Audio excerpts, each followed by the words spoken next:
Tell us again, Daddy. Tell us again. Oh, no, not again. Please, Daddy, how tall are you? Tell us how tall. I'm 20'5" in my stocking feet. How big are your shoes? What size do you wear? Size 902 in a triple Z. That's our Daddy, the big guy.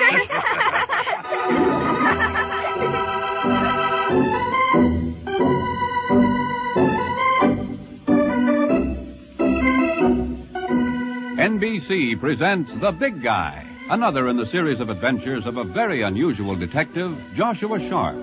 Joshua Sharp works for his clients on a strictly cash basis to provide for the needs of his nearest and dearest, Josh Jr. and his daughter Debbie. To these two, Sharp is both father and mother. To his clients, he is a good detective. To Josh and Debbie, he's the friendly magician, the fabulous hero, the giant among giants, the Big Guy. Tonight's adventure with the Big Guy, the case of the villainous friend. A man alone, trying to bring up a pair of youngsters, runs into a lot of unexpected problems. One of my most unexpected was a sudden shortage of bedtime stories.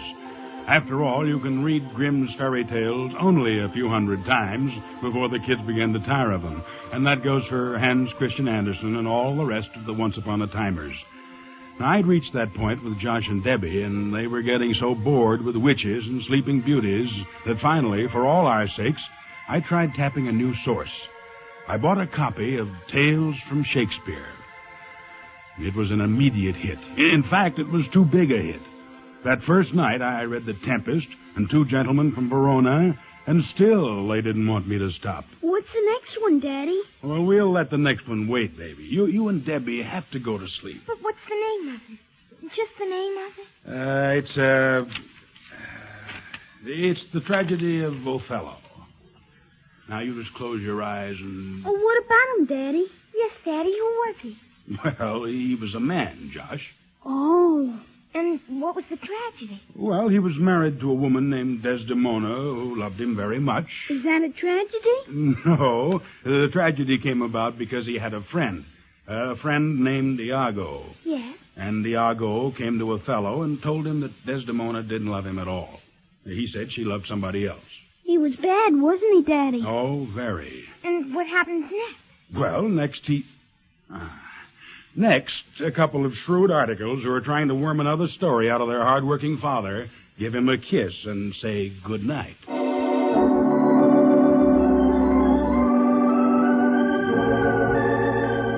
And it was a good night under my roof. But elsewhere, things were happening that were fated finally to intrude on my routine and make a shambles of it. The center of these events was a boy named Frank Gollard. I'd snagged the lad in question 2 years ago, after he'd assisted in the armed robbery of a filling station and committed assault and battery resisting arrest. My action in the matter came as part of my contract with the Mutual Indemnity Insurance Company, and I had been in the courtroom the day the judge passed a 10-year sentence on Frank Gollard.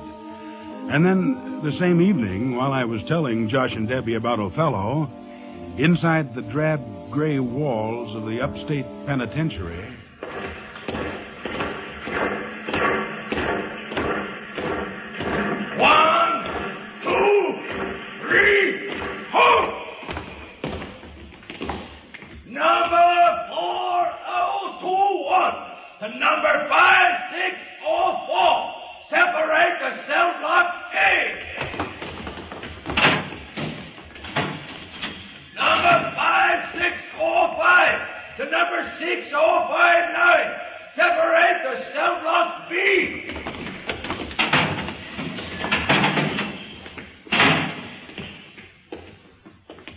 You hear from your wife lately, Frank? Yeah, I got a letter from Lila last week. Now, let's turn in, Hap. What do you say? Yeah, sure, kid, in a minute. Lila. Oh, that's a pretty name. Hap? Huh? How come you asked me that? Oh, I heard you tossing around last night. I knew you wasn't sleeping. And I've been thinking about all the guys in this place who got somebody waiting for them and wondering where all them somebodies are tonight. Wondering who she's dancing with and wondering who she's drinking with. Wonder who's a kissing? Shut up. Oh, kid. I told you once, Hap. I was only wondering. She's a clean kid. Clean and sweet and straight. Oh, sure. There's a few good wrens in the world. Maybe you got yourself one of them. But you couldn't expect me to guess that now, could you, Frank? Man never knows about a thing like that. Man just never knows. Good night, Hap.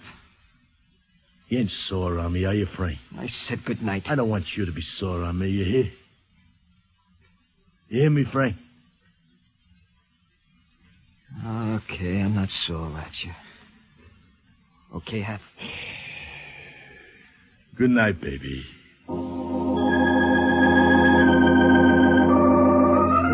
Hap was his cellmate, and Hap was his friend. Big, slow, paternal Hap McLean. In for life. And not a man to talk much about the way he was to spend the rest of his natural days. It was mutual friendship, and the two found a degree of peace in each other's companionship. It was a peace, however, that was ripped to shreds with the suddenness of a thunderclap one hot night in early August. Hap had smuggled a newspaper from the prison library into the cell, and young Gollard was lying on his bunk, turning the pages. Hey, Hap. What's the matter? What's eating you, Frank? Hey, listen to this. What cute lovely whose maid is doing a 10-year stretch for armed robbery is now seeing the town inside out with more than one slick-haired Romeo. Even while I was on trial, she was rocking me. No, kid, take it. She was. While I took the ride to this pile of stinking stone. While I prayed for every night, she was selling me out. Midnight to morning, night after night, all the way down the line. Shut up! Listen to me, will you, Frank? Listen to Hap and ease off, baby. I can't take it! I can't take it!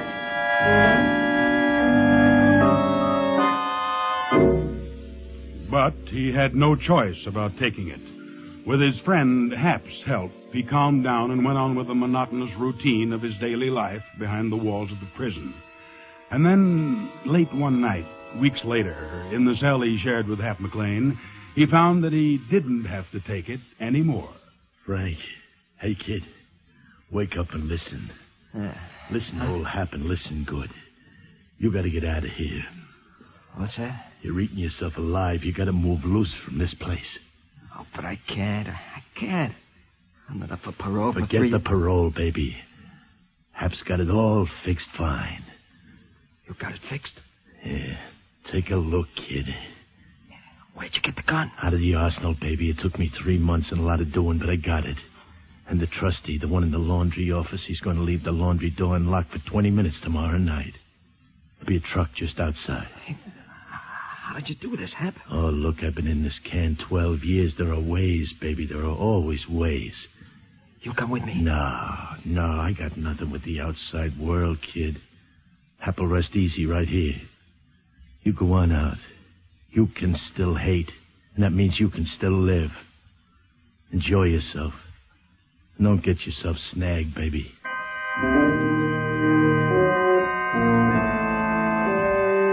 It was at 11 o'clock the next night that the guard changed. 2 minutes before this chosen hour, Hap McLean stood crucial guard for the appearance of any official, and the boy prepared for his venture. Where'll you make for? Her apartment. You figure Lilo'll show? I'll wait till she does. What, and get nabbed off waiting? Forget it. Now, look, I'll get the grapevine and let her know that you're coming and tell her to stand by for you. There it is. 11 o'clock, kid. Okay. Play it cagey now, baby. Hap won't be around to look out for you. There's no point in saying thank you, huh, Hap? Go on, you punk. I'll brain you.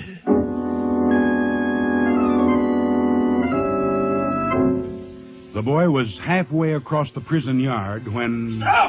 Stop where you are! And the shaft of a giant searchlight struck him like the lunge of an angry lion. Darting out of its glare, he took cover behind an angle of the wall. Come out in the open! Come out with your hands up! The boy fired at the guard on the watchtower. He made a dash for the laundry building and found the door unlocked as scheduled.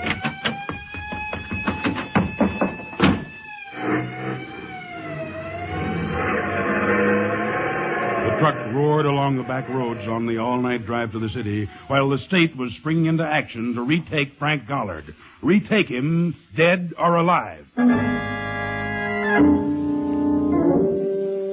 Next morning, when I walked into my place of business, my own personal private eye, Risky Skinner, was waiting for me, as usual. But today, Risky wasn't alone. A young city cop, Tom Saunders by name, had dropped in to tell me about the Gollard escape. He was little more than a rookie, this cop.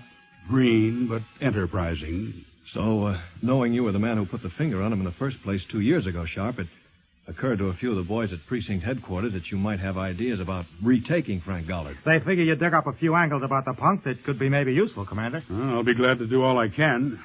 Tell me, how much action is underway now? Well, the state's being dragged from end to end. Even the Coast Guard's been alerted on this one. Any results yet? So far, we've drawn a goose egg. Just a second. Yeah. Sharp speaking. This is Lila Goddard, Mr. Sharp. What? Frank Gollard's wife. Where are you? I'm not calling from home, Mr. Sharp. I'm afraid to go there. Why? I'll tell you why. I got a call last night from the grapevine at Goldville Prison. Yeah? Frank is on his way to my place. On the way to his own home? Hello. Hello, Mrs. Gollard. Mrs. Gollard. Hello. Hello.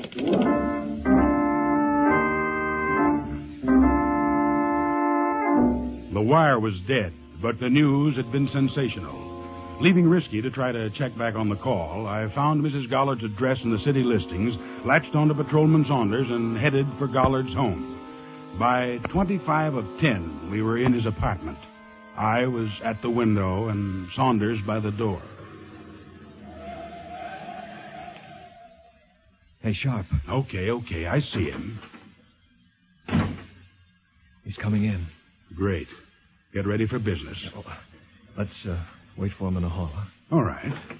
Easy with that door, Saunders. Here he comes. Let him get to the first landing. And for Pete's sake, stop shaking. There he is. He's carrying a gun. Hey, Saunders. No, wait!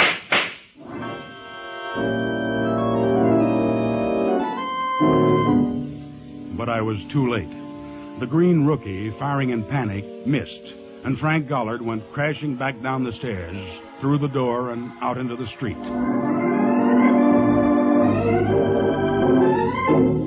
I didn't have to be told that once loose, Gollard would head for his wife. After all, Lila had tipped me off, and he probably knew that she was the only person on Earth who had been wise to his whereabouts. The immediate deal, therefore, was to contact her without delay. It was just about this time there came a knock on the door of Warden Jameson's office at the state penitentiary, and a cell block guard by the name of Spears walked in with the announcement that somebody wanted to talk to the warden. Who is it, Spears? It's prisoner from cell block A. He yammered till I went to see what was wrong. Yes, Spears? Well, then he told me he could retake Gollard for us, nothing flat. And I can, Warden. Honest, so help me now. I'm not kidding. I know exactly what I'm talking about. I told you to wait outside. All right, Spears. All right, I'll talk to him. Okay, Warden. You say you can recapture Frank Gollard? And be back before morning. Who are you? Number 5002. I mean your name. Oh, my name is Hap McLean.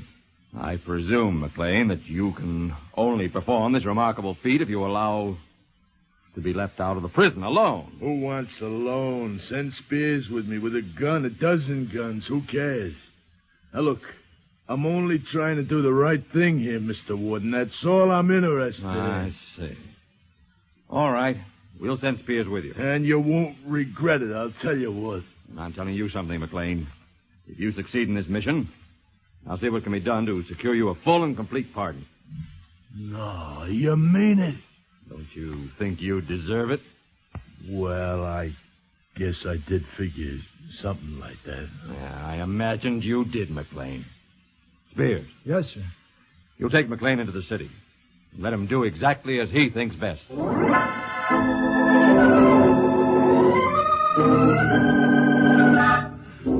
So, Hap McLean, informer and temporary public hero, passed out of the prison walls on his errand of black treachery. Meanwhile, we were still ransacking the city for Lila, and as it turned out, Frank Gollard was doing the same. In the phone booth of a hole-in-the-wall cigar store on a side street. She must be at that summer cottage at Riverview. Yeah, that's it. That's probably where she's hiding out. Number, please. Give me Riverview 534. Riverview 534. Thank you, sir. Hello? Is this you, Lila? Oh, Frank.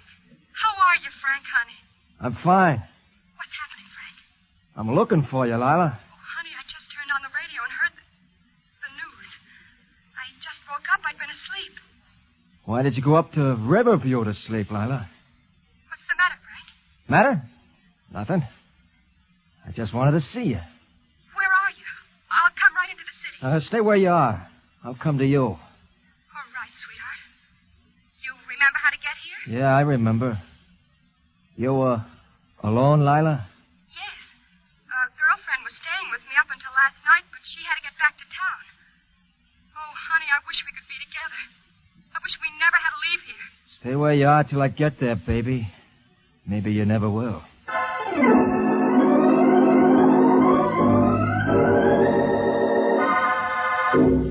Feeling for the gun butt in his pocket, Frank Gollard ducked out onto the sidewalk and started the tortuous journey toward his final, long-sought vengeance. Later in the afternoon, back at the office, Saunders and I were checking the short-wave reports. You know, it baffles me a little, Sharp. What does? Gollard's wife turning him in.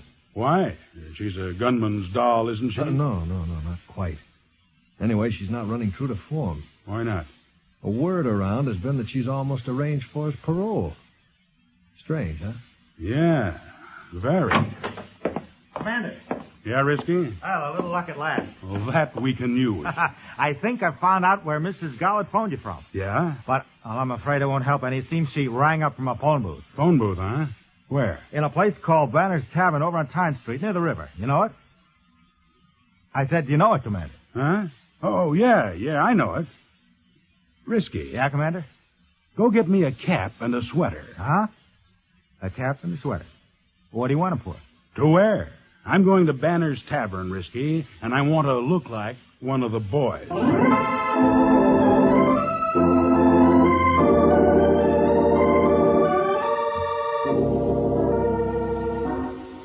Banner's Tavern, at the foot of a wharf on the river, had never been what might be called a pride to the community, and tonight was no exception. The clientele I saw at once was entirely male, except for one blonde cutie who sat alone over a glass of beer, a bright red scar of a smile on her hard face. Well, what are you looking at? Well, what do you think, honey? Beat it. I got a boyfriend coming. Yeah? From where? That would be telling. Well, how's about a little drink till he shows? Well, I'll... Go ahead. What'll you have? How about a gin and water? Why not? What's your name, beautiful? Esther. That's all? Esther Moody. Moody? Mm-hmm. Esther Moody? Well, you ain't the doll used to kick around with Hap McLean. You know Hap? Like that. We used to operate together in North Jersey. Well, what do you know? How's he doing these days? He's in stir. Didn't you know that? For how long? Hard to say right now. There's some kind of caper in the works. Yeah? I've been trying to figure it out all night. What's the lowdown? Well, lean over here. Yeah. About 11 o'clock last night, Hap sent me the word over the grapevine. Uh-huh. And he tells me to call up a certain private eye this morning. Announce myself as Mrs. Gollard and say that Frank is on his way to his wife's flat. What do you think? What do you think? I think I trusted you mighty fast, handsome. How about that little drink? How about better? Better? How about a little pinch? What? Route stuff, lady. I'm the private eye you handed that runaround to this morning.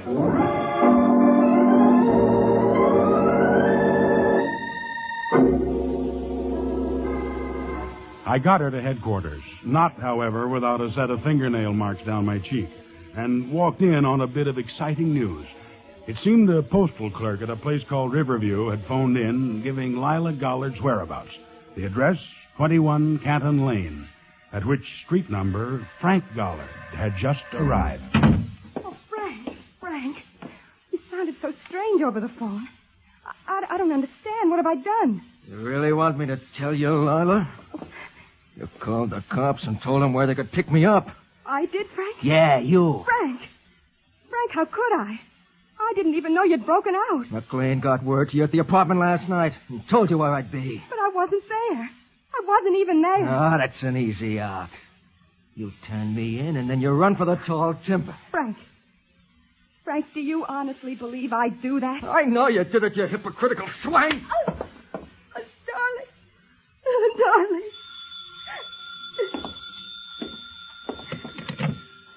Yeah? Hello, kid. Hap. I lambed out myself, kid. I figured you needed somebody to look after you. You done business yet? Yeah, not all of it. But I'm right here at home base. Yeah, so I figured. Hap? Yeah, baby. You contacted my wife last night, didn't you? Well, sure. Sure thing. Why do you ask? I won't ask again. I gotta hang up now. Well, just a second, Frank. Look, I'm in the alley behind Banner's Tavern on the side by the river. You know where that is? Yeah, sure. Well, then beat it down to see me as soon as you can. I got a pal along who's going to see you safe out of the States on a strictly credit basis. Okay? Yeah, thanks. Thanks a million. I'll see you, pal. You cheap, lying, rotten, deceitful tramp. Oh, no. No, Frank, no. Not a gun. Shut up. This is beyond begging and no place for talk. If you've got prayers to say them. There won't be any time later. I won't need time for prayers, Frank. I'd die before I hurt you. I don't mind losing my life, Frank. All I regret is I'll never see you again. Never.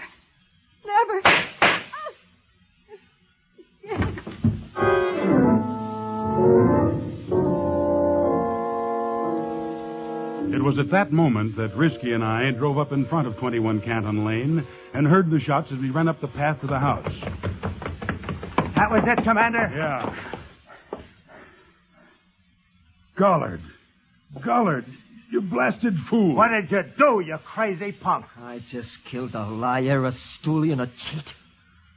Let's go now without questions, huh? First, there's got to be a few answers given, boy. Such as? Did you know this cheat here had just about arranged to get you paroled at the next meeting of the board? You're lying. Too bad for your peace of mind, I'm not. Not when I said that, nor when I say this. Your wife didn't call me and inform on you today, Gollard. She did? No, she didn't. The call I got came from a woman named Esther Moody, who made it to help weave this net you're caught in. Moody? Esther Moody? Who's that? What's she got to do with me? She's got nothing to do with you. But I think maybe her boyfriend has. Her boyfriend? A guy by the name of Hap McLean.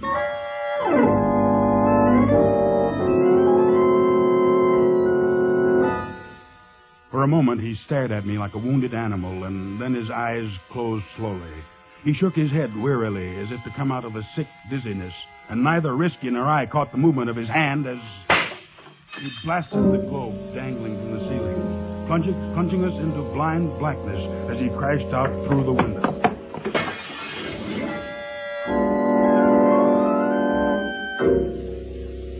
Nearer dawn, in the alley behind Banner's Tavern.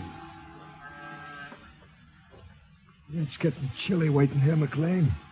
Where's your boy? Easy, Spears. Take it easy. He's on his way to us. Yeah. There he comes. You sure it's him? Can't you see, Flathead? Hey, give me a gun. Let me take him in. Yeah, thanks. Now, duck behind the lamppost so we don't see you too soon. Hap? Here I am, kid. How you making it, huh? I killed her, Hap. Yeah, sure. That's what you had to do. Come on. We'll go in Banner's and have a few snorts. That'll set you up right, eh? Hey, Hap. Yeah.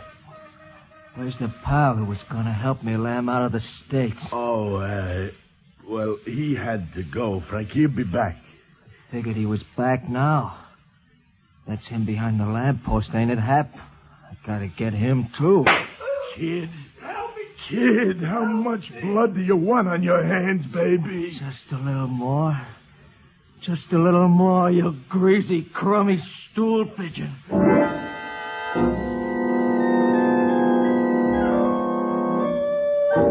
Hap McLean took a look into the empty, cold eyes of the boy and suddenly bolted down the alley.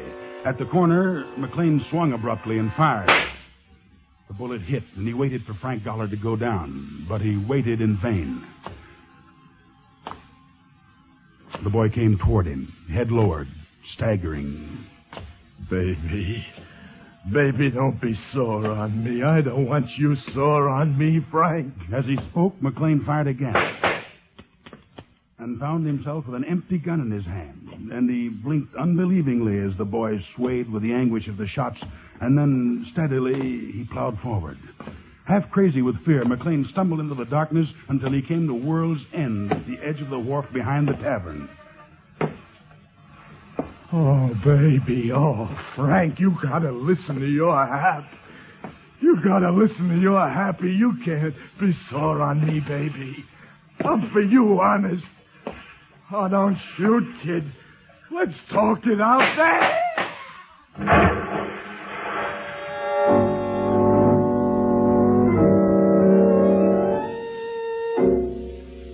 Frank Gollard, looking like a child asleep, was dead, stretched out on the rotten planking of the wharf when we found him.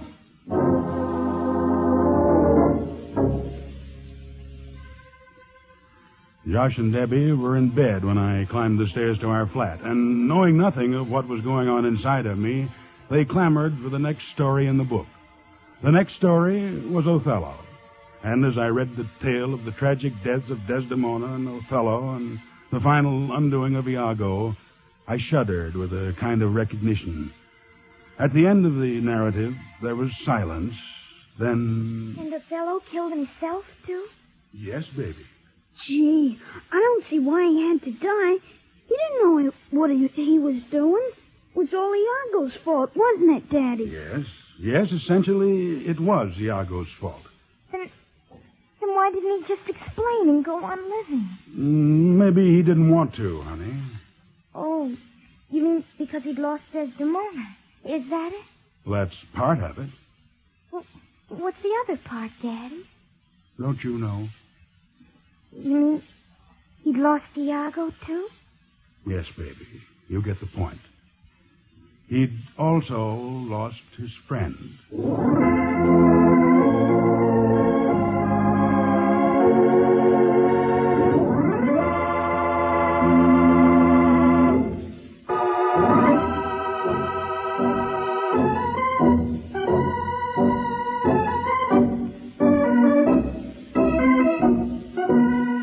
Joshua Sharp, detective, works for his clients on a strictly cash basis to provide for the needs of his nearest and dearest, Josh Jr. and Debbie.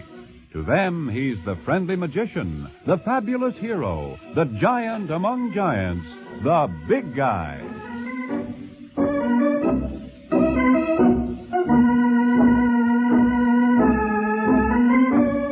NBC has presented another in a series of adventures of The Big Guy, played by Henry Calvin and featuring David Anderson as Josh Jr. and Joan Laser as Debbie.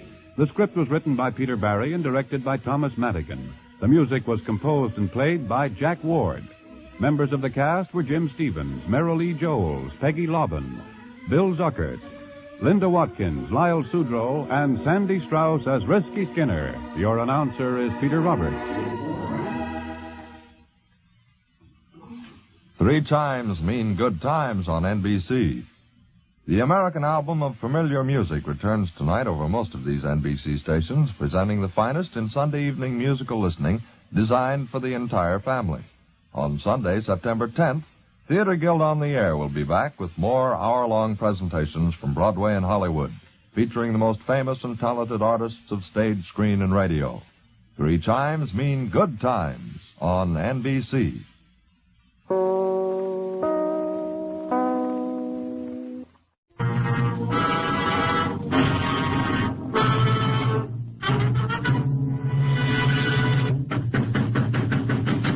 Shane, think yourself out of this one. Jasper will have that door down in just another second. There'll be nothing between you and his sawed-off shotgun but air. Think fast, Shane, because...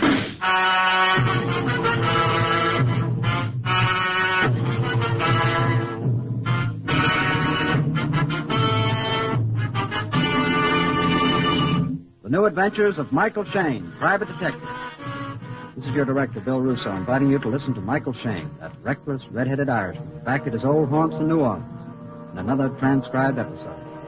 We call it The Case of the Phantom Gun.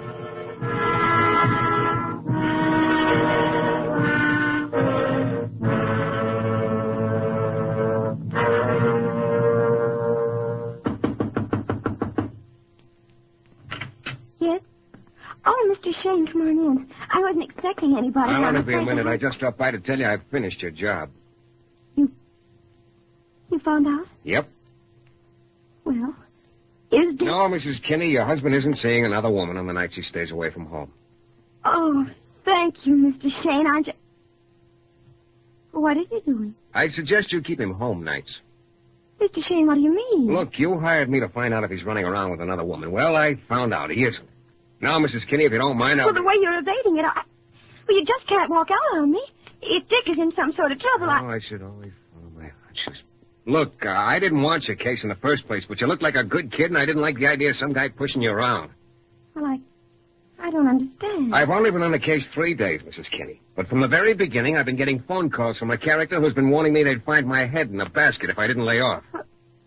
Well, what could Dick be doing that would possibly... This morning I couldn't get into my office with the stuff piled knee-high all over the place. Now, my furniture isn't exactly Chippendale, but it does have a sentimental value. And as for my files, they look like the morning after Mardi Gras.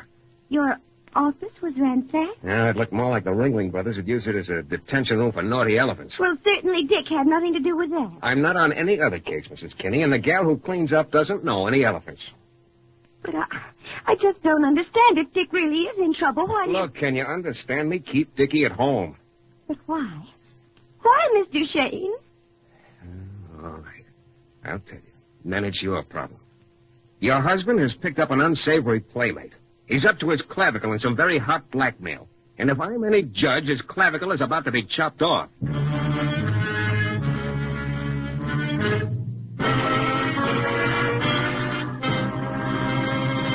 In a moment, we'll return to the adventures of Michael Shane and the case of the Phantom Gun.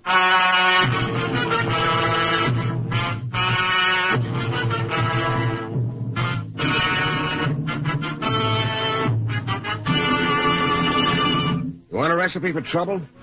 Take 1 part Shane, add a pretty young thing in trouble up to her ears through no fault of her own, mix well in a solution of tears, and you have a guy who'll let his emotions sway his good judgment. Something I do as often as a police commissioner treats me to a steak dinner. Now, Phyllis Kinney had hired me to find out if her husband was two-timing her. He wasn't, but he'd gotten himself mixed up with a character named Jasper. This Jasper was following his usual routine, getting close to his blackmail victim by working for him. In this case, he was the gardener at the Duval estate. And that's how Dick Kinney got mixed up with him. Dick was the Duval chauffeur. What made it pretty clear something was in the air was what happened after I'd stuck my nose in there just briefly. I got threatening phone calls, and a cyclone hit my office. Typical Jasper stunts. Anyway, I agreed to try talking some horse sense into young Dick Kinney before I bowed out of the case. It was getting dark when I pulled up outside the ancestral grounds of the Duval estate. I walked up the gravel driveway toward the house. Couldn't see a car anywhere in front, but there were lights on in the house, so chances were Dick was around back. Hello there. Oh, hello. I haven't seen you before, have I? Yourself. You'd remember if you had. Nice. Everything nice. Even the hair. Nice and red. You wouldn't be Mrs. Duval, would you? You read the society page. No, this was on the front page. Oh, that. Wasn't that nasty of them? 62 marrying 22, that kind of thing. I'm glad I'm 22. Come here. Yeah. Kind of impulsive, aren't you? I don't believe in stifling inhibitions. It's unhealthy, Mr. Shane. Did you come here to see my husband? No, I just want a word with Dick Kinney, your chauffeur. Dick? Oh. He's pretty, too. He's around back somewhere, probably in the garage. Going to stick around a while? No. Oh, too bad.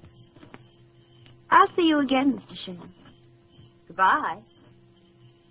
She ran off like the young animal she was. Disappeared into the house.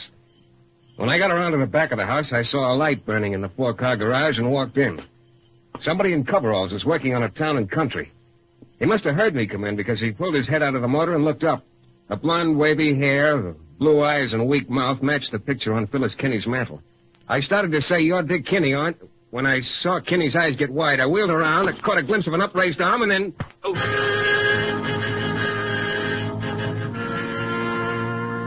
The roof fell in, plowed me under. And then I smelled gasoline. It was one big ache all over. I opened my eyes just in time to see the heel of a shoe come down on my face. Then it was nothing for a while.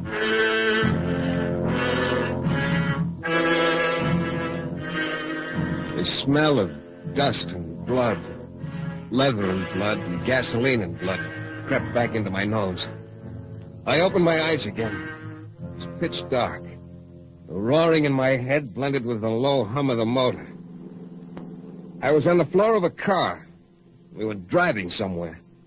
I jounced around like I was on a mechanical horse and out of time with the bucking. Then the car stopped. The door was open. I was yanked out by my ankles, and my head bounced as it hit the ground. I waited for something to happen. It did. I didn't feel any new pains.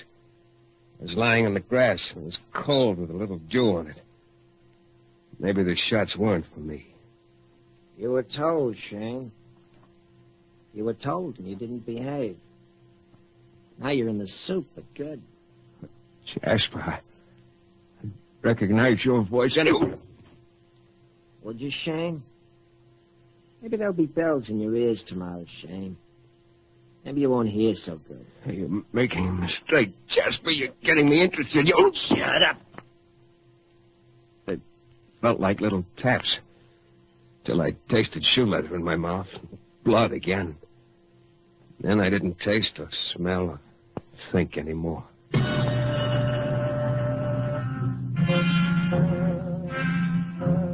moon was gone and I was cold. My face felt stiff and every bone in my body hurt. I got to my feet and looked around. It was pretty dark. I thought about my nice warm apartment. Thought cheered me up a little. Then I saw him.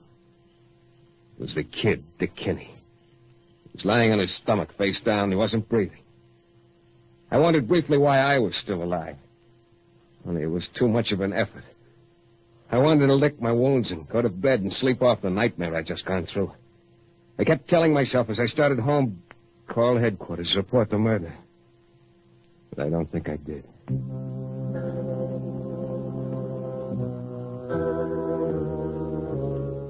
Do a favor and get kicked in the teeth. I was so stiff the next morning, it took me 5 minutes to ease myself out of bed. I hobbled into my car and drove downtown, then hobbled up to my 10-by-14 office. I picked up a package the mailman had left with some circulars and bills and went inside. The cleaning woman had managed to make some sort of order out of the place. I eased myself into my chair, tossed the circulars and bills into the wastebasket, and turned to the package. It bore a New Orleans postmark, but no return address. I tore it open. It grinned up at me and seemed to say, "Boy, are you stupid, Shane." It was a Colt 38, nice and clean and just oiled. I reached for the lower left-hand drawer of my desk, but I knew I was wasting my time. This was my gun. Yeah, empty. I hadn't checked it when I found my office torn apart. I thought, Shane, you're losing your grip. What's the angle? Not being knocked off last night, and then this. What's the build-up for? Well, I didn't have to wait for an answer. Hi, Shane. Hello, Lieutenant. What happened to your face? I got a nervous barber. You want to take a little trip? No, I'm not up to it. Force yourself. And that gun, we'll take that along, too. What's up, Fletcher? A tip. And what? A kid was found shot to death this morning. Dick Kinney. Do you know him? Yeah, I heard of him. I had it in mind to call and report it. Yeah. Let's have the gun. 38. Kinney was shot with a 38. Well, there were 38s and 38. Yeah. Well, let's go. This tip was pretty definite.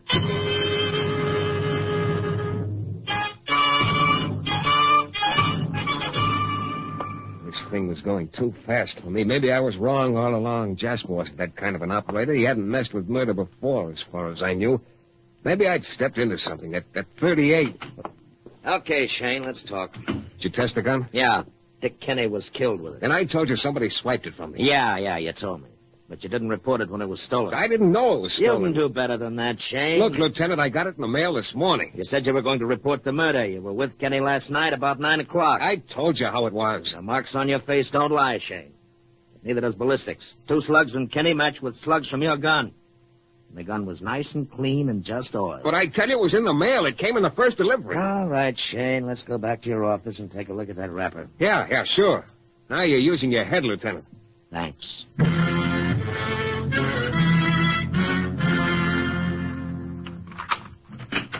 Okay, Lieutenant, I threw the wrapper right into the wastebasket here now. Oh, no. What? The cleaning woman must have emptied it out. Oh, now, okay, Shane. I think we've reached the end of this little... Oh, wait. We can try outside. Maybe they haven't picked up the trash yet.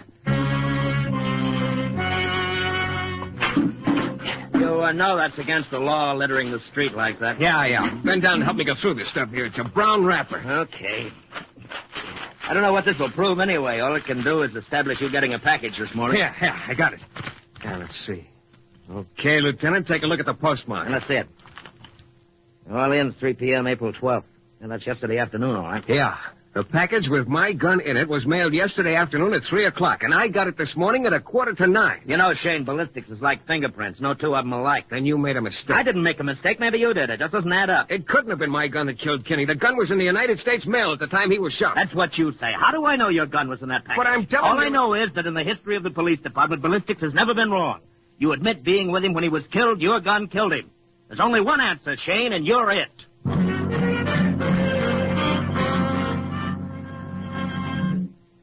In a moment, we'll return to the adventures of Michael Shane and the case of the Phantom Gun.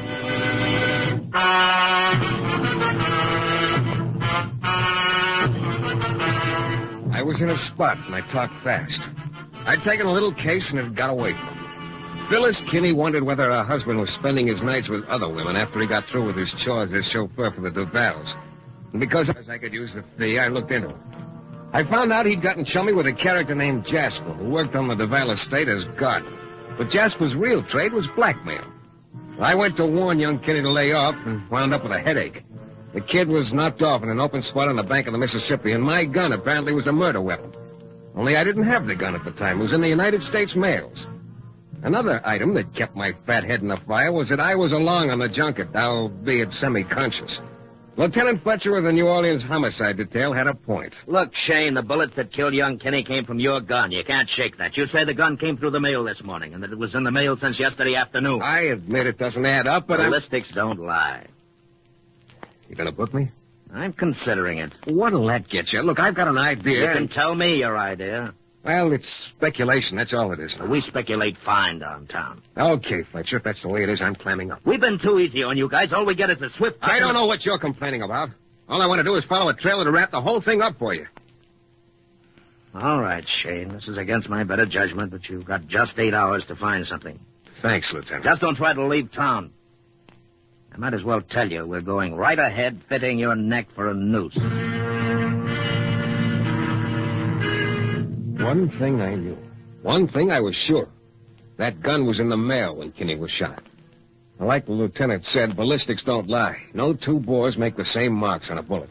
It's 1 in 100 billion. It just doesn't happen. Whoever figured this out was a smart cookie. The first thing I wanted to do was speak to old man Duval. Yes, Mr. Shane? Mr. Duval? That's right. What can I do for you? It's what I can do for you. Oh? Who's putting a bite on you? I beg your pardon? Did you know your chauffeur, Dick Kinney, was shot last night? Yes. The policeman here? I don't see what business that is of yours. I got my fingers burnt. I was taken along for the ride. Oh. And that reference to blackmail. You're a private detective. That's right. I don't understand your connection. I was checking up on Dick Kinney. For what? Something else. It doesn't fit in with your problem. Now, Mr. Shane, I'm rather busy. You're not too busy, Mr. Duval. Dick Kinney was blackmailing you, and Dick Kinney was killed last night. Go on, Mr. Shane. You want to tell me about it? Tell you? Tell you what? What the blackmail was about. It seems to me you've made a lot of suppositions. I don't know where you got your information, but it doesn't resemble anything I am aware of. Okay, Mr. Duval. You've got a right to your own mistakes. Good day, Mr. Shane. Oh, where's your wife? Good day, Mr. Shane. Shane, you're a whiz-bang, you are. And Armand Duval is charming. And Judith, his sprightly wife, is ugly. And Lieutenant is full of milk and honey, and the character Jasper is sweetness and light. And you, Shane, are the brilliant, the distinguished man about town, detective par excellence. Here you've been scouting the setup for 4 days. You had a seat on the 50-yard line. Even had your own head used as a football, and you still don't know the score. Oh, yeah, you're a sharp one. Now all you have to do is wait behind the potted petunias until the suspect plants his hoofprint in the loam. Well, as I left the Duval castle and started toward the back of the house to pay my respects to Jasper, Judith popped out from behind a weeping willow. You weren't leaving without seeing me, Michael, were you? Well, leaving wasn't my idea. Your husband... Oh, him. Come on, Michael. There's a bench behind this willow tree. I'd like you to know me better. That sounds like a worthy project. What's happened to you? Your face looks like... It came out second best in a tussle with a toe of your gardener, size 11. Size 10.5, Shane. Ah, you hide me again, huh? That's all right. Lift him. Jasper, what are you doing? Just checking, Mrs. Duval. No gun, Shane? No gun. All the odds are with you again, Jasper. Yeah, I've been getting an idea. A swell idea. Yeah, you've had lots of them lately. Things are breaking my way for a change. Jasper, put that gun away. Mrs. Duval, this is the payoff. We're going to have an audience with the boss. Come on, both of you. Where'd you get that museum piece, Jasper? You like it? Just a shotgun. A little sawed off. Covers lots more territory that way. Let's go.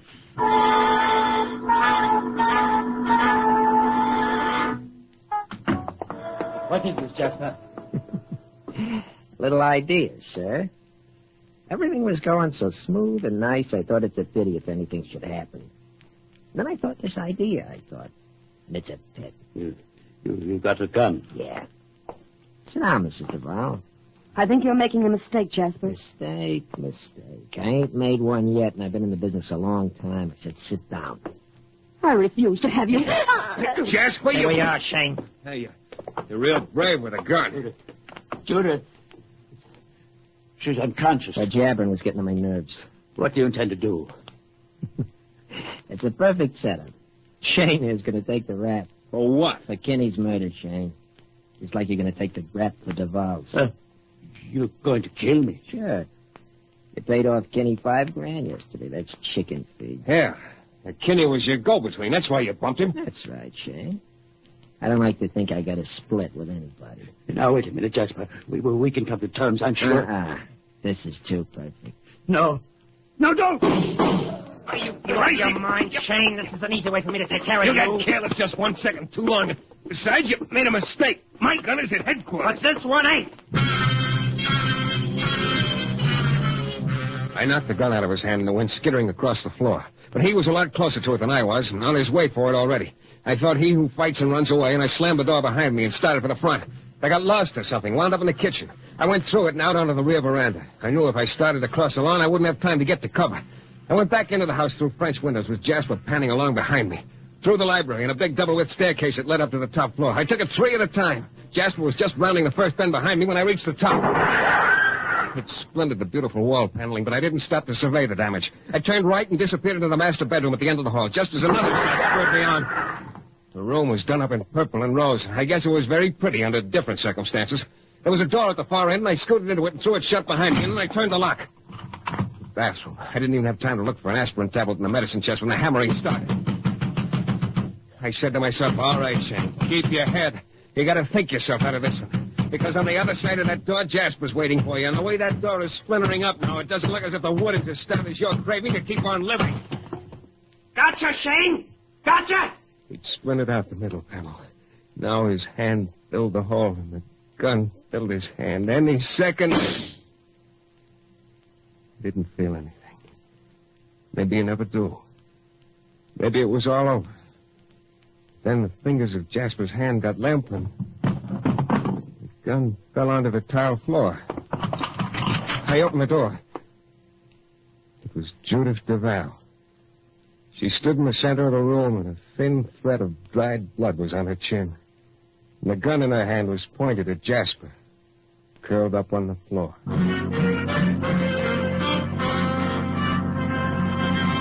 In a moment, we'll be back with the thrilling climax to tonight's Michael Shayne adventure.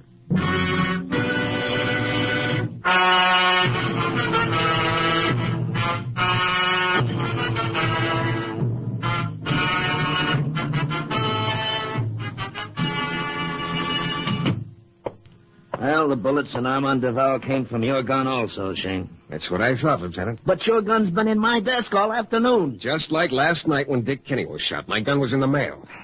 You got a theory? Sure. Well? I think you killed Duval. Huh? Oh, you slay me, Shane. Did you inspect that sawed-off shotgun? Yeah, the boys are going over it now. Why? Well, I told you my office was ransacked and my gun was stolen. What was to prevent Jasper from firing a half a dozen bullets into some pillows, cleaning the gun, and sending it back to me? Nothing if he wanted to. Sure he'd want to. If he figured on putting those bullets in a gadget that would fit into the chamber of the shotgun and hold the bullets. Yeah? Then he could fire them through a much larger bore than my .38. Yeah, hey, that would work, wouldn't it? The bore of a shotgun is so large that it wouldn't mark up the bullet. Yeah, and would leave the original rifling marks from my gun. The only reason Jasper didn't finish me off last night was because he figured I'd take the rap for Dick Kinney's murder. Yeah, that makes sense, too. I wouldn't have had a close shave this afternoon if I'd ever learned to keep my big mouth shut. I told Jasper my gun was in police headquarters after he killed Duval. Then he realized what I should have thought of, that I couldn't be framed for Duval's killing through my gun. That's why he went after me. Hey, where you going? I got a little unfinished business. I'll be back. It was pretty simple when you knew the background. Jasper got a job as a gardener because he wanted to be close to his blackmail victim, Duval. He'd got Dick Kinney to front for him and then killed the boy so he wouldn't have to split. It all tied together that way. All except one little item. I was going to find out about that. Judith was waiting for me in the Duval library. Mike. Oh, Mike. Now, before we settle down and get comfortable, sweetheart, I got a little confession. What do I care what you want to confess? Oh, Mike, it's going to be wonderful. Just you and me. Now, this confession's about you. All right, what? What is it? I thought for one solid 3-minute period you were true blue and a yard wide. Hmm? When you shot Jasper. Oh, it wasn't so much to save my life, sweetheart, as it was to get rid of him. Tell me, did Jasper pick you or did you pick Jasper? Mike, what are you talking about? That gun trick. It's way over Jasper's head. He could never think of a thing like that. Oh, let's not talk about Jasper. And why would Jasper kill your husband if he's the one who was being blackmailed? Was he, Mike? No dice, baby.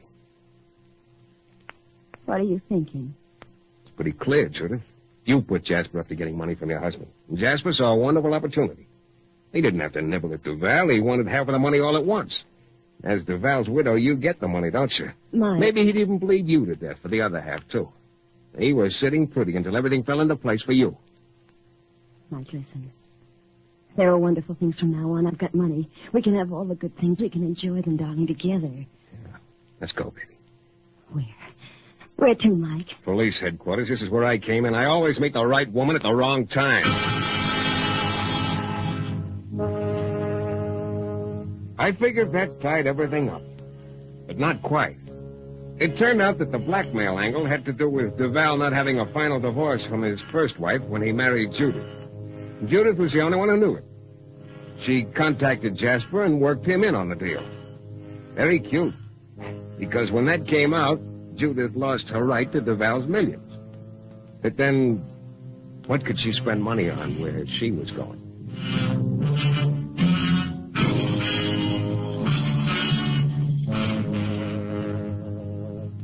The New Adventures of Michael Shayne is a Don W. Sharp production, transcribed in Hollywood and distributed exclusively by the Broadcasters Guild.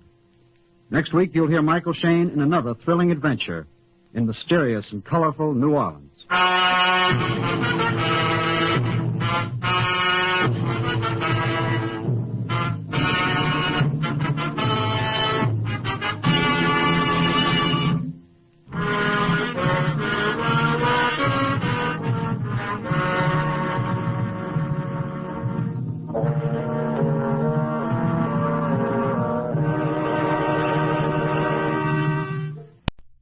WBBM-FM, Chicago. Wrigley's Spearmint Chewing Gum, the refreshing, delicious treat that gives you chewing enjoyment, presents for your listening enjoyment John Lund as Johnny Dollar. Philip Martin, Johnny. Hold on, Mr. Martin. Got a job for you. Fine. Man named Carl Nelson is insured with our company. He was killed. How? Shot to death. Got a police record. Small-time hoodlum. Beneficiary is a woman named Gilkison. Maud Gilkison. Uh-huh. She disappeared. Police think it probably has something to do with Nelson's death. Want to see what you can find out? Sure. All right. Get down to New York as soon as you can. Contact Lieutenant Korchak at 11th Precinct Homicide. He'll give you all the help he can. I'll get right on it.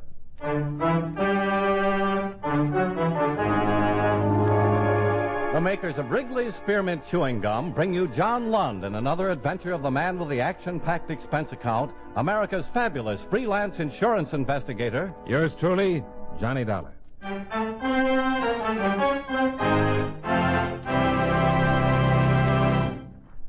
For refreshing taste, plus chewing enjoyment, treat yourself to delicious Wrigley's Spearmint Gum. When your mouth and throat feel hot and dry, a stick of Wrigley's Spearmint gives you quick, long-lasting refreshment. The lively, full-bodied spearmint flavor cools your mouth and freshens your taste. The chewing itself helps keep your throat pleasantly moist. Best of all, you can chew and enjoy refreshing Wrigley's Spearmint Gum almost any time and any place. Keep a package handy right in your purse or pocket so you can chew a stick whenever you want it. For refreshing taste plus chewing enjoyment, treat yourself to delicious Wrigley's Spearmint Gum. Millions enjoy it, and you will too.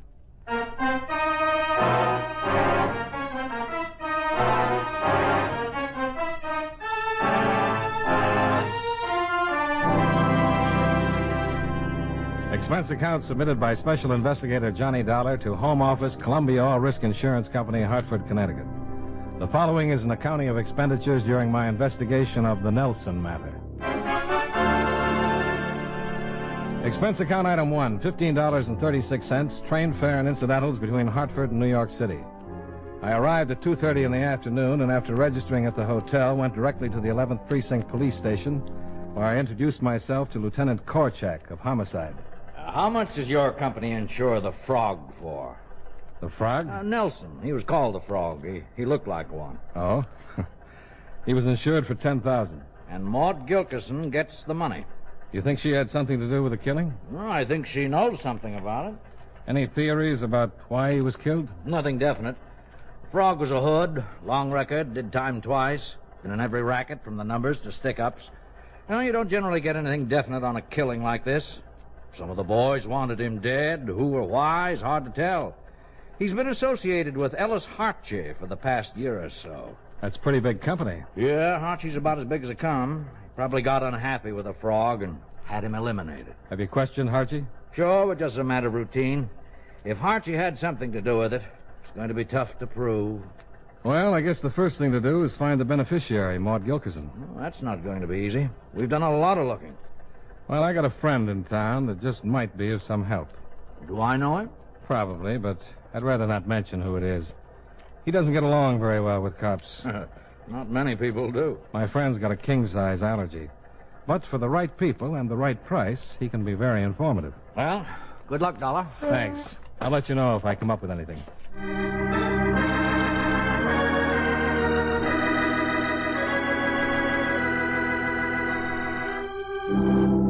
Expense account item 2, $2.35 cab fare from the precinct to Skid Row and Het's Hilarity, a saloon that always looked as though it wanted to collapse when the sun hit it too hard. Inside, I found Wilbur Truitt sitting at the almost deserted bar, sipping muscatel through a glass straw.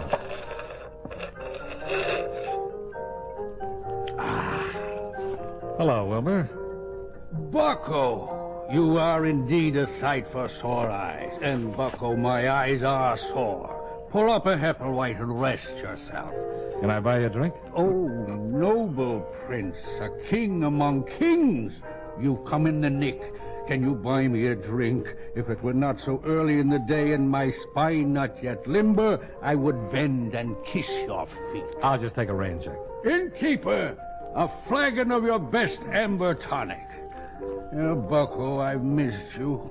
Do you realize what with economic conditions such as they are, that your absence has been the bane of my existence? Goodwill is a thing of the past. Wilbur. I once looked upon mankind with a warm smile and a kind heart. But I find it difficult to keep from becoming a complete cynic. People are pinching pennies completely out of shape. Soon the exchequer will be filled with a gigantic mass of unrecognizable copper. Why, a year ago I was averaging as much as 50 cents a day. A whole bottle. Maybe it's your pitch. My pitch? Sir, my pitch is a thing of beauty. An excursus of cogent puissance. A compassionate discourse on human suffering. Okay, My okay. pitch would tear the heart out of Mephistopheles himself. Wilbur. Yes, Bucko. Where can I find Maud Gilkerson? You know why my eyes are sore, Bucko? No. Why are your eyes sore, Wilbur? I had to brave the morning sun. Things had become so desperate, I pawned my dark glasses. Oh, I'm sorry. If things don't improve, I may have to part with my glass straw. The only sure method of deriving substance when in the throes of the shakes. Maud Gilkerson is worth a bottle. Granted. In fact, I'd venture to guess that the lady is worth 2 bottles? You're probably right. I'll have to call her. I'm staying at the Yorkshire. She may not want to see you. Tell her I've got $10,000 for her. I beg your pardon. Tell her the Frog left a $10,000 insurance policy and she's the beneficiary. Good Lord. Perhaps I was wrong. There are still a few good deeds left in the world. Sure. I just gave you 2 quarts worth.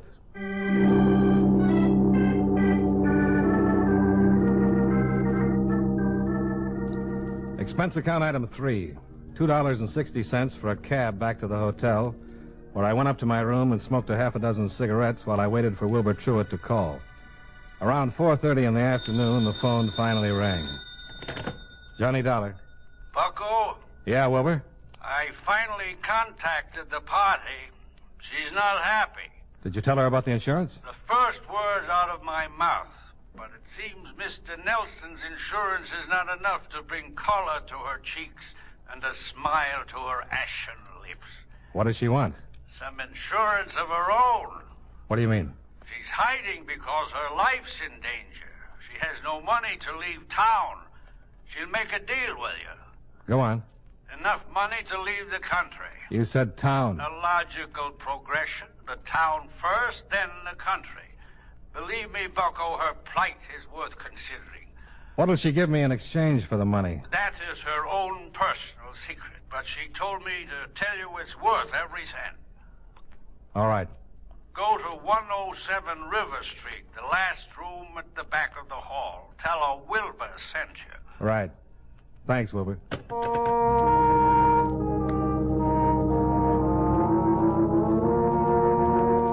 I put on my hat and coat, crossed the room, and opened the door to go out into the hall. But I didn't make it. There, standing on the other side of the door, about to knock, were 2 ugly-looking men dressed in loud jackets. Your name Dollar? Yeah? Mind if we come in? What'd happen if I did? We'd come in. That's what I thought. Then why'd you ask? I make little bets with myself. I want to talk with you for a few minutes, Dollar. Okay. What are you doing in New York? It's a nice town. Want some advice? Not especially. Make a little bet with yourself you're going to get it anyway. I'm a lap in front of you. Then here it is. When Bert asks you a civil question, give him a civil answer. Okay. Ask me a civil question, Bert. What are you doing in New York? It's a nice town. Oh! Why, you... Hold it. He'll just belt you again. With a broken arm? You're pretty tough, huh? All in how you look at it. If breaking his arm is being tough, then that's the best name for it. Okay. We don't want any trouble. That's a funny line. I won't ask you no more questions. That'll save some time. I'm just going to tell you. Lay off the Nelson killing. Understand? Yeah. You said lay off the Nelson killing. Good boy. Because if you keep nosing around, somebody will just have to come down and investigate the dollar killing. Understand? Yeah. You said somebody will just have to come down and investigate the dollar killing. Fine. Now that you understand, we'll be going. Nice meeting you both, informally, like this.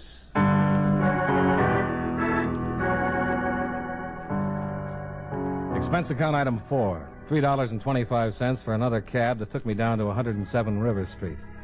The address was an old two-story frame house that faced the water. I went in and walked down the dark hall to the back room.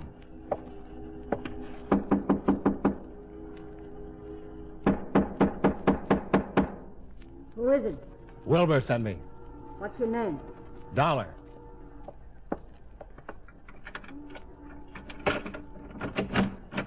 Come in.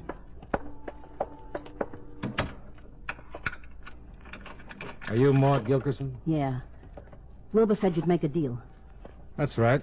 But I want to know what I'm getting in return. Look, Sonny, take my word for it. You're getting more than you're paying for. Now, how much did you bring? I got a couple of hundred. Couple of hundred? That's all I had on me. If you want more, I'll have to get it. Sonny, I gotta get out of the country. This is enough to get you out of town. If what you've got is worth it, I'll send you the rest. Not on your life. When I leave this room, nobody's ever going to hear from old Maud again. You've got $10,000 coming from Nelson's insurance policy. How long will it take to get it? Well, that depends. First, I've got to report on Nelson's death. I gotta get out of here as soon as I can. Another day or so, they'll find me. Well, it'll take at least 3 weeks before... 3 weeks? Sonny, if I stay here, I'll be buried in 3 weeks. What are you scared of? Dying. I don't like the idea. I don't blame you. How soon can you get me some more money? How much more? 500. What am I buying? I'm not telling you anything until I get the money. Okay, then we'll just forget it. Wait a minute. I'm not trying to be tough, but what I got is too hot to go around shooting my face off about. How do I know if I tell you that you won't take it to the cops? You don't? Well, Wilbur said I could trust you. That's right. Okay. I'll tell you. But give me the 200 on account. There you are. Okay, thanks.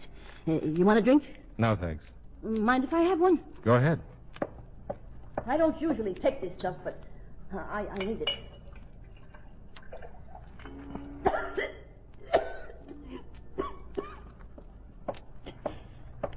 Frog left me 10,000, huh? That's right. Nice guy. Nasty disposition, but he was okay. You didn't know him, huh? No. Well, he's been with the outfit about a year now. The outfit? Boss Harchie. Ellis Harchie. Yeah. The frog done pretty well for himself. Until lately. Yeah, he always worried they'd hit him in the head. He was always planning they shouldn't. You know how it is with small guys like the frog. You never know when something goes wrong and the outfit sends word to hit you in the head. Frog always worried about getting hit in the head. But he was smart. While he was alive. Yeah. He figured as long as he was smart like he was, he'd fix it so Harchie would never be able to hit him. Frog was in on most of the stuff Harchie's been setting up in this town. Not big in it, you know, but in it. And he kept his eyes open. Found out too much and they killed him for it? Yeah, but it wasn't only what he found out. It was what he collected. Collected? Enough evidence to send Harchie and his boys away for 100 years. Maybe the chair even. Did Harchie know it? Sure. Frog told him when he found out he was hot. He told Harchie if he got killed, the stuff would go to the DA. And you've got it? I got it. Why didn't you give it to the DA? Well, even if they send Harchie up, he's got friends. I'd be dead before he went to trial. You want another 500 for... And that's dirt cheap, especially when the dirt's liable to be in my face. How long do I have to get it? Oh, just as soon as you can. Like I said, I ain't got much longer. You found me, and you ain't got connections like Harchie. Oh, they'll find me. I'll have the 500 in an hour. Okay. I'll make arrangements. Wait a second. Here. What is it? Well, what does it look like? It's a key. You've been okay with me, so I'll trust you. It's a key to a locker in Grand Central, number 415. That's where the package is.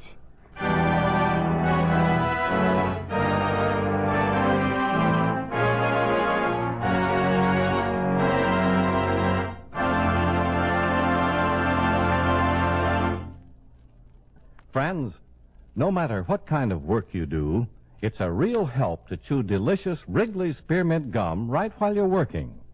When you're warm or tired, for instance, the lively, full-bodied spearmint flavor is really refreshing. It helps keep your mouth and throat feeling cool and moist. Chewing on that smooth, good-tasting piece of Wrigley's spearmint makes the time pass more pleasantly, too. It seems to make your work go smoother and easier. Keep a package or two of Wrigley's spearmint chewing gum handy all the time.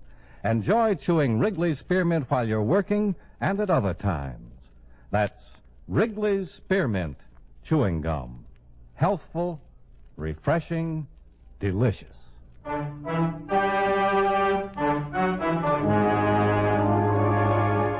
now, with our star, John Lund, we bring you the second act of Yours Truly, Johnny Dollar.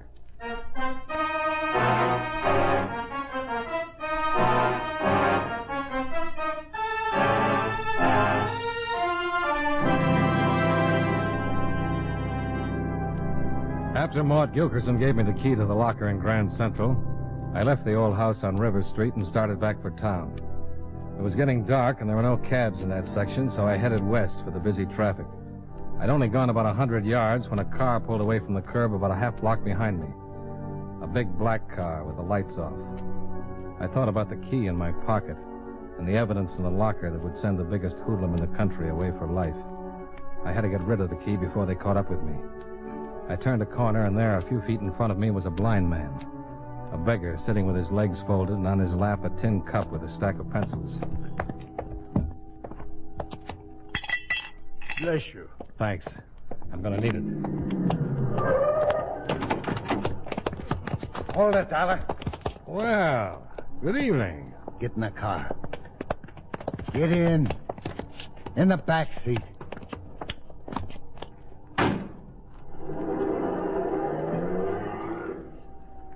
You just don't take advice, do you, Dollar? You didn't say anything about taking a walk. I told you to lay off the Nelson killing. Who says I didn't?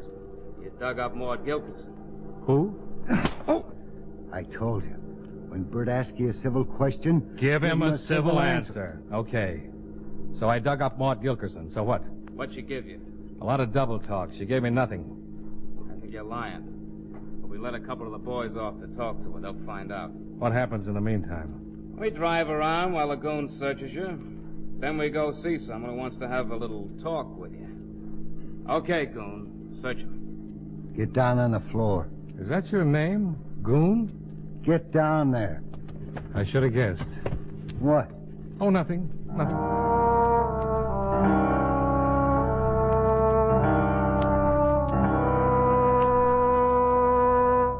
While Bert drove us around, the goon made me strip down to my socks while he searched my clothes.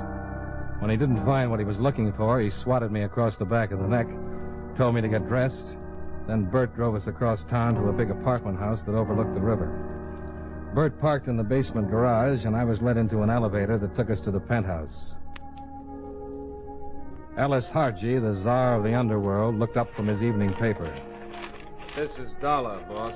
Did he find Maud? Yeah. Ernie and Frank are with her. Uh-huh.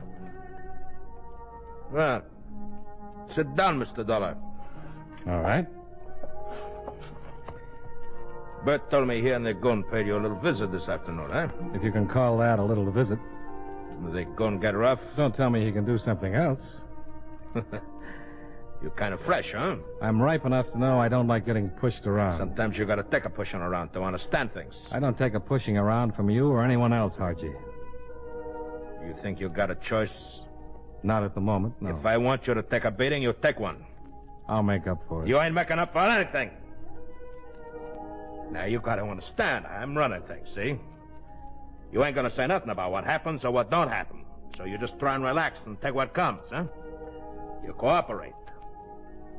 It's gonna be nice. He didn't have anything on him. Nothing, huh? I went over him good. He didn't have nothing. She tell you where it is, Dollar? What? You know what I'm talking about. Whatever it is the frog left for Maud Gilkerson. I found Maud Gilkerson to tell her Nelson left her $10,000. She didn't say nothing about me. Not a thing. She didn't say anything but thanks and get out. He was in with her for about 10 minutes. So it took her 10 minutes to say thanks and get out, huh? Look, what do you think she said to me? That's what I want you to tell me, Dollar. How can I tell you something when there's nothing to tell? I located Maud Gilkerson to tell her that Okay. You said that. I don't know what you're so worried about me for. Or an old dame like Maud. What can we do to a big man like you? Make me mad. Hello. Yeah.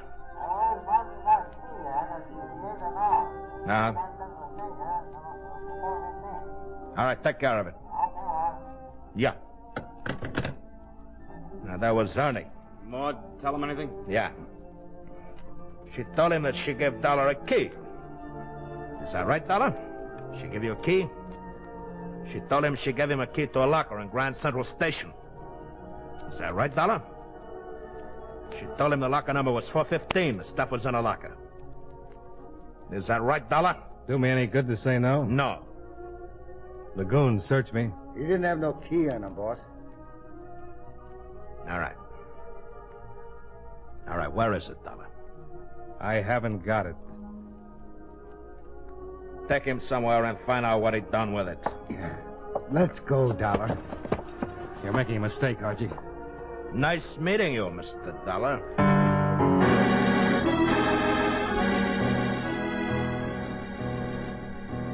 The goon and Bert took me back down in the elevator, hustled me into the car, and drove me back across town to a warehouse in the Bowery. In a small room on the second floor of the warehouse, the goon went to work while Bert stood by with a gun. Where's the key, Dollar? I don't know. And you're the guy that was going to bust my arm. It'd be a whole lot easier if you'd just tell us. I can't tell you about something I haven't got.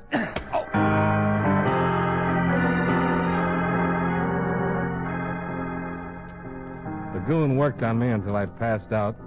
Then he threw some water in my face and started working on me again. Oh, he knew his job. It hurt, but it didn't kill me. When I was coming to for the third time, the phone rang. And Bert left the room to answer it. I knew this was the only chance I was going to get. When the goon leaned over me with a bucket of water, I grabbed the cuffs of his trouser legs and pulled. I staggered up to my feet as the goon started up off his back. I kicked him as hard as I could in the face. Grabbed the heavy bucket and stumbled over to the door, just as Bert came back from the phone call. Hey, goon.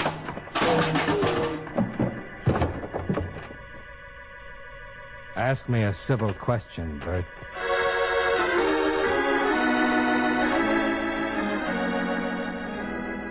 I tied them up as best I could, then took Bert's gun and the car keys. I found my way out of the warehouse, climbed in the big black sedan, and drove across town to the block that ran into River Street.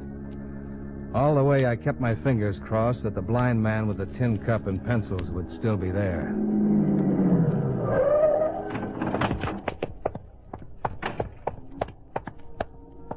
Pardon me. Yes? I came by here a little while ago and dropped a key in your cup. Oh, yes, I found it. Here it is. I'd like to buy it back. Buy it? Yeah. Here. Oh, thank you. Thank you. I guess I'd better be going. It's beginning to rain. No, it isn't. It's just bleeding out.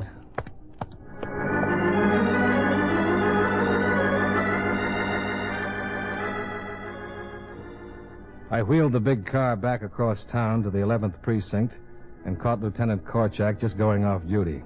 He took one look at my face, mumbled something about careless truck drivers, and sat down to listen to my story.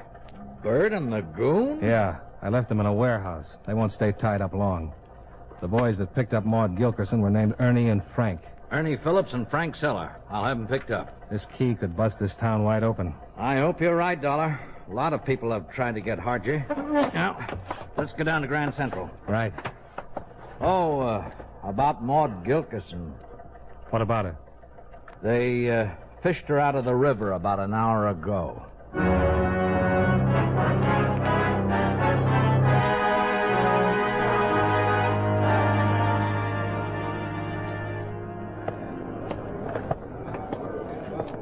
Yeah, okay. Give me the key. Here. Hargy knows about this locker.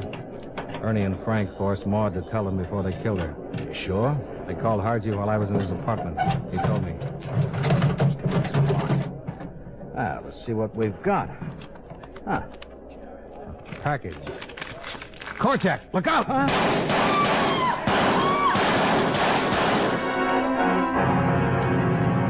I'd seen them just as they came around the corner. The goon was grinning through the teeth I'd kicked out, and Bert had a big lump on the side of his head where I'd nailed him with a bucket. Everyone came out with their guns all at once. Korchak jumped to one side, and I dropped to my stomach while I squeezed out all 6 shots from the gun I'd taken away from Bert. When the smoke cleared, Korchak was down, but he was smiling. He'd caught one high on the shoulder, but Bert and the goon were through being bad boys. The goon was dead, and Bert didn't have far to go to catch up.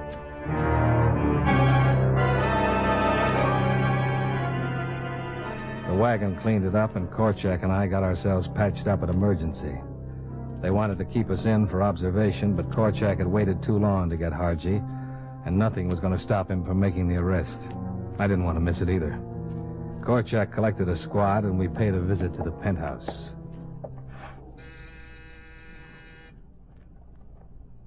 Think he skipped? Stakeout said he hasn't left the building. Come on, Harji, open up. This is Korchak, and I got a present for you. Hey, get back. Come on in, Korchak. I got a little something for you, too. You know, I'm kind of glad he wanted it this way. I'll shoot the lock, and then we go in. All right, hit the door.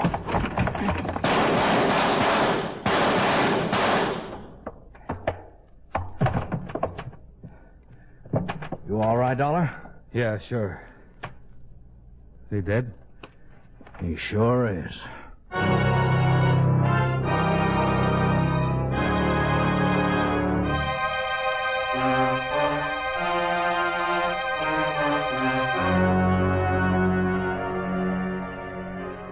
Expense account items 5 and 6.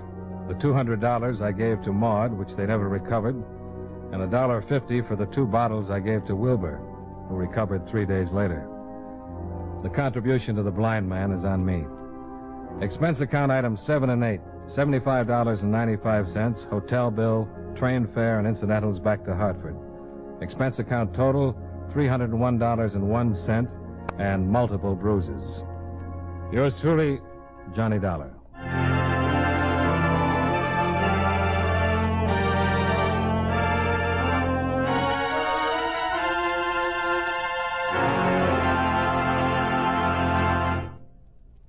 Remember, friends, for refreshing taste plus chewing enjoyment, treat yourself to delicious Wrigley's Spearmint Chewing Gum. The taste of fresh spearmint is cooling and delightful, and there's lots of it in every stick of Wrigley's Spearmint Gum.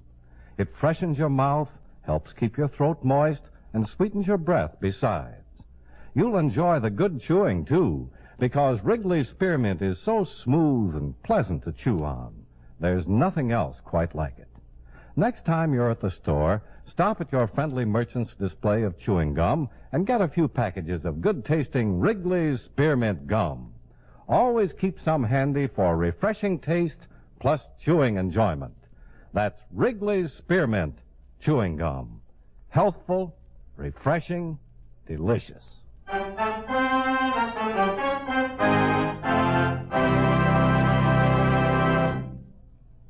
Yours truly, Johnny Dollar, brought to you by Wrigley's Spearmint Chewing Gum, stars John Lund in the title role and was written by Blake Edwards with music by Eddie Dunstetter.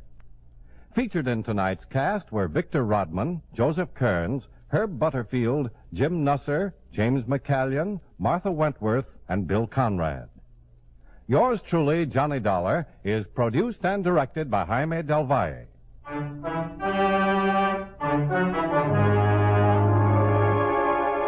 The makers of Wrigley's Spearmint Chewing Gum hope you enjoyed tonight's story of Johnny Dollar and that you're enjoying delicious Wrigley's Spearmint Gum every day. This is Charles Lyon, inviting you to join us again next week at this same time when from Hollywood, John Lund returns as Yours truly, Johnny Dollar. This is the CBS Radio Network.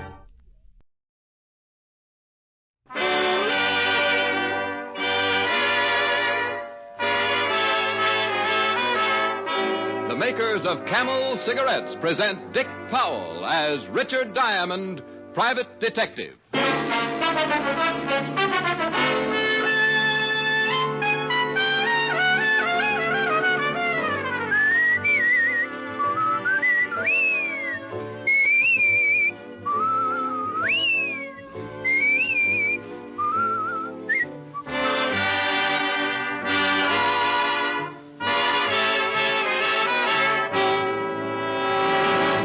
One puff won't tell you. One sniff won't tell you. It takes day in, day out smoking to find out how mild a cigarette is, how well it agrees with your throat.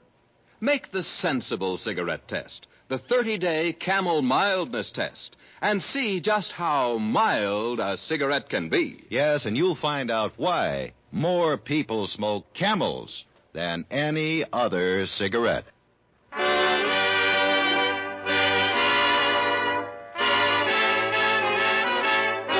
Here transcribed is Richard Diamond, starring Dick Powell.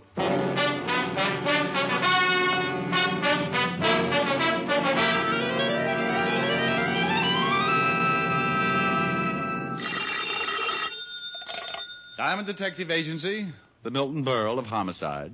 Pretty bad. Oh, hi, Helen. What are you doing?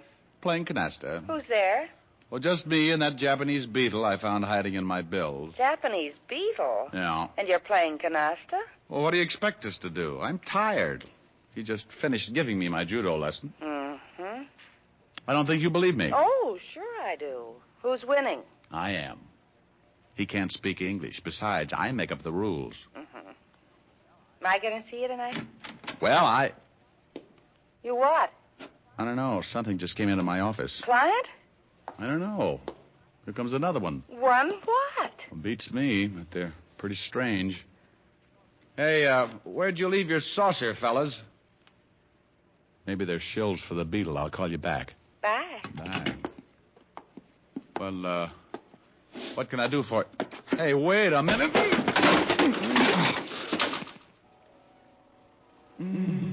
Oh, that was a piece, Salvador. Now pick him up, drag him over to the chair. Sure thing, Yuki. He is certainly very unconscious. He seems to be. See if you can revive him, Salvador. A pleasure. Would you mind holding my nuts, Yuki?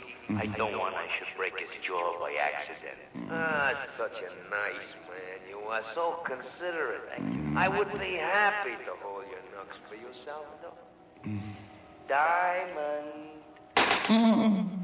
Diamond.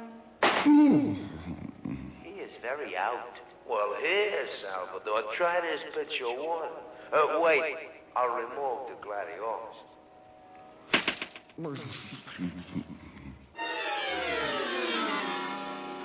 I felt as if I was lying in the middle of a crowded sink and someone had piled all the dishes on my head. They turned on the faucet and I floated up with a dirty coffee cup and took a look around. I treaded water and squinted through my dewy eyelids at two of the ugliest dishwashers I had ever seen. Look, he's twitching. You see, Salvador, it's just a little lazy. How do you feel, Diamond? Let us know when things start making sense.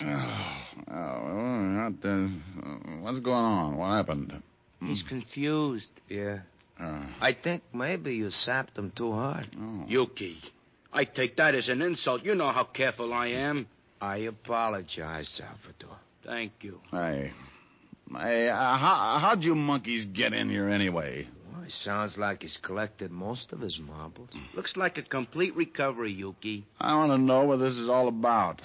Obliged to man, Salvador. Sure. But keep him with us. Naturally. Hey, now, wait a minute. Oh. That's enough, Salvador. It's enough. Can you hear me, Diamond? It's going to be obstinate. I don't think he likes it. Belt him across the ears. He'll listen. Can you hear me now, Diamond? He's nodding his head. I guess he don't want to open his mouth and let the blood out. Oh, that's fine. Now, listen, Diamond. In a while, you'll get a call from a Mr. Wharton. He'll offer you a job, but you will not take it. Do you understand? Salvador, please, see if he understands. He says, yeah, he understands. But now he's got a sore arm. Remember, Mr. Wharton, you don't want to work for him. I think he understands, Yuki. Yeah? But he looks tired from the strain. He certainly does. Look at those dark circles under his eyes. Well, put the man to sleep, Salvador.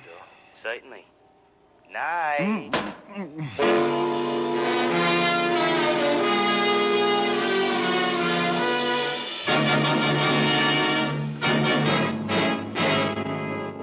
Mr. Diamond? Mr. Diamond, can you hear me, Mr. Diamond? This is going to get monotonous. Go away, will you? Should I call the police, Mr. Diamond? What? Oh, I was expecting uglier company. Can you sit up? I'll take a crack at it.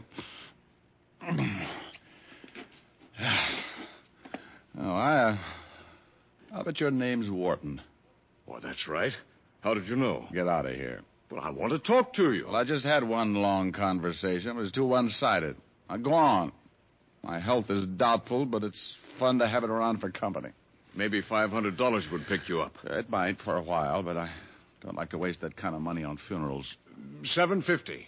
Yes, so they line the coffin with velvet. $1,000. Well, you're beginning to make a short life sound practical. If you do the job successfully, there'll be another $1,000. You just bought yourself a corpse. Let me wash up. Talk some more. I can hear you. Well, it's my son, Roger. He thinks he killed a man. He thinks? What do you want me to do? Find out for sure so he can brag about it? Ever heard of a John Alter? Oh, sure. Walt Levinson sent him up 5 years ago on a manslaughter rap. Well, he doesn't like it up there, and he'd like to get out. I don't blame him. What's this got to do with your son? I'm chairman of the parole board. Yeah, you look much better now, Mr. Diamond. So you're chairman of the parole board? Yes. Some of Alter's friends promised to keep quiet about my son if I let Alter go free when he comes up before the board next week. Uh-huh. You think maybe your son was framed? Yes. About a month ago, he met a girl in Florida. Her name is Lenore Brown, and she's a friend of Alter's.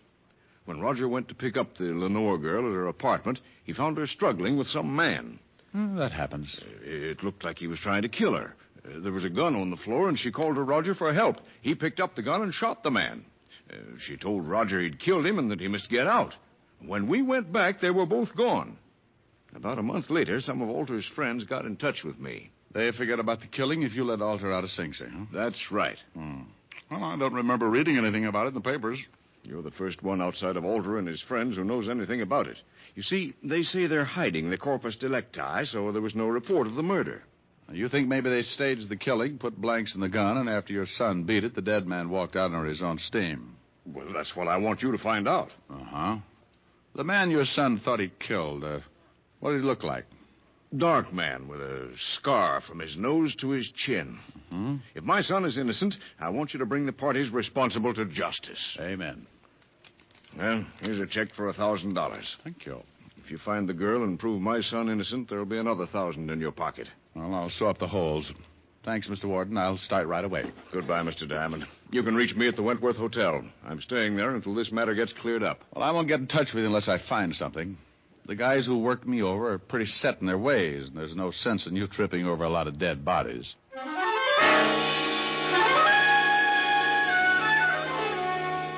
I grabbed a pack of Camels, looked at the $1,000 check, thought about the warning the two bruise artists had given me, and decided it was a toss-up.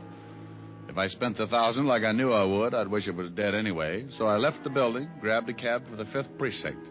10 minutes later, I walked into the squad room and spotted Sergeant Otis, looking like an advertisement for a sour stomach. Well, Richard Diamond, private salute. Well, Sergeant Otis, private sloth. Huh? Well, look it up. S-L-O-T-H. I will. Under S. I know. The three-toed variety. And get your uniform pressed, won't you? Looks like you've been hanging it in a taffy machine. Oh. Well, hello, Rick. Hey, you must get tired changing your face every day. Somebody shove you around again? I've been catching up on my patty cake. Tell me, Walter, do you ever know a girl named Lenore Brown? Yeah, sure. John Alter's expense account. They used to hold hands before I sent him up. Know where I can find her? Alter's still got her staked out. When he gets out, he's going to come back and dig up the claim. You better forget about it. She's got the antidote for lonely nights, but some of Alter's boys are protecting it. I know. They gave me a pep talk this afternoon. Then listen to them. It's better watching the game from the bench. Oh, you never can tell. I might make a score. Well, you're outweighed, outclassed, and liable to be outlived. But she used to work at the Black Swan in Florida. We heard Alder was trying to get a parole, and she came to New York to be close to him. Any line on her here in town? No, but if she's seeing Alter, you might spot her on a visitor's day.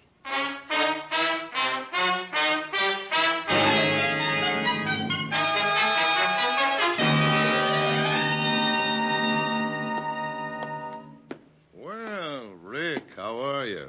It's been a long time. I know a lot of people who wouldn't like to hear that, Warden. How are you? Oh, fine, fine. What's on your mind? Well, I hear Johnny Alter's been having company. I'd like to take a look at her. Oh, Miss Brown. Mm-hmm. Well, I can't blame you. Well, I just want to spot her and see where she goes. You can't miss. If she walked through the yard, there'd be a jailbreak tomorrow. What time are visiting hours? Well, if she's seeing Alder today, she should be downstairs right now. Like to take a look? Uh-huh. I'll have a guard take you down. Good. Well, on second thought, I'll go myself.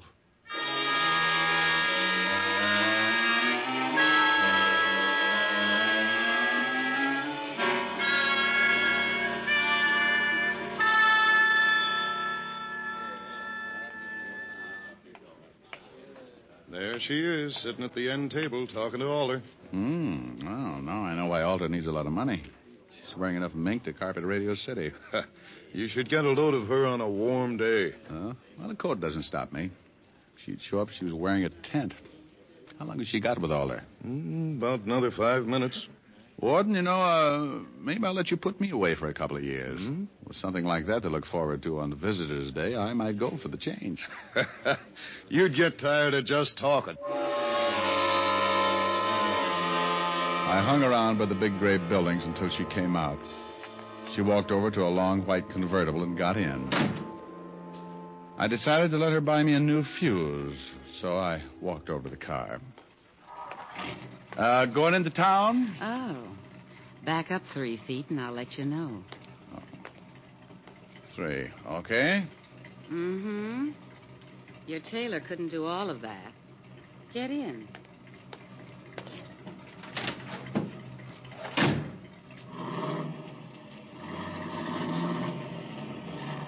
Visiting? Oh, yeah. The warden's an old friend.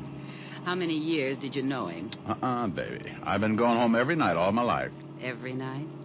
Well, almost. What do you do with the, almost? It depends. Everybody likes something different. You must get tired thinking up new ideas. Oh, I don't think much. It's more fun being surprised. Hey, what's the idea? Surprise. Oh, yeah. And a nickel-plated one. Look, baby, you don't have to pull a gun. If I'm getting fresh, I'll get out and walk. You'll sit right there, Diamond. Name dropper. Mm-hmm. Expecting company? Mm-hmm. And you've met them before, honey. Well, it's nice. I wouldn't want you to get stuck with the introduction. Those your friends driving up? It should be. Now, you hold real still. They'll only shoot you this time. When a gal's got a gun, you don't stand much of a chance unless she's got her mind on something else. This one did. And when she looked up in the rearview mirror to make sure it was her boys, I tagged her. My 2 playmates were just pulling up, and I jumped out of the car. There he is, Yuki! He's slugging off. She's out cold. Well, shoot him, Salvador. Shoot him!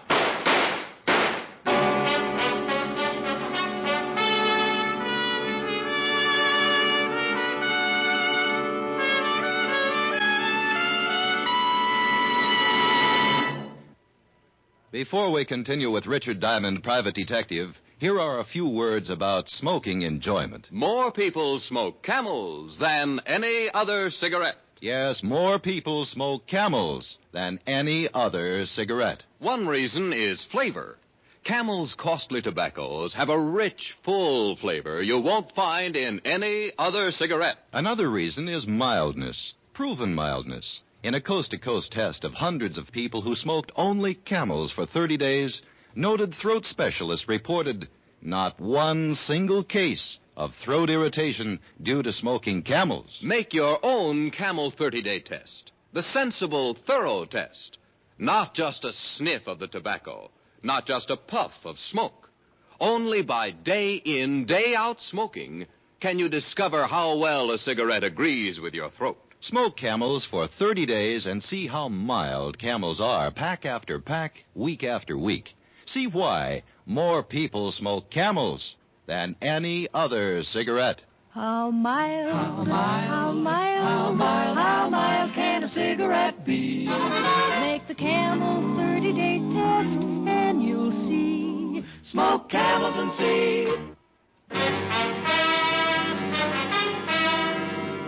And now, back to Richard Diamond, Private Detective, starring Dick Powell. There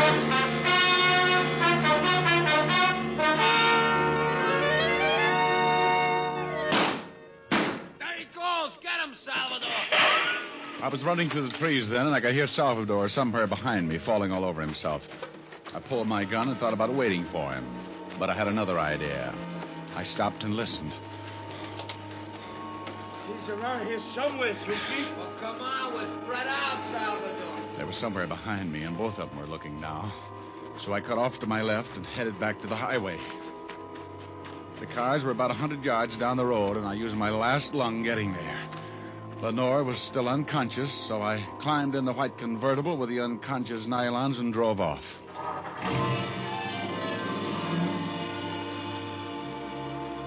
I'd been driving for about 15 minutes when I noticed something lying on the seat beside the still sleeping Lenore. It was her purse, and she didn't wake up when I grabbed it. Doing a rummage job at 80 miles an hour isn't easy, but there wasn't much of interest anyway, just a little black book. I needed a gimmick, so I stuck it in my pocket. I put the purse back on the seat just as she started coming around. Well, now that's it, baby. Sit up and look at the scenery. How did you get here?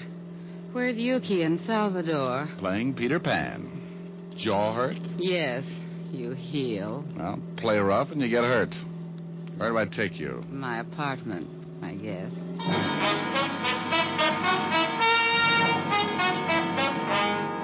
I drove her to her place on East 51st and walked her to the door. She looked at me like a fat woman eyeing a French pastry, and her mouth slipped down to her shoelaces when I gave her a peck on the cheek and left her standing with an old front doorknob in her hand. I went back to the office and took out her little black book. There were a lot of names, and some of them I knew. Yuki, and after it, likes his work. And Salvador. And after his name, has own gun. And oh, yes, Richard Diamond, too. I never did figure out what the 3 stars were for, but 3 other names and addresses put me in second gear. One was in the village, another down by the East River, and the last was somewhere in Chinatown. All of them were a setup for a dead man who wanted to make himself scarce. I wanted to talk with Wharton before I started hunting, so I called him at the Wentworth. Did you find out anything yet, Diamond? Not yet. Look, Mr. Wharton, you said the man I was looking for was dark with a scar, Yes, from his nose to his chin. Well, thanks. Maybe I'll call you tomorrow. I hope you clear this thing up in a hurry. Well, so do I. I want to get my nerves untangled. I took the easy address first, grabbed a cab, and 30 minutes later I was walking down the steps of a shabby little dive on the east side of Greenwich Village. You want something, Mac? Yeah, a pound of egg noodles. Just sweep them up off the floor. Hey, you know anyone around named Lenore? Sure, Lenore Brown. She comes in here about once a week, listens to the kid at the piano. Now, why would a classy dame like that go out with him? He don't play the piano so good. You ever see a guy with her? Man with a scar from his nose to his chin? No, she always does a single. Oh, well, thanks. You've been swell. I walked out, got back in the cab, and marked off Greenwich Village in the little black book. The second address, down by the East River. The night was black, and the fog had rolled in, staked out a claim all the way to the Hudson. I stopped cold, looked down at 2 gleaming eyes like 2 pieces of polished glass shining in the glare of the dim street lamp. Steady, boy, steady. Steady. Hold it, Lucifer. Yeah, hold it, Lucifer.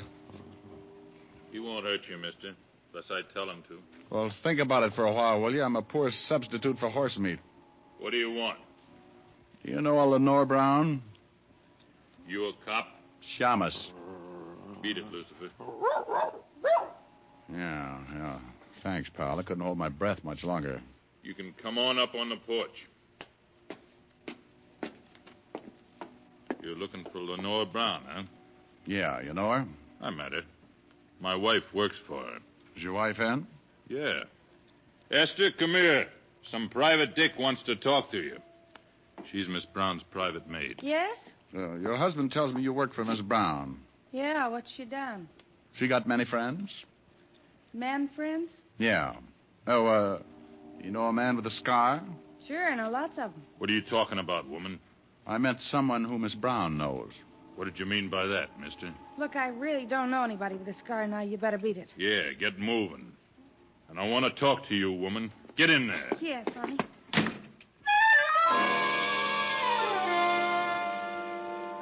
I knew she was going to get bruised, but he looked rough enough to cut my windpipe, and I wanted someplace to pour my coffee down in the morning. So I got out of there fast and headed for the last address in the little black book. The place was on one of those narrow, dark streets that looked like the inside of a grave. The sign above the door read Tansy, so I pushed open the door and went in.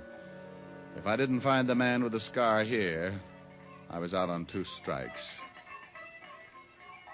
It was a little restaurant on the bottom floor of a 2-story building. A quiet waiter slipped up and showed me to a booth.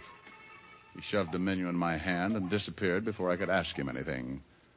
The place was empty except for an old couple sitting near the door. The waiter said something to them, and they looked quickly over at me, and then they left in a hurry. The room was completely empty now. Even the waiter had disappeared. I looked up at a flight of stairs at the far end of the room. A pair of very healthy ankles came into view, and they were holding up a pair of legs that ran my blood pressure up to 190 again. I eased my gun out and held it under the table. She turned the corner and started down toward my booth like a loose snake in a rabbit pen. Mind if I sit down? Well, it's your party. Shame on you. Don't you know it's not nice to pilfer a lady's handbag? Now Lenore will have to spank. Looks like the last address paid off. If you're buying shrouds, it did. Where's the guy that young Wharton was supposed to have killed? Upstairs. But he's very unsociable. Hates long conversations. I only need a couple of lines. He can't even do that. He likes to keep on breathing. The old man figures Alter framed his son. He's not going to let your boyfriend out of Sing Sing until he finds the man with the scar. Think he can do it better than you did? I found him. Was it worth dying for? I don't know. I can tell you better after I talk to him. Mama's going to have to spank sooner than she expected. Come on in, boys. Well, look who's here. Are Mama's 2 big idiots out collecting blood? Where are your buckets? He's bitter, Yuki. A peasant. You've met Yuki and Salvador before, haven't you? Yeah, on the end of a fist. They want to show you the town. I know the beat. Well, I'll bet you've never seen it from the bottom of the East River. No, but if you'll put on a bathing suit, I might buy the idea. It's too bad we'll never make the beach together. I'd like to show you the sights. Boys, you'd better help Mr. Diamond out of the booth. I think he's stuck. You know how it is. Boys like to keep moving. Sure. And so do I.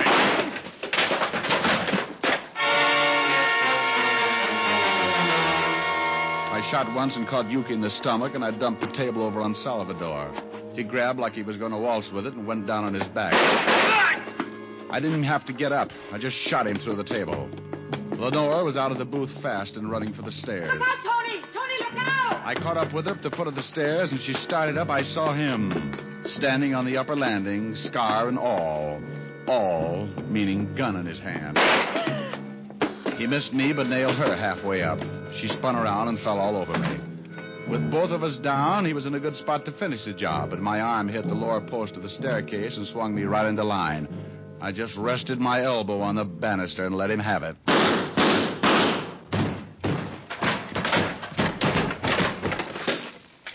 You should have kept your nose up, mister. A bad landing washes you out.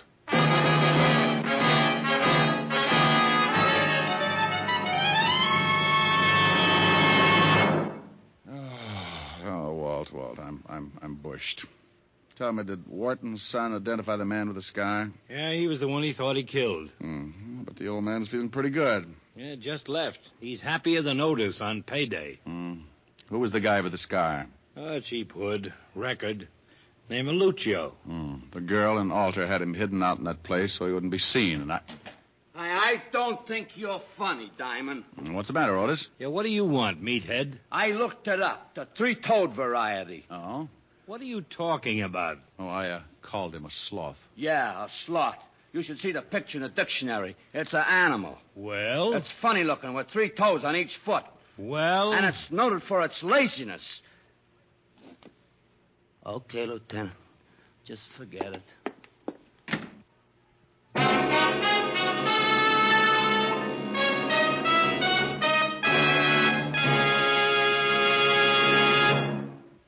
Dick Powell will return in just a minute. What cigarette do you smoke, Doctor? That question was asked of doctors in every branch of medicine, doctors in all parts of the country. What cigarette do you smoke, Doctor? The brand named most was Camel. Yes, according to this recent nationwide survey, more doctors smoke Camels than any other cigarette. Friends, buy your Camels the handy, thrifty way, by the carton. That way you always have Camels when you want them. How mild, how mild, how mild, how mild can a cigarette be? Make the Camel 30-day test and you'll see. Smoke Camels and see. Here's Dick Powell with a special message. Thank you. Ladies and gentlemen, the makers of Camels deem it a privilege to send free cigarettes each week to hospitalized servicemen and veterans. This week's Camels go to Veterans Hospitals, Topeka, Kansas, and Oakland, California. U.S. Army Percy Jones General Hospital, Battle Creek, Michigan. U.S. Naval Hospital, Portsmouth, Virginia. More than 194 million Camels have now been sent to servicemen, servicewomen, and veterans. Now, until next week, enjoy Camels. I always do. How mild, how mild, how mild, how mild, how mild can a cigarette be? Make the Camel 30-day test and you'll see. Smoke Camels and see.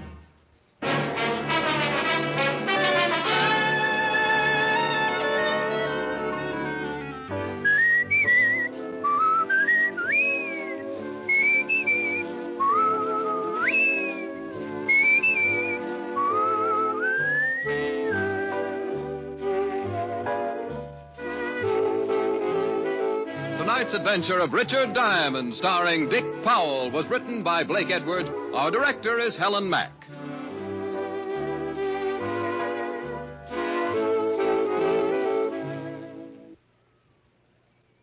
Men, for pipe smoking pleasure, get Prince Albert, the national joy smoke. Prince Albert's choice tobacco is rich and flavorsome. It's crimped cut for smooth, even burning, and specially treated to ensure against tongue bite. Yes, PA is America's largest selling smoking tobacco.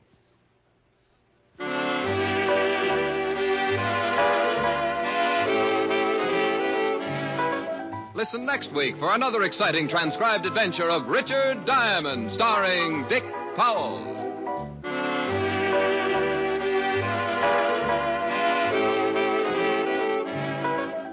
This is Your FBI. The official broadcast from the files of the FBI follows immediately. Stay tuned. This program came to you from Hollywood. This is the American Broadcasting Company. The Whisperer. The Whisperer.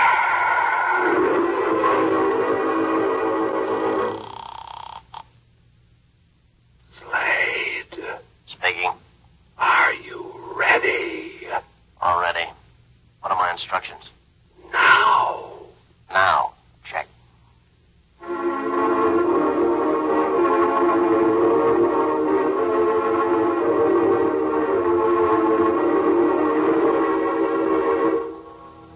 Presenting The Whisperer, starring Carlton Young.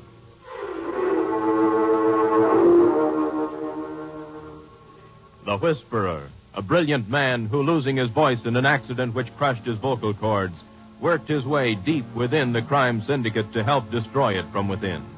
To the underworld, his familiar rattling hiss is the voice of authority, to be obeyed without question. Then a miracle of surgery performed by Dr. Benjamin Lee restored his natural voice, enabling him to resume his real identity. Now, as Philip Gault, aggressive young attorney, he skirts the thin edges of death, living his dual role. For as the Whisperer, he sets in motion the forces of the syndicate in Central City. Then, as Philip Gault, uses his knowledge to fight the organized network of crime which seeks to control the fate of millions in cities and towns across the nation.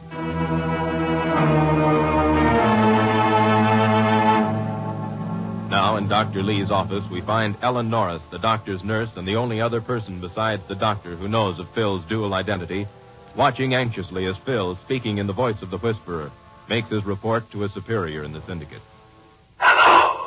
New York. Slade, given instructions.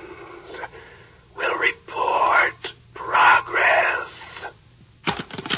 Now? That's right, Ellen. Now. What does it mean, Phil? You mean specifically? I don't know. It's designed to set something in motion right now. Someone's murder. When the syndicate gives that kind of an order, it usually means at least one murder. And you had to pass the instructions on. Just another indication how the syndicate works, Ellen. One hand never knows what the other hand is doing. This Slade is probably from out of town. He has his instructions already. All he was waiting for was the word to start. I had to give it to him. Every other time, Phil, you had a lead of some kind to help. You knew who the victim was, you knew what was going to happen, and you could do something about it. But now... Yes. What are you doing, Phil? The only lead I have is the telephone number where I reached Slade. But how are you... The phone company won't give it to me, but the police can get the address. Lieutenant Denver? Mm-hmm. Excuse me, honey. Homicide, please. I have an idea the lieutenant's already suspicious of your extra-legal activities, Phil. How long... Hi, Lieutenant. Need a favor. Uh-huh. I've got a phone number. I need the address. Cheshire, 1789. That's right. No, it's just a little checking on a client. Yeah, I'm at Ellen's office. Thanks. He must be in a good mood. The lieutenant's plenty smart, Ellen. He knows I wouldn't want the address for any reason that might kick back. Little does he know. In this case, what he doesn't know might save him some grief. If you can stop whatever it is from happening. Yes, if. Sweetheart. Uh-huh. It's kind of late, and I'm going to be on the move pretty soon. How's about meeting you later for supper? You can get a sandwich now, maybe take a show or something, and then I'll join you. Mm-mm. Well, it's past dinner time already, and you haven't had anything to eat since lunch. I know. I'm starving. Well, then. And every time I have an appointment with you for dinner, it's always delayed anywhere from 3 to 5 hours. Well, you see what I mean? The best thing right now is for you to grab a bite and meet me later. Consequently, since I'm a creature of habit, I've got myself into the habit of irregular dinner hours. Well, now's your chance to get regular. I'm staying with you. But don't you... No buts. I'd be wondering about what was happening all the time. Ruin my digestion. I'm with you, lover. No, wait a minute. Hello? Oh, yes. Hello, Lieutenant. Uh-huh. Yes, I know where that is.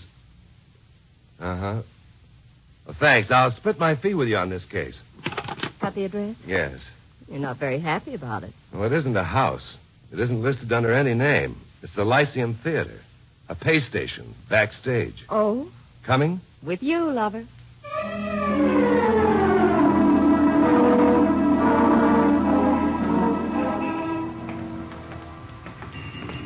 Oh, look what's playing, Phil. Romeo and Juliet. Oh, that'll be a nice way to spend an evening in the theater. Maybe it'll be more entertaining backstage.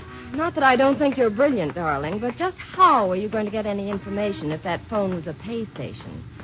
Seems to me this job's just about hopeless. Just about hopeless for the somebody on the other end, too, Ellen. We've got to try. Here we are. Let me do the talking. Don't I always?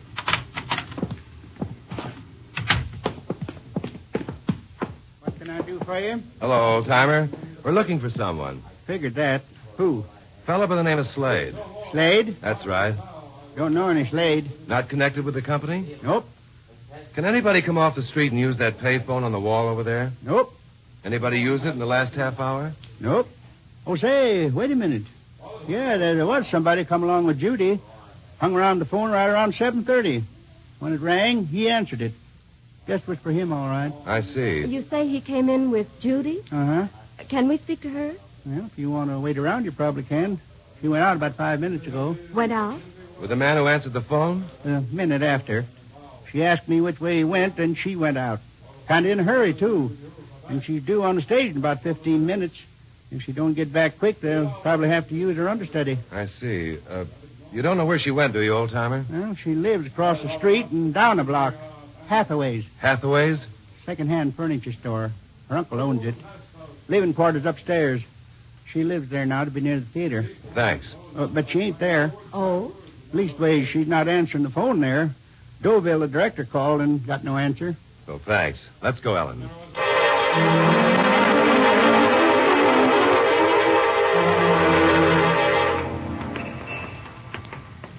Hathaway's.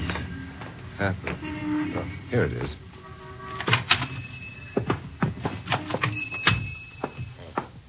How do you do? Mr. Hathaway? Vladimir Hathaway, at your service. We're looking for a young lady by the name of Judy. Oh, why, Judy is at the theater down the street. She's appearing in Romeo and Juliet. But I don't think you'll be able to speak to her, not until she's off stage. Well, she's not there. She came home. She does live here. Why, of course. Judy's my niece. Of course she lives here, upstairs. But she isn't home. I'd know if she were. She left here almost an hour ago. And didn't come back? No, of course not. Oh. Quite a shop you have here. Thank you. Could I interest you in some furniture? I have a dining room set that's almost new right over here. No, thanks. A lounge chair, most comfortable thing in the world. We'll think of you when we set up housekeeping. Oh, I thought you were... Married? Not yet. Judy has a friend by the name of Slade, hasn't she? Slade? Why, not that I know of. You know anybody by that name? Slade? No, Well, I don't think we can do any good here, Ellen. Is something wrong with Judy? For a loving uncle, you finally came around to getting concerned. I don't know if anything's wrong. But if anything is wrong, I would like to know. We're trying to reach a fellow by the name of Slade, and Judy apparently knows him. Oh, I see. Perhaps one of her actor friends. I don't know them all. It's hard to keep track of. Phil. I heard it. I beg pardon? That was a shot. Where's the stairway to the upstairs? A shot? That's right. Where is it? I am a little hard of hearing. But what kind of shot, you? Pistol, if I'm not hard of hearing. Where's the stairs? But if it's a shot... Stop stalling, Hathaway. Ellen, try that door. Here, Phil. Yes, through that door and up the stairs to the right. It was a shot, Phil. I know. Through here, Ellen. I did it. Phil, on the floor. I see him. Phil? He's dead. I shot him. Better let me have the gun, Judy. I shot him. Slade? I shot him. All right, you shot him. Is his name Slade? Yes. Better give me the gun, Judy. No. Come on, Judy. No. What's happened?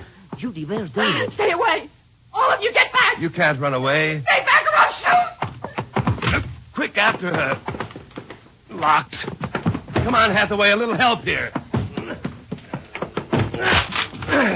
Come on, let's go.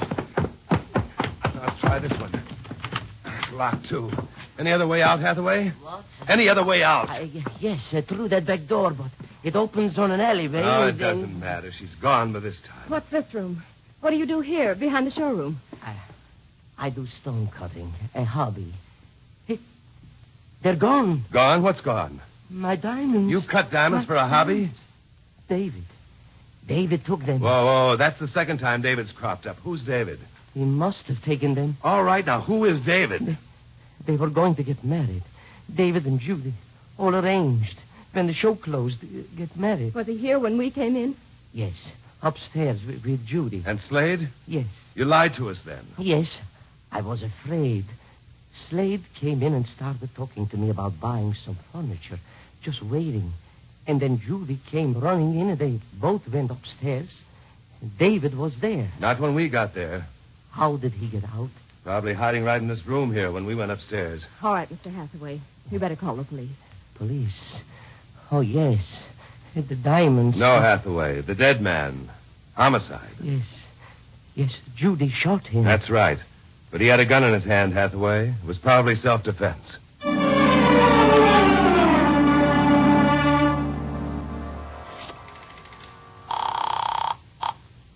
Hello, New York. Central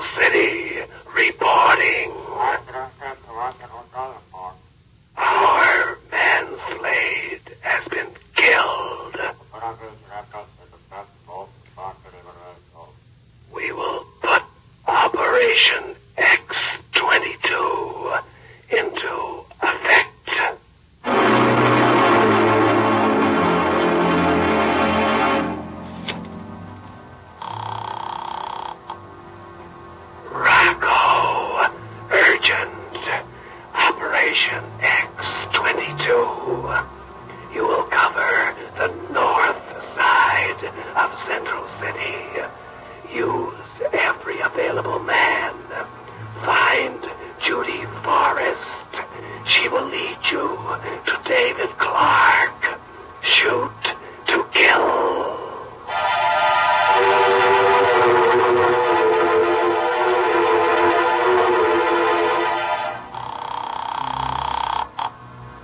Nick, urgent. Operation X-22. You will cover the east side of Central City. Use every available man. Find Judy Forrest. She will lead you to David Clark. Shoot to kill.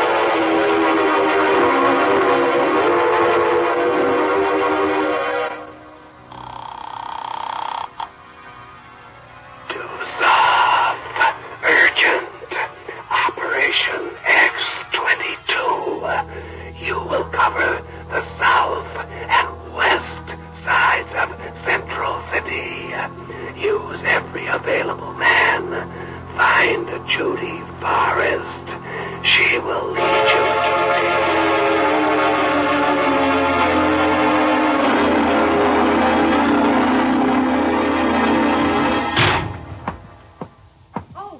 Phone call? Come on, sit down, Phil. No, thanks. What's wrong, Phil? You look as if... Operation X-22. What's that? A dragnet. A syndicate dragnet. For Judy? Uh-huh. Poor, frightened kid. To kill her? Her and David Clark. Why? If I knew that, I'd probably understand a lot of things, Ellen. Like why Hathaway is such a confounded liar. What chance does she have, Phil? None. What are we going to do? Try to find her before the syndicate does. Try to find her. All right, Phil. Finish your sandwich. Mm-mm.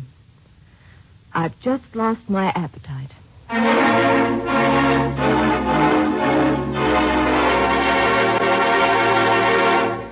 You are listening to The Whisperer, the story of Philip Galt, who skirts the thin edges of death, living his dual role. A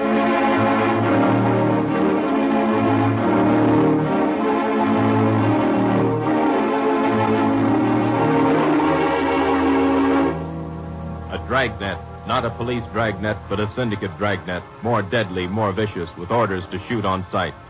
Philip Galt, in his guise as the Whisperer, has passed along the syndicate's orders. And now, without knowing where Judy Forrest is, he must protect her from the dragnet he himself set in motion. Seems like such a hopeless task, Phil.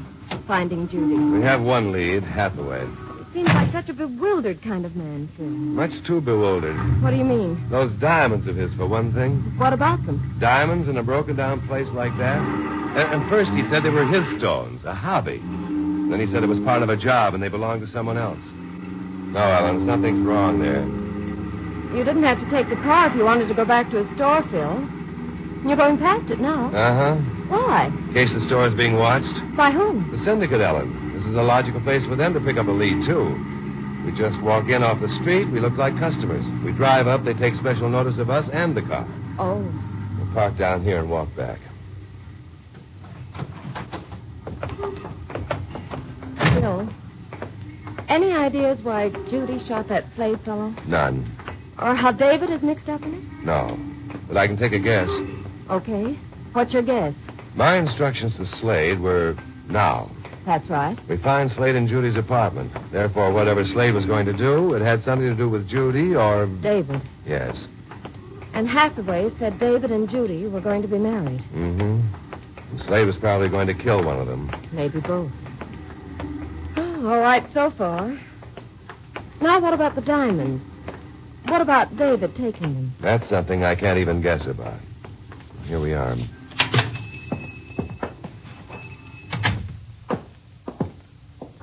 Yes. Can I help you? I thought the police would be here by now, Hathaway. Police? You know, the body upstairs. Body? Upstairs? I don't understand. Oh, so that's the way you want to play. Ellen. Yes, Phil? Take a look up there, huh? All right. You must be mistaken. There is no body upstairs. I can't understand what you mean. Who took it away? You must excuse me. I'm very busy. And what about the diamonds that were stolen? Reported that yet? Diamonds? Stolen? I have no diamonds. Now, please, I don't know what that young woman is looking for in... Don't you, Hathaway? My tie, you're choking. A woman's life is at stake, Hathaway. He's not there. There's nobody upstairs. I know. Well, Hathaway? What do you want? Where's Judy? I don't know. What do you know, Hathaway? Do you know the syndicate has a dragnet out for her? No, I don't. Oh, no. yes. I don't know where she is. They will kill me. They will. Who will? The syndicate. The diamonds. Cutting them up and passing them along. Part of the syndicate. A small link in the chain. David. What about him? He stole them from me. I'm responsible for them. I don't know what they'll do to me now. What about Slade? I don't know about him. David, part of the syndicate, wanted to quit. Judy wanted him to quit so they could get married. She didn't want him involved in... So Slade came around to kill David. Yes. And Judy shot Slade to prevent him from killing David. Yes, please. Please, you've got to protect me. They came and took Slade away. They must be watching this place. Maybe even now, they know you are here. They know I've talked to you. Where's Judy? I don't know. I swear to you, I don't know. And David? You are not with the syndicate? I'm trying to help Judy. Yes. I don't know where he is, but I can tell you where he lives. Where? 1677 Cedar Lake Drive. Have you told anybody else? No. Didn't they ask you? I told them I did not know. David is a good boy, really. I don't want his life on my conscience. And Judy? Maybe she's there with him. She's my niece. Really, she is.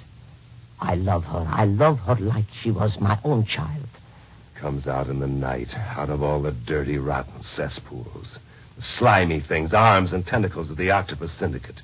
Touching a good kid, touching a girl whose only sin is to love someone caught in their web. Please, you can't do anything. You can't stop them. You don't know them. When they start out to do something, they finish it. Yeah. Well, what about those stones? Why'd David take them? I don't know. Maybe because he wanted to hit back at them. Phil, let's hurry. They will be following. We'll go out the back way. Our car is parked in the next street. We'll go through the alley. After I give the police an anonymous tip.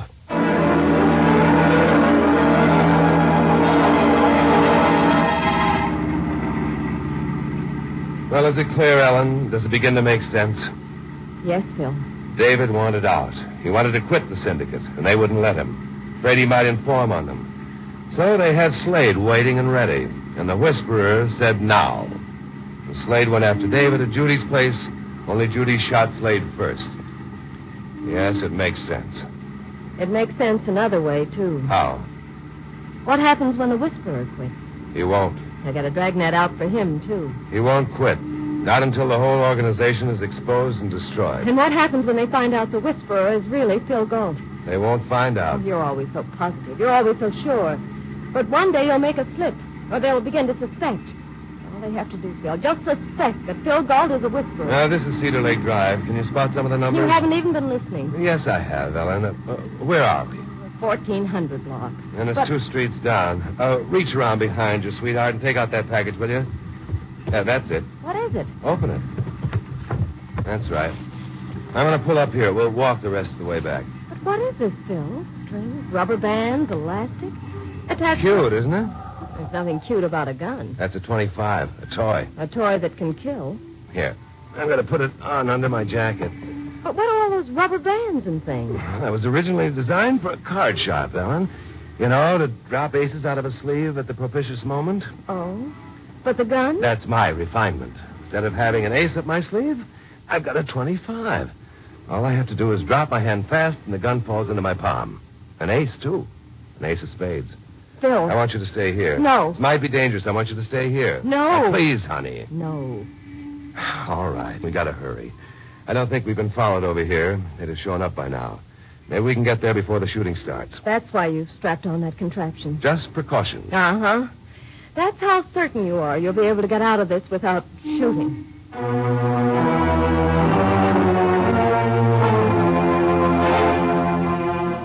As old Phil buildings are fire traps, Phil. Converted to rooming houses. Yes? Oh, David Clark in. How am I supposed to know? You think I keep track of all the people who go in here day in and day out? I'll never get any of my work done. If you'll just tell us what apartment he's in. Apartment? Upstairs. When you get to the top floor, there's a stairway to the attic. That's his apartment. Thank you. Thank me for nothing. Just keep the place decent. No hijinks, parties, and loud music. I got my other rumors to think about. I can't allow Yes, any. of course. Thank you. So far, so good. If he's up there, if they haven't found out, And Judy? she's probably with him. That's why I think they're here. Hold up. He's dead. Good to work off a heavy dinner. What dinner? Shall I knock? Well, what'll we do? Just go in. Nobody home. Well, it appears the birds have flown. Hold it. Don't turn around. I've got a gun. Oh. It's quite a trick, hiding behind the door so when it's open it conceals you. That's the second time you've done that, Clark. Judy, see if they're armed. All right, Dave. Look for shoulder holsters, jacket pockets, hip pockets. No, he isn't. All right, go through her purse. Excuse me. It's perfectly all right. You don't have to be polite, Judy. Just thorough. Yes. There's nothing here. All right. Back across the room, both of you. What are you trying to do, David? Who are you? My name is Galt. What do you want? How do you fit in this? I happen to be following a man by the name of Slade. Knew him a long time ago. A hoodlum, murderer, part of the syndicate. What do you know about the syndicate? Enough, David. Enough to know that anyone who gets wound up with the syndicate has taken a step he can't take back. Enough to know that if they mark someone for death, there's usually no escape. There'll be an escape this time. Not if you go about it this way. I'm here to try to help you. I don't need any help. Now, that's silly. Yes. Please, can you help? Tell him to put that gun away. Dave, please. No, Judy, no. This might be just con on his part. I'm not taking any chances. You took all your chances when you worked for the syndicate. Well, I'm not working for them now. No, you're not. Where are the diamonds, David? You know an awful lot about me and the syndicate and the diamonds. Now, what else do you know? Just one thing that makes any sense. Phil. Take it easy, lady. Outside in the street, a car. It's them. You brought the whole mob. They didn't follow me. How else could they get here? I found out from Hathaway. Don't you think they might have found out, too? Yeah, that's right. Well, David, what are you going to do? Oh, they wouldn't let me quit. Well, I'll see they don't get their lousy diamonds. I'll see to that. The dirty, rotten murders, I'll make them pay. And Judy? What about Judy? Will she pay, too? Oh, Judy. Dave, it's my fault. No, I- Judy, I'm coming Judy. into the house. Judy. Darling, this whole rotten mess, it's my fault, but I can't get away. Quick, David, what are you going to do? They're coming up the stairs. I'll show you what I'm going to do. You. Me? What do you want with Ellen? She's coming out with me. Oh, sure, I'm going to get it, but I'll get a few of them first, and you're going to help. You're going to be my shield. No, David. Hold on, David. You hold on. All right, sister, come on. That's your syndicate training coming through, David, but you're not taking Ellen with you. No, who's going to stop me? Look, it doesn't mean anything to me not to plug you now, too. Now, up you the hands. Up. All right, David. Well, where did you get that gun? Judy, get back. Here, Judy, the diamonds. Keep them. David. Get back. Okay, suckers. Get back. Oh. David.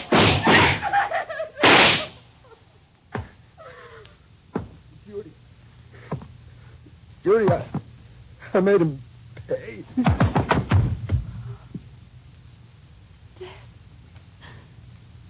David's dead.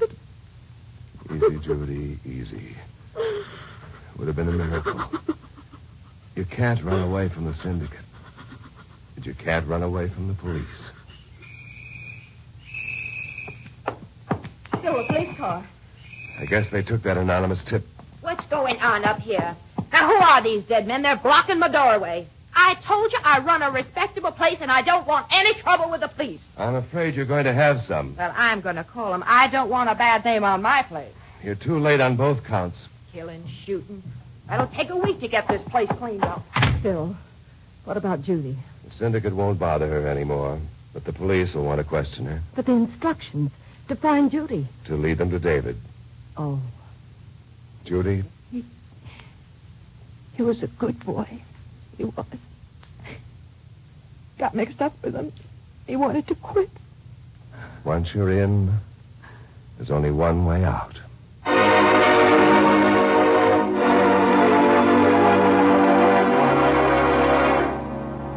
They took Hathaway in for questioning? Yes, in a prison term. And the two syndicate mugs that ran off in the car were killed in a gunfight with the police. You know, Denver's added it all up pretty good for someone who wasn't in on the thing. Slade and 4 other members of the syndicate dead. David dead. Hathaway, offense for stolen diamonds. And where does that leave Judy? Well, the police have the diamonds, so the syndicate won't be interested in her anymore. I had a little talk with her. Oh? While your back was turned. You know, sweetheart, she's a real trooper. Yes, I think she'll get over this. I'm sure she will. I've got her out on bail. You've got her out. Uh-huh. I'm going to be handling her case. You know, being an attorney comes in handy at times. Especially when you can have such attractive clients. Hmm? Oh? Is she attractive? I didn't notice. Why, Phil Gault. You may have been busy tonight, but you weren't blind. You sound jealous, Ellen.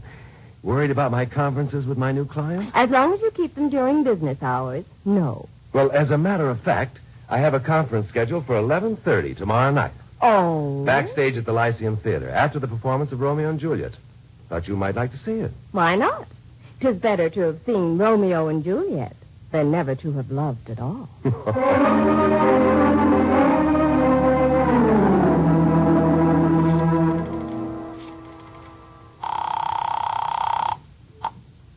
Hello, New York.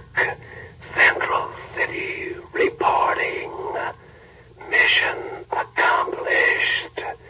David Clark killed, but at great cost to the syndicate.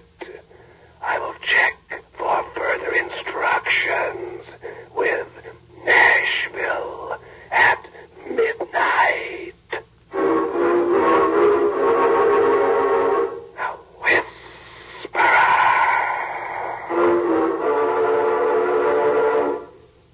The Whisperer is based upon stories and characters created by Stetson Humphrey. Any similarity to persons living or dead is purely coincidental. Carlton Young is starred as the Whisperer. Betty Moran is Ellen. Others in the cast were Sidney Miller, Stacey Harris, Ralph Moody, and Michael Ann Barrett. The Whisperer was written by Jonathan Twice, produced and directed by Bill Karn. Original music by Johnny Duffy. This is Don Rickles inviting you to listen next week to another exciting adventure with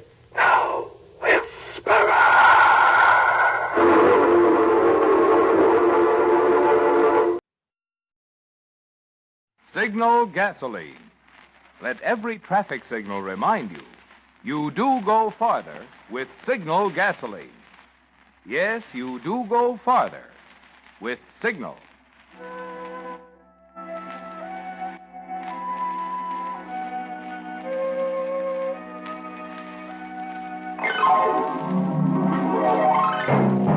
The Signal Oil Company and your neighborhood Signal dealer bring you another curious story by The Whistler. Tonight, X marks the murderer.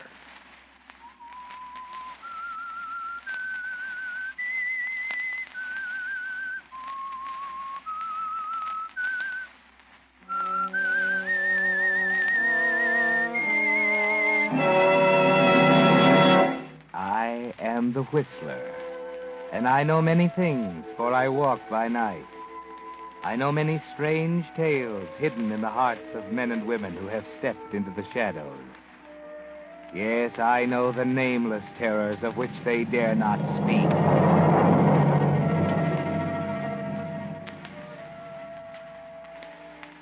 If it hadn't been for a simple housewife named Mamie Cast and her idea, the police might never have solved the case at all. And it was a case that they certainly wanted to solve, and quickly. It was a long series of murders which baffled police and terrorized the city, not only because of their fiendish quality, but because of their apparent lack of motive. I say apparent lack because you can't expect the police to find and recognize a motive deep in the mind of a man who simply enjoys killing, a man who rationalizes his feeling into a sort of righteous clause. So at the time Mamie Cass got her idea, the police were still baffled and getting nowhere. Mamie, reading about it, got her idea and told Ben, her husband, about it over their evening coffee. Think of it. 4 of them, all women, stabbed and left dying in the streets. And the police looking high and low, and him or her nowhere to be found. You know, it must be a man It couldn't be a woman to do a thing like that to her own kind. Don't you agree? Huh? Oh, Ben, ain't you listening to me? Sure. What's got into you sitting there staring like that? I was just watching you reading about it. You get all worked up. Like it was you that was stabbed. Like any minute it'd happen to you. Well, it might be, too. Who's to say he's not lurking right around here? And when I go out some night, why, it might be someone in our own neighborhood. Might be. You know, the police think it's a working man. They do? Why? Well, because all the killings have been on weekends, when there ain't work to keep a body busy and out of trouble.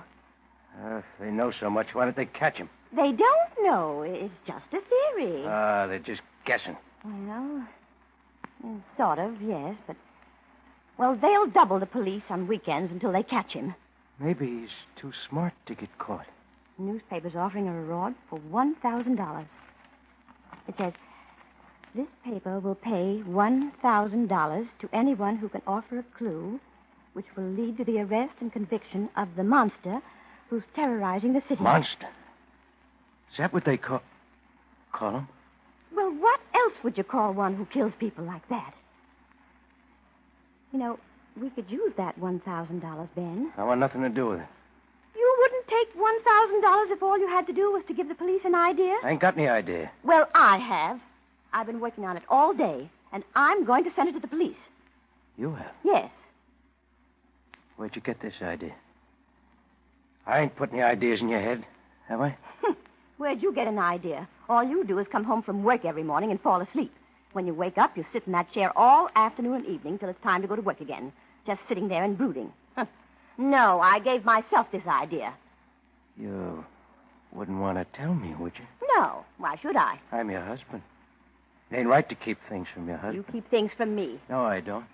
What things? You don't always tell me where you go. Can't a man take a walk now and then without having to get his wife say so? What's your idea? Well, here, look. See this map of the city? Huh? See them 4 crosses? Yeah, what are they?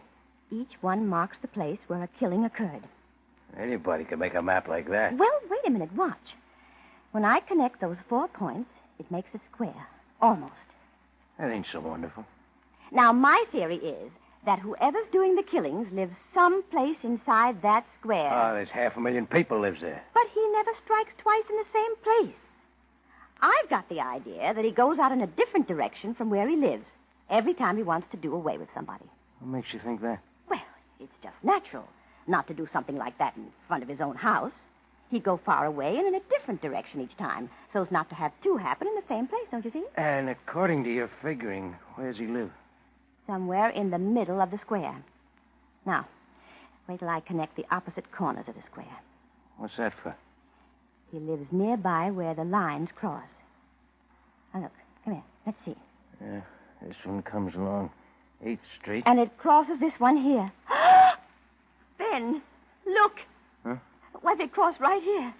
Practically in our own block. There, you see? Maybe it is someone we know. Maybe we see him every day. Oh, this is rot. You ain't aiming to send this fool idea to the police. I am. Maybe it is rot. And maybe it's worth $1,000. Anyways, I'm going to try. Mamie, I'm warning you. Don't fool around with something that's none of your business. And why not?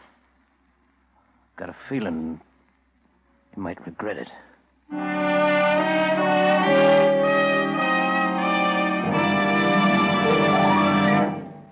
Now It Can Be Told is on everyone's lips these days, with all sorts of news breaking. For wartime security, American industry has had to maintain secrecy about many of its most amazing projects. For instance, Signal Oil Company, who brings you the Whistler each week, would like to have been able to tell you about Signal's new super fuel as it was being developed. For during the last few years, petroleum chemists have found ways of completely changing the composition of gasoline, giving new performance undreamed of before the war.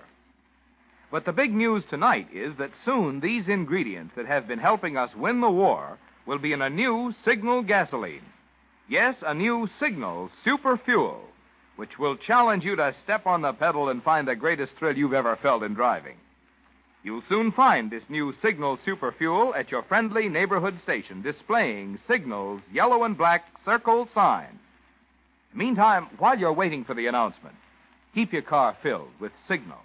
Keep enjoying genuine Signal quality, which today, as for the past 14 years, means the finest in petroleum products and service that money can buy. And now, back to the Whistler.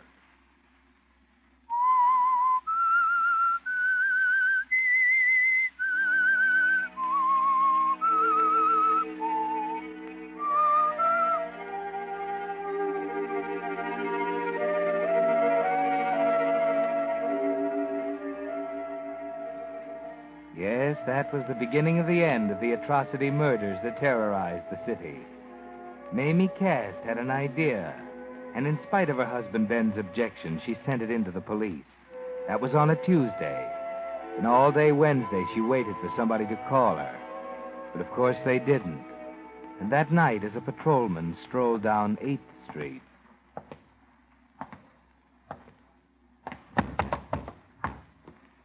Blast it. Now, what's this? Hey there. There's no place to go to sleep. Come on, get up. Come on, I'll get up. I'll give you a hand. Come on up. You're something wrong here. Mother in heaven. Another one.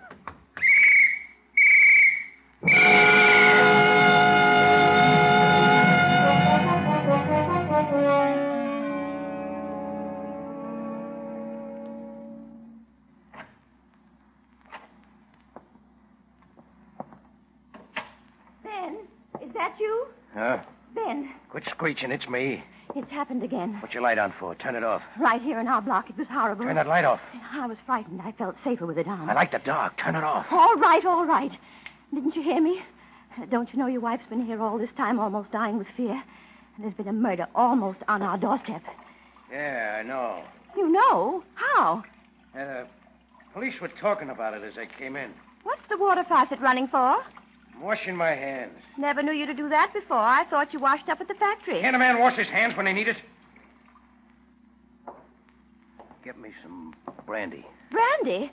At this hour in the morning? Yeah, I'm tired. Done in. Never acted like this before. It's right here on the sideboard.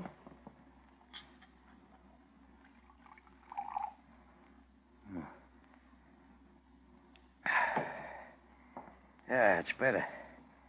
Yeah, you better have some. I will have a drop. Now what do you think of your fine theory? This time it didn't happen on a weekend. I wonder why. All the others did. You said he lived in this block, went far away in a different direction. Maybe you ain't so smart after all. You better stick to your dishes and housework and not dream about rewards. I'll dream if I want to. And if I get another idea, I won't tell you about it. I'm going to bed. Will you be coming? Pretty soon. I'll be along as soon as I wash my hands.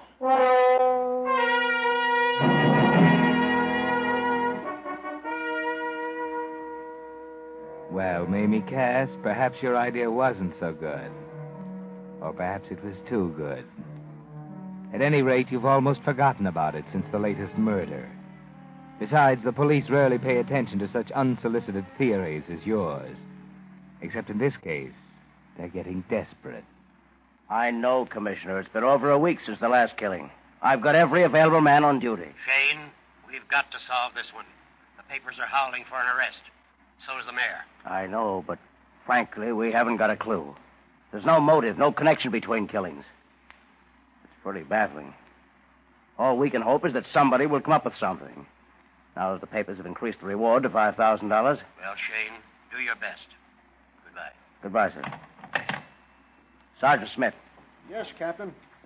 Anything in those letters? Oh, they're the usual. 6 people write confessions. As many more will say who's guilty if we'll pay the reward first. And every other convict in prison offers to catch the murderer if we'll set him free. By the time you read them, you'd swear there are more screwballs. Now, think carefully. Was there any one letter which you gave a second thought? Say one that you even started to show me, but then decided it wasn't worthwhile. Well, out of the whole pile, there was only one letter that made even an impression. Yes? A woman by the name of Mrs. Cass wrote that if the 4 points at which a murder occurred were connected, Well, they formed a square, and that the guilty man probably lived someplace inside that area. Everybody, including the police, noted that. It was suggested in the newspapers. Well, she narrowed it down to the place where two diagonals of the square intersected. X marks the spot. We arrest the man who lives at the point, and the X case is solved, huh? But here's what makes me remember the letter. It was dated the 23rd. And the next murder took place the next night within 100 feet of the point where the lines intersected. Yes, it's a coincidence. Leave the date on my desk, and I'll make a check when I can find the time.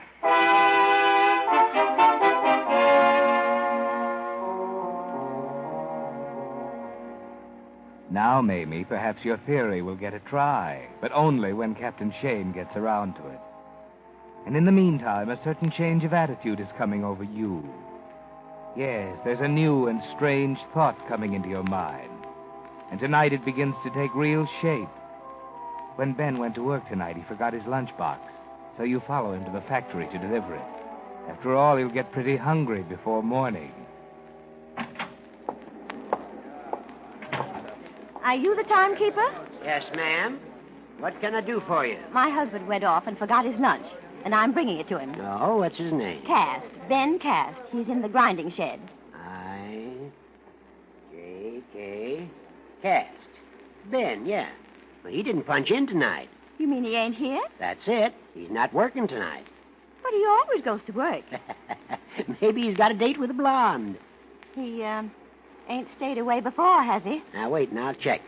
Ain't supposed to, but seeing you're his wife, I guess it's okay.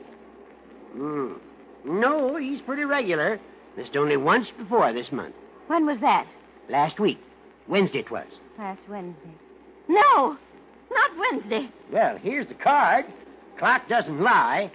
Hey, what's the matter? You look pale. You ain't going to faint. Wednesday.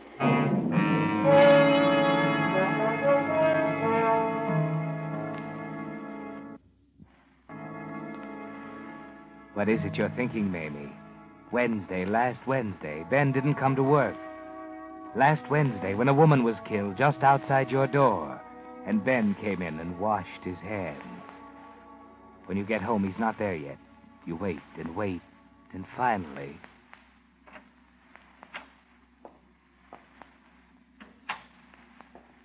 Ben. Huh? You still up? Yes. There's, been another? Yeah. Don't pester me with questions. I'm too tired. I won't, Ben. Oh, I left the brandy on the table for you. Yes, Mamie. Now you're beginning to understand.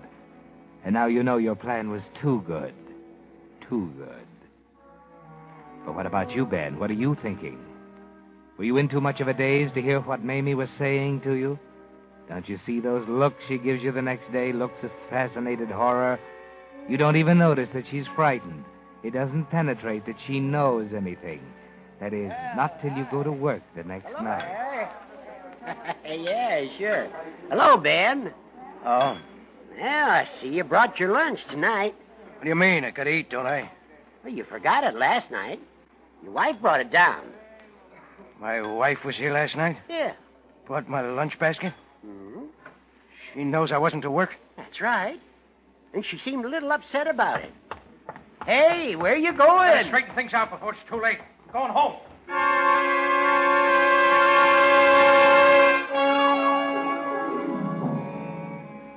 Yes, Ben, now you know. Now the danger signals penetrate through your numbed consciousness. And you're going home to Mamie fast. Only as you climb the stairs, you realize someone is there before you. There are voices at your door. You shrink back in the shadows of the hall. Well, good night, Mrs. Cass. Good night. Sorry to have bothered you. I'm afraid your letter won't be of much help. Thanks for sending it in anyway. Good night. Good night. Well, what do you think, Captain? I won't think anything now. I'll wait till we check with her husband. She seemed frightened. Almost in a daze. Well, you can't blame her. First a murder nearby, and then the police calling on her.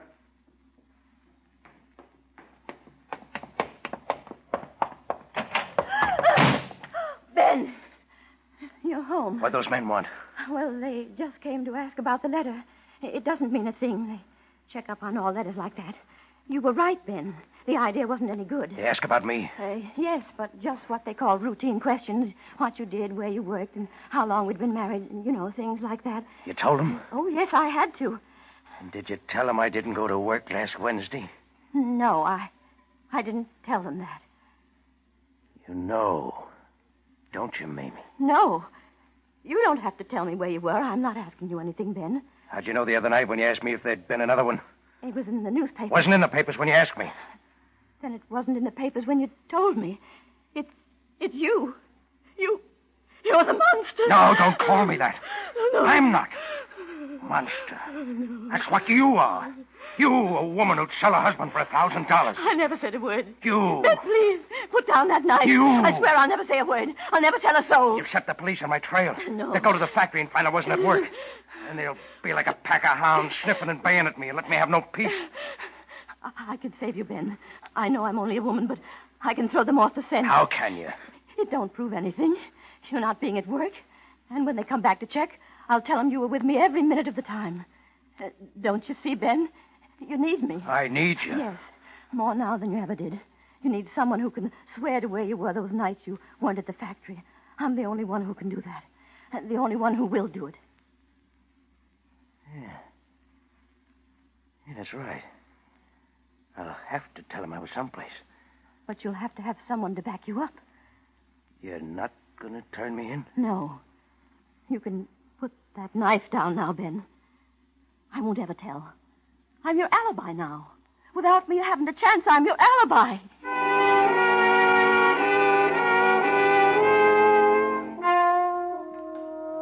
Yes, Ben, be careful. Mamie is your alibi, your only alibi. So be careful of her, very careful. Stay at home. Watch her closely.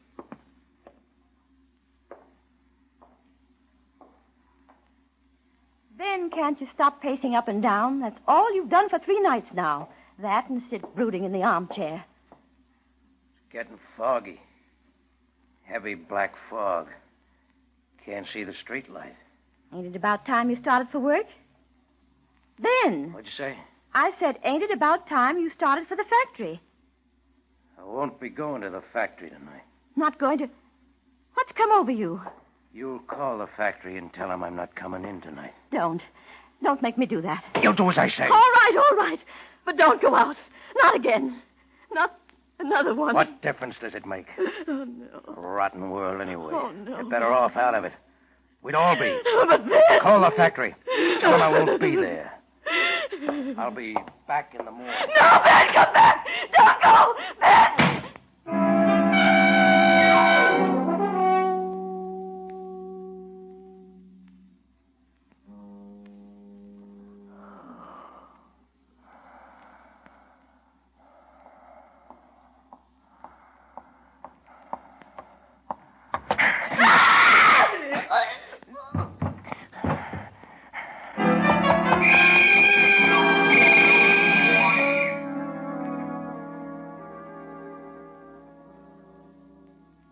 So the monster struck again.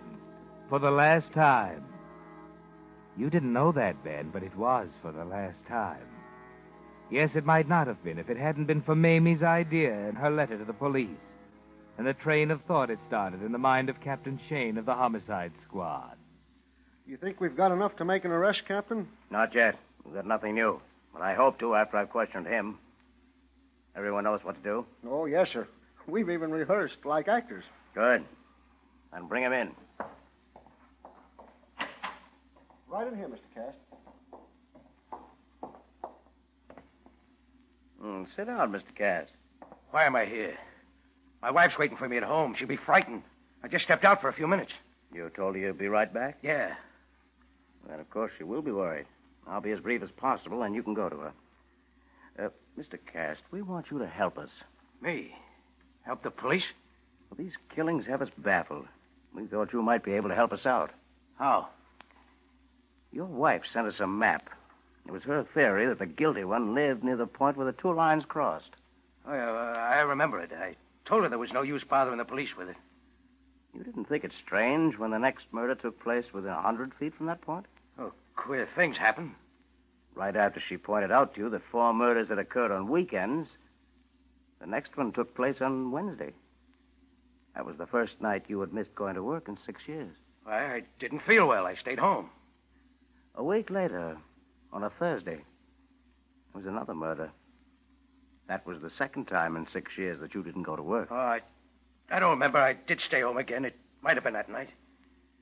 Your wife knew, of course, that you were staying home. Of course. She always knows when I stay home. Then why did she take your lunchbox to the factory that night? She brought my lunch. Yeah. Oh, yeah. Yeah, I remember. When I got to the factory, I found I'd come off without my lunch, so I went back after it.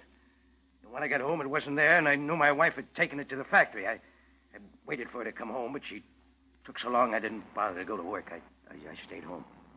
Tonight, about an hour ago, a woman was killed. And tonight you weren't at work, Mr. Cast. Where were you an hour ago? I was home. I was just leaving on an errand when your men come up and asked me to come down here. Oh, I'm sorry. My man must have thought you were coming home, not leaving. That's a very serious mistake on your part, Sergeant Schmidt. You must be more careful about such things. I'm awfully sorry, sir. I accept my apologies, Mr. Cast. Now, Mr. Cast, we're not questioning your word, but I'm sure you'll agree that you'll be in a better position if you could prove just where you were.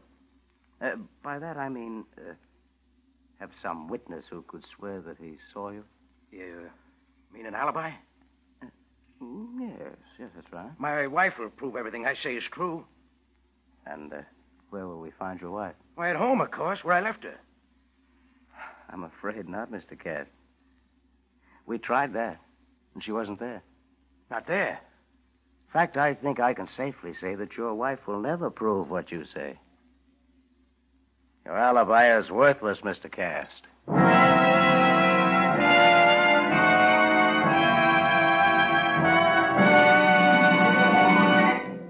The Whistler will return in just a moment with a strange ending to tonight's story. Meantime, where are you going? I mean, with that unlimited supply of gasoline you can enjoy from now on. Yes, of course, you're going to make up for lost driving and really go places. But unfortunately, for a while at least, it's going to have to be on those tired old tires that have been recapped and repaired again and again. Now, to avoid marring your driving fun with that familiar roadside disease in which one side of a tire gets very, very flat, here is a surefire prescription. Tell your neighborhood Signal gasoline dealer you'd like for him to keep an eye on your tires, to catch little cuts and injuries before they grow big and let you down before you can buy a new tire. You'll find your Signal dealer is completely equipped to give you the finest in modern tire repair, whether it's a small patch or a full recap. For those friendly dealers displaying Signal's yellow and black circle sign are much more than just a place to get Signal Go Farther gasoline and fine Signal lubrication. Each Signal dealer has a complete line of automotive services and fine accessories to keep your car running better, looking better, and lasting longer. And now, back to the Whistler.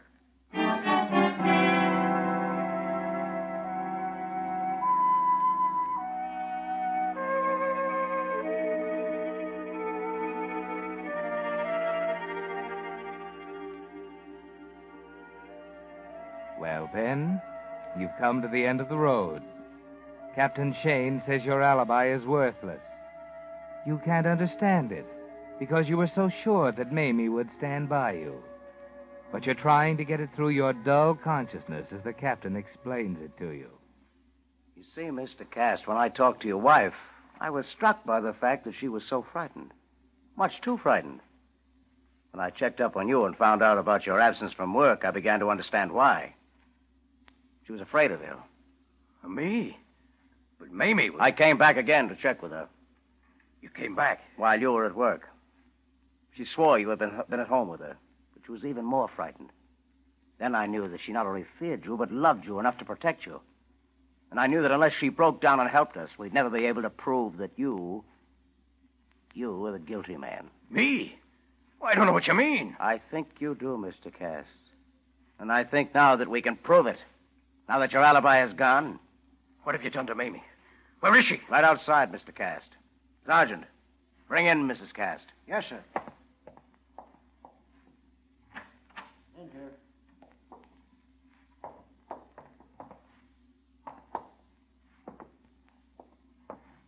Put the body down. Body? What's my wife doing on that stretcher? She's dead. No. No, my alibi. What have you done to her? We didn't do anything to her, Mr. Cast. Tonight she ran out after you, probably to try to stop you, and walked right into your trap. It was your wife you killed tonight, Mr. Cast.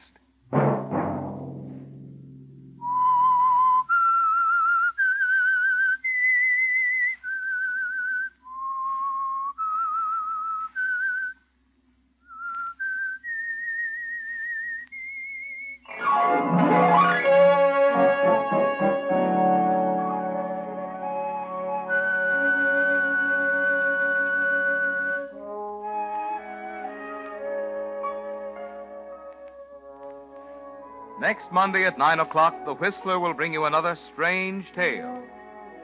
The Whistler is broadcast for your entertainment by the marketers of Signal gasoline and motor oil and fine quality automotive accessories, and by your neighborhood Signal dealer. This program, directed by George W. Allen, with tonight's story by Joseph Cochran, music by Wilbur Hatch, is transmitted to our troops overseas by the Armed Forces Radio Service. This is Marvin Miller speaking, and suggesting that you let every traffic signal remind you that you do go farther with Signal gasoline.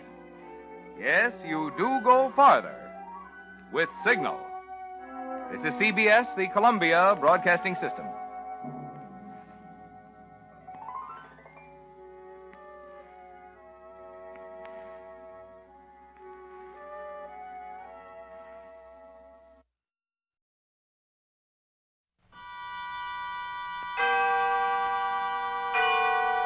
Autolite and its 98,000 dealers bring you Mr. Frank Lovejoy in tonight's presentation of Suspense.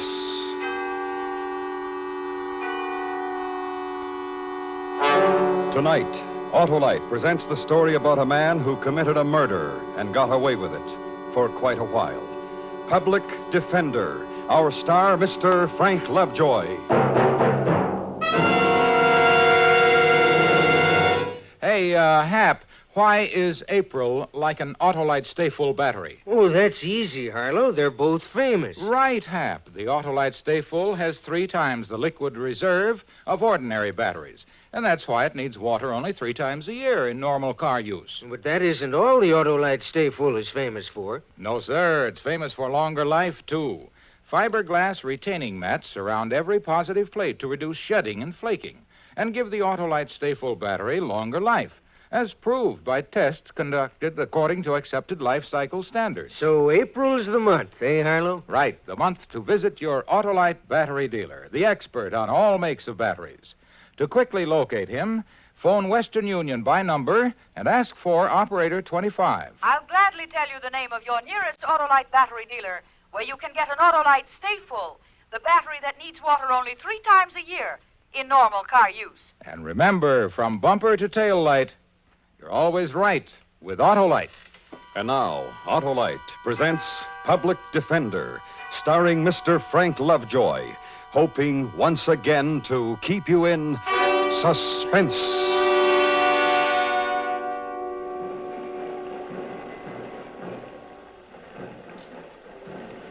The newspapers say it was a matter of conscience. Well, they're wrong, dead wrong. It wasn't conscience or anything like that. It was just the way he looked and talked. Conscience?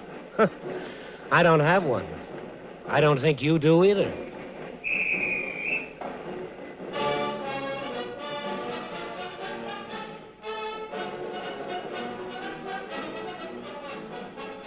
It was a swell morning, and they were having a swell parade. The whole town was out watching it. I was there, too. I didn't want to miss anything. I was standing on the north side of 6th Street off of Curtis, right by the alley. I'd already spotted this lady in the fur coat. She was about 5 feet from me, sort of standing on her toes, trying to look over everybody's head. I looked around to make sure she was alone before I came up in back of her. What? Easy now. Just a minute, that's my purse. You weren't supposed to notice, lady, but now that you have, this is a knife. Now, don't make a move. Don't make one single little move, or I'll shove it right in your back. I said not to move. I put one arm around her and held her up until the drum and bugle corps passed. No one noticed when I let her slip to the ground. Then I just turned around and walked away.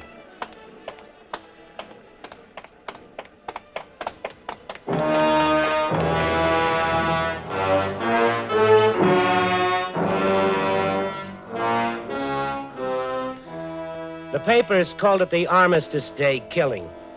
It said her name was Tyler and that her husband did something for the county. Their pictures were all over the front page. That night, I caught myself a bus for St. Louis and stayed there about a month. It's a pretty good town. I got back here in time for Christmas, and no one bothered me up until a few days ago.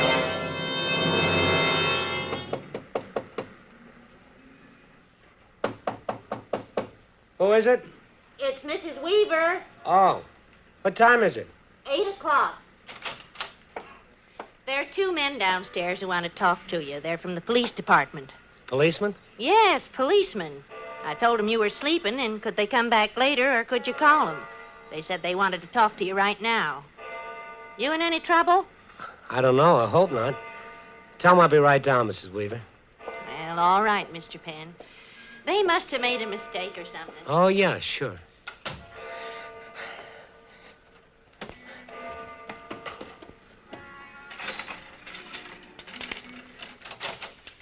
Are you Philip James Penn? Yes. Police. I'm Sergeant Quinn. Sergeant Lacey. Uh-huh. I was just looking around for my robe. I was coming right down. Isn't that a robe over there on the chair? Oh? Oh, by golly, it is. What's this all about? What do you want to see me for? Oh, just checking a few things, Penn. I'm sorry to get you up like this. Well, that's okay. I want to get up early today anyhow. I usually sleep on Sundays if I can, but I had some extra work to do today. Oh, where are you working these days, Penn? I'm not working at all. I'm going to school 8 hours a day. Where? Commercial Electrical College. How long have you been doing that? Since last January. I enrolled on the 15th. Why? How do you live? I'd saved a little money. I worked here and there. Where are you from? Milwaukee. How long have you been in town? Better part of a year, I guess. How old are you? 31. Married? No. Ever been in trouble? No, sir. Ever been arrested? No, sir. How about back in Milwaukee? I've never been in any kind of trouble. Never been arrested. No, sir. Do you know Walter Kalaman? Walter Kalaman? Now, that name sounds familiar in a way. I can't place it at the moment, though. Oh, he places you pretty well. Says you worked for him once at his place over on 17th. 17th and Glenarm. Kalaman, huh? I worked for him? 17th? When was this? Can't you remember who you worked for?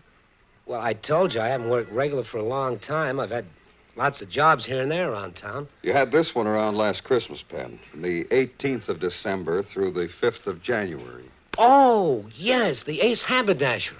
Oh, sure. I clerked there. You can't expect me to remember a man's name just like that when it's so far back. Sure, I remember Mr. Kalaman now. What about him? Mr. Kalaman's store was burglarized last night, Penn.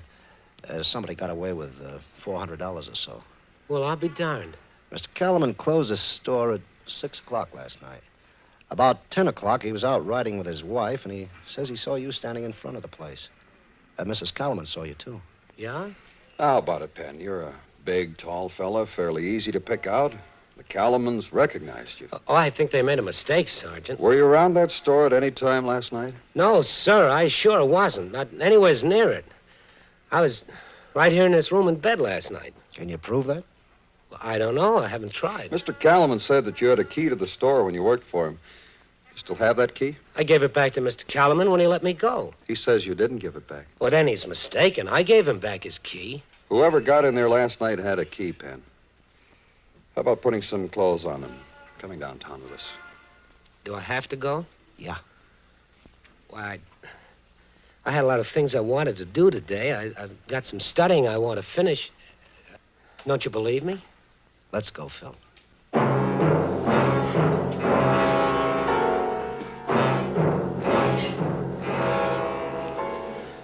I was afraid to go with him. I didn't want to have anything to do with cops. They asked too many questions, and if I answered too many of them, they were bound to find out something about other things.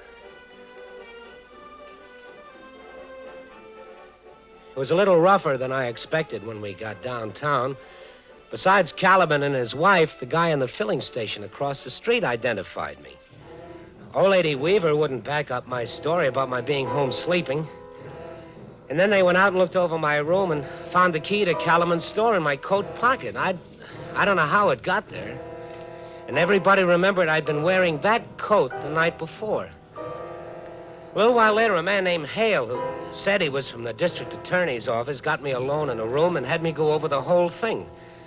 I thought he was pretty well convinced for a while. You know, you're in a pretty tough spot here. Oh, I know that. Illegal entry and burglary, you could get up to 7 years. Well, I don't want no 7 years, sir. I haven't done anything. Then there's something else you should know. What? Mr. Calaman kept his money hidden in one of the boxes on a shelf downstairs in the store. Somebody who had worked there had to take it. Well, why don't they ask somebody else who's worked there? It's just a small place. He only opened it a few months ago. You're the only help he's ever hired. Penn, you're the only one who could possibly have knowledge of where that money was hidden. Penn, do you want to make a statement? No, sir, I didn't take it. I wasn't around that store. Okay, Penn, that's all.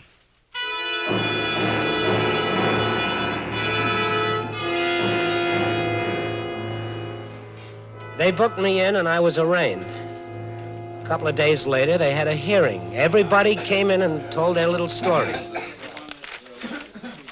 Philip James Penn, you have heard the charges of which you stand accused. It is my duty to inform you that it has been determined that a public offense has been committed. This is not a trial court. You will have ample opportunity to produce witnesses and defend yourself at the proper time and place. Are you represented? No, Your Honor, I don't have a lawyer. Do you have any means whereby you can procure counsel? I'm broke, Your Honor. Nobody to help me out. I don't have any money. The clerk, see that Office of the Public Defender is notified. I hereby commit the accused to the custody of the sheriff of this county pending the action of the grand jury. Adjourned.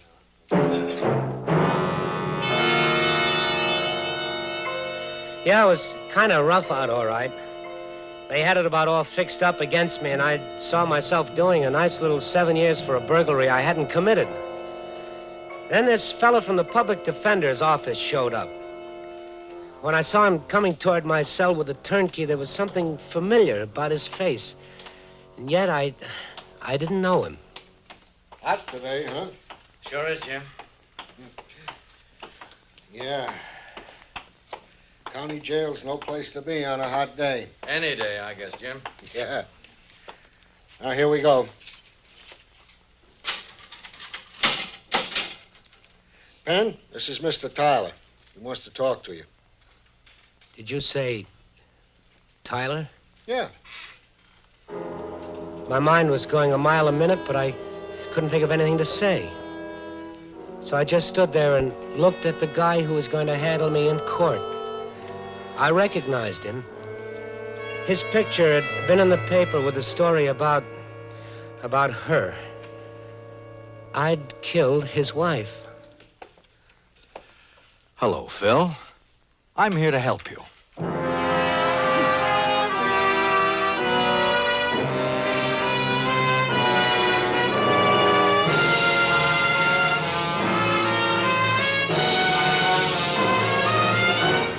Autolite is bringing you Mr. Frank Lovejoy in Public Defender, tonight's presentation in radio's outstanding theater of thrills, Suspense.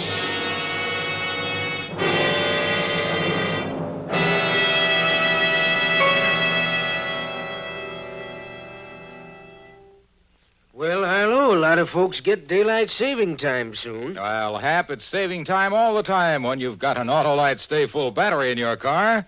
Because with an Autolite Stay Full, you have the power for quick, sure starts every time. Power that really lasts, eh, Harlow? Ah, you know it, Hap. Fiberglass retaining mats protect the power of every positive plate to reduce shedding and flaking and give the Autolite Stay Full longer life, as proved by tests conducted according to accepted life cycle standards. And the Autolite Stay Full hardly ever needs water. Only 3 times a year in normal car use. So, friends, visit your expert Autolite battery dealer. Just phone Western Union by number and ask for Operator 25, Now quickly tell you the location of your nearest Autolite battery dealer. where you can get an Autolite Stay Full battery. And now, Autolite brings back to our Hollywood soundstage Mr. Frank Lovejoy in Elliot Lewis's production of Public Defender, a tale well calculated to keep you in suspense.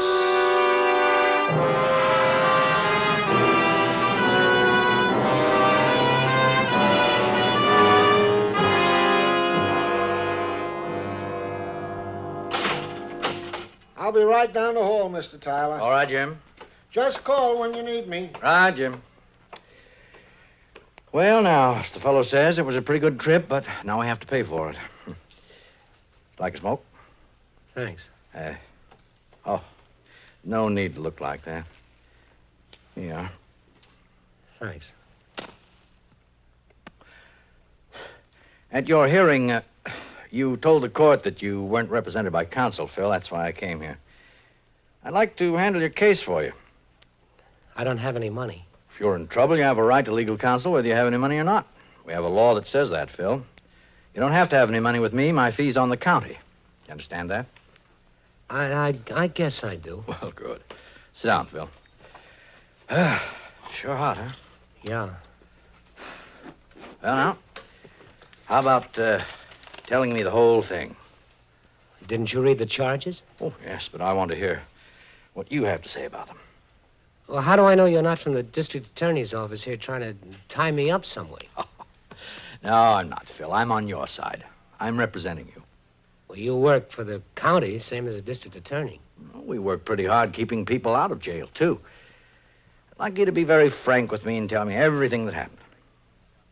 Well, nothing happened. All right. Where were you Saturday night, son? Phil, Mrs. Weaver told me that you were out until midnight or better. She heard you come in. Phil, were you around Mr. Callman's store? No. Where were you, son? I just walking and thinking, that's all. Alone? Yeah. Tell me what you were thinking about. Hmm? What was on your mind? Were you worried about something? Oh, no. I just, thinking about a lot of things, what I was going to do. Now, tell me what you mean. Oh, just about finishing my course in electrical work and maybe getting a good job someplace and settling down, getting married. Well, a lot of young fellows go around thinking just about the same things. Ever been married? No. You have a girl? No. Do you go to church? Sometimes. Not very often. Why did you tell the officers you were home sleeping, Phil? Well, I was scared, I guess. Oh, what? Are you afraid of policemen, Phil? I guess so. Oh, why, Phil? I don't know. Mm-hmm. Well, now, while you were out walking, did you stop in any place, like for a drink or something? No. Did you see anybody you knew, somebody who might be able to identify you, maybe? No, I just took a good long walk. What time did you leave the boarding house? Well, right after dinner, maybe, 7:30, 7:45. Oh, where'd you go from there? I walked downtown to see if there are any movies I'd like to see. There weren't any, so I just kept walking around town. It was a nice night. Yeah, sure was. You walked till after midnight, Yeah. huh? Phil, you had a key to that store. You knew where Callman hid his money. You were seen in the vicinity of the store the night he was robbed. Now, if you robbed Mr. Callman's store, I'll have to know all about it if I'm going to help you. No, sir, I did not rob that store. Honest, I didn't. All right, son. I'll do my best to help you prove it. I'll do everything I can for you. We'll enter a not guilty plea. You have plenty of cigarettes, eh? Yeah. Mr. Tyler, do I have a chance of getting off? Oh, that depends on how good a defense we put up. Mostly on whether or not we have all the facts. Well, you have no arrest antedating this one. That's in your favor. From all I see now, you Pretty industrious, ambitious sort of fellow. All these things will come into account when we get into court. We'll find it out together. Now, I have to run along now, but I'll be back tomorrow. Meantime, you just sort of relax and straighten out your thoughts. What do you mean? Oh, man hardly ever takes a 5-hour walk. Maybe you'll have some things to tell me about when I come again. We interrupt this program. We have interrupted this program to bring you the latest on the prisoner of war exchange in Korea. Here are the latest names of American prisoners just released by the communists. PFC Paul O. Blanton, Route 2, Broadhead, Kentucky. From Philadelphia, Private John M. Jankowitz, Jr., 926 North 6th Street. From Greenville, Tennessee, PFC Walter Mitchell. From Covington, Kentucky, Sergeant Orville R. Mullen. Private G. Moreland, no home address listed. PFC Harry Purvis or Purvis, also no home address listed. Sergeant Willie Patrick, Jr., Sergeant Patrick and the next names coming up are also listed as having no home address as of the moment. Sergeant Willie Patrick, Jr., Sergeant Albert L. Howard.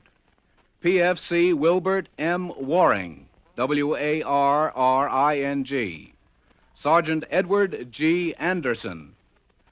Private Louis Okerstro, that's spelled O-K-E-R-K-S-T-R-O. Sergeant George W. Gray. PFC Earl N. Wiseman. Sergeant William H. White. Sergeant White is listed as a litter patient. Corporal Pedro A. Herrero. PFC Joe T. Heath, also listed as a litter patient. Those 16 names are the names of American prisoners of war released this evening by the communists in Korea. As later names become available, we will interrupt our scheduled programs to bring them to you. This bulletin has come to you from CBS Radio News. We now resume our scheduled program. The truth. Well, I'm telling you the truth. Where'd you stay in St. Louis? At the Hall Hotel. How much rent you pay? I didn't pay any rent. I stayed there with a friend of mine. Didn't cost me a dime. What's your friend's name? Jack O'Brien. Is he still there now?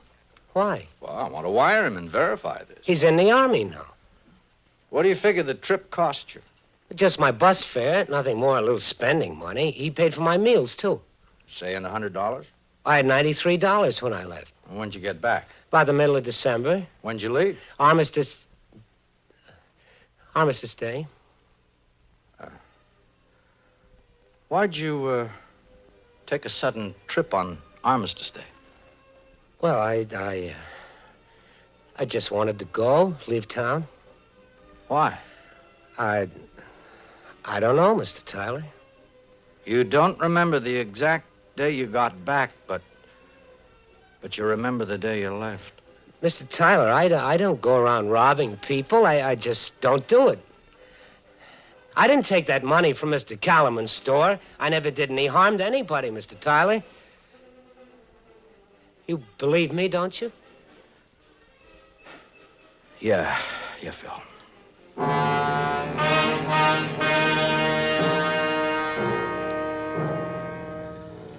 We went to court the next day. Hale, the district attorney's man, got up and told the jury what he was going to prove, and Mr. Tyler got up and told him how none of it was true. And after that, he asked the judge to keep all of the witnesses out of the room except the one that had something to say. The judge said that was all right. And then the two cops who'd arrested me showed up and told about it, and then Mrs. Weaver came in and told how I hadn't been home. And finally, Hale called Calaman in and spent 15 minutes or so having him say I was around the store the night it was robbed, that I had a key, and that I knew where the money was hidden.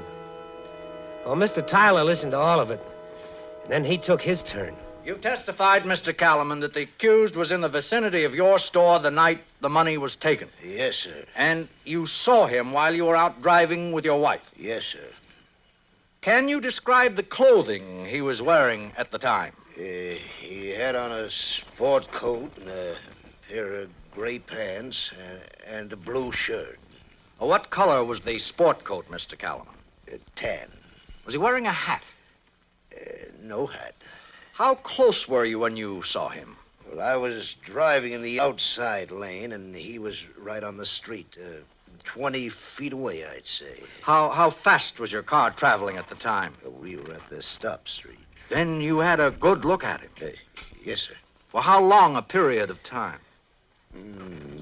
Maybe 10 seconds, just while we stopped. With the court's permission, I'd like to ask the witness to step over in front of the jury. Any objections from the prosecution? No objection, Your Honor. All right, Mr. Calvin.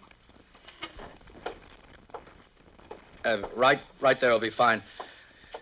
Now, Mr. Calaman, will you look at the juror sitting directly in front of you? Yes, sir. All right, Mr. Calaman. Turn around, please. Now, tell me, Mr. Calaman, what does that man look like? Why, he's got gray hair. He's wearing glasses. Can you tell me the color of his suit? Brown, I think.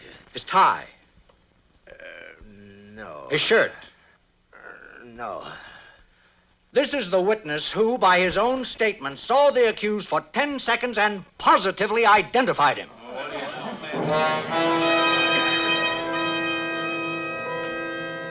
The same thing happened to Calaman's wife and the filling station man. It was all over in less than an hour. The jury went out and came back and said that I wasn't guilty. Then finally everybody had left, and I was standing there with him. Well, son, how do you feel? Pretty good, Mr. Tyler. I don't know how to thank you. Don't thank me, son. Thank the law that protects you. Well, what are you going to do now? Go back to school, I guess. Let me hear from you now and then. Glad to know how you're getting along. I'll do that, Mr. Tyler. Well, you can go, Phil. Yeah. Well, so long. So long. Phil. Yes, Mr. Tyler? Do you, have anything you want to tell me? No, sir. I sort of had the feeling that you, wanted to say something, Phil. Mr. Tyler, I'll say it once more. I didn't rob Calaman's store. I know that. You're innocent of that charge. Well, what are you getting at? I just wondered if there was anything else you'd like to tell me. Phil? No. You know, a man might do something in his life sometime that no one else will ever know about but him. And he can go through life keeping it inside, not telling anybody about it. And another man might have an idea or suspect him, but it wouldn't be right to come out and say anything unless he had some facts. Now, I have an idea of what the man was like who killed my wife. Might be wrong, but I think I know exactly what he was like, Phil. Did you know my wife? Yes, sir. Read about it in the papers that night on the bus? No, sir. Oh. Where'd you get the money to go to St. Louis, Phil? Did you get it from my wife's handbag? I didn't mean to. If I'd known she was your wife, sir, I wish I hadn't killed her, sir. Mr. Tyler, don't look at me like that, Mr. Tyler. Please, sir, don't look at me like that.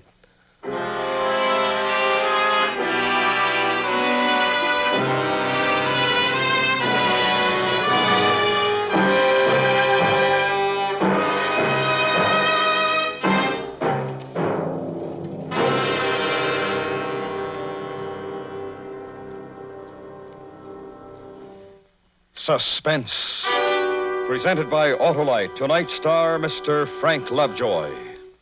This is Harlow Wilcox speaking for Autolite, world's largest independent manufacturer of automotive electrical equipment. Autolite is proud to serve the greatest names in the industry. They are members of the Autolite family, as well as are the 98,000 Autolite distributors and dealers in the United States and thousands more in Canada and throughout the world. Our family also includes the nearly 30,000 men and women in 28 great Autolite plants from coast to coast and Autolite plants in many foreign countries, as well as the 18,000 people who have invested a portion of their savings in Autolite. Every Autolite product is backed by constant research and precision built to the highest standards of quality and performance. So remember, from bumper to tail light, you're always right with Autolite.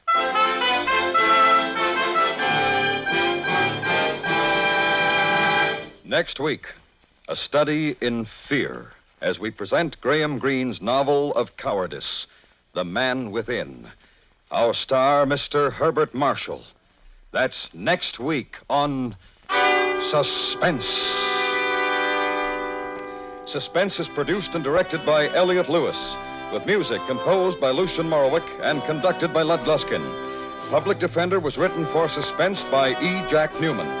In tonight's story, Joseph Kearns was heard as Tyler. Featured in the cast were Paula Winslow, Larry Thor, Lou Krugman, Whitfield Connor, Herb Butterfield, and Charles Calvert. You can buy Autolite resistor or standard type spark plugs, Autolite electrical parts, and Autolite Stay Full batteries at your neighborhood Autolite dealers. Switch to Autolite. Good night. This is the CBS Radio Network.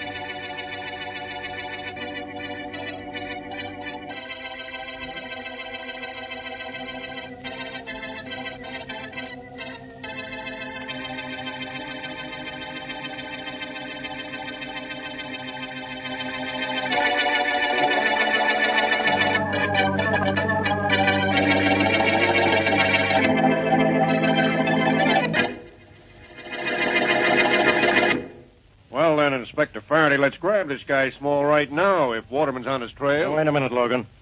Smith, tell Waterman to hold the wire a minute. Right. Now, look, fellows. Waterman thinks he's found Jack Small. And that's great if he's found him. But we want to be sure.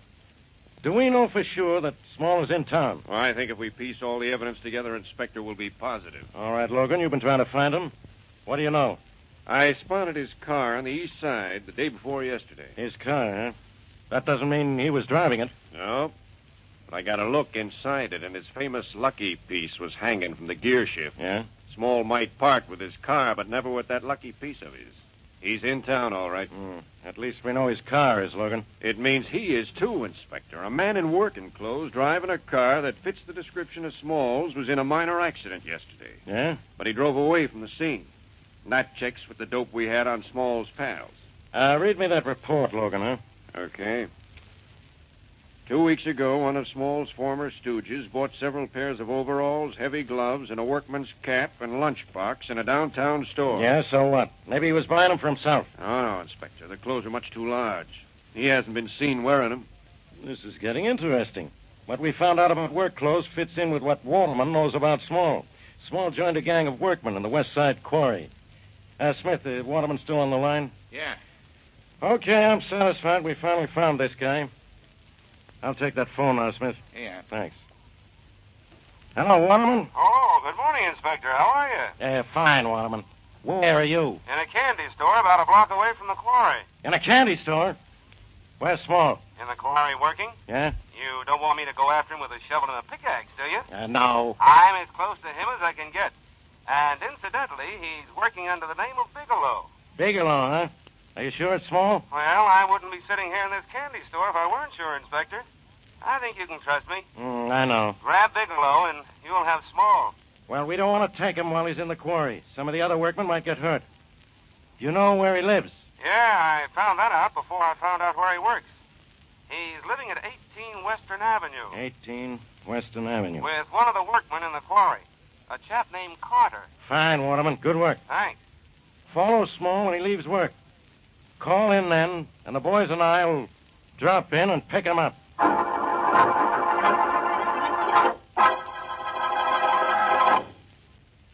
And now meet Dick Calmer as Boston Blackie. Enemy to those who make him an enemy. Friend to those who have no friend.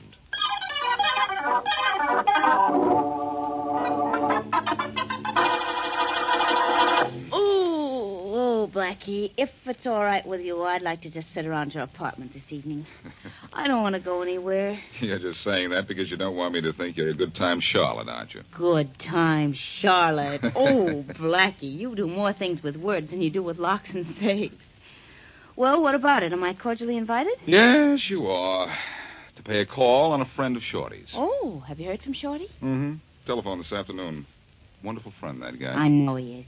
What friend of his do we have to call on? It's a fellow named Jack Small. He's owed Shorty $500 for quite a while, and Shorty's just found out where he's living. And he wants you to collect it for him, huh? That's right. Small now goes under the name of Bill Bigelow, but the apartment is listed under the name of Small's roommate, Eddie Carter. Well, why does Small call himself Bigelow, Blackie? And whom is he hiding from? Faraday, I imagine. Small got lost right after the Wallace Johnson killing, and it strikes me that the good inspector would like to get his hands on him. I see. This ought to be interesting. You and I are becoming collection agents. That we are. Tonight, we'll go to see Mr. Small. In fact, we'll pay him a visit and see that he pays Shorty the $500.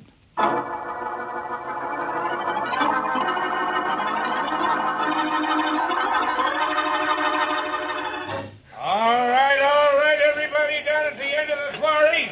Out of the way. We're getting ready to blast. Hey, get that truck out of there. Drive it straight out about 100 yards. That's right, get it moving. Okay, all clear. Okay, ready?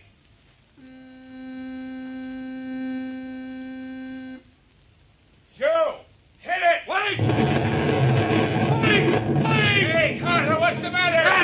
Why didn't you wait? Did you hear me yell? No, that's what Joe set off the dynamite. What's wrong? No! Bill Bigelow was down in that east end when the blast went off. What? He didn't have a chance of getting out in time. Now he's buried under tons of solid rock.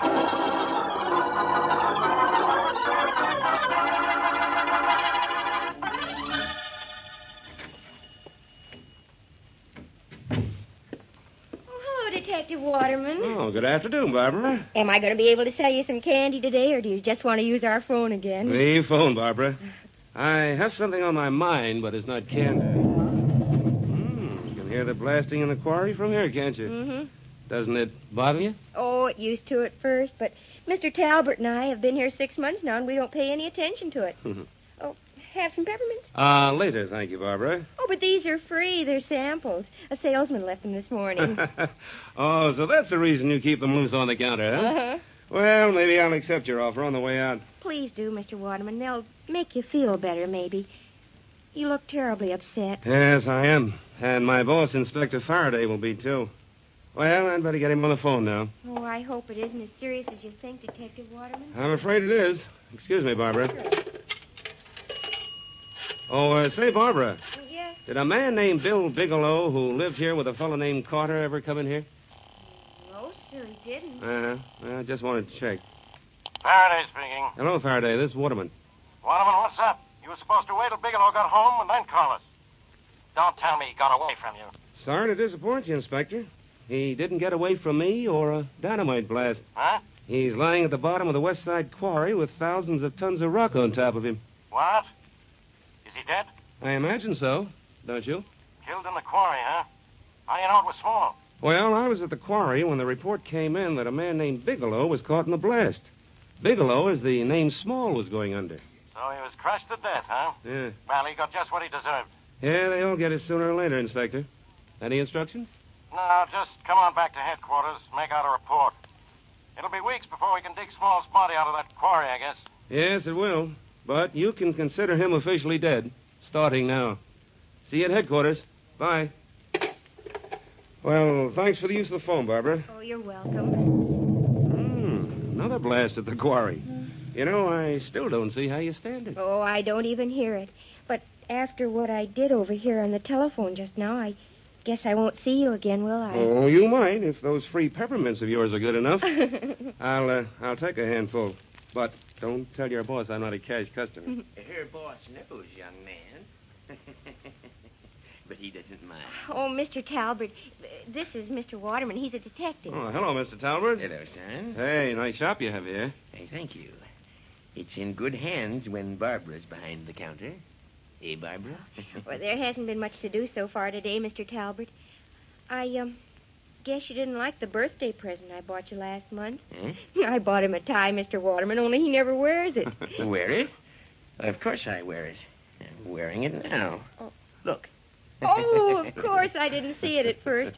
People who have beards don't have to wear ties. That's right. Mr. Waterman was looking for a man who called himself Bill Bigelow, Mr. Talbot, but he was killed in the quarry this morning. Killed in the quarry? Oh, that's too bad. Yes, it is too bad. He was killed right after a blast like that one. Buried under rock. Well, glad to meet you, Mr. Talbot. Goodbye, Barbara. I'll take you up on that offer of free peppermints again sometime. All right. Goodbye. Goodbye. He's an awfully nice man, don't you think so, Mr. Talbot? Yes. Quite a nice young man. Too bad he wasn't able to catch the man he was looking for. I suppose he's very disappointed. I imagine so. Free peppermint drops. Think I'll have some, too.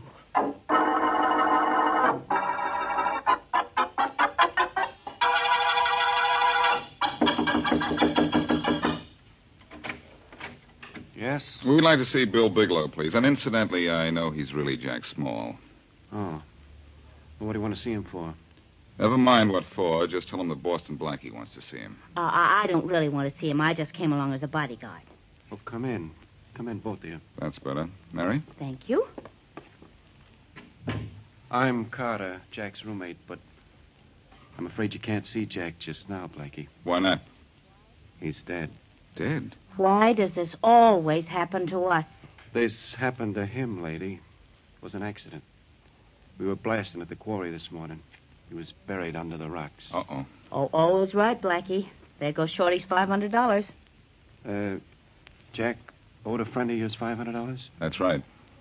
Well, Jack and I were good friends, best. I'll pay his debts for him. You'll pay the $500? Sure. Here, Blackie. 5 C notes. Satisfied? Well, sure. Sure, thanks a lot. Jack but, wasn't a bad guy. He told me if anything ever happened to him, to square his debts for him. He even gave me money for it a couple of months ago. Guess he must have had a hunch. Yes, I guess he did. But I think it was the law he thought would fall on him, not a pile of rocks. Well, come on, Mary. We got what we came for. I guess we did, Blackie. Well, goodbye, Mr. Carter. Thank you. It's all right. So long, both of you. Goodbye. Shorty ought to thank you, Blackie. Somehow I don't think Carter would have given up that money if you hadn't asked for it. I don't know about that, Mary. No, come on, let's go out to the car. Darling, you have that certain preoccupied look in your eye. I don't like it.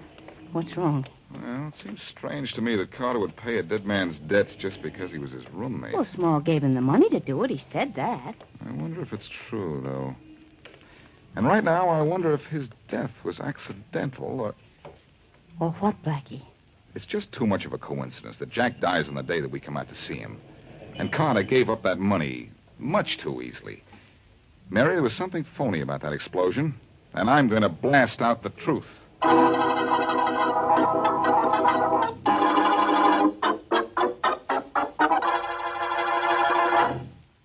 And now, back to Boston Blackie.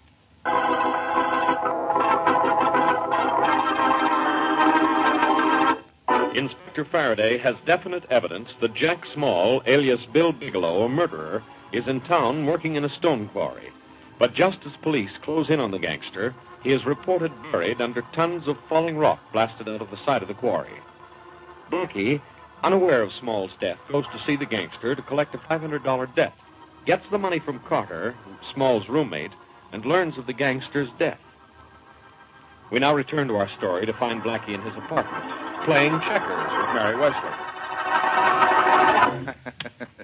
Now see what you can do with what's left on the checkerboard, Mary. Well, Blackie, I still have 2 kings and 2 men. I'll win yet. Sure. If we play long enough, you're bound to get lucky. Lucky nothing. I'm shrewd. All right. There's my move. Let's see. It's not bad. Here's mine. Oh, dear. Now what do I do? You get shrewd. You've got a couple of possible moves there. I can't see one. Oh, keep looking. You'll find one, but I warn you, I may be on the phone only an hour or two, so you'll have to hurry. That's mean. Hello. Hello, Blackie? Oh, hello, Inspector. I'm glad you called back. Look, I want to talk to you about Jack Small. Oh, you do you? There's my move, Blackie. Hold the wire, Faraday. What for? Never mind what for. Where'd you move, Mary? Oh, never mind. I see it. You see it, but what can you do about it? I don't know yet. I'll make this move. See what you can do about that. Oh, dear. All right, Faraday. What were you saying about Jack Small? I suppose you know all about it, huh? Yes, he was killed in a blast at the West Side Quarry this afternoon. Blackie, can't I have one case to myself? You have to butt into everything. You mean to tell me you realize this is a case? Faraday, sometimes There, you show I signs- have moved, Blackie. Blackie. Can you get out of that? Now, hold the wire, Faraday. Look, what is this? Checkers, just a minute. Checkers. Now, look here, Blackie. Hold I'm the not wire, will you, Faraday? This is ridiculous. Let's see. Oh, Mary, are you going to be sorry? Why? 1, 2. That's why. Ooh! Just 1 king and 2 men left. Never say die, Mary. Oh, golly. I've left my king in a very tough spot there, I think. You have? Mm-hmm. See if you can figure out why. Gee, I wish Now, I about could. that accident at the quarry this morning, Faraday. Accident? That wasn't any accident. No? What makes you think so? I'm smart, that's all. I think he was murdered You do? By whom? by one of his gang. Murdered to keep him from talking when we grabbed him. Somebody must have known we were closing in on him. And killed him to shut him up, huh? Not bad thinking, Faraday. Not bad at all. For you? What's wrong with it? Plenty. Wait a minute. What, Hey there, again? Mary. Oh, Blackie, I hate you. I know. Because I'm mean and you're only shrewd. Listen, Faraday. Listen to what? You playing checkers? No, listen to this. You think Small is dead, don't you? Yeah, murdered. Well, I don't. I suppose you think it was all an accident, huh? Faraday, I think Jack Small, or Bill Bigelow, or whatever you want to call him, is still alive, which is more than I can say for you. Goodbye. My move, Mary? Mm-hmm. And I think I really have you this time. Oh, you do, huh? Well, just watch this. Ooh. You won again. Sorry, Mary. Let's quit now, huh? I'm thinking. Oh, then we play one more game, because if you're thinking, I have a chance to win. By the way, what are you thinking about, that Jack Small fellow? Yes, Mary. I'm thinking that while we're playing checkers, Jack Small is playing dead. Let's go see his roommate, Carter. I think the next move is his.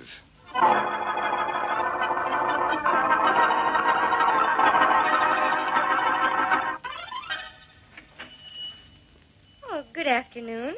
Good afternoon. Huh. Still blasting in the quarry, aren't they? Even on my day off. Oh, do you work in the quarry? 5 days a week I do. Oh. I'm looking for some homemade cookies. Homemade cookies? Yeah, I understand you carry them here. Yes, just a minute, please. I'll see if we have them. Sure, I'm in no hurry. No hurry at all. Mr. Talbert. Yes, Barbara. Come in.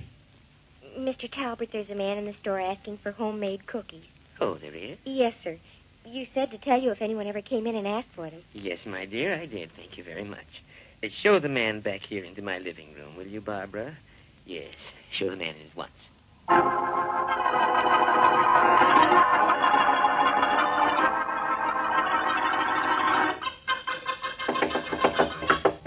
Seems to me, Blackie, that Mr. Carter isn't at home. Seems to me that my knuckles are getting sore from knocking, too. Maybe we ought to just try the door, Mary. Oh, that's the hard way. Blackie, look there on the floor. I'm looking. Is he dead? Very. And it's Carter, all right. Oh, this is what I like. I come up to ask a question, and I find a corpse. We better get out of here before Inspector Faraday walks in. All he has to do is find you with a dead body. I'll leave when I'm through looking in Carter's pocket. Oh. All empty, except for these. What are those, mothballs? No, they seem to be those little peppermint drops. Well, all right, but come on, let's get out of here. We're talking about Faraday, Mary, and that's his voice. I might have known. What? Now, look, Waterman, if this fellow Blackie, you. Hello, Faraday. And don't say I killed Carter. He was dead when I got here. Honestly, Inspector. Quiet, Miss Worsley. Blackie, I'll talk to you later. Well, Waterman, Now they're both dead. And we're at a dead end, Inspector Faraday. Oh, Blackie, I don't think we've ever met. My name's Waterman. Yes, I've heard of you, Miss Wesley, Detective Waterman. How do you do, Detective? How was he killed, Blackie? Stabbed. First Small was murdered, now Carter. Fine. That means I've got to get to work. Hey, these things are good. What things? These peppermints. Have some, Inspector. No. Put those things away, will you? You've been tossing them in your mouth all morning. Well, let's see one of those peppermints, Waterman. Why, that's funny. Wait a minute, Mary. May I have one, Waterman? Oh, sure. Here, have a couple. Thanks. But tell me, where'd you get them? Where? At a candy store right there. They're free. They keep them on the counter. Oh, I see. Well, let's go, Mary. Would it be all wrong for me to ask where to? Not at all. I'm going to find out how good my hunches are. I want to know what a mint meant in this murder.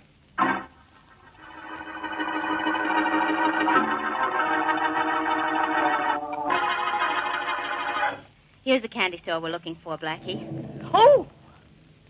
What do you suppose that noise was? Blasting in the quarry down the street, probably. Oh. Mary, Carter had peppermints in his pocket when we found him. And Waterman was eating peppermints. He said he got in the store. I see, and you think there's a connection, do you? Yes, and this store is the connection. Oh! There goes another blast. Yes, and that blast didn't have anything more to do with killing anybody than that one that was supposed to have killed Small. Blackie, do you mean you really think that Small is alive? I have a strong hunch he is, and... Oh, I just had an idea. And I just know I'm not going to like it. Look, here comes a delivery boy on a bicycle. Oh? What are you going to do, ask him for a ride? No, watch and see if the delivery is for the store here. Hey, he's stopping right at the door. Hey, boy! Boy! Yes, sir? Hey, come here a minute. Yes, sir. What do you want, sir? You delivering that package to this candy store here? Yeah, I'm from the drugstore. Well, what's it to you? Well, nothing much, only I'll deliver it for you. Oh, no, you don't, mister. $5. $5? Hey, mister, take the package. So long and thanks. Blackie, I don't like what you're up to, and I like it less because I don't understand it. Everything's going to be all right, Mary. Now, let's see what's in this package here. Oh, you can get into trouble doing this. I can make trouble for somebody, you mean? Ah, I was afraid of this. What's in the package? Nothing at all that means anything. Toothpaste, shaving cream, soap, and mouthwash. I just wasted $5. Uh-huh, Smarty. All right, now what? Now, I'll deliver the package. Wait here, will you, Mary? Oh, dear, I know it. Good afternoon. Good afternoon, beautiful. Free peppermints. Oh, yes, help yourself. Something I can do for you? Well, yes, but first I can do something for you. Oh? A delivery boy just asked me to bring this in. Oh, yes, Mr. Talbot ordered something from the drugstore. This must be it. Did you say Mr. Talbot? Yes, he owns this place. I see. Mr. Talbot certainly has a fine stock of candy here. Oh, it's the best. Could I interest you in any? No, I don't think I care for anything right now. Not anything I see, that is. Oh, you're looking for something else? Yes, as a matter of fact, I am. Something special? Very special. Something like, well, homemade cookies? Yes. Homemade cookies. Just a minute, I'll be right with you. Oh, I'll take that package with me if you don't mind. Of course. Here you are. Yes, Barbara? Here's a package for you.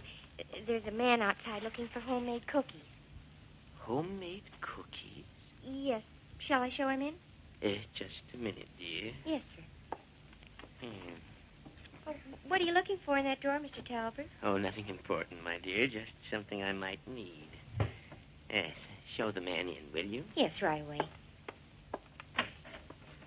Would you come in here a minute, sir? Mr. Talbot would like to see you. Why, thank you. That'll be all, Barbara. Well, come right in, sir. Come right in. Thank you. I said that'll be all, Barbara. Yes, sir. You asked for some homemade cookies, did you? Yes, in a way. That's a very fine beard you have, sir. Who are you, Santa Claus or the man who came to dinner? What do you mean, sir? I mean, Mr. Talbot, this is a cute gag, but I also think the laugh is on you. You are Jack Small, aren't you? Why... And don't reach for your gun. No? Then I'll reach for you with this. I can reach, too. Oh. And maybe I can't knock your beard off, Mr. Small, but I can sure pull it off. No, don't. Too late, don't. Jack. It's off. Well, look here. It was a phony, wasn't it? And so are you, pal. All right, so what? So you know what, Mr. Small? Your beard wasn't real, but right now you're going to have to take something else on the chin that is.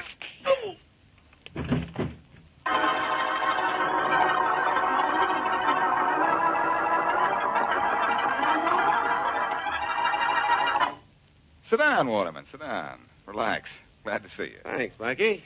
Glad you dropped in. Say, did Small tell you why he killed Carter? Oh, sure. The same old story. You know it, don't you? I think so.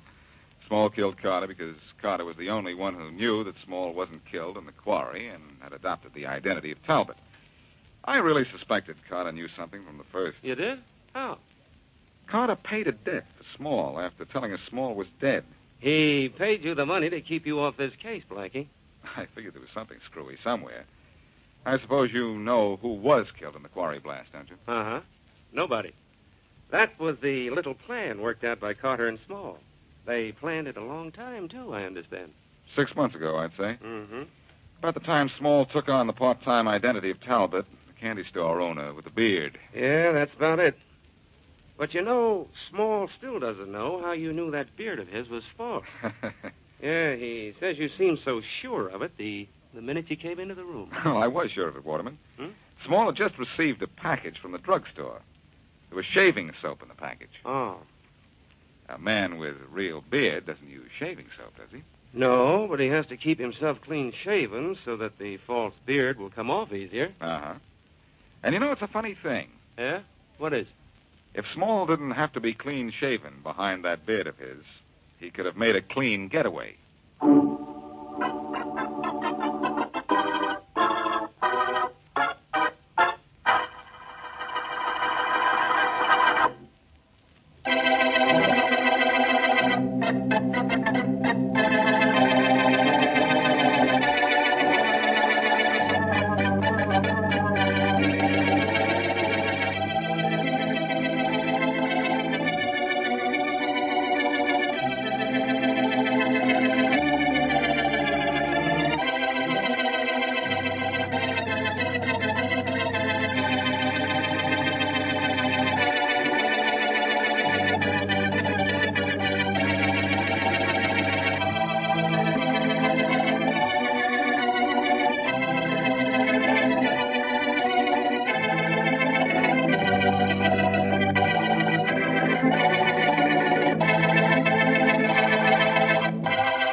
The Adventures of the Saint, starring Vincent Price.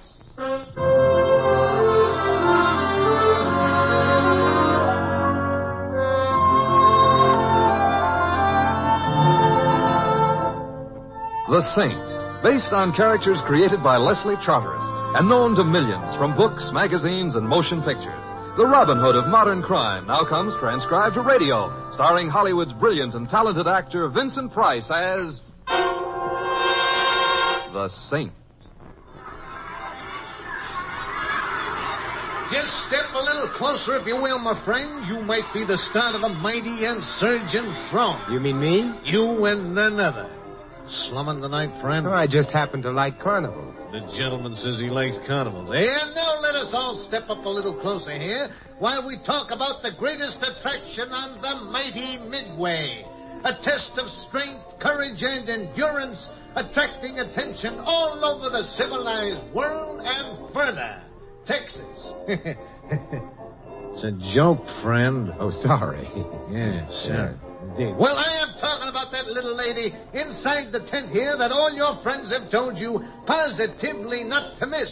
The courageous girl who lies buried alive 20 feet below the surface of the earth. Are you going in, friend, or am I wasting my time? I'm still on the fence. Yeah, indeed. Huh? Well, you have heard her name, you have read about her in the papers, and now you are going to see Mona, the buried alive girl who has lain in her grave on these premises for 222 hours, 36 minutes, and 21 seconds, and is now attempting to break the world record of 244 hours. Ooh, how strenuous. Inside the tent, you will see her, talk to her, ask her any questions that happen to be on your mind. Tell me more. My friend, I don't request that you buy a ticket for this great attraction. I just ask that you put this question to yourself. Yes? Would I have the courage to change places with Mona, the buried alive girl? No. I thank you for your kind attention, and the box office is now open. Oh. One, please. One, he says. Some days it don't pay to get buried alive. There you are, son. The entrance is right in front of you. My change? Oh, yeah. Yeah, the change. That's right. It's mere oversight, sir, I assure you. Here you are, right straight ahead. Yeah, thank you. Thank you.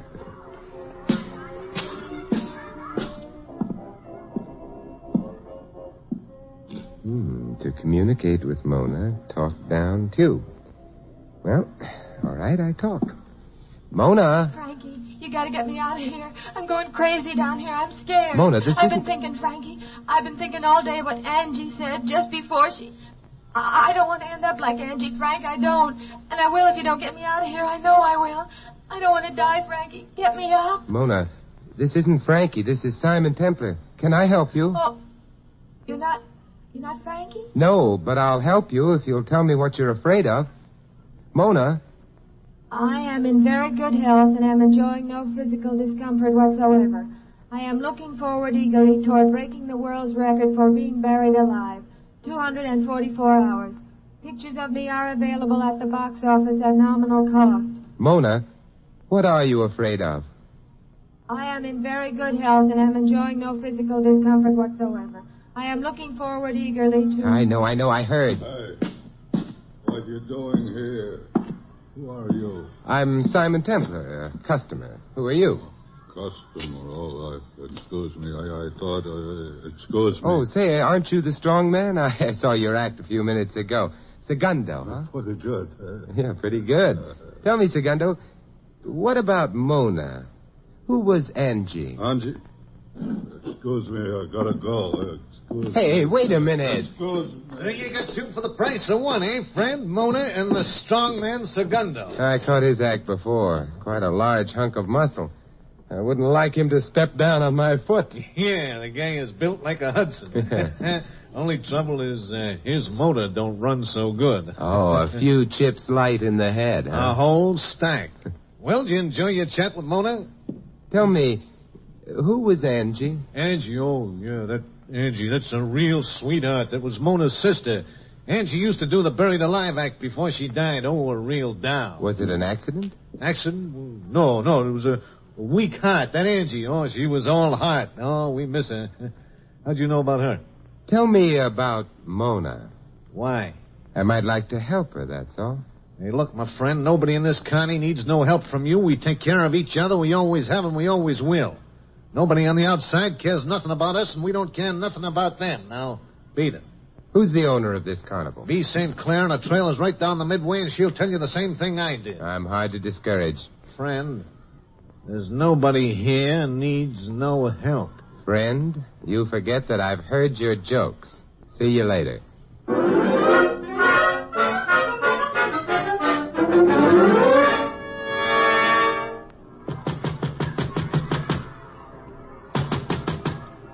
Come in.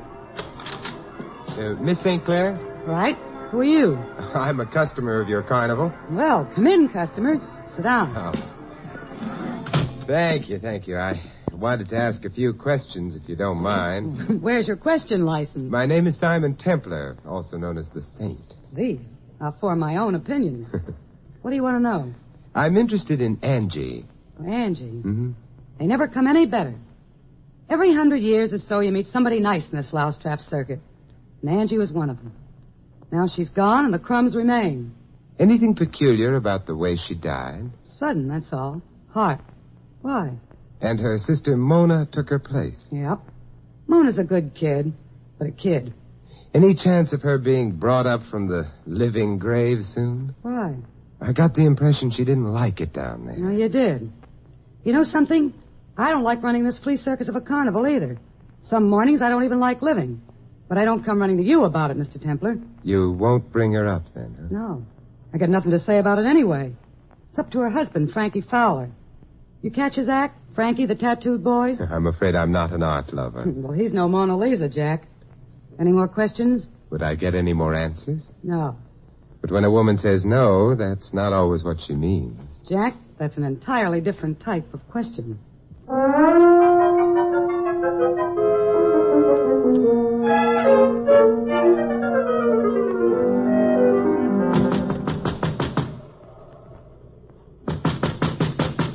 Hello. Anybody here? Yeah? Frankie, I'd like to talk to you.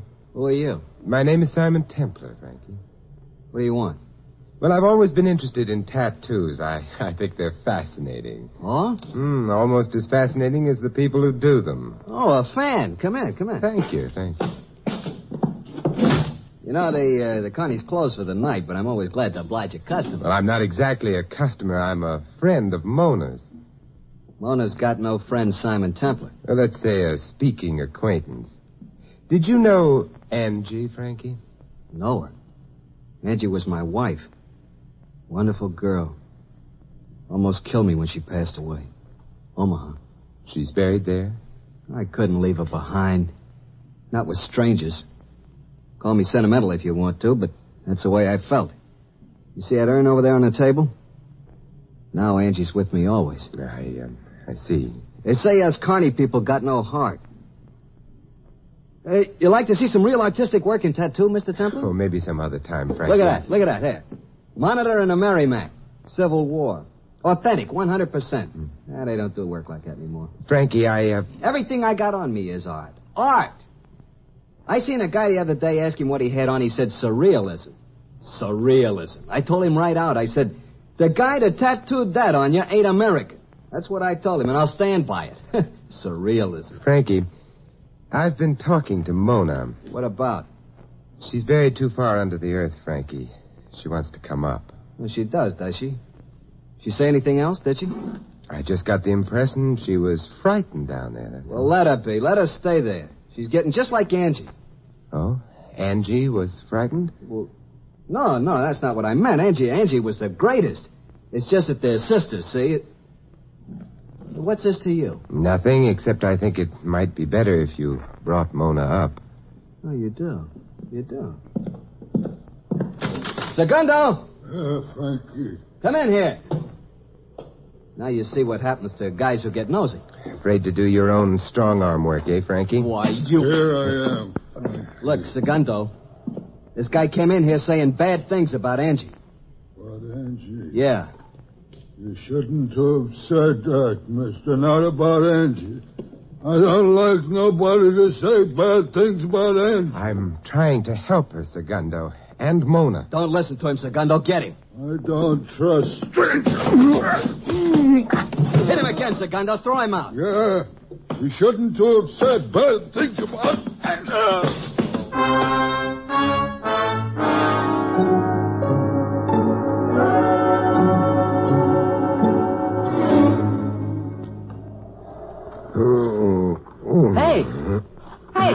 Hey, wake up, mister. Wake up. Hey, you hurt? Hey, carnival's closed for the night, friend. Why don't you go home and sleep? Wait till I find my head. What happened? Well, Let's say too much cotton candy and circus peanuts, huh? Drink help you out? Ooh, immeasurably. Lead the way. Yeah. Don't mind drinking with a dwarf, do you? Huh? Why should I? Well, some people do. My name's Carlos. Oh, hello. I'm Simon Templar. Yeah. Oh, right in here. My home. One of the wagons. Oh, don't bump your head. I'll watch it. Here. Pour this down. Oh, thank you, my friend. Why, I needed that. Have to go, or can you stay and talk a while? Oh, I'd like to stay if I may, Carlos. Oh, thank you. I very seldom get the chance to talk, Mr. Templar. Why is that? A dwarf's rather a lonely occupation. Not freak enough to make much money in the carnival, and too much of a freak to be accepted out of it. Oh, sorry to burden you with my troubles. Everyone's troubles are everyone else's, Carlos. Well, thank you. Want to tell me about yours? Well, I had a call for help tonight from 20 feet under the ground. And I just don't know what to do about it. Mona? Yeah. She said she was afraid she would end up like Angie.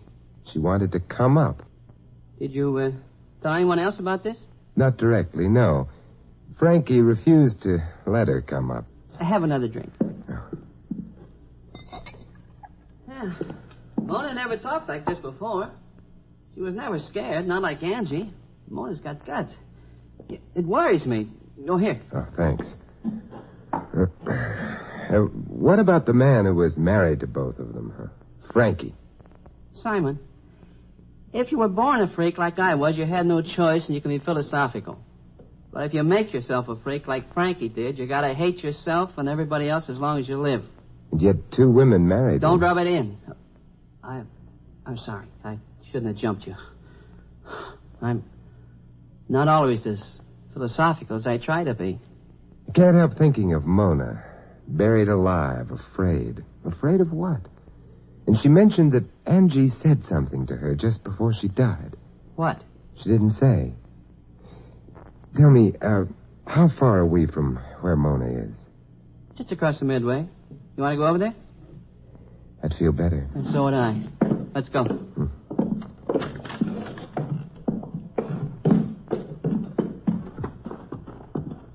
What about Bea St. Clair, Carlos?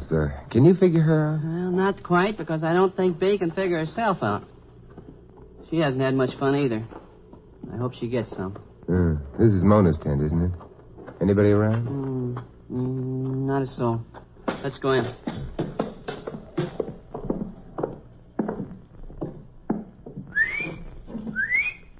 Mona! Mona! Huh. She must be asleep. Now, let me try. Mona? Can you hear me? Mona? She's not asleep. There's something wrong. Mona? Mona, it's Carlos. Mona!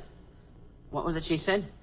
She might wind up like Angie? Mona! Carlos, go get every man you can and every shovel, and then get a doctor and an ambulance. Yeah. He wanted her to break the record. Well, maybe she will. Maybe she will. Like Angie.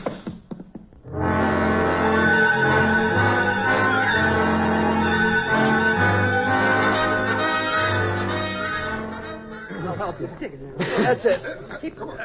Stop. Get out of the way. Move. Go. It's faster when I told myself. Okay. Are they almost down to her, Bea? Well, I think so. It's only about 8 feet. We advertised 20, but 8 is enough. What do you think happened, Carlos? I don't know. What happened to Angie? A heart attack, you know that. Do I? She's just fainted, maybe. Maybe this is all about nothing. I doubt it, Frankie. And so do you. What do you have to come nosing in for, Templar? Bea and I don't need you. We can get along. Bea and you? All of us, that's what I mean. You mean you'd rather have left her down there? I'm not taking this from you. Frankie!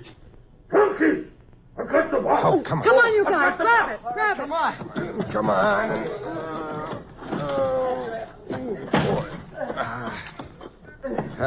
There now. Give me a hand with the lid. You better come over here, Doctor. Right, Mr. Templar. There. What is it, Doc? Is she... Well, she's still breathing, but that's about all. Any symptoms? If I had to make a guess, symptoms of poisoning. Get her over to the ambulance. All right, come on. Mr. Templar. Mr. Templar, I'm sorry I didn't get her up sooner. I should have made it plainer, but I didn't know who to trust. Well, do you now? Just who not to trust. And who's that? Everyone.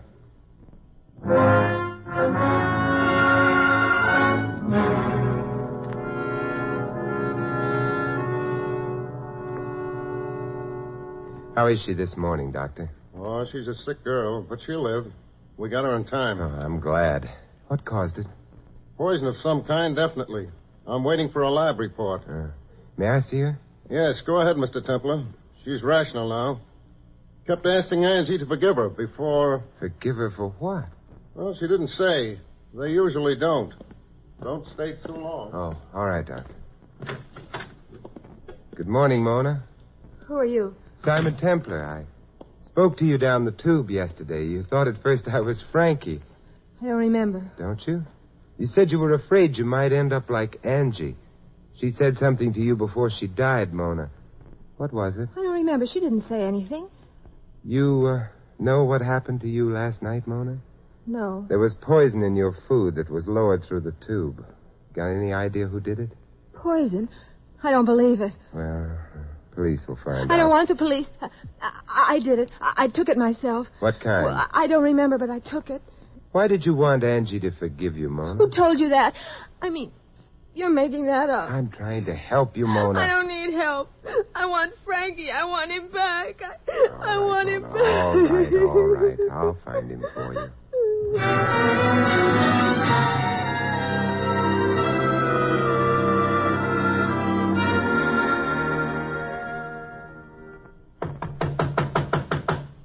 Come in. Simon, come in. How are you, B? How's Mona, Simon? Better, Carlos. I was at the hospital all day. Had to wait for the lab reports on the poison. Who did it? Oh, it could have been put there by anyone. To the police now? Not yet. Mona claims she took it herself. She's obviously protecting someone, or is afraid of someone. But who? B, you don't have to answer unless you want to. What, Simon? Has there been anything between you and Frankie? Well, everybody gets lonely. Are you still lonely? Jack, I got no ambition to travel around the country in an urn. That answer it? That's good enough. If I can wind this thing up tonight, will the two of you help me? You especially, Carlos. Anything I can, Simon. All right. You're not closing the carnival down tonight, B. We'll stay open if you say so. Well, it might make it easier. Carlos, you go to Frankie's trailer while he's doing his show and take the urn. Would you mind doing that? I'll do it. Good. Put it in a safe place, doesn't matter where, and come back to the trailer. All three of us will wait for Frankie to come back after his show. What happens then? I don't know for sure, but I have a theory. Hope it's right. It's a question. What happens if it's not right? B, that's an entirely different type of question.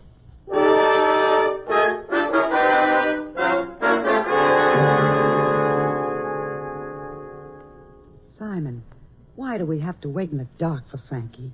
It's creepy in here. He might not come in if he saw the lights, B. Do you mind, Carlos? Not a bit. The dark is a friend of mine. Oh, I'm getting jumpy.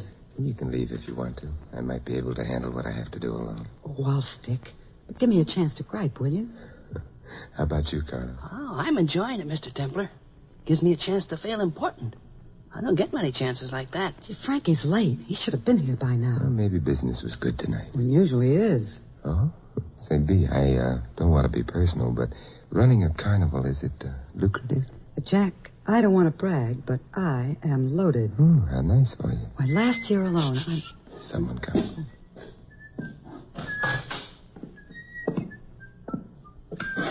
Good evening, Frankie. Templar.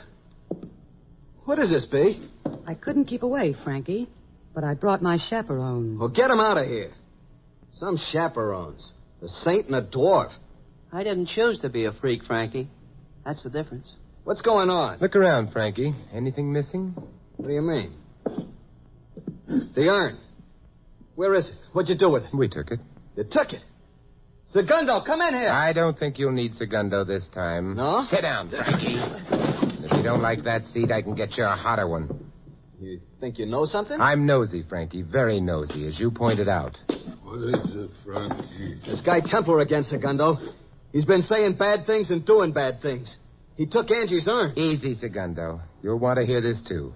Hear what? Don't wait, Segundo. He's just stalling. Go get him.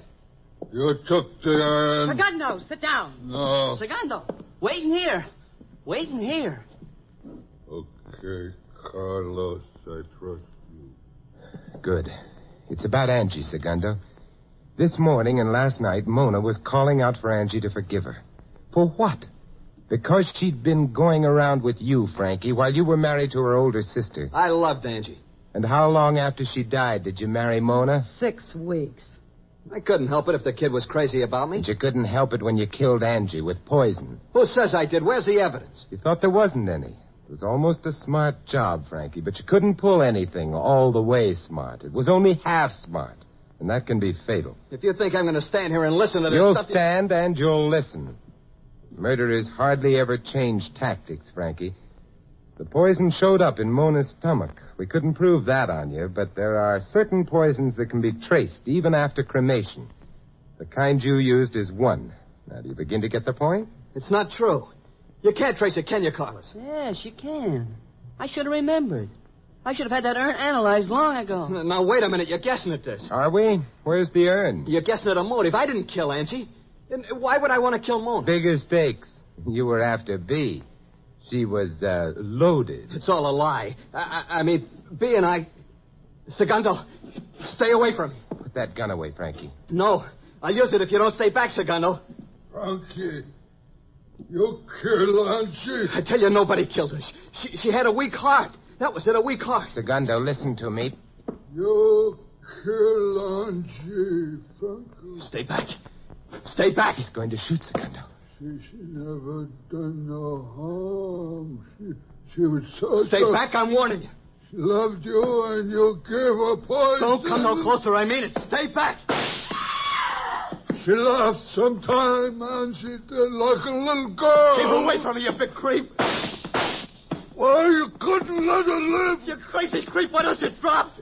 You ain't human. Keep your hands off of me. Come on, let go of him. Let go of him. Let go. It's me. Carlos, let him go. Let him go. Sure, Carlos, sure. Segundo, are you hurt? Bad? No. Oh, I think one was a clean miss. The other two got him in the shoulder. He'll live. Here, let me help you up, Segundo. Come on now. Sit down, sit down. B, get a doctor. All right, Father. Quite a man, this Segundo. Not so strong upstairs, but in the heart, plenty. Yeah, he almost killed Frankie. I'm almost sorry he didn't. Frankie doesn't deserve to live. Someone else will decide that, Carlos. What Segundo did? I wish I could have done it, Saint. In my hands. I wish I could have done it. Carlos. I never told anybody, Saint. I never told her. She never guessed. But I loved Angie, too. Heaven help me. I loved her, too.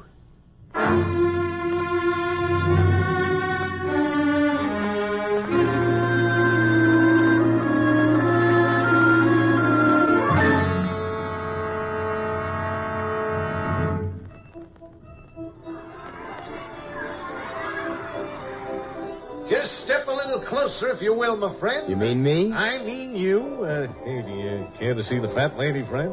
Weight 9,324 ounces.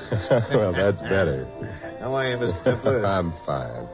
Tell me, how's Mona? Oh, she's all right. It's a funny thing, Mr. Templar. I think Angie must have told her when she was dying that she suspected Frankie. But Mona could never bring herself to believe it. She still can't. But I guess she will. See, going in to see the fat lady, Mr. Templar? You talked me right into it. Here's a $5. Thank you, and the interest is straight ahead, friend. My change? Change. Here's your $5 back. For Simon Templar, everything is always on the house. On the house? Yeah. Well, thanks. Say, you'd make a wonderful bartender. Oh, now, Mr. Templar, that wouldn't be refined. Oh, well, just a lovely dream. A wild, lovely dream.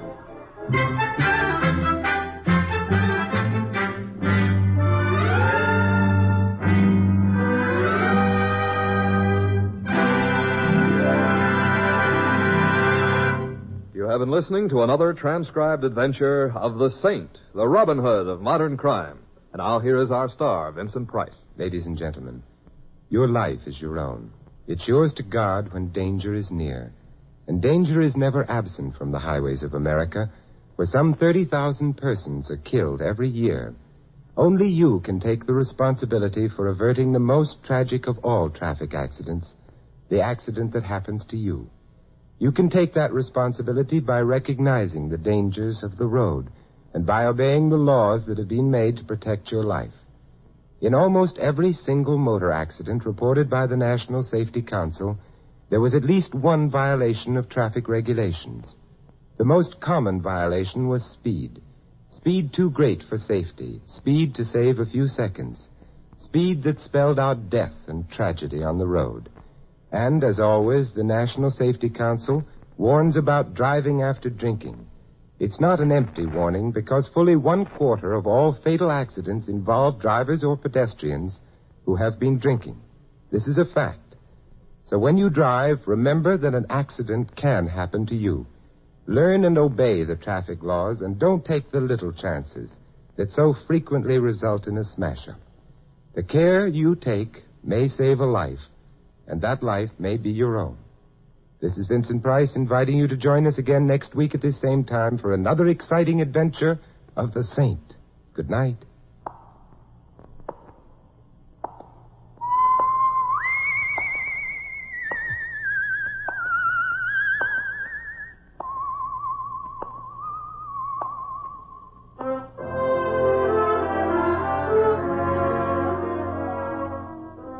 This adventure of the Saint was written by Dick Powell. In our cast, you heard Mary Shipp as Mona and Sheldon Leonard as the Barker. Bob Jellison was Carlos, Ed Max, Segundo. Henny Bacchus played Bee, Harry Bartell was Frankie, Harry Brown was the Doctor. The Saint, based on characters created by Leslie Charteris, is a James L. Safier production and is directed by Helen Mack. Vincent Price is soon to be seen co-starring in RKO's production of His Kind of Woman. All you Saint fans will be glad to know that the Saint comic books are on sale at all newsstands. 3 chimes mean good times on NBC. Today, Theater Guild on the Air presents the dramatic story Come Back, Little Sheba, starring Gary Cooper and Shirley Booth. Sunday also means another 90 wonderful minutes with The Big Show. And among this Sunday's stars are Jimmy Durante, Fred Allen, Judy Holliday, and many, many more. And, of course, Tallulah will be the MC. And for a sparkling article about the glamorous Tallulah, see the latest issue of Look magazine, now on sale. This is NBC, the national broadcasting company.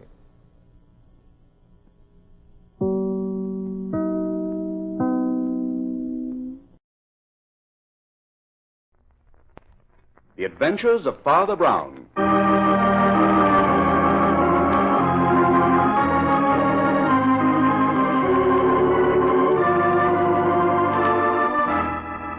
And here he is, Father Brown, the best-loved detective of them all.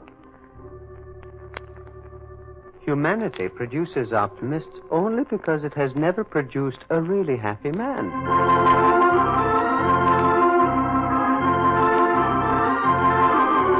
From the masterful and exciting pages of G.K. Chesterton comes that fascinating human being, Father Brown, played by Carl Swenson.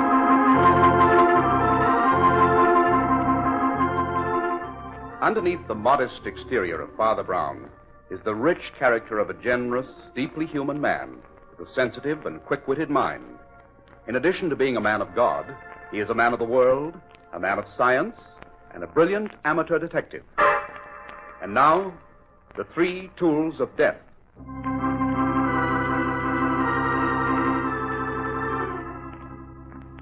Facing the afterglow of a beautiful summer sunset, Father Brown sits alone in the study of his modest parish house. He is half dozing when Nora, his housekeeper, enters. Father Brown. Father Brown. No. Yes, Nora? What time is it? Time for your tea. Here it is, nice and hot. Ah, thank you. Just set it there, please. Were you asleep? Oh, I was in between, Nora, just in between. A beautiful state of being, I assure you. Half out of this world and half in. It's a good thing young Father Peter took over your duties for today. I told him... There's somebody at the door. Don't worry, I'll take care of that. Oh, good evening, Nora. Is Father Brown in? I'm sorry, Flambeau, but he's rested. No, Nora. You know Flambeau's always welcome. Tell him to come in. Oh, all right. Come in, Flambeau. Have a cup of tea. No, thanks, Father. I'm all upset. A friend of mine is in trouble. Oh. Will you come with me to Oakville? My car's outside. Here. No, not so fast. Get your breath. Sit down. Father, you've heard of Aaron Armstrong, the philanthropist and lecturer? Oh, Armstrong. The author of those bestsellers on how to be happy, etc. Has that such a tremendous following? Yes, Father, that's the one. Oh, yes. I've read his books. And I attended one of his lectures once in which he offered his followers an easy road to happiness, or heaven, as he called it. That's the guy, Father. Yes. As I remember, he apparently based his teachings on one of the Proverbs of Solomon. A merry heart doeth good like medicine, but a broken spirit drieth the bones. Uh-huh. Yes. He believed in giving up all the physical appetites, smoking, overeating, and drinking. Yes, and above all, he believed in being cheerful. He dealt with the drink problem with an enormous gaiety. Well, he's dead. What? His body was discovered early this morning. Well, you don't say. Where? Right near his house, in a ditch on the parkway. What happened? Nobody knows. But according to the police, it looks like murder. Did you say his house is close to the parkway? Yes, on an embankment just above it. Well, what makes the police think it wasn't an accident, Flambeau? Well, he was wearing only his dressing gown. And another strange thing, Father. A small piece of rope was tied around one of his ankles. Was any weapon found? No, but it was apparent he'd been struck on the head by a huge instrument of some sort. Cuts and bruises on his body showed signs of a struggle. Well, who put you on the case? Oh, no one. The dead man's secretary, Robert Royce, is an old friend of mine. I called him as soon as I heard the news and offered him my services as private investigator. But he refused to see me. Well, that's strange. No, yet no. Not so strange if he were implicated. Who else is there beside Royce in the household? Just Armstrong's daughter. A very attractive girl, I hear, but completely dominated by her father's cheerfulness. And there's also a gardener, I believe. And your friend Royce, what sort of man is he? Oh, he's a huge, genial sort of fellow. A Scotsman. Did he and Armstrong get along well together? Well, Royce was devoted to him. Ah, yes. Armstrong had many devoted followers. You know, he's always interested me, Flambeau. He puzzled me, in fact. Puzzled you? Yes. When first I heard him lecture, I remember thinking that he had a troublesome road ahead. I believe that somewhere in his life, you'll find the secret of his death. But, Father, according to the papers, he lived as he preached. Oh, yes, I know, Flambeau. The old fellow's optimism was phenomenal. But somehow I don't believe he found that easy road to heaven, as he called it. No? No.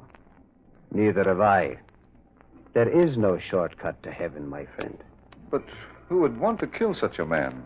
Well, if ever I murdered somebody, I dare say it might well be an optimist of the proportions of old Armstrong. His optimism was so out of proportion. I've heard cheerfulness referred to as a virtue. Yeah, well, people like frequent laughter, but a permanent smile, Flambeau. Well, now that's something else again. As Shakespeare says, the devil hath power to assume a pleasing shape. Oh, Father, it's 6 o'clock. We're just in time for the news. Let's turn on the radio. That's a good idea. Perhaps there's something further on the case. Listen. Clear tonight and tomorrow somewhat cooler. Now we bring you a special bulletin just handed me on the Armstrong case. Turn it up, Flambeau. John Magnus, the gardener, the millionaire philanthropist, has been reported missing. Oh. Also, negotiable bonds of the dead man valued at $100,000. The police received this report only a short while ago and are now conducting a statewide search for the gardener. It is believed... Well, that seems to be the first real clue. Do you mind if I use the phone, Father? I'd like to talk to Royce again. Yeah. The call will cost you a nickel. Tax 2 cents.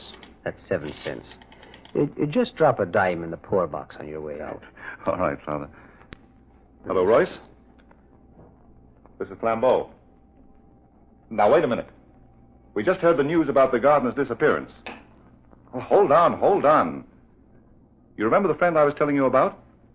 Yes, Father Brown. Well, we'd like to come up. What's that? Oh, I don't get it. Royce! My father, he's hung up. What did he say? He said if we valued our lives, we wouldn't go near that house. Ah, interesting. Well, Flambeau, that's what I call a real invitation. Come on, my friend, let's go.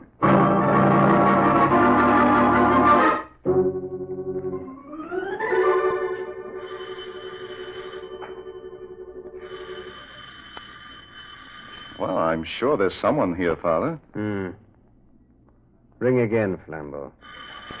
Ah, here's someone now. Yes? What do you want? Oh, good evening, Royce.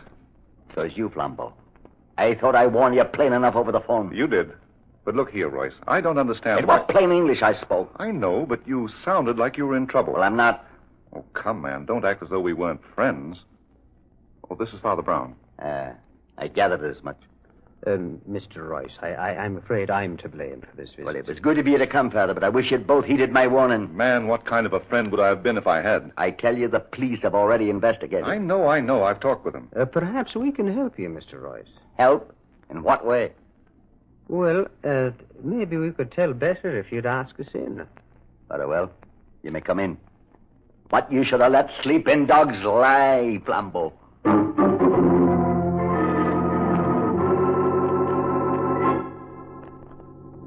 Well, Royce, I must confess I can't find anything here in Armstrong's room that tells us very much. And just what did you expect to find? Mr. Royce. Yes? What do you make of the gardener's disappearance? Magnus is a fool, maybe a thief, but he never killed Mr. Armstrong. I'm sure it was the deed of a madman. I see. My. Well, I would never have expected those to be there. Father, what are you looking at? That pair of socks over there thrown under the bureau. Oh, they should be in the bureau drawer. Here, I'll put them away. Wait. May I have a look at those bureau drawers, Mr. Royce? What for? Well, I'd just like to look. What are you searching for? And I'll take a peep at that closet, too, if you don't mind. Well, now that's funny. What, Father? Everything looked so neat when we came in. Mr. Armstrong was always very particular. Everything is in order on the surface. But underneath, things look different. What things? Well, in the closet, his socks are stuffed in the hangers with his suits. And in the bureau drawers, under those beautifully laid-out shirts... Yes? A whole lot of ginger spilled from a box. Why do you have to go on with this? The police went over the room very thoroughly. The room, perhaps. But they seem to have missed this piece of rope. Look here. I found it caught in the vine just below the ledge of the window. Well, it couldn't have been there this morning, or the police would have found it. Well, I just saw the wind blow an end of it out from under the vine. Royce, maybe you can tell me how this piece of rope got there. What has that got to do with the case? You know perfectly well a piece of rope was tied around the leg of the dead man. That rope in your hand was left from fixing the windows. Well, now, I'm just wondering.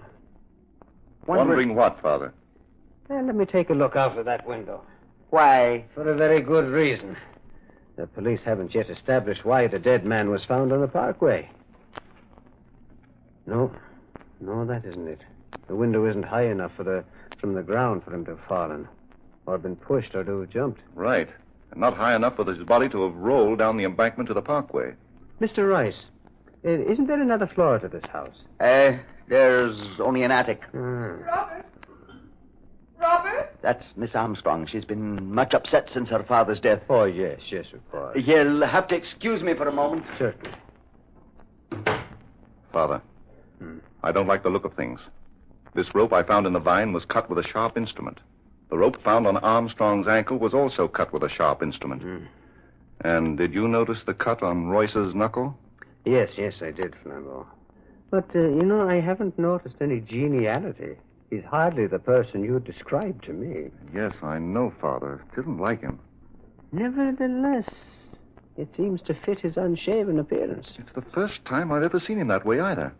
You're worried about your friend's innocence, aren't you? Well, I know how the mind of a thief works, Father. I was once a thief myself. But murder...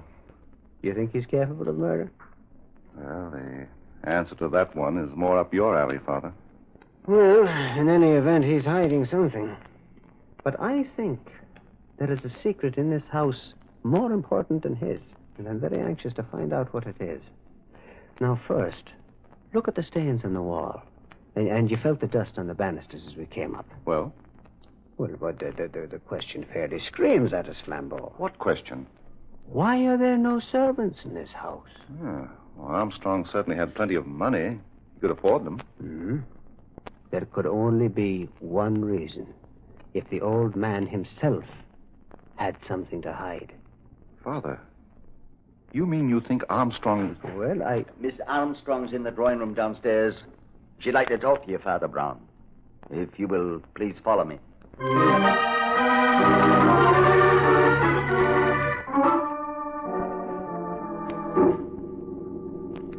Well, I hesitate to continue, Miss Armstrong. I know how badly you feel. Please go on, Father Brown. I'm quite all right. But that bruise on your forehead, Miss Armstrong. Oh, that's nothing. It doesn't bother me. I bumped it. Your father had a great many followers, didn't he? Oh, yes, he helped so many people. Do you know why your father decided to give up all his servants? Well, great men like my father have their peculiarities. Their ideas are often different from other people's. Yes, very true, Mr. Royce, very true. I was only wondering... Wait. Listen. What? Listen. Someone's unlocking the front door. Who could it be? No one has a key besides us. Who's that? Me, Magnus. Magnus? Yes, Miss Armstrong.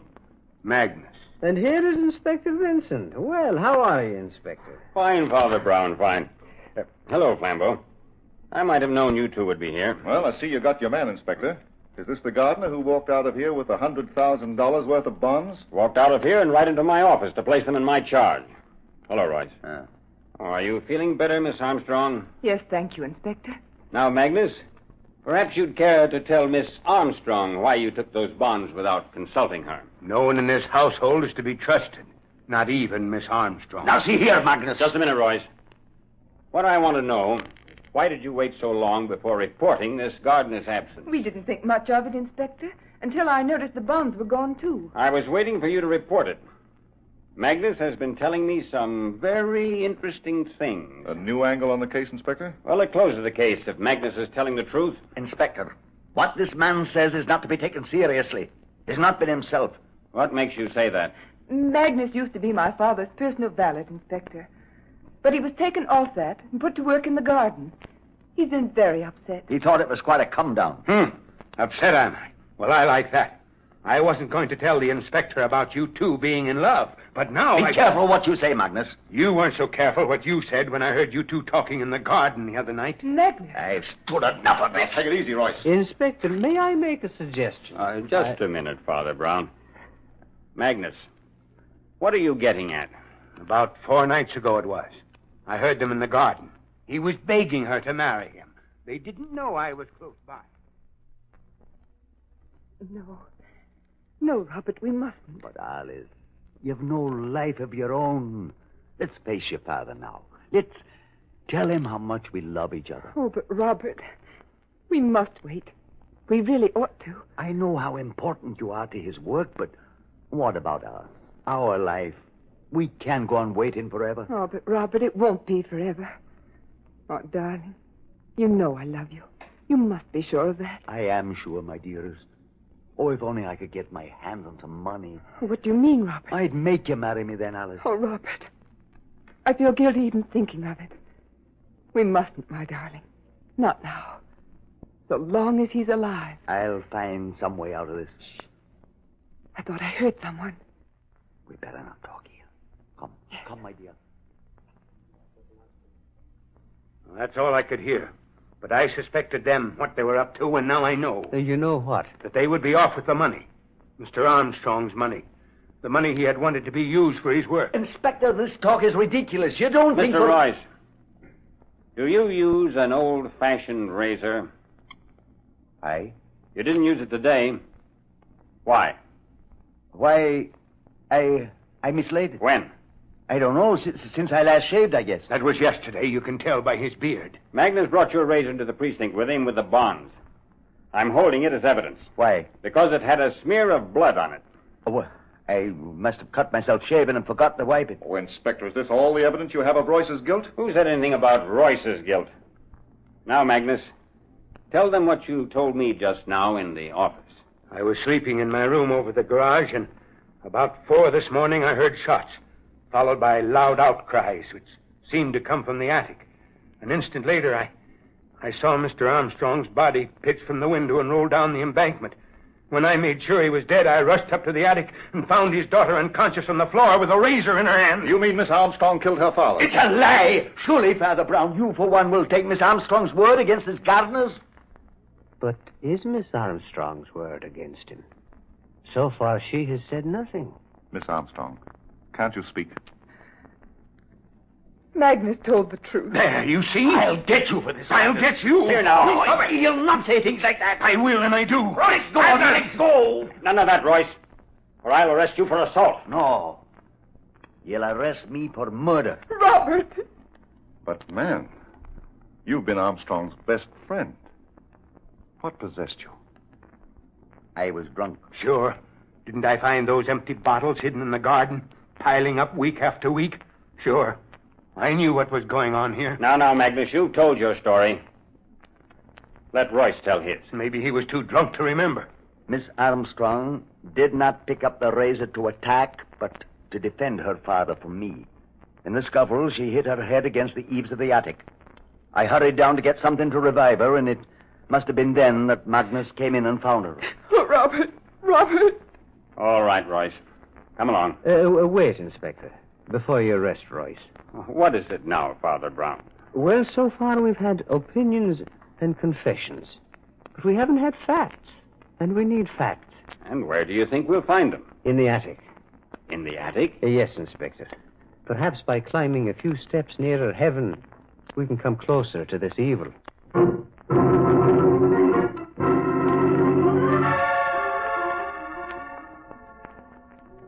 But, Father, I can't figure out what you expect to find in this attic. You sleep here, don't you, Mr. Royce? Aye. And Mr. Armstrong slept in the room immediately below this? Aye, but why all these questions? Well, now, in the first place, Mr. Royce, why did you bring your victim up here at the crack of dawn in order to kill him? Why didn't you go to his room? Well? I've confessed. Isn't that enough? Well, confession is good for the soul, that's granted, but, Inspector, you remember Magnus telling us he was awakened by shots? Yes. What about those shots, Inspector? Were any bullets found in Armstrong's body? Well, we investigated and didn't find a one. Wait. Here is my pistol. I fired those shots. You can see the holes in the carpet. Well, why should anybody fire at the carpet? A drunken man will let fly at anything. He doesn't pick a quarrel with his feet. And there's the rope. It was from my window here that Armstrong was thrown. And the piece of rope I found fell to the vines below. What about the blow on the head? According to our report, he was struck by a massive weapon. A massive weapon indeed, Inspector. Sure. The good green earth was the weapon. Okay, so the good green earth was the weapon. But look, this room was the beginning of the murder. Even I can see from the disorder. Come on, Royce. Let's go. But the disorder here is all on the surface. The very opposite of Armstrong's room. No, it doesn't fit. Too many inconsistencies. Father Brown, Royce has given himself up. No. Really, this won't do at all. What won't do? Well, first the police said no weapon was found at all. Now we're finding too many. Too many? Now, there's the razor to cut a person, the rope to strangle, the pistol to shoot, and after all this, Armstrong broke his skull falling out of a window. No. It won't do. It's not economical. Alice, they won't believe me. You tell them. Inspector. Yes, young lady. May I speak to Father Brown alone for a moment? If you must. But be quick. We can't wait around here all night. And now what is it, my child? What is it that you wish to say? You're trying to save Robert, but it's no use. I should have realized before this his case is hopeless. Before he came to us, he was a prisoner of war. He had some shocking experiences. Well, you think that was the reason for his drinking? Yes, he wasn't himself at times. We thought he was getting over it, but... Father, I saw Robert commit the crime myself. I heard the shots. I ran up just in time to see him leap at my father. Where was your father standing? He was clinging to the windowsill in terror. But the rope? Robert tried to strangle him with it. Father fought back, and the rope slipped from his shoulders to his feet, tightening around the leg. Robert was like a maniac.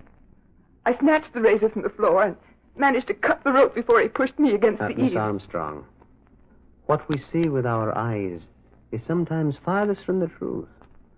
Now, you thought that you saw a man about to commit murder. What you actually saw was two men struggling, and then you lost consciousness. But Father Brown... I want you to go downstairs, my dear. I don't understand. Go on now, please. Do as I say. Very well. Thank you, my dear. Well, Father Brown, I've seen and heard enough to convince me. Unless you know something pretty startling, I'm taking Royce down and booking him. If you don't mind, Inspector, I'd like to talk to Royce a bit before you do. What about, Father? Where's Alice? She's out of earshot, Mr. Royce. So why don't you tell us about it now? Tell you about what? I see. Well, then I'll tell you, Inspector. Those 3 tools of death were not used to kill Armstrong, but to save him. Save him? Father, I don't get this. Save him from what? From himself. At the time old Armstrong died, he was a suicidal maniac. No, Royce, you weren't drinking. No? No, and you were the only one who knew what lurked behind old Armstrong's laughter. No. Yes, you knew that behind that merry mask was the mind of an atheist. No. A man who knew nothing of God.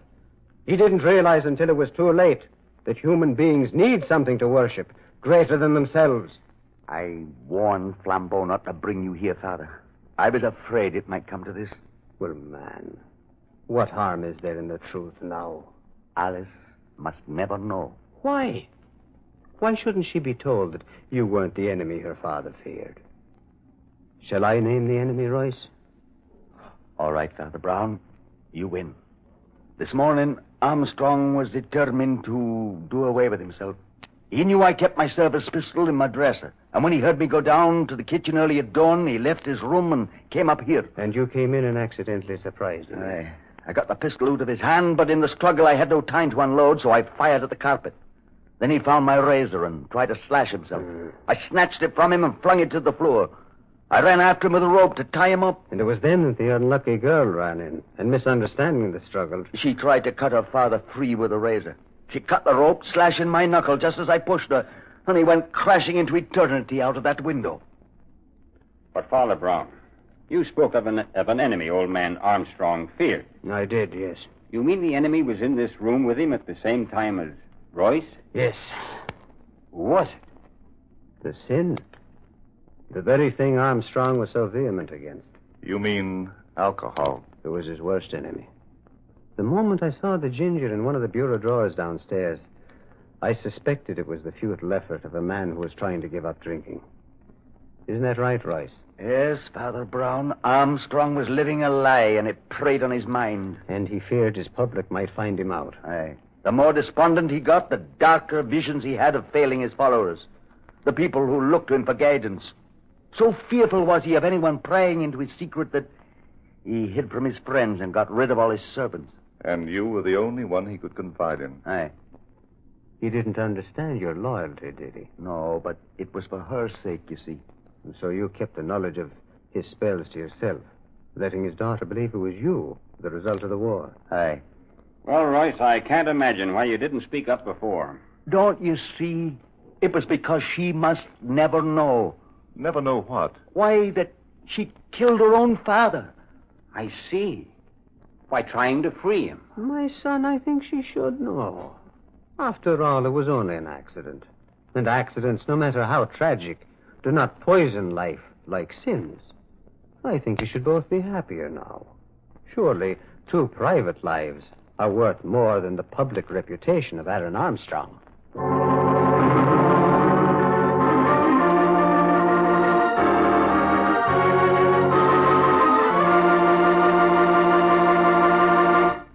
Well, Father, at last you're back. Yes, we were worried. Hello, Nora. Hello, Peter. Have you had dinner?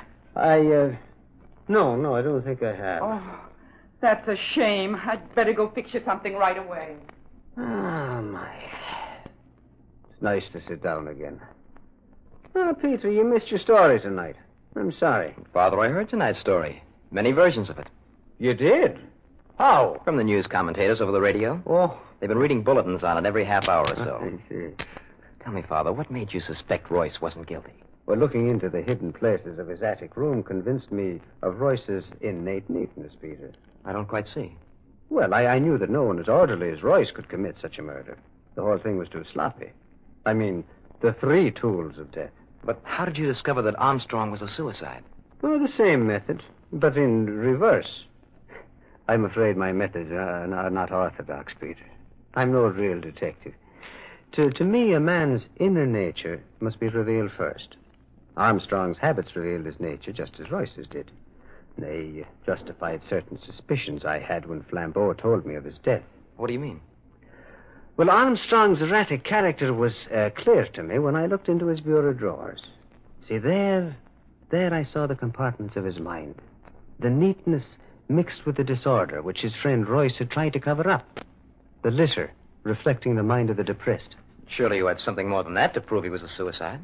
Well, yes, Peter, I had myself. Yourself? Yes. I dare say that I would feel as Armstrong did if I had ever preached an easy road to happiness and then had slipped into a ditch by the side of the road. Yes, Father, I see. Yes. Well, now, good night, Father Peter. Good night, Father Brown.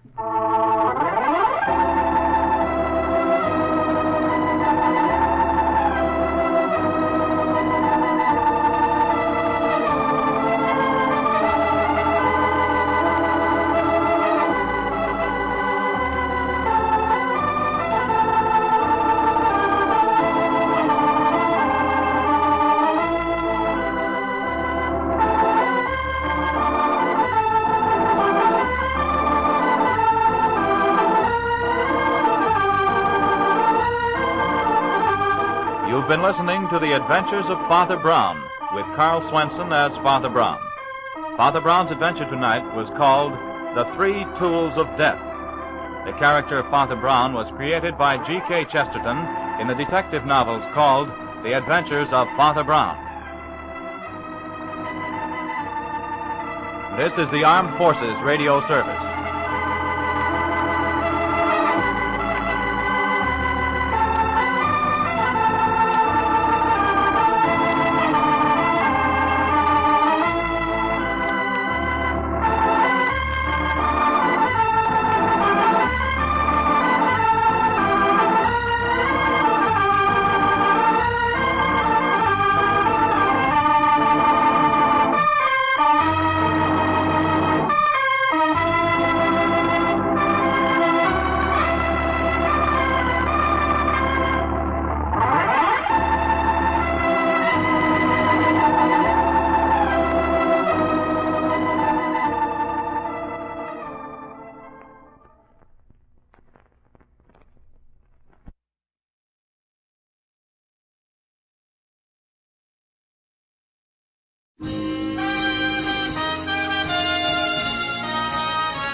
Broadway's My Beat, from Times Square to Columbus Circle, the gaudiest, the most violent, the lonesomest mile in the world.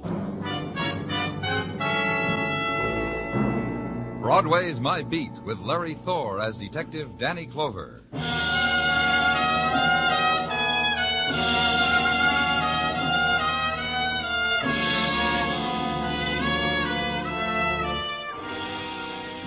In the midday of summer, the sun plumps down and kisses Broadway's cheek, and Broadway loves it.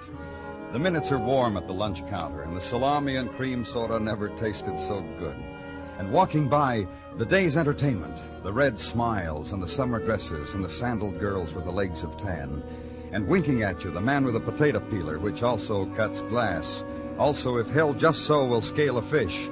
Free to whoever buys a pack of marked cards to play tricks on your friends. Slice of Broadway at high noon. Good time.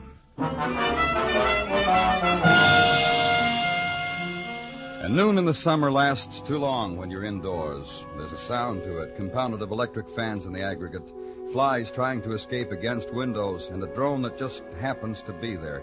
Noon at police headquarters, the opening door. Danny? Come on in, Mugman.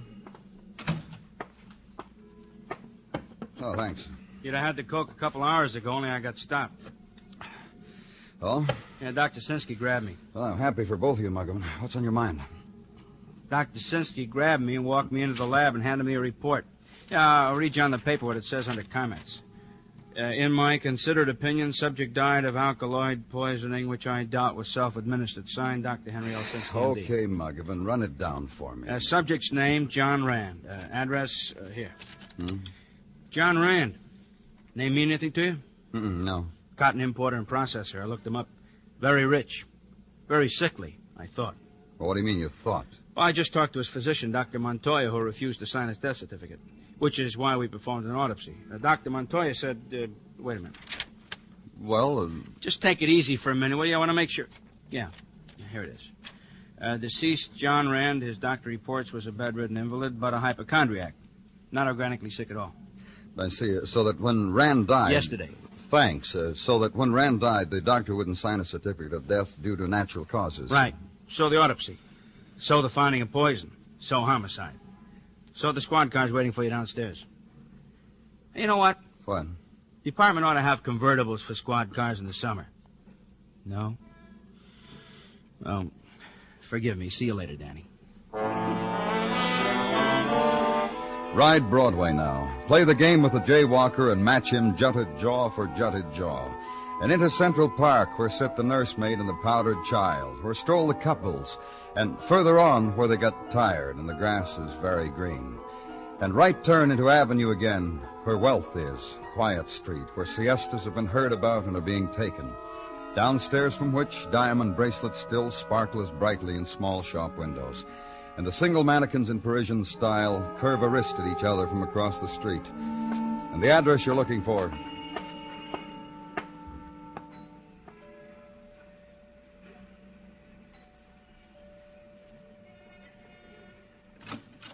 Yes? my name's Danny Clover. I'm from the police. Please. Are you Mrs. Rand? Please, there's been some trouble here. Your husband... He died yesterday. Please don't ask me to talk with you. Did your doctor, Dr. Montoya, did he tell you that your husband had been poisoned? What? Oh, didn't he tell you about an autopsy? Please come in. The word come through now. Autopsy. Yesterday, shock, and, you know, Dr. Montoya said autopsy, and I nodded, I suppose. Poison. What? Homicide. Meaning my husband was murdered. That's right. That's ridiculous. Why do you say that? Well, I didn't kill him. You hear what I said? I didn't kill him. I didn't... He's been in bed most of the time, and I'm his wife, and I was closer to him, and I fed him, and I washed him, and... Listen, I didn't kill him. Who else could have? I'm asking you a question. Dirty, stinking, rotten Who? little... I'll kill her. I'll kill her. Who are you talking about? I'm going to take a gun or a knife or whatever I can put my hands on, and I'm going to kill her. Just take it easy. Tell me who you... Ward. Ward? Bonnie Ward, his nurse. His fawning, sweet little nurse. Last month he changed his will to leave her a few $1,000. I'll kill her. Where do I find Bonnie Ward? She lives here. Did, until yesterday. This was her home, you mean? Practically. She had a day off. Yes, there was a place. Apartments, something. Once or twice I picked her up there to bring her back after her day off. I'll want the address. Anything. Just so you let me get my hands on her. Anything you want.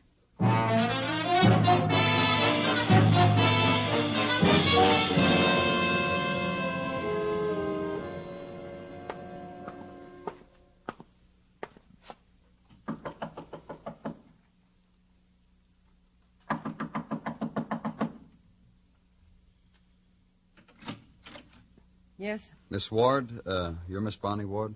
What do you want with her? I'm from the police. Leave her alone. Just leave her alone. Look, I'll say it however you want, in anger or pleading, or if you want me to, I'll beg. Leave her alone. Well? Is she here? Doesn't touch you, does it? How a woman Well, will just lower answer herself, me. Is she here? demean herself, crawl, grovel before people like you, and it doesn't touch you. Makes no impression. Because you're police. And a woman must scrape Let's and go bow inside, and... I can't reach you, can I? Of course. Let's go inside. You didn't tell me who you were. No. Whatever hurt you have about the police. It's a simple question. Who are you? Angela Kenny, Age 43, 5 feet 4.5 inches in height, weight 112. And Bonnie Ward, who is a practical nurse, says I'm thin and that it's an emotional Live thing. here with Miss Ward? An emotional thing that I'm skinny, that I'm eaten up with all sorts of private bitterness. Bonnie says that. And what, Miss Kenny? Bonnie says that about me. And it is Bonnie who's ill and troubled and persecuted and driven. Driven. Till one day it'll snap. Her mind will snap, and there'll be people to thank for it. You and others like you. The pursuers. The relentless ones who run after sorrow with a net. Miss Kenny. Yes? Is Miss Ward here? No. Well, look if you want. Behind closed doors and in corners and under things. Look for her. I want to see how you go about it. Where is she? You won't look. She read how you found John Rand was poisoned. She went away. Fled. Somewhere. I don't know where. You understand? I don't know where Bonnie is. Sorry.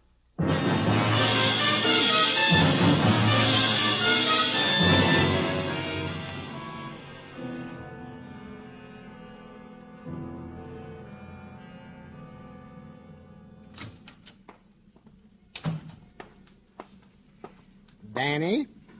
Yes, Gino? Hello, Danny. Gino? You are looking well? Thank you, Gino. And you, Yes, Danny. You're looking well, too. You mean it? You're not making it up? I mean it, Gino. I mean it. No sense getting in an uproar about it. No. You have something, Gino? One chap to tell another chap that the other chap is looking fit. This is common courtesy. As we had not passed our accustomed greetings to each other earlier today, you and I thought only... Well, why make a federal case out of it, Danny? I'm sorry, Gino. Now, may I... Of me to ask, may I? Danny. Concerning the All Points Bulletin on one Bonnie Ward, this is what you wished with your may I? Yes, Gino. I saw it coming. Concerning the All Points Bulletin on Bonnie Ward, she is still at large. A female answering her description was brought into the 12th precinct. However, said female averred not to be a practical... Don't bother with an excuse me, Detective Muggavan. Thanks, I won't. Danny just came in over radio. What did, Muggavan? How there's a woman on the ledge, 12th floor of a building on West 23rd Square. She'll jump, drawing a crowd. Don't they too. always look, Muggavan? Why don't you Just get listen, huh? This woman, she's screaming her name. Bonnie Ward, she screams. Watch Bonnie Ward die. We haven't much time. No, we haven't. Come on.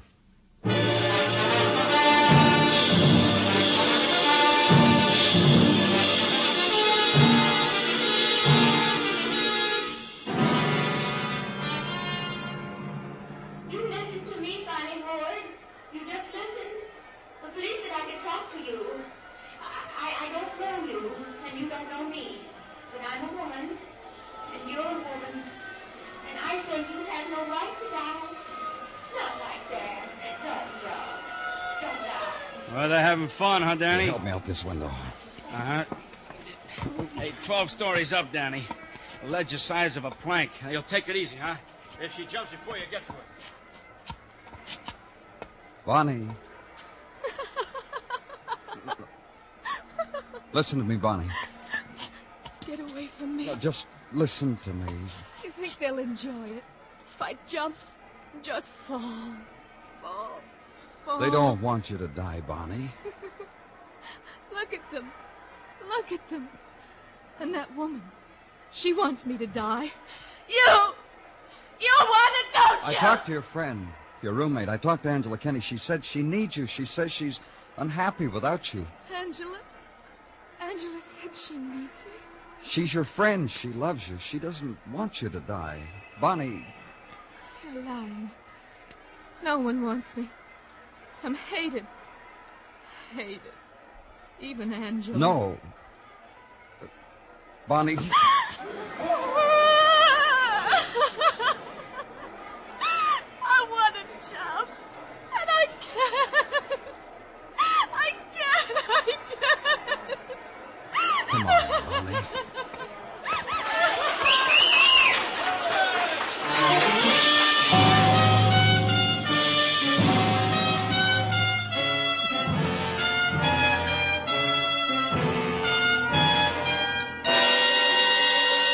You are listening to Broadway's My Beat, written by Morton Fine and David Friedkin, and starring Larry Thor as Detective Danny Clover.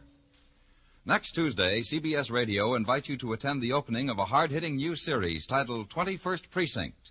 Meet Captain Kennelly and learn directly from him the operations of the largest police force in the world. Next Tuesday night on most of these same CBS radio stations, hear 21st Precinct.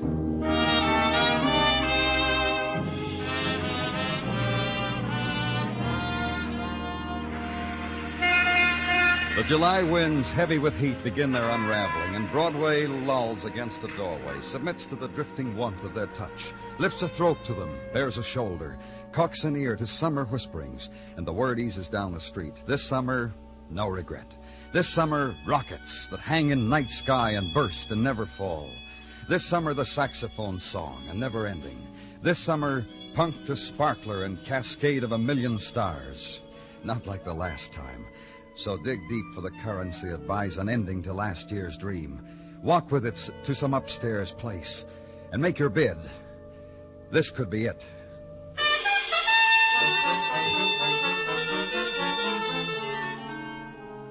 And in office at police headquarters, the summer talk also. Of a woman held on suspicion of murder. Of a woman who had tried death 12 floors above July pavements. Summer talk concerning Bonnie Ward. Psychotic hysteria, Danny. That's what Dr. Sinsky calls it. When she isn't laughing, she's crying. Then she shivers. Laughs some more. Anyway... Anyway what, Muggavan? Nothing. Oh, you were going to say something. What? You just have to probe, huh? Forget it. You wanted to know what I was going to say. Forget it. I was going to say anyway... Any way you look at it, I'm sorry for her. Sorry a woman wants to kill herself. Sorry for a lot of... Well, now you know. Yeah. Anything on... I tried to get through to her. You did. So did Dr. Sinsky. So did the department psychiatrist. Bonnie Ward's going to need a lot of help. That's the consensus. You were going to check records, Margaret. Yeah, I did. I also did that little thing. Well... Yeah, we got a record on Bonnie Ward. We sure have. Charge of murder. What? February 1948. Bonnie Ward was charged and held for the murder of a man, rich man, name of Charles Raymond. Very rich man. Old. Invalid. Bonnie Ward was his private nurse. Just like with John Rand. Same kind of circumstances. Go on. Rich man died, left Bonnie Ward, was just a private nurse to him, left her $10,000 in his will. John Rand left her money, too. Mrs. Rand said a few thousand. Yeah, Bonnie must have been quite a nurse. Wouldn't you say? A two-time winner like that? Wouldn't you say? Well, what else you got? Well, this Charles Raymond, the man Bonnie took care of 5 years ago, the doctor wouldn't sign his death certificate either. Called the police. Bonnie was arrested, brought to trial. Every piece of evidence they had pointed to her guilt. Still, she got off. Jury acquitted her. Danny? What? Maybe I'm crazy, huh? The heat, huh? What are you talking about? Crazy to feel sorry for a woman like Bonnie Ward. A two-time winner like that. Crazy, huh? Muggavan doesn't wait for an answer. Throws the report on your desk. Turns, walks away from you. And for a while consider documents in the matter of the State versus Bonnie Ward. Time, February 1948. Occasion, suspected murder of an invalid. And acquittal for Bonnie Ward. And $10,000 for Bonnie Ward. And restaple the documents and file them neatly. And pick up the $4.95 Panama and the sweat-crumpled jacket. And leave.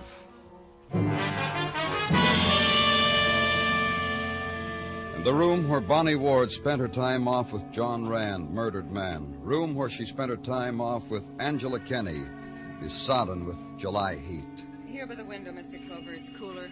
Move to the window through a room littered with newspapers and front-page photographs of Bonnie Ward's attempt at death.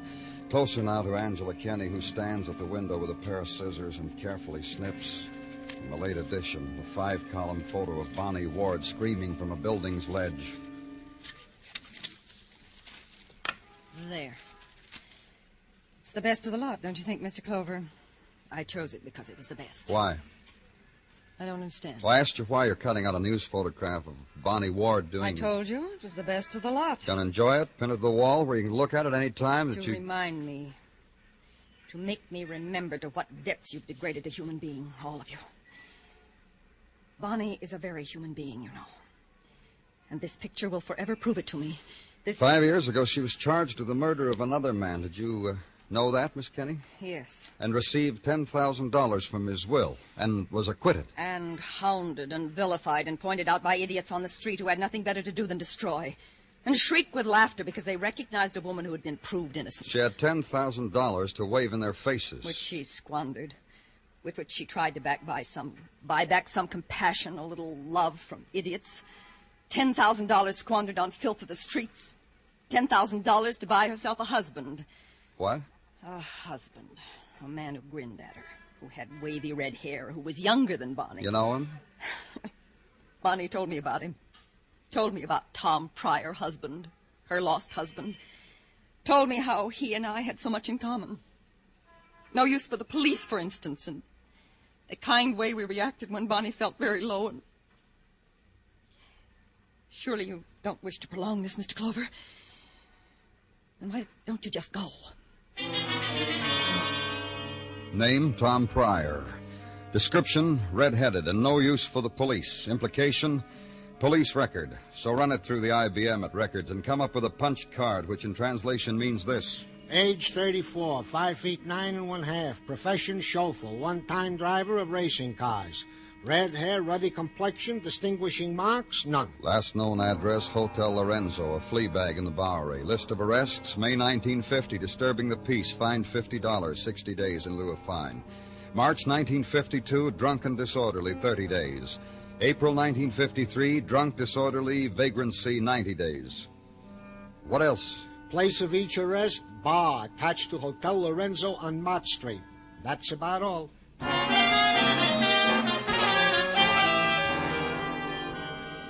Downtown now and through crowd to Bowery. Those who stand upon the corners in January have not altered their stance in July. Neither the standers nor the sparlers on the pavement, nor the one who didn't quite make it out of the doorway onto the street. Only his legs did, and somehow his bottle.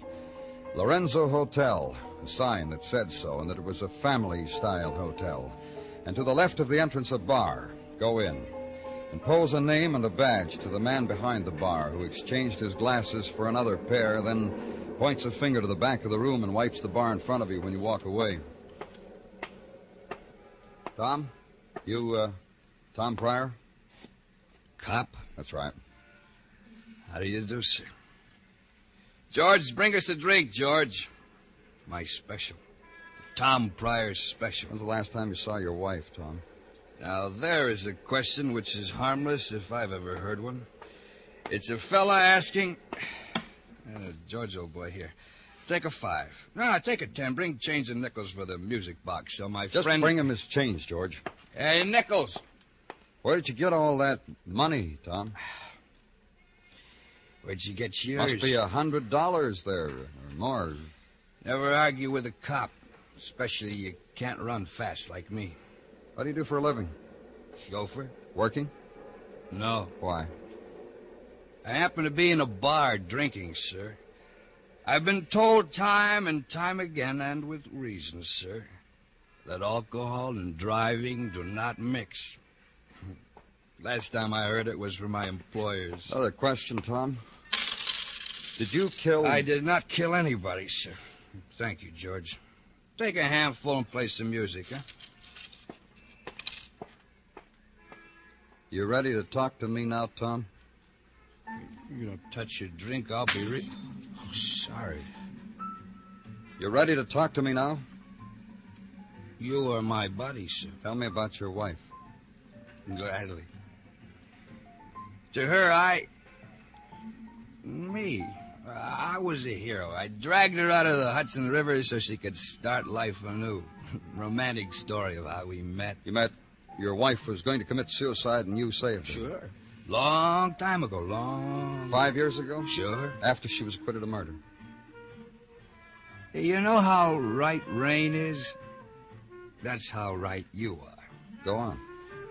Romance. She had 10 grand. We blew it in Las Vegas. How long ago was this? A couple of months after we married. 3, 4. Our love was so fine and...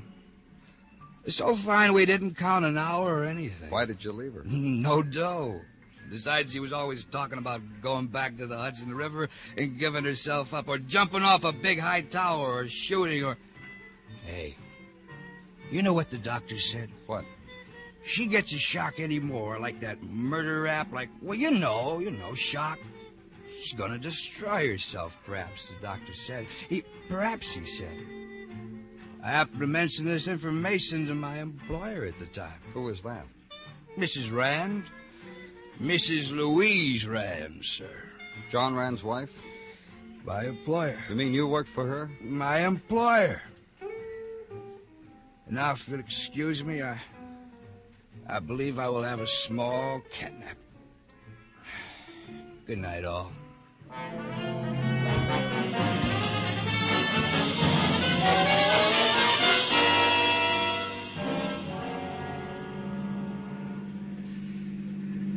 How do you feel, Tom? Better? Ask you something? What? Did you get any answers out of me when I was woozy? What kind of answers? You're not stupid. What are you trying to tell me, Tom? You're not stupid, that's all. And you're gonna turn right now, aren't you? Uh-huh. Figure. And stop right here.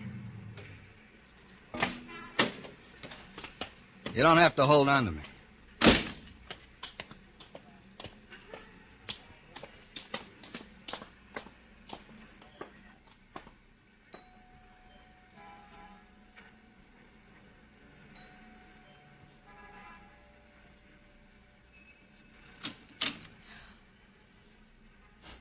She's speechless. I warned you a long time ago, Mrs. Rand, this was liable to happen. Let's go inside. What are you doing here? Oh, my. About your husband. Of course about my husband, but him. Me. I haven't quite figured out about you, Tom. How about accessory before the fact? Hey, look what I am. What are you talking about? About a fact, about the murder of your husband. You had his murderer, that nurse. Oh, my. What's the matter with you? This is Mrs. Rand. Once she was my employer. You never did tell me, Tom. How long ago was that? Oh, about $3,000 ago. Mrs. Rand. What do you want? When did Bonnie come here to work for you? After he left. After Tom, then his wife came to nurse my husband. That's right, Mrs. Rand. But when he worked here, Tom told you about his wife. Oh, here we get on thin ice, Mr. Clover. I just happened to mention to the lady here that once my wife was tried for murder. And wasn't it a coincidence that this lady here had a sick husband who needed care? And my wife was a nurse. And how the situation was the same. Did you convince your husband, Mrs. Rand, to leave Bonnie some money? I could kill you, Tom. I sure understand why you feel like that. So Tom told you all this, Mrs. Rand. You were a woman with a wealthy husband, a husband who was too much trouble. I just told the lady here how Bonnie, that's my wife, Bonnie, how she was mixed up in a situation. That's all. Did you suggest to her that if your wife was mixed up in another situation just like it, her whole history would be dug out again? And it seems to me that this here lady suggested that herself. This lady here said my wife would have a hard time getting off the second time. I really don't know what she was talking about. You're doing real well, Tom. Thank you. Now, tell the man what else you told me about your wife. How she would kill herself if she ever got into trouble again. Did you happen to mention that to him? I know about that. You've been drunk, haven't you, Tom? Yes, ma'am. And you told him everything, didn't you? Yes, ma'am. And you think you're going to blame it all on me? I'm sure gonna try to, ma'am. I've been paying him blackmail, Mr. Clover. Yeah. I've been supporting him, paying him You just... poisoned your husband, didn't you? You know what I could do to you, Tom? Yes, ma'am. No use trying, is it, Mr. Clover? We better go, Mrs. Rand. Hey, I'm going too, huh? That's right. You wouldn't let me drive, would you, just to drive her again? I think that'd be pretty. No, huh? This way, Mrs. Rand. Oh, I'll open the door for you, Mrs. Rand. You're quite welcome, Mrs. Rand.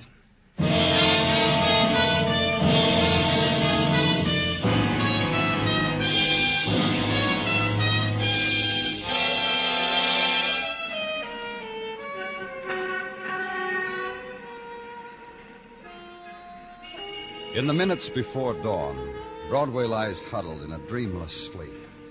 It's the time of the long night, and no stars, and the muted wind. And from far away, listen, the whispers gather and take away the night. It's Broadway, The gaudiest, the most violent, the lonesomest mile in the world. Broadway, my beat.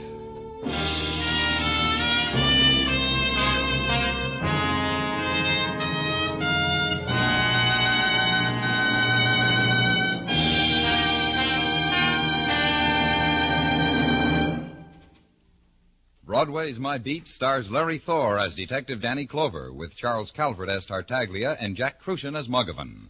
The program is produced and directed by Elliott Lewis, with musical score composed and conducted by Alexander Courage. In tonight's story, Lorene Tuttle was heard as Louise Rand, Herb Ellis as Tom, Irene Tedrow as Angela, and Truda Marson as Bonnie. George Walsh speaking.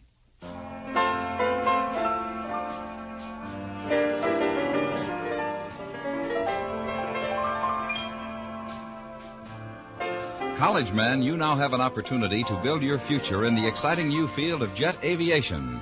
Prepare for leadership in the jet age by serving as an Air Force aviation cadet. You'll get 18 months of thorough training in all phases of jet operation, learning under the finest instructors in the world's most advanced Air Force.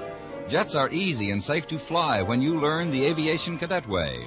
The training is rugged and intensive, the discipline rigid, but you come out a skilled jet pilot with a lieutenant's commission in the Air Force and earnings of more than $5,000 a year. These are things worth working for. To qualify, you must be between the ages of 19 and 26 and a half, single, and have a college education. Visit your nearest Air Force base or recruiting station for details. Act today. Stay tuned now for the Gene Autry Show, which follows immediately over most of these same stations.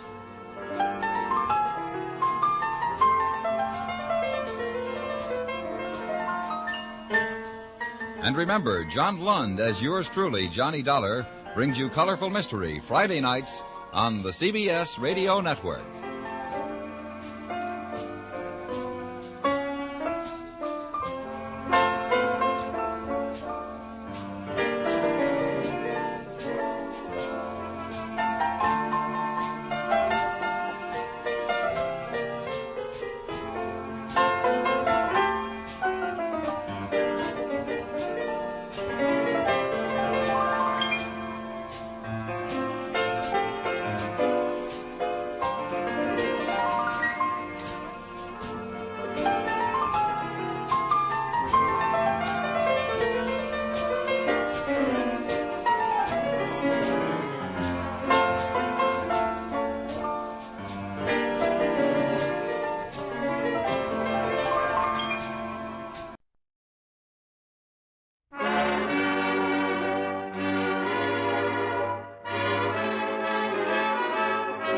Makers of Camel Cigarettes present Dick Powell as Richard Diamond, private detective.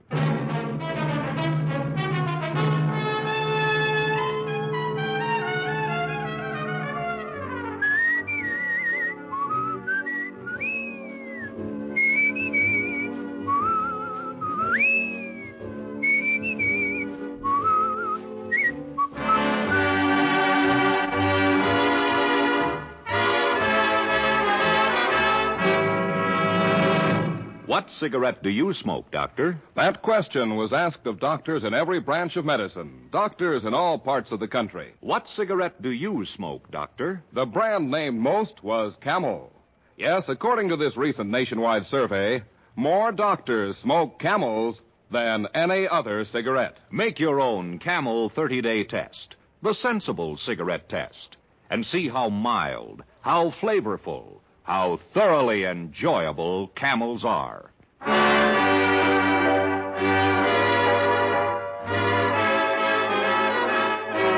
Here transcribed is Richard Diamond, private detective, starring Dick Powell.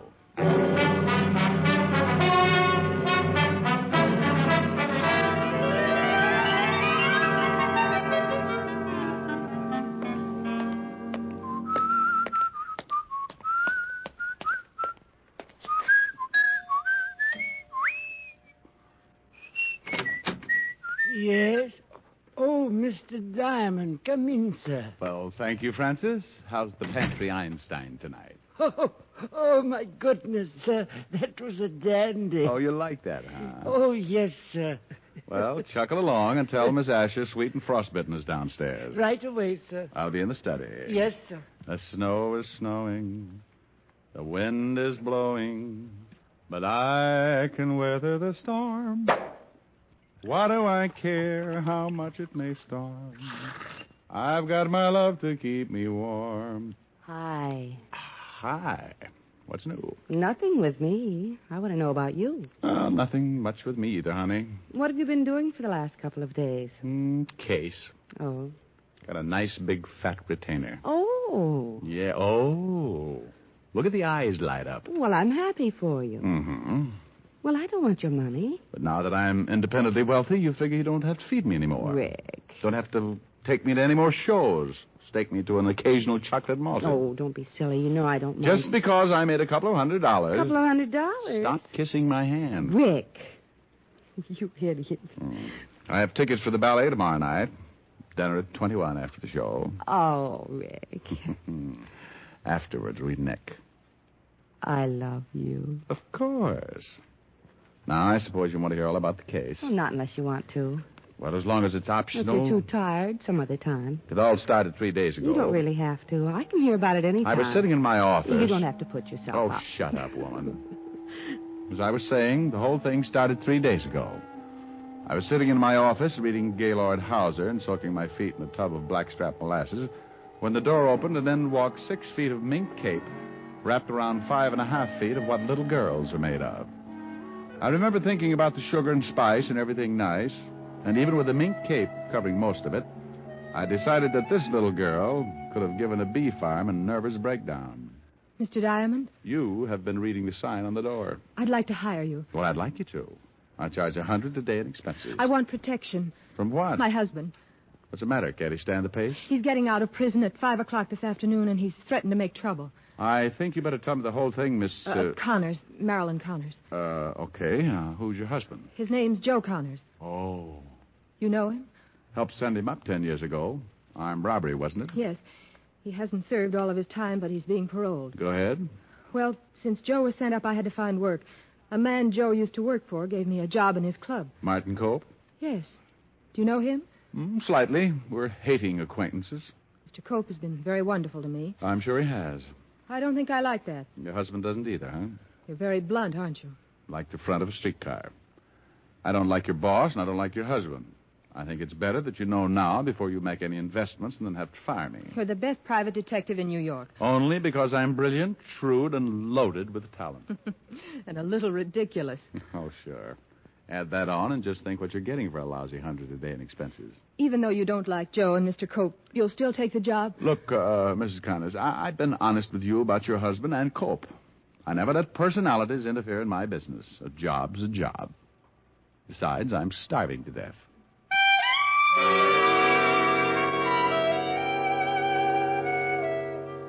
She gave me a slow smile, complete with a high fever, handed me a retainer, and swayed out of the office like Mata Hari leaving an atomic research stag party. We agreed to meet again at 4 o'clock, so I spent the next hour on the roof, relaxing in 3 feet of snow, and around 4 o'clock walked my frozen blood pressure down to Martin Cope's nightclub, the only king-size safe decorated by Bergdorf Goodman, complete with an intellectual piano player, a $15 minimum, and enough intrigue to make a scented investigation look like a taffy pole.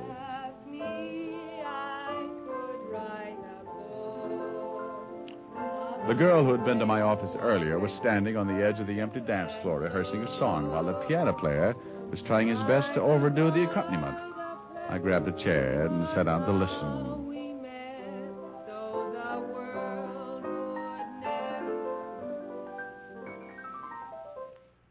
Something wrong?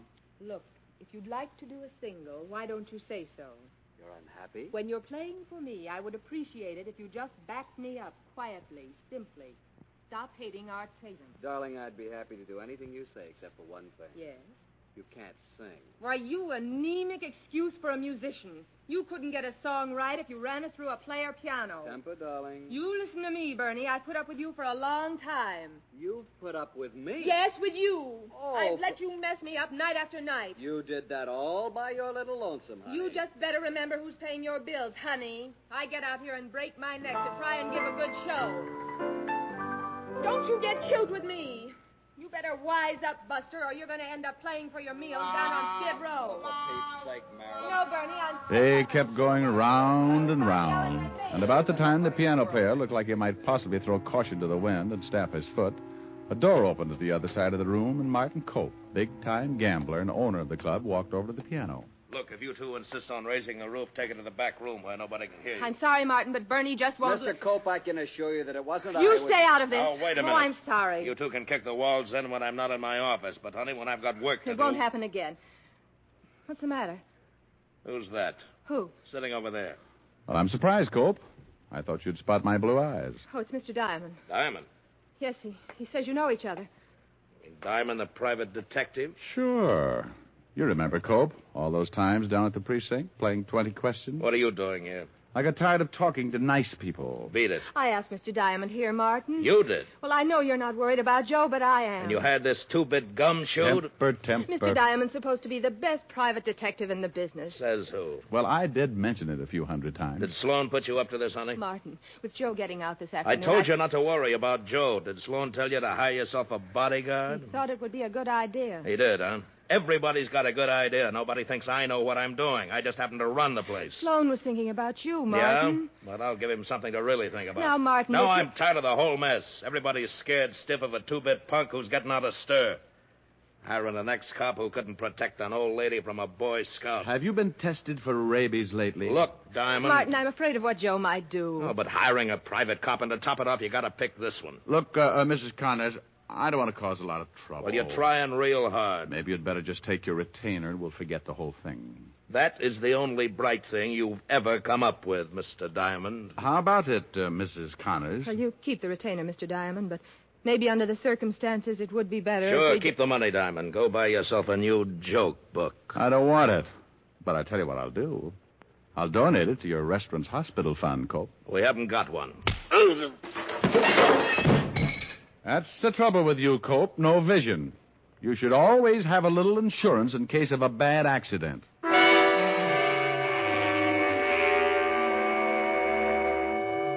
I left the club with Martin Cope stretched out on the dance floor and Marilyn Connors looking too startled to say much. Bernie, the piano player, accompanied my exit with a fast course of the funeral march, and I headed for my quiet little apartment. I napped for the rest of the afternoon, and by 8 o'clock I was appropriately dressed in my best blue suit. The other one being a casual sienna and suitable only for badminton and grunion hunting. I had paused to admire myself, surreptitiously humming a few bars of Temptation when,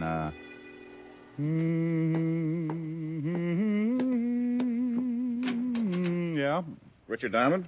Depends on who wants him. My name's Sloan, William Sloan. I'm Diamond. What can I do for you? I'm here because Miss Marilyn Connors asked me to come by and talk to you. Well, come in. Thank you. I believe Martin Cope mentioned your name earlier this afternoon. In all probability, he did. I'm Mr. Cope's attorney. Proceed. Thank you. Cope seemed a little unhappy with you, Sloan. That was because I suggested that Marilyn hire herself a private detective. I gathered as much. I picked you because of your reputation. I had no way of knowing that Martin didn't like you. Why are you here, Mr. Sloan? To ask you to go back on the job. Protect Marilyn until we're sure that her husband is not going to cause trouble. I'd like to know something, Mr. Sloan. Why do you expect Marilyn's husband to cause trouble? Isn't it obvious? Maybe I'm a little dense. Why, Marilyn and Martin Cope have been in love since Joe Connors was sent to prison. You think that's enough to make Joe Connors try something? Well, it goes a little deeper than that. How deep? Joe Connors used to work for Martin. Oh, yeah. Wait a minute. I'm beginning to remember. Joe Connors swore Cope had him framed. That's correct. He swore that when he got out, he'd get him. Well, it's a little tough under the circumstances. It'll just cause another argument between Cope and Marilyn if I show up again. Why don't you get yourself another boy? A lot of good private detectives in New York. Because you'd be about the only one who wouldn't be afraid of Martin. And Marilyn has a great respect for you. Even after I belted her boyfriend? Well, I think that convinced her you were the one for the job.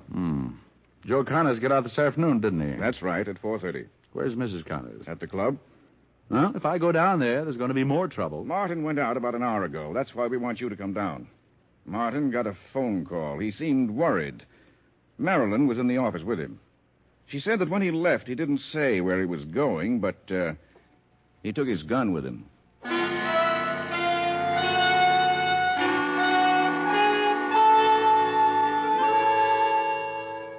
Sloan and I went downstairs, climbed into his car, and headed for Martin Cope's nightclub. When we went in, Marilyn Connors was on stage. So we went to the back of the building and sat down in her dressing room. About 10 minutes later, Marilyn came in. She was wearing something thin enough to make a silkworm commit hara-kiri. Hello, William. Mr. Diamond, I'm so glad you reconsidered. I think we both reconsidered, didn't we? Has Martin come back yet? I'll go see. I'll be right back. I'm worried, Mr. Diamond. How long ago did Cope leave? About half an hour before I went on. If you'll excuse me, I have to take off my makeup. Oh, sure, go right ahead. He's back. Martin? Yes, and I'm sure something's happened. He's worried sick about something. I'll go see him. Mrs. Connors. Yes? Do you want me to stay? No, I don't think that'd be a good idea. Why don't you go over to my apartment and wait? It's 48 West 74th Street, number 3. It's a walk-up. All right. Wait, you'll need a key. Here. She handed me her key and left with William Sloan. I walked out of the club, grabbed a cab, and 20 minutes later I was walking upstairs to her apartment.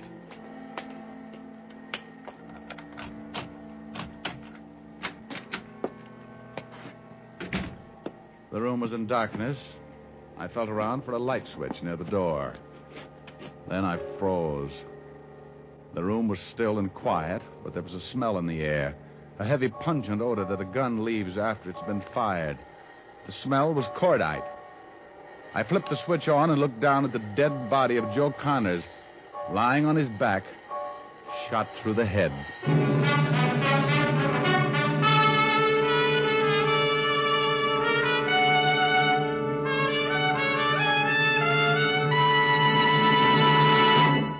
Before we continue with Richard Diamond, Private Detective, here's an important question. How mild can a cigarette be? One sniff won't tell you. One puff won't tell you. It takes day in, day out smoking to judge the mildness of a cigarette, to see how well it gets along with your throat. Make the sensible cigarette test, the thorough cigarette test. Smoke only Camels for 30 days, and you'll know how mild Camels are. Pack after pack, week after week. Yes, for 30 days, enjoy the rich, full flavor of Camel's costly tobaccos and see just how mild a cigarette can be. In a coast-to-coast test of hundreds of people who smoked only Camels for 30 days, noted throat specialists reported not one single case of throat irritation due to smoking Camels. Make your own Camel 30-day test, the sensible test, and see for yourself why more people smoke Camels than any other cigarette. How mild, how mild, how mild, how mild, how mild can a cigarette be? Make the Camel 30-day test and you'll see. Smoke Camels and see. And now back to Richard Diamond, starring Dick Powell.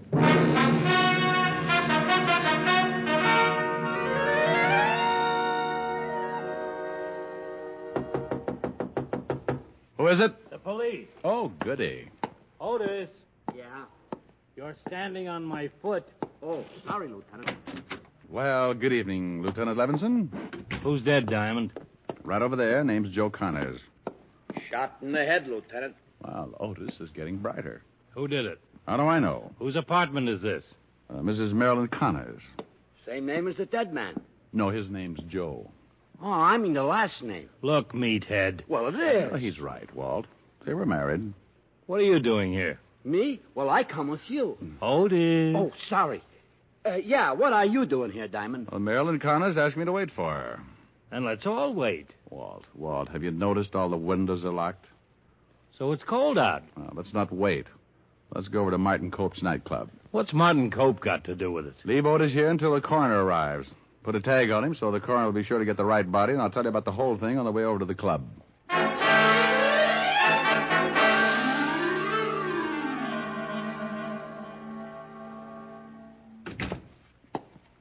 Lieutenant Levinson to see you, Martin. Oh, hello, Lieutenant. Hi.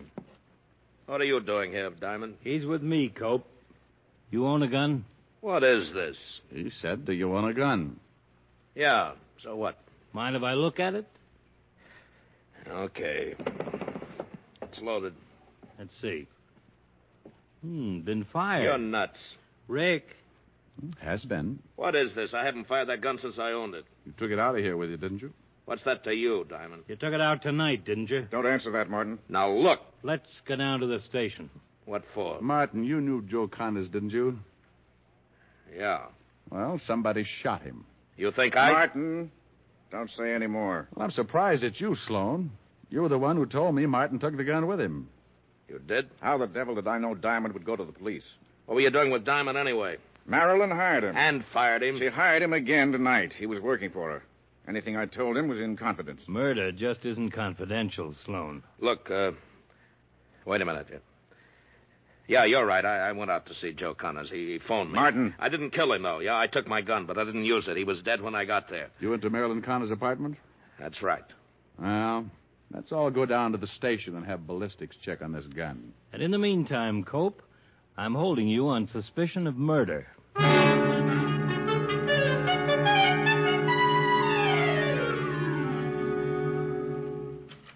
Well, here's the ballistics report, Rick.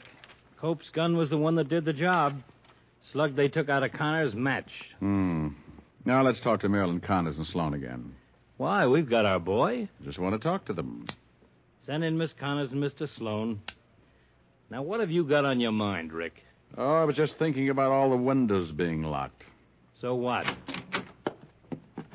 You want to see us, Lieutenant? Mr. Diamond does. Have a chair. Mr. Diamond, I'm sorry things worked out this way. Well, so am I. Oh, here's your apartment key. Thank you. How many people have a key to your apartment, Mrs. Connors? What? Martin has the only other one. Mm-hmm. What time did Martin get that phone call? Oh, about 7:30, I guess.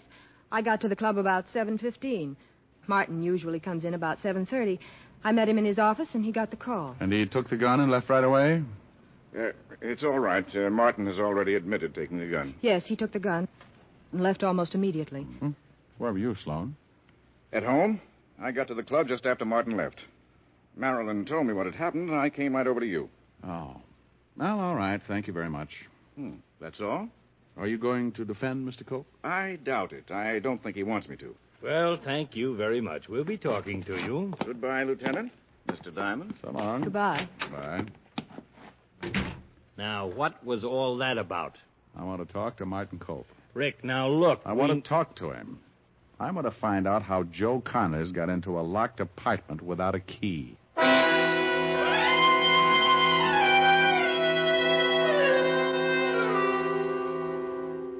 don't want anything to do with you, Diamond. You better cooperate. Diamond's got an angle that's worth listening to. I didn't shoot Connors no matter what that ballistics report says. You have a key to Marilyn's apartment. Yeah. Connors was dead when you got there. Yeah, I told you that. You left the club about 7:45. That's right, about 7:45. Connors had been dead about 3 hours when I found him, Walt. I found him about 9:30. By gosh, that's right. And that part of your story stands up, Cope. He was dead when you got there. What about the gun? You always keep that gun in your desk, Cope? Yeah. Who was in the club with you? Oh, the usual people. Waiter, bartenders, busboys. Marilyn? Yeah. Now, wait a minute. Who knew you kept the gun in the desk? Oh, half a dozen people, maybe. You think somebody lifted that gun, killed Connors, and put it back in the desk? You always come in about 7:30, don't you, Cope? Yeah, every night. According to the death certificate, Connors had been dead about an hour before you came in. What time did you leave the club this afternoon? Right after you slugged me. Oh, you got up rather suddenly. It was about 4:30, wasn't it? Somebody could have gone into your office, taken that gun, killed Connors, put the gun back before you came in at 7:30. Then I'm cleared? No, not a bit. You have a key to Marilyn's apartment. The killer had a key to let Connors in. Miss Connors said there were only 2 keys. Well, Walt, let's go talk to Mrs. Connors.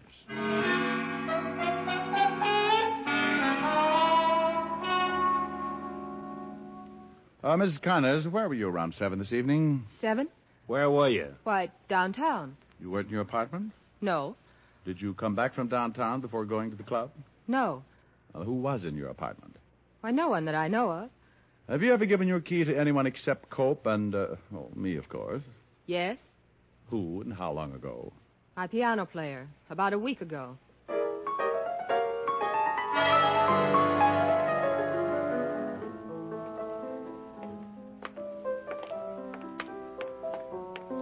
Hello, Bernie. Hello. Oh, hello. You're the nice man who slugged Mr. Cope this afternoon. Let me buy you a drink. No, thanks, Bernie.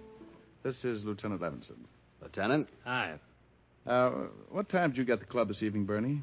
Oh, about 7:30. Why? The cook says he saw you come in around 7:15. 15 minutes one way or the other.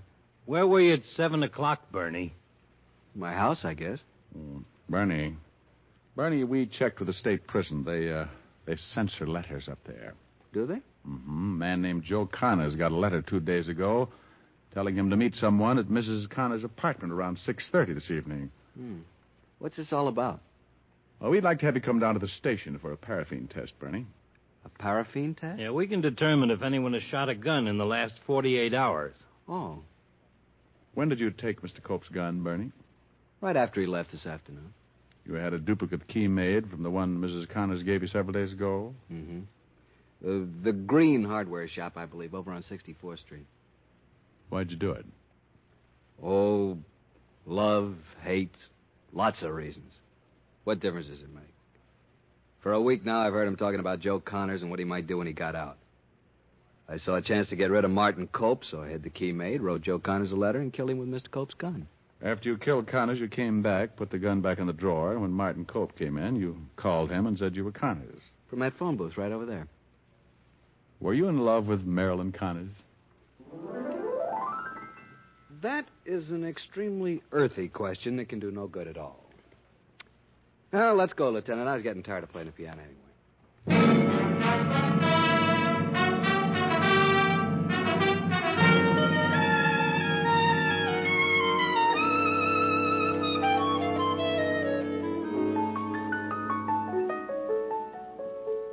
Oh, that's kind of sad. Yeah. In a way, it's too bad it didn't work. Think what Marilyn Connor's in for when she marries Martin Cope. Oh, speaking of Marilyn Connors, you certainly did take a lot of pains describing her attributes. Oh, really? Well, it wasn't painful at all. Was she really that pretty? Pretty. Well, I'm jealous. Well, don't be. She had one thing that was wrong. What was that? She had long blonde hair that hung all the way down to the floor. Well, that sounds beautiful. But it was her mustache. Better sing something, huh? I think you'd better. What would you like? Anything that will make up for that last remark. I thought it was pretty clever. Just sing. Okay. How about this? Maybe I'm right, and maybe I'm wrong. Maybe I'm weak, and maybe I'm strong. But nevertheless, I'm in love with you. Maybe I'll win, and maybe I'll lose. Maybe I'm in for crying the blues. But nevertheless, I'm in love with you. Somehow I know at a glance the terrible chances I'm taking. Fine at the start, been left with a heart that is breaking. Maybe I live a life of regret, and maybe I'll give much more than I'll get. But nevertheless, I'm in love with you. Oh, that's better. Thank you. Rick, I'll bet she really did have pretty hair. Oh, I guess so, but she kept it all rolled up on her head. What's the matter with that? Well, I like yours better. I wear mine up. Yeah, but I've seen you with your hair down. Rick. Come here. Rick?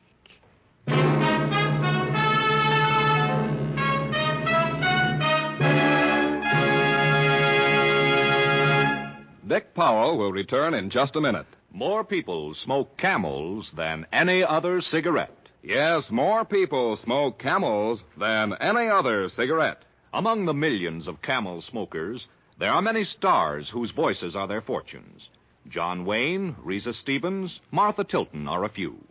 They find that Camel's cool mildness gets along fine with their throats. Friends, make your own 30-day Camel mildness test and see why more people smoke Camels than any other cigarette. How mild, how mild, how mild, how mild, how mild can a cigarette be? Make the Camel 30-day test and you'll see. Smoke Camels and see. Here's Dick Powell with a special message. Thank you. Ladies and gentlemen, no one deserves the appreciation of the American people more than the men and women who have served in our armed forces. The Camel people send weekly gifts of cigarettes to those servicemen and veterans who are hospitalized. This week's Camels go to Veterans Hospital, Martinsburg, West Virginia, and Coral Gables, Florida. U.S. Army Station Hospital, Camp Hood, Texas. U.S. Naval Hospital, Chelsea, Massachusetts. Now, until next week, enjoy Camels. I always do.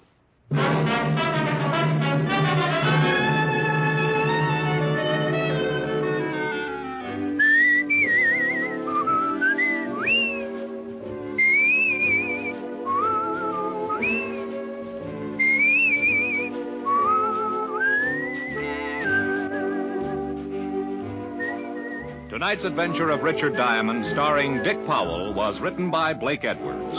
Our director is Helen Mack. Pipe smokers, enjoy the National Joy Smoke, Prince Albert. Yes, PA is made from choice tobacco, rich tobacco that's naturally flavorsome. Prince Albert is specially treated to ensure against tongue bite and crimped cut for smooth smoking. So get PA in the handy pocket tin or the pound size. It's America's largest selling smoking tobacco.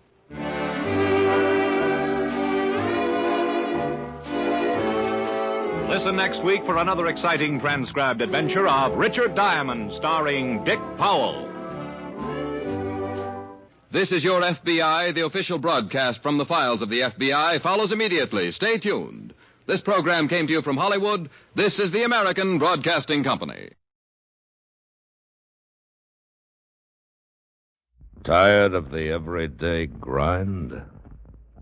Ever dream of a life of romantic adventure? Want to get away from it all?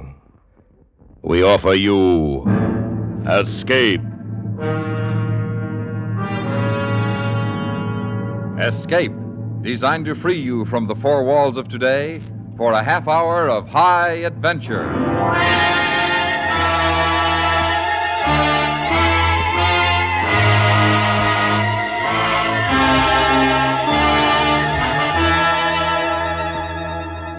You stare down from the height of your plane, and your brain keeps whispering, it's Masafuera, that's all it is. Just an island 300 miles off the coast of Chile. But both you and the beautiful girl beside you know it's more than that. It's the last stop, the last time around. A death trap from which there is no escape. Listen now as Escape brings you Tony Barrett's story, The Target.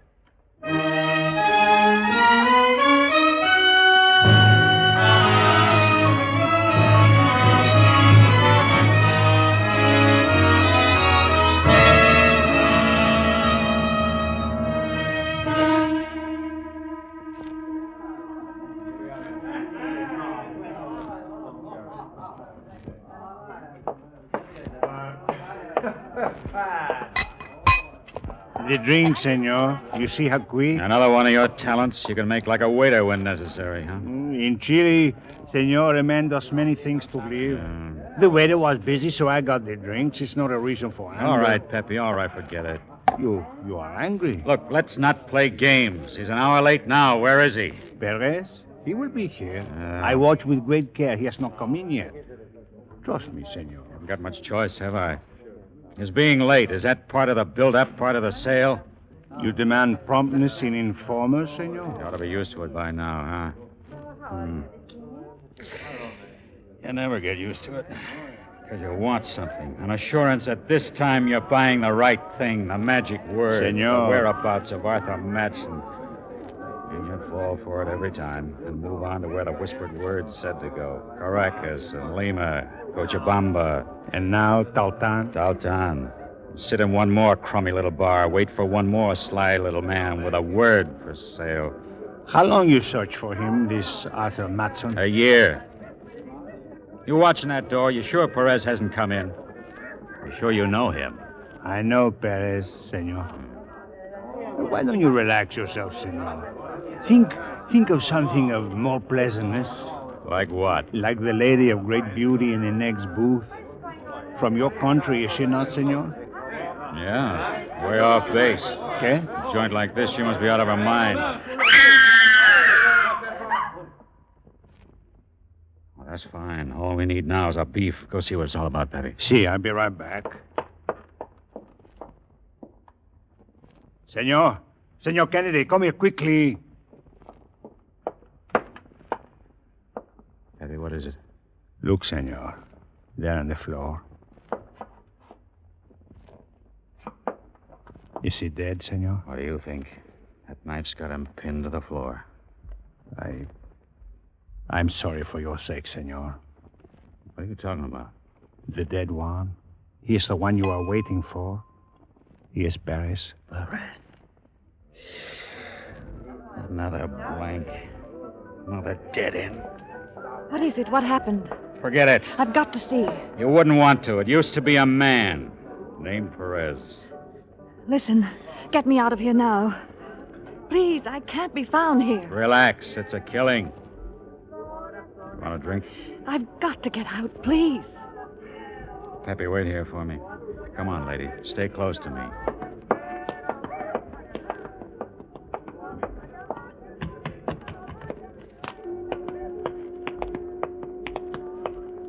There's a cab.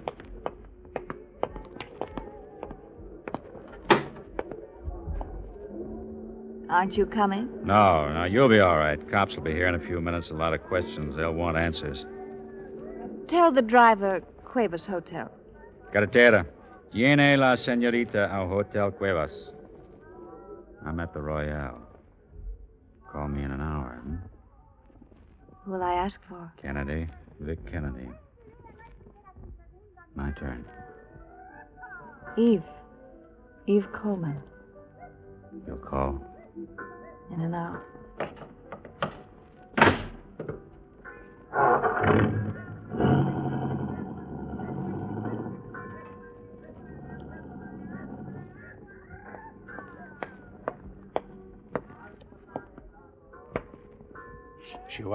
She was lovely, senor. Yeah. What will you say if the police ask about her? That she didn't like blood. Bueno. Come on, Pepe. You know what the deal will be. The cops will come, they'll see, they'll ask questions. And it'll end in drinks for everyone. Because life here is cheap, no? I didn't make it that way. Come on, I'll buy you a drink. We'll drink to Perez. He was an informer, senor. You always drink to a dead man. Even if you wouldn't give him the time of day while he was alive. If you say so, senor. I say. You are an unhappy man, senor. I'm sorry for that. Yeah, I'm an unhappy man.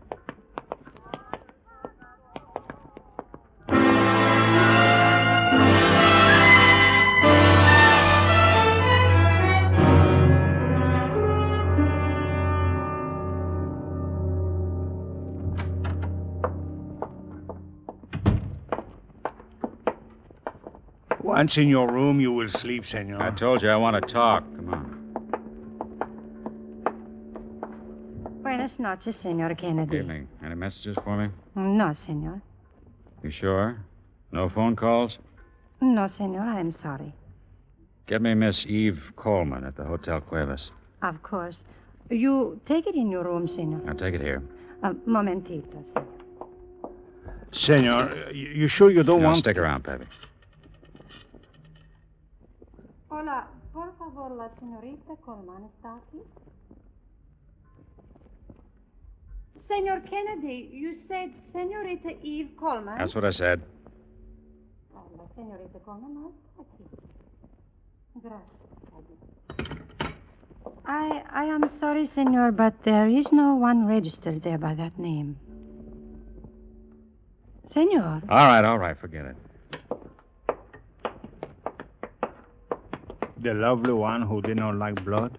Yeah. This ain't my day. Senor, why don't I told you I didn't want to sleep, but want to talk.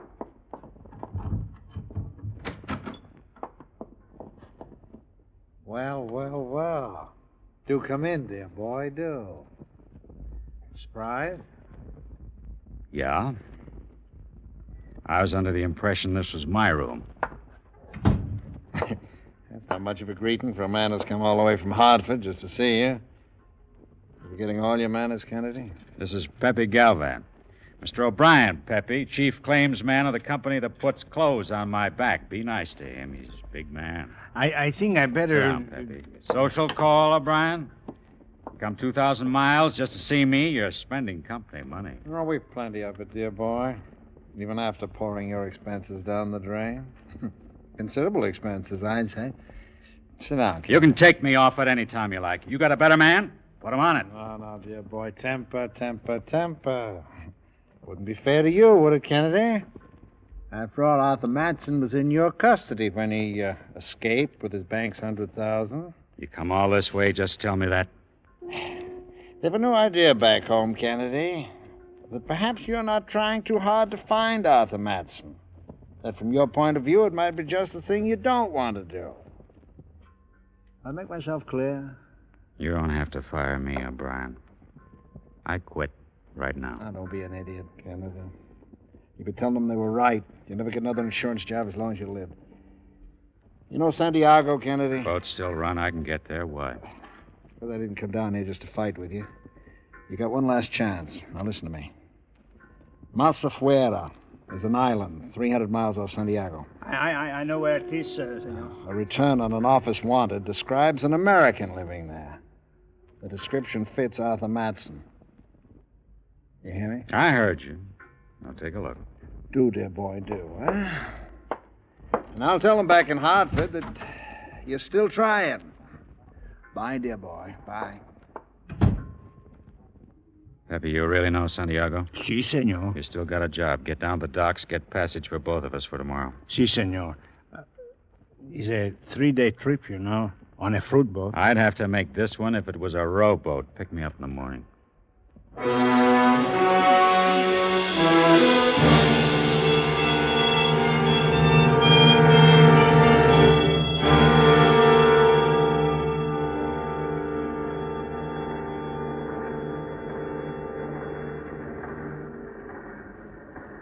The cabin is not so bad, senor. You wish to... No, I'll go out on deck for a while. You unpack. Si, senor. I do that.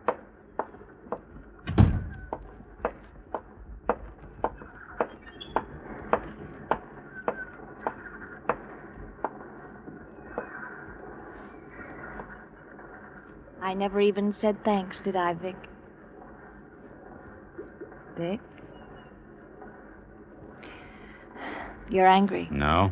You're angry you helped a girl who never said thanks. And never called. Why? Was it too much trouble? Poor Vic.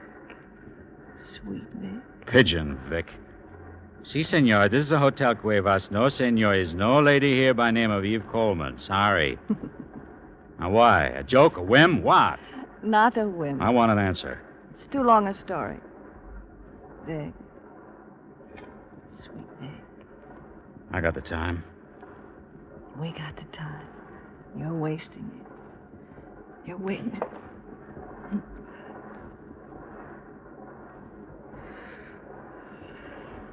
You talk too much, you know that? Yeah. Bad habit. Let's go sit down. I'll set up these deck chairs. There you are. Happy? What do you think? Deck chairs should always touch. Closer, darling. Better? You know, someday somebody's going to get smart and make a deck chair for two. You're quiet. It's the setup. To sit with a girl like you, to look out at places with names like Antofagasta, Caldera. You could get to like it. Yes. Eve. Yes? Eve, the way you ran out on me in Taltan. Now you're here. Ah, questions. I can see them coming. Where are you going? To get dressed. I'll see you at dinner, darling. You'll be pleased.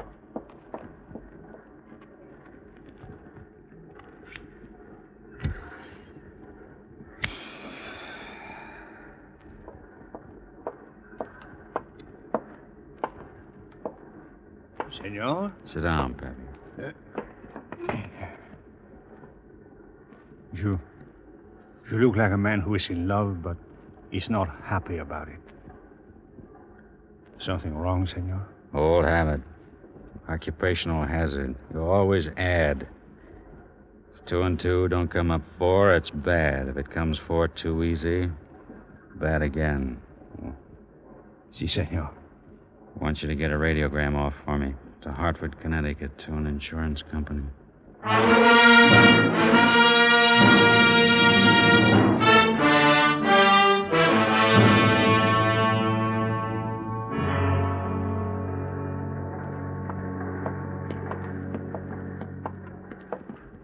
What is it, Vic? Nothing.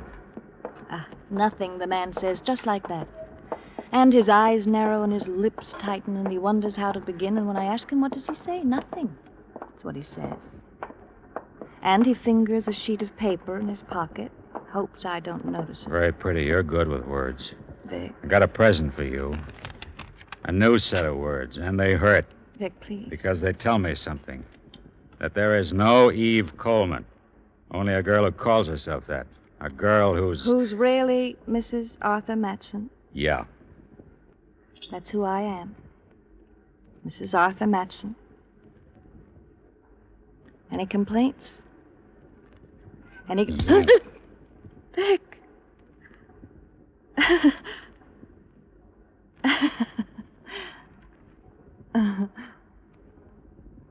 Hi, Vic.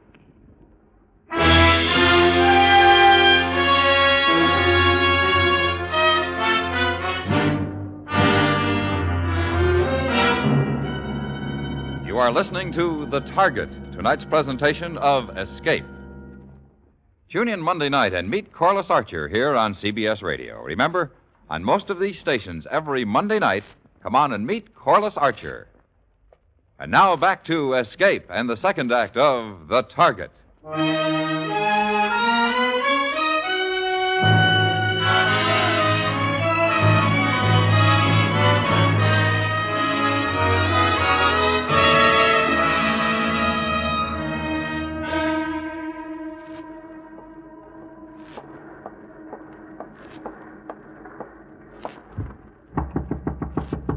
What is it? It's Laura. Invite me in, Vic? You know the way in.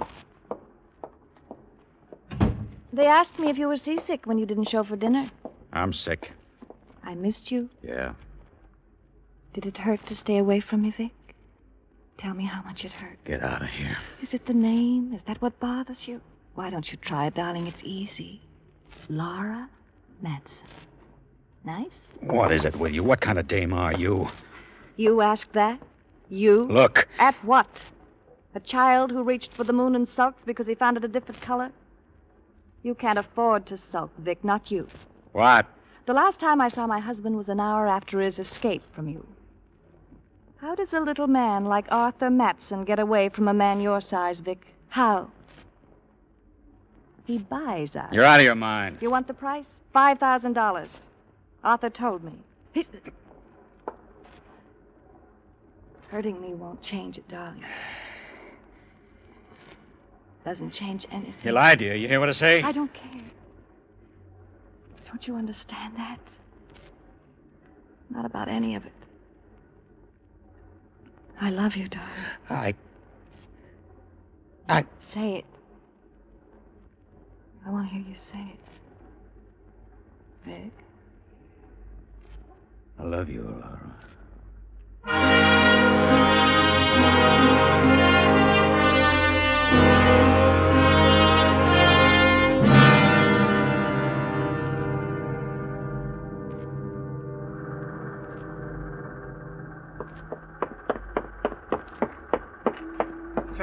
Senor. You find out anything? Catch my breath, Where senor. is she, Pepe? Where? I tried her cabin every place. Easy, senor. I just found out from one of the seamen. He saw her leave the moment we docked. She was the first one off. What? Well, she couldn't do... You sure? Is what he say. It must be so, senor. She's nowhere to be found. I'm sorry, senor. Now, you take the stuff to the hotel. I got things to do. Be with the Santiago police most of the day. Which hotel, senor? What's the best? Casa Santiago. Right on the beach. It's nice for swimming. All right, that's it then. Last time around, might as well go first class.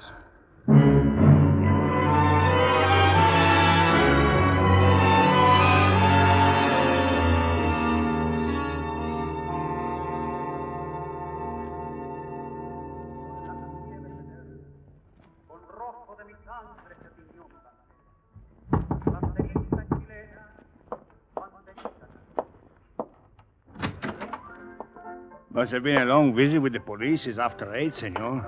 Haven't seen the chief yet. He's at the other end of the city all day. Should be here in any minute. Then I see you in the morning. You like the room, the radio? Yeah, fine. Senor Kennedy? That's right. You, Captain Delgado? Very late, Delgado, with much apology. For what? Come on in. For taking so long to return your call. Oh, forget it. You didn't know I was coming. But, of course, I did, senor. Your Senor O'Brien said so. Sit down, senor. Drink? A nice idea, senor. Very nice.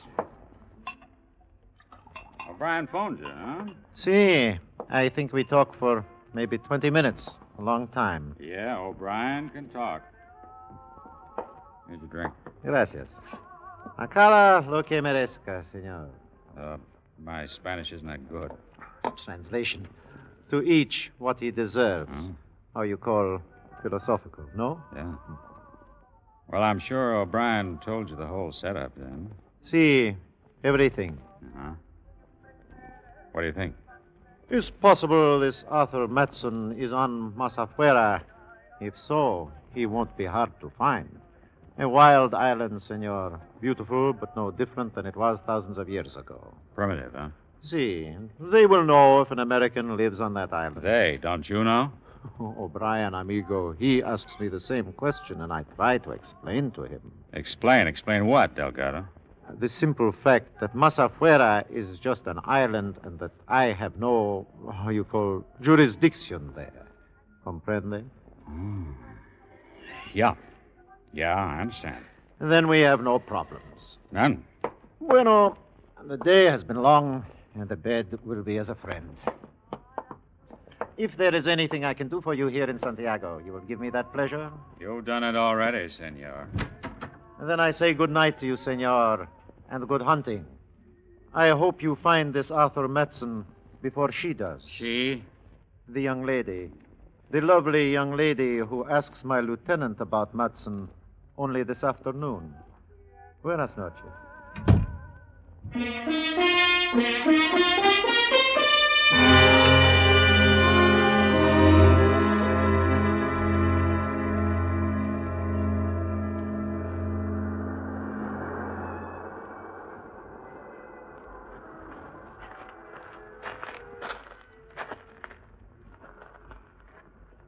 Open your eyes, Vic.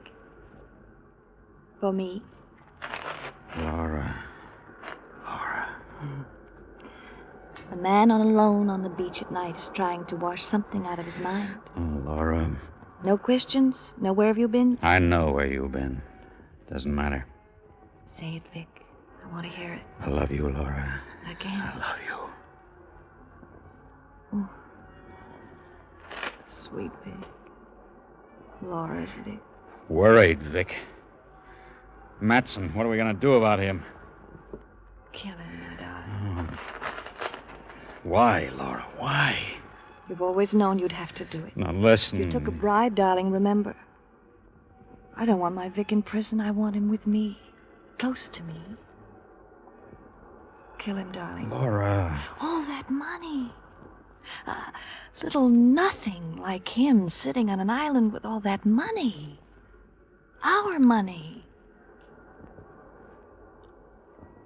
You hear me, darling? You understand? Our money, Laura.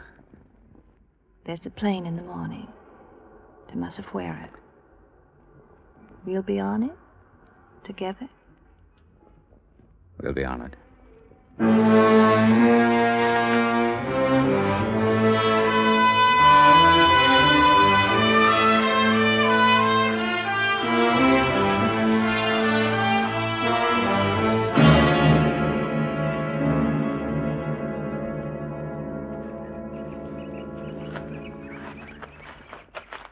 Like manhunting, Laura? Oh, not 8 hours of it. Delgado didn't tell me it was all uphill. Vic, Huh? What is it? clearing just ahead. I think it's the top. It better be. Come on.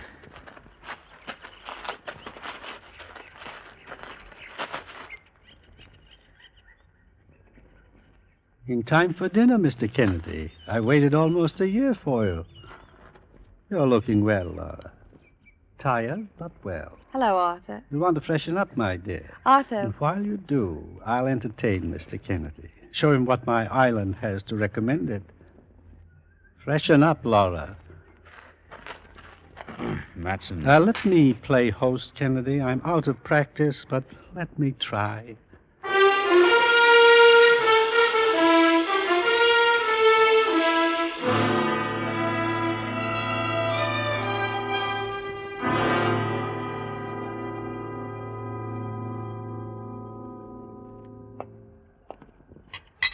Your drink, Laura? Yours, Kennedy? Lost his mind. Is that what you're thinking, Kennedy? That Arthur Matson lost his mind? Matson, A man yeah. who shows you a shabby little house he loves and a stone terrace he built himself and makes you a drink as civilized people do. Values change, Kennedy. This is all I care about now. This terrace, the view from it, even the rocks 100 feet below. A great lesson, Kennedy. From here, everyone's a little man. I'm glad you're happy, little man. How am I going to die, Kennedy? Will you use a knife? A gun? How? What's the matter with you? I don't mind. Not really. I've had a year away from her. A whole year. You'll pray for your island. It won't take too long. You're crazy. Laura's doing better with you, Kennedy. You're going to kill for her. I only stole for her. You stole for yourself, Matson. So, that's what she fed you. Oh, poor Kennedy. Shut up. Shut up. You told him I had the money, Laura? Lovely, lovely. Kill him, Vic. Now. What are you waiting for? Who's got it, Matson? Who? She has, you idiot. She's always had it, but I'm the only one who knows it, aren't I, Laura? With me alive, you'd never be safe, never be completely sure. You're going to do your own killing, Laura.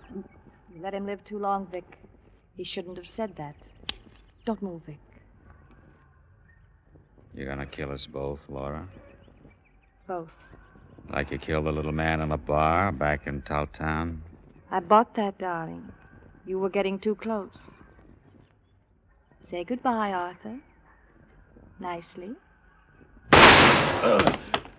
Not alone. No. I won't go alone. Let me go! Vic! Help! Help me!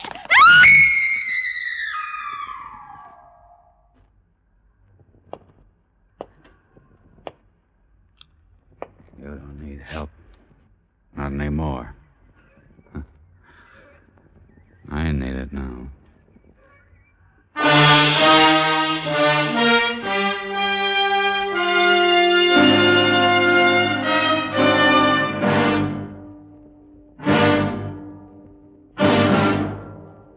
Under the direction of David Friedkin and Morton Fine, Escape has brought you The Target, a story by Tony Barrett.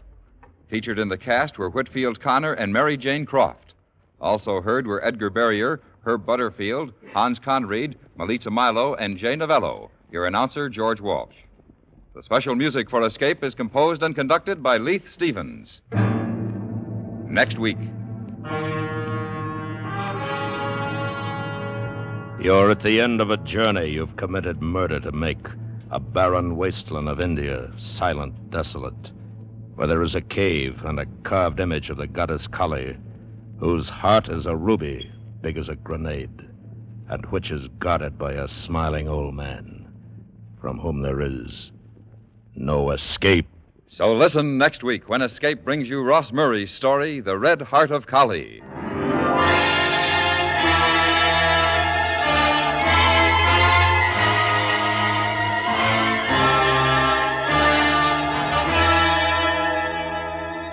An honest doctor resists temptation but gets into trouble anyway tomorrow night when Mr. and Mrs. North bring us their latest thrilling mystery. Don't forget, CBS Radio has a date for mystery with Mr. and Mrs. North tomorrow night, and you're welcome to on most of these same stations. Stay tuned now for Night Watch, which follows immediately over most of these stations. Where there's Gunsmoke, there's Western Adventure, Monday nights on the CBS Radio Network.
Now, look, Carl, don't feel too bad because the doc says you're not in great shape. Why, you're liable to live to be 100. Oh, I'm not worried about it, Rainey. All the doctor said was for me to take it easy, not to do anything too strenuous. Sure. And you know what that means? What? You're just as good as you ever were, maybe better. But you've just got to slow down, Carl. And I'm going to see to it that you do. Thanks, Rainey. My cleaning shop isn't too strenuous for me. Oh, it's good to have a friend at a time like this. At a time like what? Look, things are going to be the same for you as they always were. Golf, swimming, gym, everything. Only not as much as before. I tell you what, we'll go down to the gym a couple of nights a week, just the two of us. Shoot baskets or toss a medicine ball around, something like that, something easy. All right. Let's make it starting tomorrow night. How about that? Tomorrow night? Sure, that's fine. Wanda won't be coming home till the following morning. Oh, your wife out of town? Yeah, up in Fort Smith. So we can go to the gym if you want to. Right. And as long as Wanda won't be in town, how about dinner together after we work out? Swell, I'd like that. Well, it's a date then. I'll see you at the gym at 5. After that, we'll go to a restaurant downtown and... Oh, excuse me. Sure. Hello? Hello, Rainey. This is Wanda. Oh. Hello there. How are you? Fine. Do you miss me, darling? You bet I do. Where are you? Still in Fort Smith. You, want me to stay here, don't you? Uh-huh. You're going to go through with it. Well, sure I am. Please don't get cold feet, darling. He's the only thing that stands between us. You know that. Don't worry. I'll do everything just as we planned. Tell me you love me, darling. I can't. Oh. Oh, is he with you now? Yes. I better hang up then. Remember, I come back to town day after tomorrow. I know. It'll all be done by then. I'm going to take care of everything tomorrow night.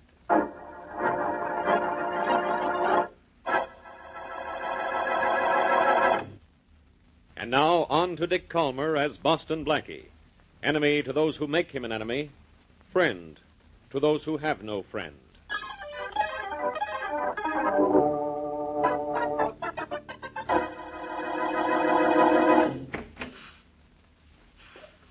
Hey, you. Just a minute. Come on. Press them pants later, bud. I want to talk to you. All right. Now, what can I do for you, sir? Where's the guy who owns this pants pressing joint? I own this place. Oh, yeah? Your name Carl Brown? Yes. Okay, bud. And you're just the guy I want to see. Ah, nice place you got here. Makes you good living, huh? Well, fair living. Well, I'm satisfied. That's great. Like to know a guy's satisfied. That means he wants the other guy to be satisfied, too. Well, yes, I like Look, to think you. It's going to cost you $100 a week to run this place from now on. $100 a week, or the place gets mussed up and you along with it. Hey, what is this, anyway? It's just a little business deal, bud. You give me $100 every week and you can stay in business. And don't think I'm kidding. I'm going to make an example of you. A sort of Exhibit A for the rest of the small shop owners around town. What do you mean? I mean, I'm just starting in business. Jerry Buck is the name, in case you're interested. You've heard of me, haven't you? Yeah. Yes, I have. The police would like to get hold of you. They can get hold of me anytime they want. Trouble is, they can't pin anything on me. And look, don't you get any idea of going to the cops about this. Because, as I said, I'm going to make an example of you in case you don't kick through with that 100. What kind of an example? A dead example, Bud. See you tomorrow. See you around 10 in the morning. And, I'll see you $100 then, too. Won't I?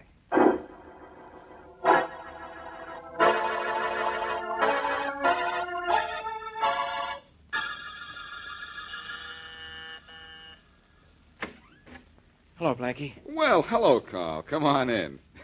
What have you done? Promoted yourself to delivery boy? Oh, no, Blackie, but I happen to be passing your way, so I thought I'd deliver your suit to you myself. Oh, thanks. I think I can use it tonight, as a matter of fact.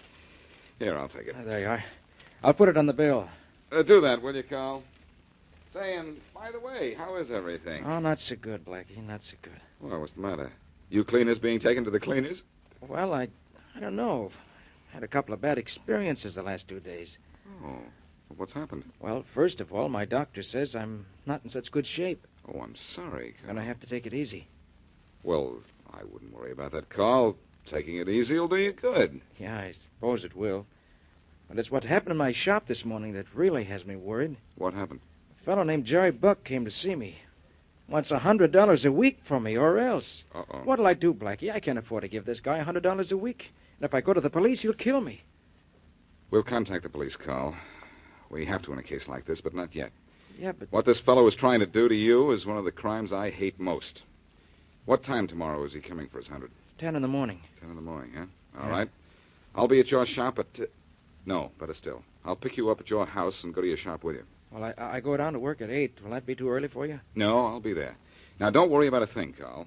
We won't let this guy get away with this. Thanks, Blackie. I'm not in any danger tonight. No one saw me come here.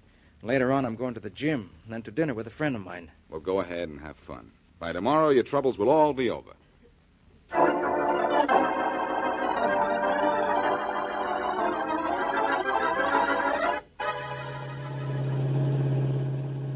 That was a great meal we had, Randy. We got to eat there every time we get through at the gym. That's okay with me, Carl. You feel good. Oh, great. That little workout gave me an appetite. The meal was...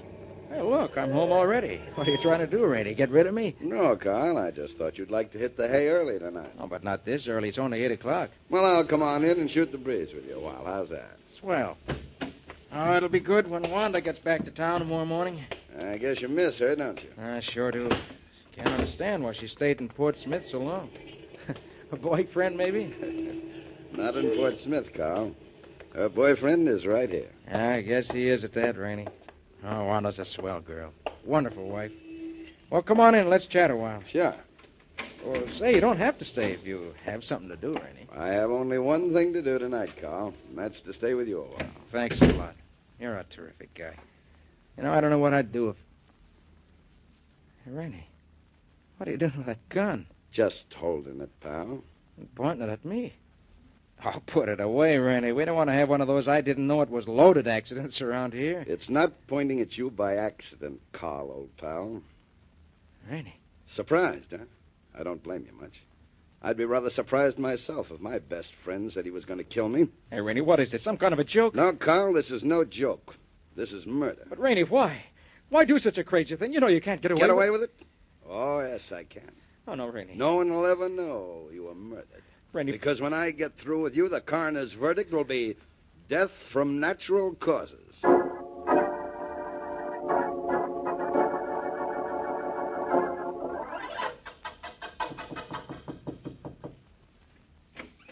Hello, Mrs. Brown. I'm Boston Blackie. Is your Mrs. Brown? What is it? Something happened to your husband? He's in the bedroom, in bed, just as I found him this morning. Dead, Mrs. Brown? Yes. I've called the doctor, but he hasn't come yet. When did he die? I don't know. I got home from Port Smith very early this morning and found him. I thought he was just asleep. In other words, he might have died in his sleep? Yes, he might have. He was under doctor's care. Yes, I know. Well, let's have a look at him, huh? If you like. How did you happen to call on him, Blackie? Well, we had an appointment to go down to his shop together this morning to meet a man named Jerry Buck. Jerry Buck? I've never heard him mention anyone by that name. No, I don't imagine you have. This is just the way you found your husband, Mrs. Brown, in bed, just as he is right now? Yes. Just as he is now. Not a mark on him.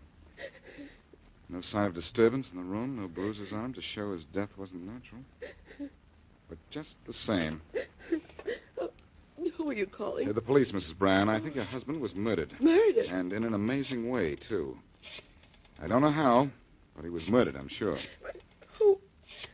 Who'd kill him? Probably Jerry Buck. He came to see me yesterday about that shakedown Buck was trying to pull. Shakedown? Yes, but that's not important right now. Faraday speaking. Hello, Inspector. This is Blackie. I'm out alone. Things were too quiet here at headquarters. Goodbye, Blackie. Whatever you want, I'm not interested. Well, I have a murder you might be interested in, Faraday. A murder? Whose? Yours? No, I'm sorry, pal, but the only thing that could possibly kill me is your stupidity. The dead man is Carl Brown, and I think he's been murdered. Maybe poisoned or maybe killed some new way by a man named Jerry Buck. Jerry Buck? Now, isn't that nice? Why did Jerry Buck kill him? For $100 shakedown money, Brown wouldn't pay. Oh, no, Blackie. I know Jerry Buck and his work. He's a no-good guy, and I'm going to get him one of these days. But it won't be for murder. He's not the murdering kind. That's what you think. Better send somebody up here and have a look at the body. Sure. I'll send up the coroner and a couple of men. What's the address? 909 Evergreen Street, apartment 2. Okay. You think Brown was poisoned, huh? Well, there are no marks on him. He wasn't shot or stabbed or killed by any visible means. Or by Jerry Buck or anybody else. It's murder, huh? Yes. I bet this one turns out to be death by natural causes. Goodbye. Blackie, are the police coming? Yes, Mrs. Brown. They'll be here in a little while. May I Then come in? Huh? Oh, Rainey, please do come in. I got here as soon as I could, Wanda. I'm awfully sorry to hear about this. Well, it must be a shock to you, too. Oh, Rainey, this is Boston Blackie. John Rainey. How do you do, Miss Rainey? I phoned Rainey to come over as soon as I found Carl this morning. No. Rainey's almost like one of the family. You knew Brown well, Mr. Rainey? Yes, we've been the best of friends for years. I think I know how he died, too, Blackie. How? Overexertion. I'm afraid that's what it was, too. What makes you think so, Mr. Rainey? Did you see him last night? Yes, I did. We went to the gym for a light workout. Carl was an active guy. I thought it was better to taper off the strenuous stuff rather than drop it cold. Well, that's sometimes wise, yes. But this time, I'm afraid it wasn't, though he seemed to be in good spirits at dinner. Oh, you had dinner with him last night, too? Yes, about 6:30. Then he left to come home and relax. And he was all right then? Yes, seemed to be. Oh, the poor guy. Guess he died in his sleep. Well, if he had to die, I suppose it's Best this way. Yes, if he died, as we think. Did your husband always sleep with his wristwatch on, Mrs. Brown? What? Oh, yes, he did. Say, this is strange. What's that? His watch. I noticed it when I first came in. It was running, and it's kept perfect time since we've been in here. Well, it's a very good watch. Carl was awfully proud of it. Good watch, is it? Well, maybe so. It's keeping time all right now, but it's exactly 2 hours slow. 2 hours slow? Yes. And I wonder why.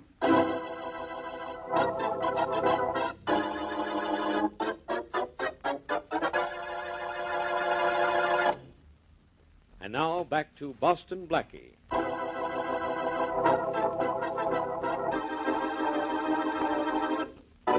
Carl Brown, who has been ill, is told by gangster Jerry Buck that unless he pays him $100, his shop will be wrecked, and he'll be killed. So Carl goes to see Boston Blackie, and Blackie agrees to be with Carl the next day when the gangster comes for payment. That night, however, Carl's friend, John Rainey, pulls a gun on Carl and announces that he is going to kill him. Next morning, Carl is found at home, dead, without a mark on him. Death is attributed to natural causes, but Blackie is convinced Carl was murdered. As we return to our story, Blackie and his friend Mary Wesley wait in the dead man's cleaning establishment for the appearance of the gangster, Jerry Buck. 10 o'clock already, Blackie. If Mr. Buck is going to come here, he should be here by now. He may be stalling just to worry his victim a little. A lot poor Mr. Brown has to worry about now. Yes. I wish Jerry Buck would show up. He'd certainly help me prove something. I know what. That he didn't kill Mr. Brown. Smart girl. I don't see what's smart about it. If he killed Mr. Brown, he'd know there was no point in coming here to collect money from him. Blackie, what kind of poison killed Mr. Brown? None, Mary. I realized that after I told Faraday I thought poison had killed him. Right after. There would have been some evidence of death by poison if he'd been killed that way. But there were no marks on him, you say? He couldn't have been killed any other way. I still think he was murdered, Mary. Murdered in a new and clever way. That watch, 2 hours slow. It's a clue. I know it is. But I can only figure out what it means. Maybe it just means his watch doesn't keep time. It keeps perfect time, Mary. I checked it myself and didn't lose a second. Now, why is that watch of Brown's running 2 hours slow? How does it prove Carl was murdered? Please, Blackie, don't ask me. I'm just asking myself, Mary, and I'm telling myself the hands of that clock point to Brown's murderer. I'm sure they do. Well, the hands of the clock in here point to well after 10. Obviously, our friend Mr. Buck is not going to show up here. No, obviously not. So I think I'll show up at his place.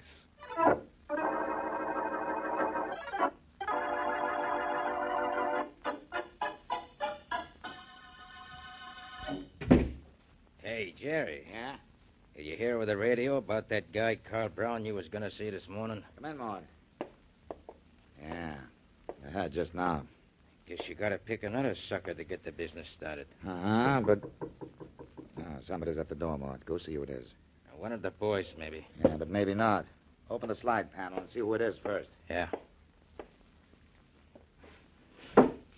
Yeah? What do you want? I want you to open this door. Get lost, character. Hey, let go my necktie. Let go, will you? Not till you open this door. Hey, Jerry, make this guy let go my necktie. Open the door for him, Maud. Let go, you. I think I know who he is. Do what the man says, pal. All right, but let go of me first. Sure. I'm coming in the door fast, just so you won't change your mind and close it on me. What do you want? Close the door and I'll tell you. That's a good boy. Now, you just be quiet. I've come to see your pal, Jerry. What do you want me for, Blackie? Oh, you know who I am, do you, Jerry? Yes. Good. Why didn't you come to see Carl Brown this morning as you promised you would? 2 reasons. You said you'd be there at 10. What's one reason? Well, first of all, I was going to be late anyhow, just to worry the guy a little.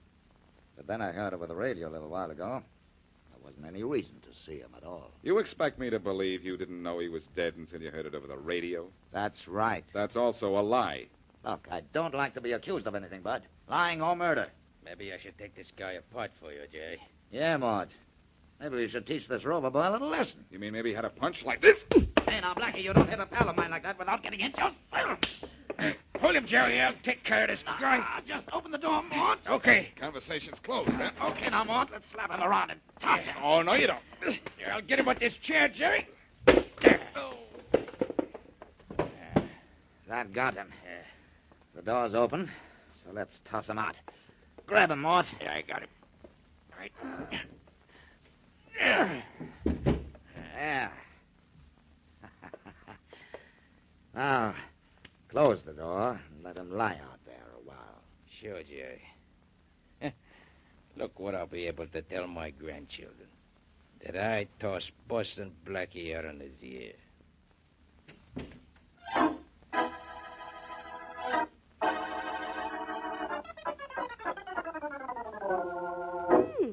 John Rainey must be an important man, Blackie. He's kept us in his waiting room long enough. The secretary said he'd be ready in a little while, Mary. He's a pretty busy man. Oh. Well, I guess I'll read this magazine or something. What's the matter? Do I bore you? Don't answer that. Silly. Oh, maybe this is Mr. Rainey now. Yes, it is. I can see you now, Blackie. Oh, thanks, Mr. Rainey. Come on, Mary. I'm coming. I'm sorry I kept you waiting so long, Blackie. I was on the long-distance phone. That's all right.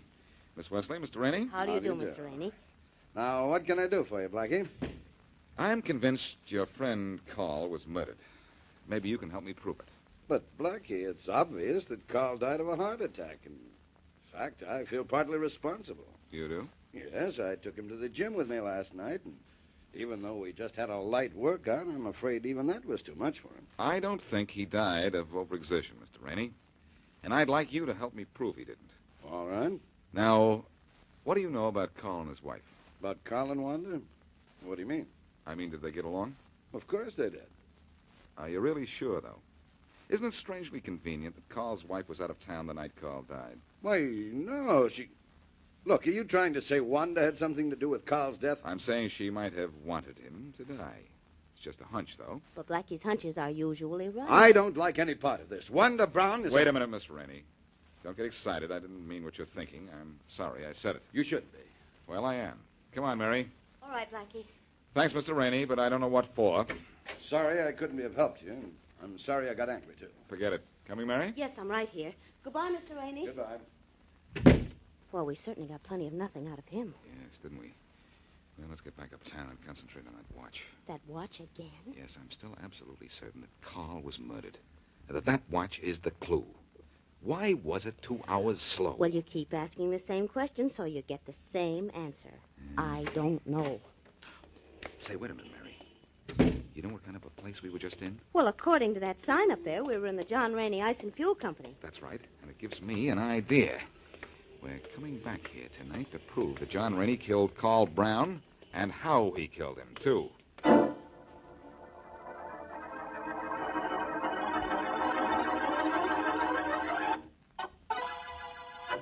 So you want to look around my ice plant this morning, do you, Blackie? Yes, if you don't mind. Miss Wesley here has been pestering me about it ever since we left here yesterday. Well, I'm flattered. We have about the best plant in the city, Miss Wesley. So I've heard. I hope you'll show us through it. Be glad to. Right this way. Through this door here, we can go right into the main freezing room. Good. After you, Miss Wesley. Thank you. You should really be here late in the afternoon when you lift the big ice blocks out of the vats and Oh. Well, maybe you'll let us come back then. Any time, Blackie. What's that humming noise? The generators that run the pumping machinery here. That odor you smell is ammonia, of course. Oh, yes, I recognize that. Miss Wesley is a nurse. Oh, a nurse. Well, Miss Wesley, this is where most of your ice packs come from. We supply most of the hospitals in town. Miss Wesley is a private nurse. Most of her cases are in homes. Yes, but people in homes have headaches, too. By the way, Mr. Rainey, what's behind that big, heavy door over there? That's the newest addition to my plant, Blackie, the deep freeze room. Big unit, isn't it? Biggest deep freeze room in the state. Can I see that, too, from the inside? Oh, may I, too? Well, I wouldn't advise it, Miss Wesley. I'll just open the door and give you an idea of how cold it is in there. Okay. Ooh, oh. It is cold. I give up. I'll wait out here. I thought you would. All right if I go in, Mr. Rainey? Of course, Blackie, for a minute or two. Here, I'll go in with you and show you the mechanics. Fine. We'll be out in a minute, Mary. Then we can hold hands. No, thanks. I'll wait till you thaw out. Say, it is really cold in here. Yes, we'd better not stay in here more than... Blackie, What did you just pick up off the floor? My watch. Your watch? But how did it get in here? I put it in here. I came back after we left you last night. Last night, but the door. It's closed. We can't open it from here. We can't get out. Oh, yes, we can. When I give Inspector Faraday the signal. The signal? Inspector Faraday? A policeman? Yes, in a manner of speaking. But what's he doing here? He's helping me with a little experiment, and it's worked. My watch has stopped, all right, just as I thought it would be, frozen stiff. Why, of course it stopped. It's so far below zero in here that a man would freeze to death in less than half an hour. And his watch would freeze, too, and run again after it was thawed out. Well, sure, everybody knows that. Sure, but not everybody knows that Carl Brown died by freezing, and in here, where you put him... Are you kidding? Don't pretend to be surprised, Rainey. All I needed to prove that Carl was murdered was to find out why his watch was running 2 hours slow. The works were frozen for 2 hours, that's why. Why, you... Put that away. Put away that gun. It's not going to do you any good. It's not going to do you any good either, because I'm going to kill you with it. I don't think so, Rainey. Have you forgotten we're locked in here? What? We've got to get out of here. We'll freeze to death in a few minutes. The way Carl froze to death in here? Blackie, we'll freeze. Open the door! Open the door! No use pounding, Rainey. Faraday won't open the door till I give the signal. Then give the signal. I'm freezing. This is the way you killed Carl, isn't it? You locked him in here. No! Let me out! Let me out! Open the door! Open the door! It won't open till I give the signal, and I'm not giving the signal till you give me that gun and start talking. All right. Here, take the gun. Take it. Now give the signal. You admit you killed Carl by putting him in here? Yes. Now give the signal. I'm freezing. I'm freezing, too, but first, why did you kill Carl? Because Wanda and I wanted to get rid of him. Now, have them open this door. I'm dying. The cold is too much. It's too much. Well, too much for Carl, too. Much too much. There's the signal. Oh, Blackie. You get what you want, Blackie? Yes, Faraday. You admitted everything. Better let Rainey lie down. I think he's about to pass out. He has passed out. Well, Blackie, your face and hands are almost blue. Are you all right? Yes, I'm all right, Mary, but this is the first time I ever got hot on a case by getting cold.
listen while the makers of Rexall drug products and 10,000 independent Rexall family druggists bring you Dick Powell as Richard Diamond, private detective.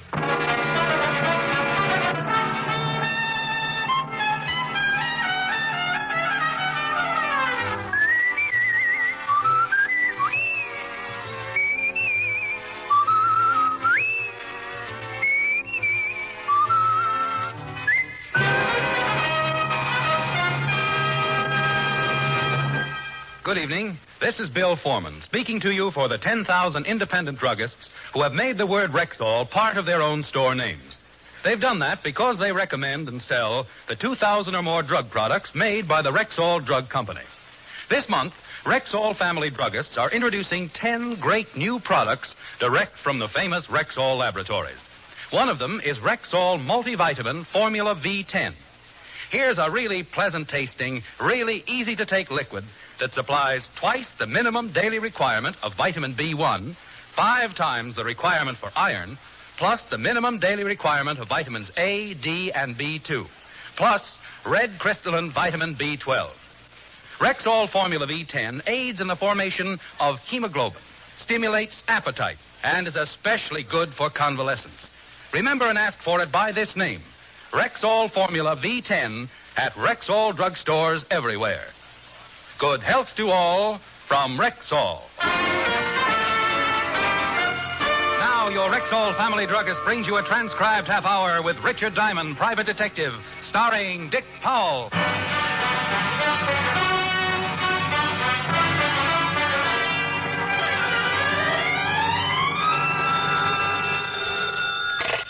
Diamond Detective Agency. Not a corpse in a carload. Rick? Hi, Helen. Hi. What are you doing? Oh, trying to think up a new ad for the phone book.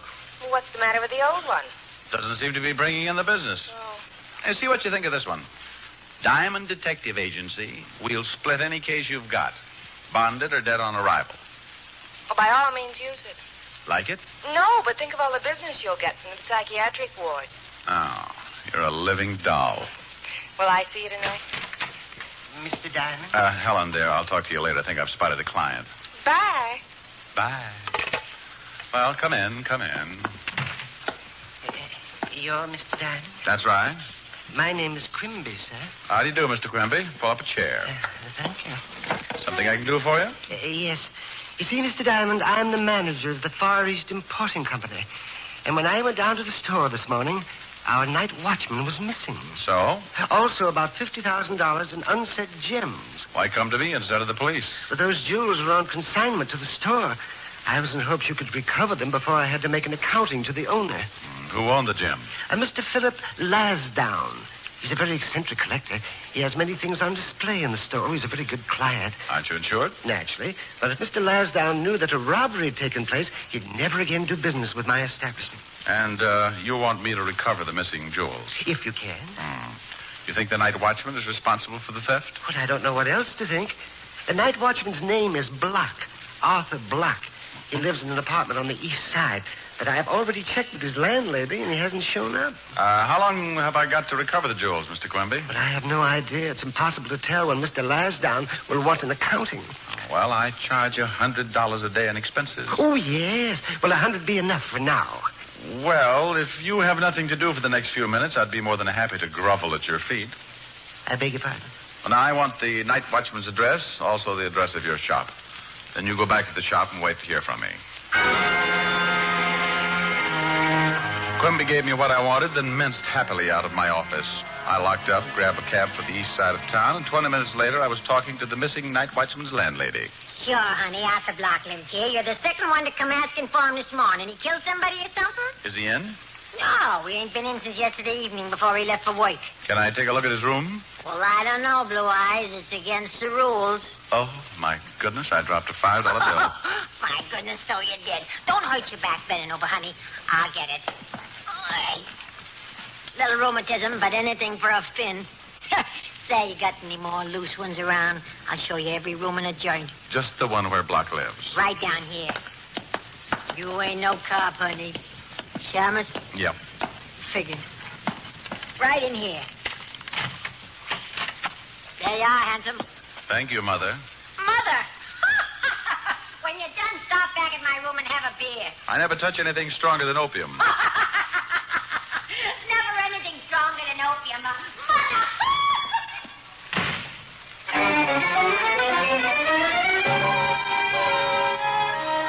The night watchman's room was a shabby affair, about 15 by 20, and I went over it inch by inch, cockroach by cockroach. Apparently, Block hadn't taken anything with him. The drawers of the broken-down dresser were filled with an assortment of socks and underwear. In the closet, I found the rest of his clothes and an old empty suitcase. Yes, if Arthur Block had skipped, he was figuring on buying a wardrobe someplace else. I left, keeping on my tiptoes as I passed the landlady's door. Then I headed for the address of Mr. Quimby's antique shop. Hey, Mr. Diamond, did you find out anything about the night watchman? Well, his landlady's a lush and likes blue eyes. Oh, my gracious. What's the matter? Mr. Lansdowne. Good afternoon, Mr. Lansdowne. I do hope you... Enough of your vulgarism, sir. It's a perfectly wretched afternoon, as you very well know. Yes, it is. Pardon me. Mr. Diamond, Mr. Lansdowne. Philip J. Lansdowne. How do you do, sir? How do you do? Quimby, I've come from my Buddha. You've come to your... You've had it quite long enough. Where is it? Mr. Lansdowne, I have someone who's interested I've decided not to sell it. Now, come. Where is it? It's over there, in the corner, Mr. Lansdowne. In the corner? Yes, sir. I see. It's not enough that I suffer the torment of lending my exquisite stature to a firm that employs a Philistine as manager. No. I am now subjected to the ignominy of having it secreted in a corner behind a variety of bric-a-brac one would expect to find only in the men's lounge at Coney Island. Mr. Lansdowne... Remember, I told you that Buddha was to enjoy this room's most favorable location. You made a grave mistake, sir. A momentous mistake. But please, Mr. Enough, Lansdowne... sir. I'm repossessing my Buddha forthwith. For years, I forced myself to deal with you in a patient and forbearing manner. But never again. This is the crowning blow. Far be it for Philip Lansdowne to cast pearls before swine. Oh, that man, Mr. Diamond. Oh, that terrifying man. I must have been born under an unlucky star. Well, relax. Things could be worse. You've still got a little hair on your head. Even that's getting thin. So who wants fat hair?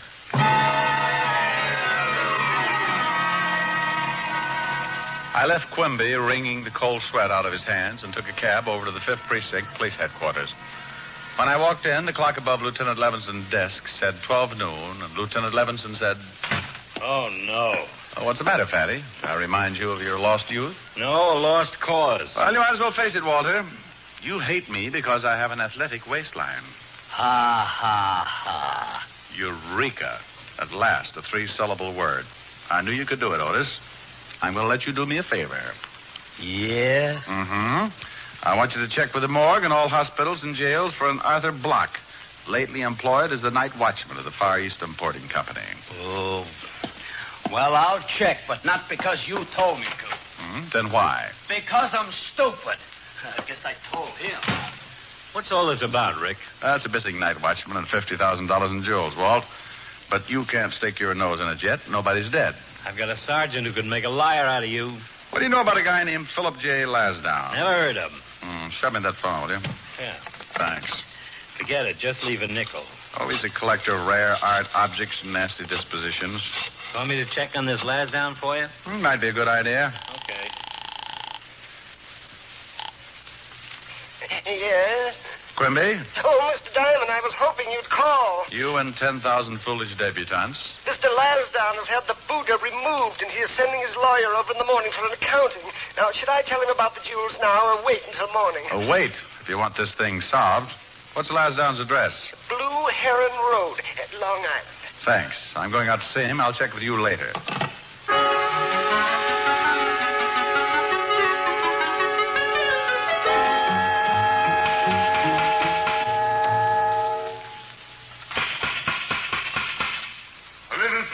Please. I do not read pick, look, see, quick, or popular mechanics. I refuse to endorse a petition, and as far as a free excursion to the Bahamas with all expenses paid, I couldn't be less interested. Now, if you'd be so kind as to remove your person from my property. I'm warning you, sir. Look, Your Highness, remember me? I met you this afternoon at the Far East Importing Company. I remember you. Good day. Young man, if you do not remove your foot from my door, I may resort to violence. You will kindly remove your foot? By all means, as soon as you answer a few questions. Who are you, sir? I mean, what's your occupation? I am a private detective. How earthly. Well, what do you want? How many things do you have on consignment in the Far East Importing Company? Oh, good grief. What kind of a question is that? The first of several. I have many things on consignment there. Anything of extreme value? What are you getting at? Just curious. Yes, disgustingly so. Of course, there are many things of extreme value. Approximately $50,000 in rare gems, a dozen priceless antiques. As a matter of fact, that Buddha which you saw this morning, my most priceless possession. Aside from being very old, the eyes are two perfect pigeon blood rubies. Now, is there anything else? I'm sure your foot must be going to sleep. Did you ever know or meet a man named Arthur Block? Never. He was the night watchman at the shop. The night watchman. So our conversation's at an end. I find your reference to my association with the night watchman the lowest form of discord. Now, good day. Gesundheit to you.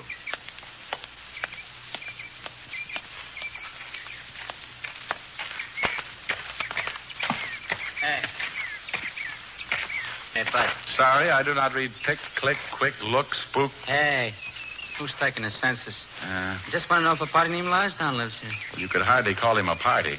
More like a friendly street fight. Look, friend, I got to pick up some luggage. Does Larsdown live here? Yeah, with a bosom Buddha.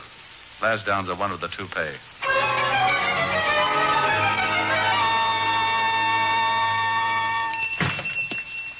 Oh, Mr. Diamond, I was just closing up shop. Have you found out anything? Well, not much. Tell me something, Quimby. Where do you keep those jewels? Why, in the safe? Did the night watchman have the combination? Yes, in case of fire. There are also some perishables in with the gems. Did he know much about the rest of the merchandise in the store? Yes, of course. He had a list and made inventory every night. Did he know Lansdowne's Buddha had ruby eyes? But I don't know. Well, how'd you find out? Lansdowne told me. If the night watchman knew about those rubies, I wonder why he didn't pry them out and take them along. I never thought of that. Have you touched that safe? Yes, when I opened it and discovered the loss. Well, don't do it again. It may have some of the night watchman's fingerprints on it somewhere. Tell me, did you know Lansdowne was planning on leaving town? Leaving town? No, I didn't. Well, I'm not sure that he is, but I've got a hunch. Are you going home after you lock up? Yes. Well, give me your phone number. I'm going down to the precinct and may want to reach you later.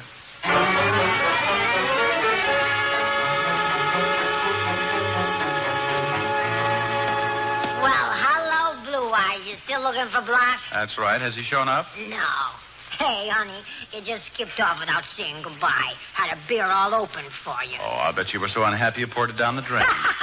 You sure are the one. I sure am. Look, sweetheart, if a Block shows up, call me at the 5th Precinct Police Station. Name's Diamond. Sure, handsome. Oh, you fracture me. Well, it's an idea.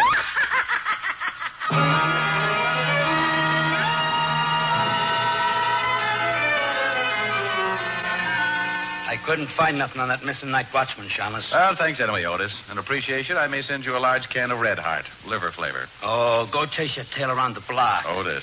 Yeah, and I got plenty more things to say. Funny things? Funny as your face. I'm tired of you making fun of me. I ain't no dog.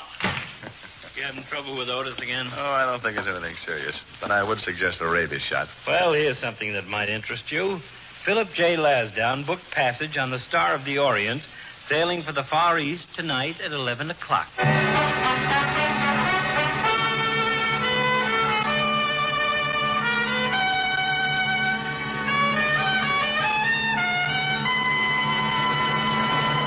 Famous beauty expert Ann Delafield says that women are tired of endless jars and bottles that cost so much time and money. She says that more than one cream is just nonsense. But can just one cream do everything for your skin? It certainly can. That is, if it's Ann Delafield's all-purpose deep cream. Here's a cleansing cream, face cream, night cream, eye and throat cream. All creams in one. A special blend of all the fine, rich, natural oils so necessary and good for care of your skin. Sounds wonderful. Does Ann Delafield have makeup, too? Yes, indeed. She's designed a whole new, no-nonsense cosmetic line just for you modern women. There are vitamins for true beauty from within. Fine powder with built-in foundation. Everything you need for looking your loveliest. All this must be pretty expensive. But you're wrong. You'll find that the Ann Delafield Cosmetics give you most for your cosmetic dollar and save you so much time as well. So look for them today at Rexall drugstores everywhere. And now back to tonight's adventure with Richard Diamond, Private Detective, starring Dick Powell.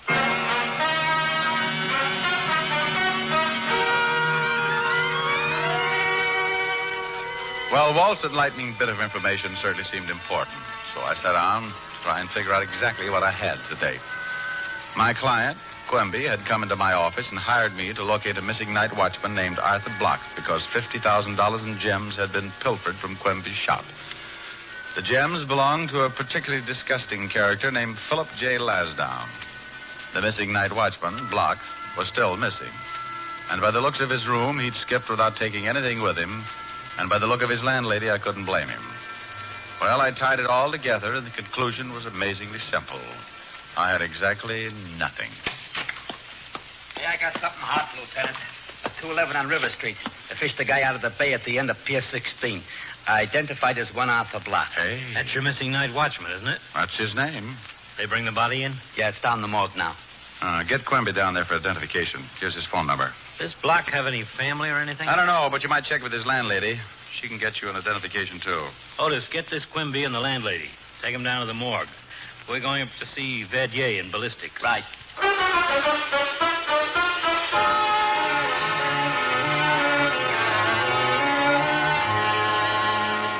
Here's the slug, Lieutenant. Huh? Almost like a ball. This is really most amazing. That slug was fired from a weapon made in 1831 by Samuel Colt. He patented it in Europe in 1835 and in the U.S. in 1836. What did the gun look like? Well, it was the forerunner of the Colt 44. A single barrel with a revolving breech carried 5 slugs. During the Fieschi Revolution in France in 1834, Fieschi had a rifle made like it. Tried to assassinate Louis Philippe. Lieutenant. Well, what is it, you mallet head? Call just came over the hot shot. That guy, Philip Lasdown, said someone had busted into his house and tried to rob him. He said he chased the guy off, but he was screaming for protection. Come on, Walt. I think we better go over there.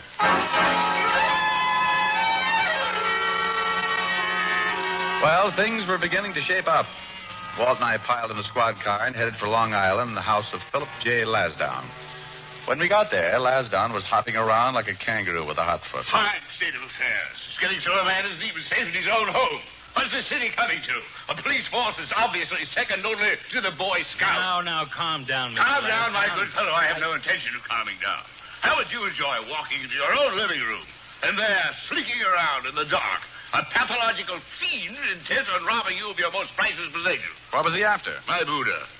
The object of your particularly uncouth interrogation of this afternoon, Mr. Diamond. By the way, where were you 40 minutes ago? Oh, relax.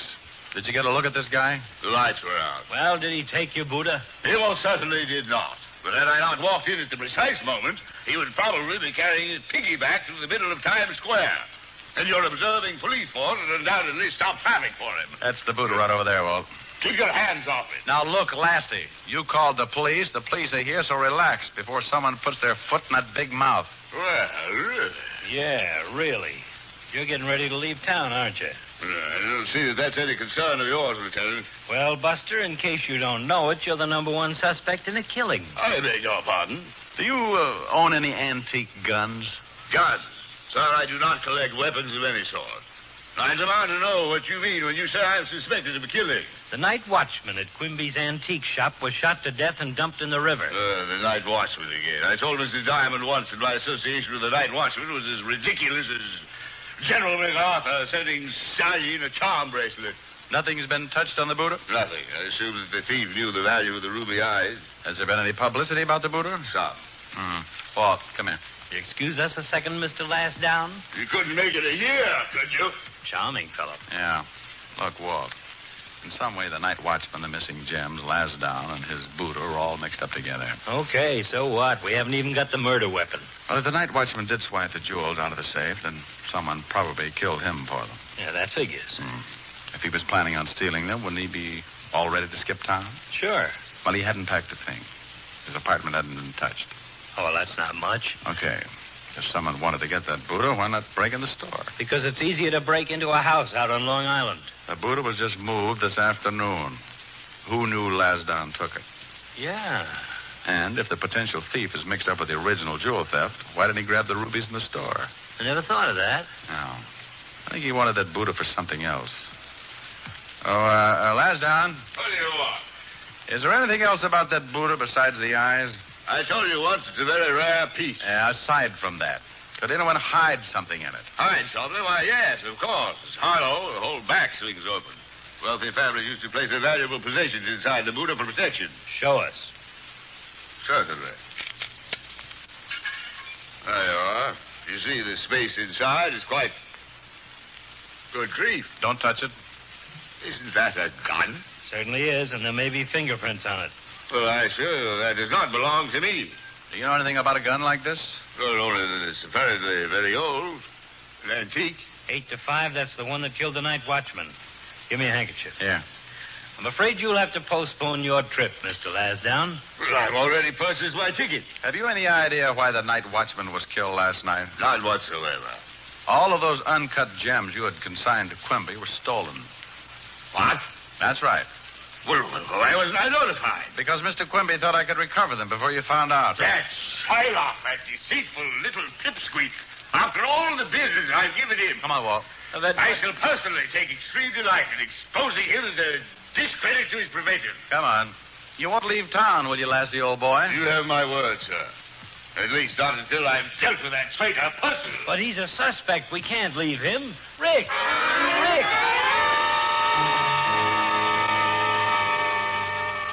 With Walt protesting all the way, we climbed in the squad car and pulled it down the street to wait. In about 2 minutes flat, Lasdown came streaming out of the house, piled into his own car, and took off for the city with us right behind. A half an hour later, we watched him go into a building on the east side, and we followed. The mailbox gave us Quimby's apartment, and by the time we reached the floor, we could hear Lasdown raising his blood pressure up past the boiling point. How dare you! How dare you! Please, Mr. Lasdown. After all these years, Quimby, this is unforgivable. He's really going at it. Mr. Lasdown, you couldn't blame me. I couldn't do anything else but blame you, Quimby. There's no excuse. Please, the neighbors. I'm sure your neighbors will only be the first to hear of this atrocity. When they find the night watchman. They have found it. You are? Floating in that filthy river out there. And who put that gun in my Buddha? You found it? False. You knew it was there. That does it. No, Wait. I don't know anything about it. Liar! Why did you think I found it? The police discovered it. The police? Yes. They believe it's the same gun that killed... Quimby, you didn't. What's going on? I don't know. We'd better get in it. Quimby, no. We'd sure better. No, don't shoot! Stop it, Quimby. No. You all right, Rick? Yeah, I'm all right. You imagine such effrontery? That assassin's apprentice was going to shoot me. Here's his gun, Walt. Looks like I got him in the leg. I can't believe it. I, Philip J. Lasdown, being subjected to such distasteful melodrama. I'll call an ambulance. I haven't viewed such a spectacle since I was 8 and a half. Sitting in the balcony of the Savannah Opera House, watching a third-class road company chase Little Eva across the ice. I can imagine, Lassie. Now, let's have a look at Quimby. Come on, Quimby. Better tell me about it. You killed the night watchman with that antique gun. Yes, I kept the gun in my desk at the office. I was taking the jewels from the safe to make it look like robbery when Block came on duty. He was early, and he surprised me. Shot him. And hid the gun in the Buddha. That's why you were so shocked when Lasdown came and got it today. Yes, when you told me he was leaving town, I feared he would take the Buddha with him and discover the gun inside. It was you who broke into my house this evening. Yes, Mr. Lasdown. The wagon's on the way. Well, Mr. Lasdown, you were pretty lucky. What a revolting display of uncontrolled emotion. Lasdown. Oh, my goodness. Mr. Lasdown's fainted.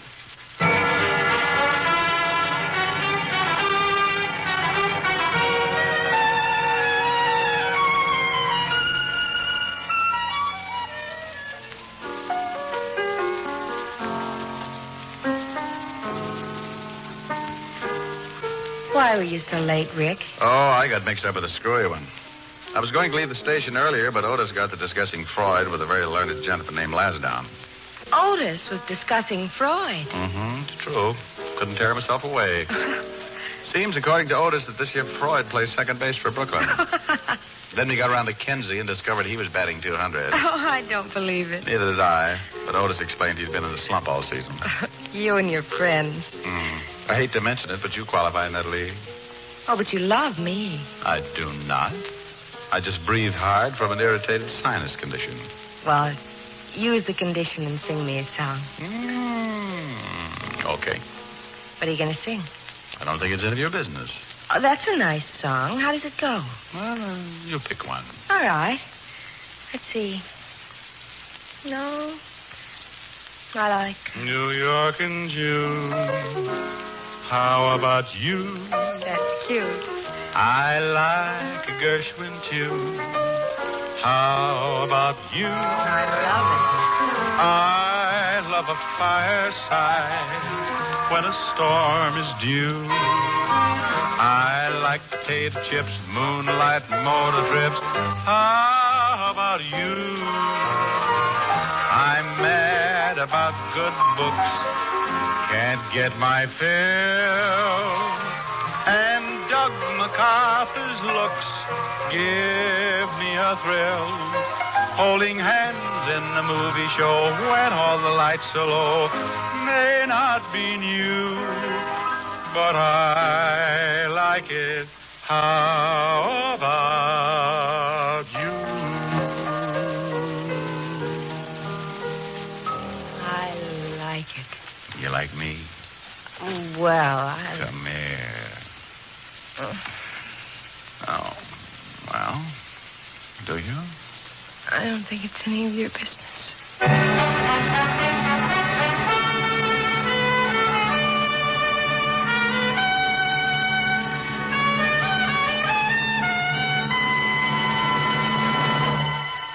If your summer fun is being spoiled by the misery of athlete's foot, your Rexall family druggist has a great new product for you. It's Aerosol Fungi Rex, a greaseless, stainless spray-on relief that's easy, quick, and clean. Fingertip-controlled spray eliminates messy application, gives positive coverage to the entire infected area, and all the burning, itching, and discomfort of athlete's foot are quickly relieved. Ask for Aerosol Fungi Rex. That's Fungi-Rex. Aerosol Fungi Rex at Rexall drugstores everywhere. Good health to all from Rexall.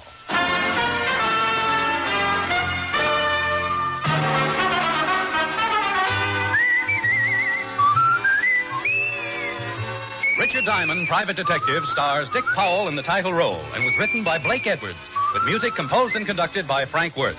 Dick Powell directed the RKO production Split Second, which is now in release. And his latest film appearance was in the Metro-Goldwyn-Mayer award-winning The Bad and the Beautiful. Heard in tonight's cast were Virginia Gregg, Howard McNear, Jeanette Nolan, John McIntyre, Arthur Q. Bryan, Wilms Herbert, and Harold Dianforth. Richard Diamond, Private Detective is transcribed in Hollywood by Jaime Del Valle. This is Bill Foreman inviting you to be with us next Sunday at this time when Rexall Drug Products again bring you Dick Powell as Richard Diamond, Private Detective.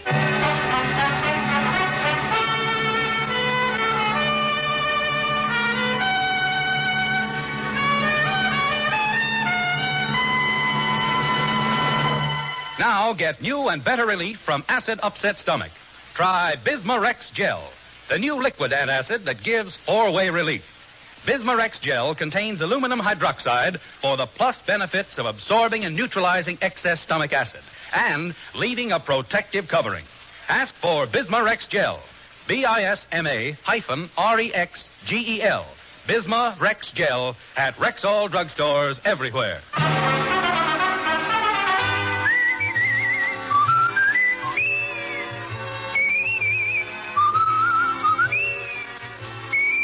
This is the CBS Radio Network.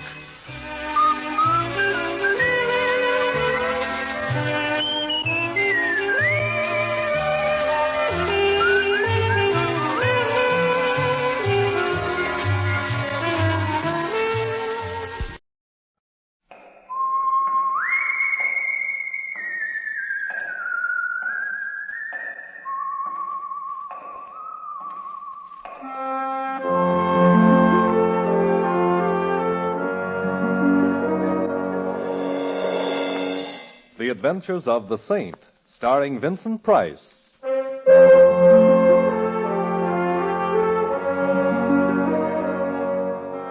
The Saint based on characters created by Leslie Charteris and known to millions from books, magazines, and motion pictures.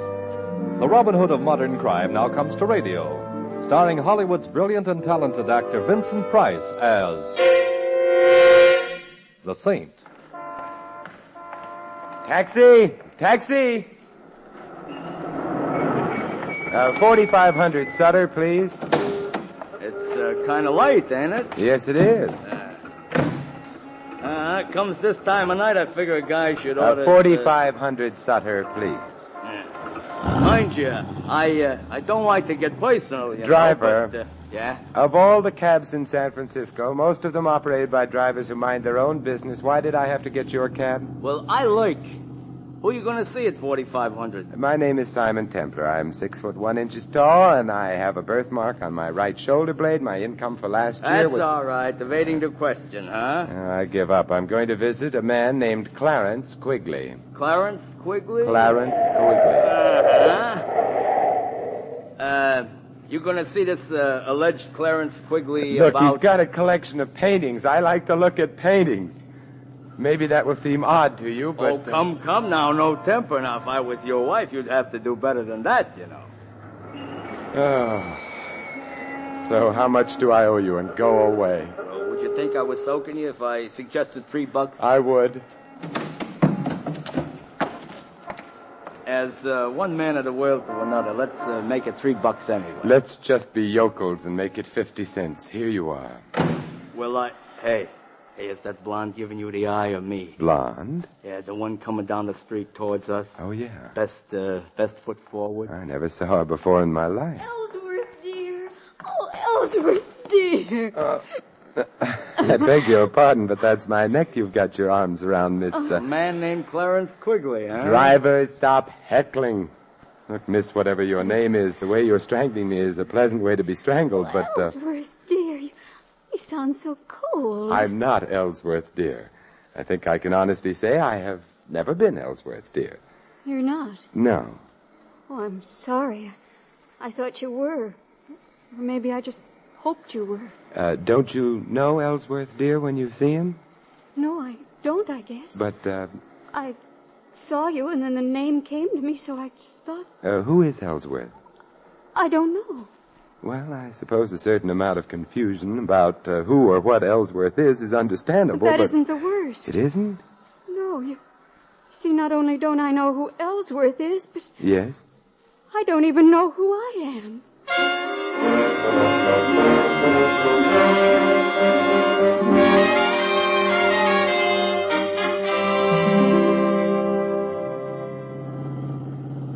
Now, what I want to know in a general sort of way is how Mr. Clarence Quigley is going to feel. Driver, would you mind concentrating on your driving? You know, he's liable to be frustrated, like, I'm taking you and a lady right back the way you started. My apartment, yes, because Miss X needs help. Oh, I feel as though I'm imposing on you, Mr. Tim. Nonsense. The hour's late. You couldn't very well go wandering about the streets indefinitely. Especially in that hat. Is anything wrong with my hat? Not a thing. No, it's very charming and immaculate. Yeah, also, it resembles a bird's home away from home. Well, mister, we have returned from where we went away. Good.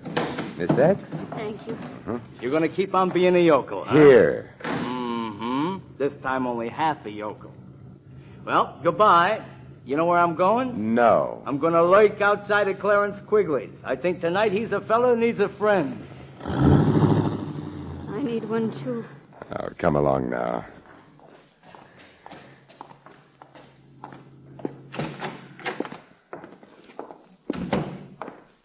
There you go. Now, take your hat off and make yourself comfortable. All right. Oh, I'm so afraid and Oh, lost. quiet now. Let's take a look at your back. Here. Mm-hmm. Usual odds and ends, and a compact, initialed. DM. DM, does that suggest anything? DM? Mm. No, it doesn't. Nothing means anything. All I remember is being outside an art gallery on Sutter. You're well dressed. Compact's gold, no latchkey, which means you probably don't live alone, which could also mean you've been missed. You're phoning? Yes, the police, Missing Persons Bureau. They, hello? Oh, get me Inspector Murray, Thanks, I'll hold on. I hope maybe they know about me. Oh, What's the matter? I just touched the back of my head. It's terribly painful. Come here. Huh. Yeah, bruised the size of what I wish my bank account was. And there's the cause of your amnesia. Hello, Inspector. Simon Templar. Inspector, your language is deplorable. Inspector, I'm looking for someone, a blonde. Inspector, no. No, well, maybe, but not tonight. At any rate, the girl I'm looking for is around 22 years old, blonde hair, blue eyes, height 5'3" or thereabouts, wearing a street suit, brown white blouse with ruffles at the neck and... What? Oh, you're looking for her, too. Her name's Dorothy Moore. Why do you want her? Oh, I see. Then I guess you've got priority. Goodbye. They want me. Yes, so it seems. Because I've been reported missing? Partially that. What else do they want me for? Murder.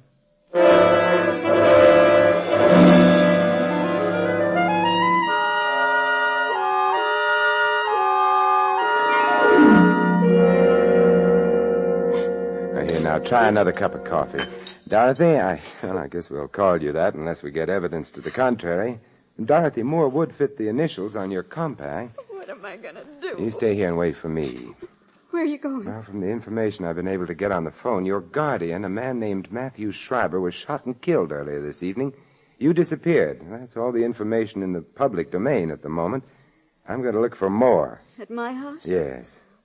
Oh, shouldn't you turn me over to the police? Well, actually, I don't really know that you are Dorothy Moore.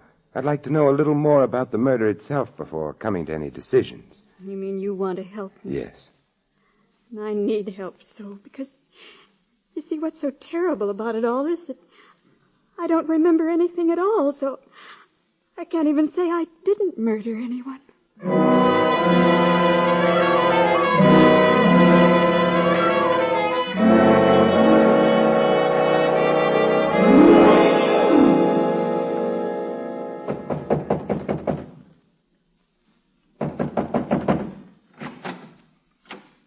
Hello. Hello. Well, it's been fun meeting you. Goodbye. Now, wait a minute. Don't shut the door. Why not? I'm coming in. Oh, all right.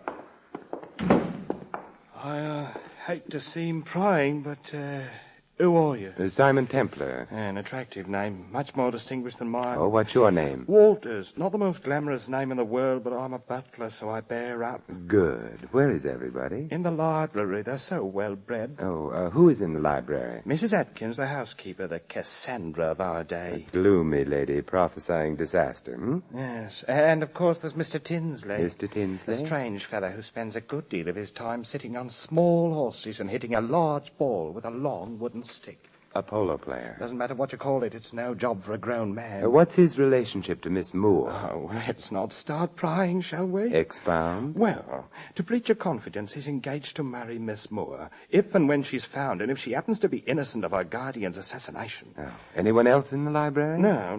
Mr. Schreiber, dear departed soul, is detained elsewhere, at the morgue. He was shot in the library. Oh, that's a bad place to be shot. Usually fatal. Suppose you take me to the library. Tell me, why did the police suspect Miss Moore? Because of me. You see, I told them that I heard shots in the house. I left my quarters on the garret, ran towards the library. Just before I got there, the door opened and Miss Dorothy ran out. Ran down the hall and out the front door. Is that true? My dear Mr. Templar, if not, would I have told the police otherwise? I don't know. Besides, it isn't good form to suspect the butler. The library, sir. Thanks. Mrs. Atkins, Mr. Tinsley, Mr. Templar. What do you want? I'm looking for Miss Moore. So, young man, are the police. Why? Her guardian was murdered. All his money goes to her, and she's disappeared. Perhaps she didn't murder Mr. Schreiber. But you wouldn't bet on it. Perhaps I did. I hated him. Perhaps Mr. Tinsley there did. Now, look here. Isn't he priceless? Now, look here. Such a typical phrase. So typical, I wonder if he can really be so stupid. I love Dorothy, and no one has questioned that. But what is it about her that you love? The money she was to get when Mr. Shriver died? The money you wouldn't have got if you'd married Dorothy against Mr. Shriver's wishes? Mr. Shriver didn't approve of the marriage? He hesitated about it, but we were working on him. And then became impatient. Now, look here. There You he have... goes again. I resent that. Good. It is now on record that you resent it. How about Walters? Walters? Yes, what motive would he have? What makes you think he has one? Oh, I'm the hopeful type. Walters is a man with a criminal past. Whether or not he got tired of his upright life here, I cannot say. But it wouldn't surprise you. What may surprise both of you, however, is an odd fact. Dorothy Moore is suffering from total amnesia. Amnesia? What do you mean? She remembers nothing of her past, herself, neither name nor habitation. How horrible. How convenient. Wait a minute. How do you know that? Why get around? Well, then you must know where she is. You've got to tell me. Mr. Tinsley is now being the ardent lover. I can't tell you. Why? Well, whoever shot Shriver, there's very little doubt that Dorothy saw the killer, but Dorothy doesn't remember. The killer, therefore, would have an urgent interest in getting hold of Dorothy before she did remember, and making sure that she would never remember anything again. Well, good night, you lovely people.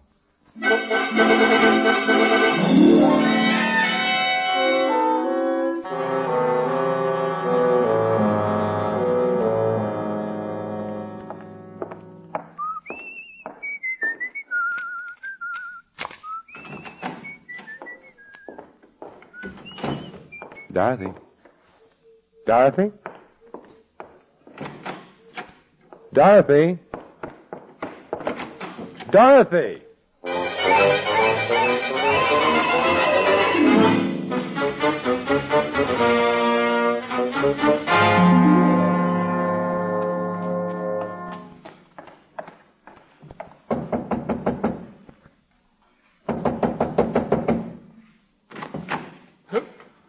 Oh, you again. It's me again. Did you like the place so much the first time? Where's Dorothy? Miss Moore? Yes, did she come back here? Back? From where? She was at my apartment. When I got there, she was gone. She did come back here. She didn't ring. Let's find out. Tinsley and Mrs. Atkins still around? Mrs. Atkins has gone up to bed, I think. As for Mr. Tinsley, I imagine he's sampling the whiskey. We'll find out. Tinsley, What? Oh, it's you. Yes, where's Dorothy? You're the one who knows. I'm the one who knew. Did she come back here? I haven't seen her. Walters, where's Mrs. Atkins' room? This way, sir. Come along, Tinsley. I'd like both of you in sight. If you insist. Mrs. Atkins will not be pleased at having her sleep interrupted. I'm not pleased either. This is her room, sir. Oh, thanks.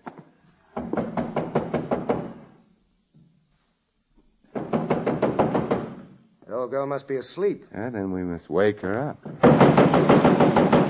She's a very sound sleeper. Then we'll go in and wake her. Wow. How do you like that? Mrs. Atkins. Strung up to a beam. Anyone got a knife? Yes, here you are. Now, we'll cut the rope and get her down. The bed's over there. Uh-huh. That's that. Is she dead? She's dead. Poor old girl. Although, you know something? What? She must have killed the old man. Shriver, I mean. Then she committed suicide. In remorse, I mean. For heaven's sakes, Templar, stop playing with that rope. This is a very interesting rope. Is it? Why? Because it proves, you see, that she didn't commit suicide. She was murdered.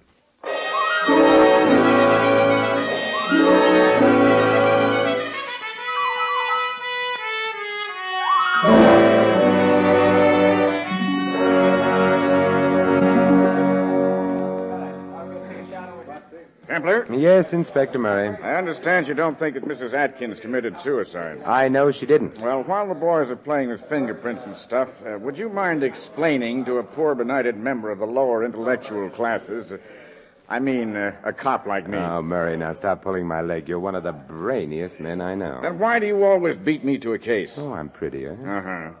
Now, about this alleged phony suicide. Well, take a look at the rope with which Mrs. Atkins is supposed to have hanged herself. Now, let's see. The rope was thrown over the beam there. I'm afraid you're right, Templar. Yeah, it wasn't hard to spot.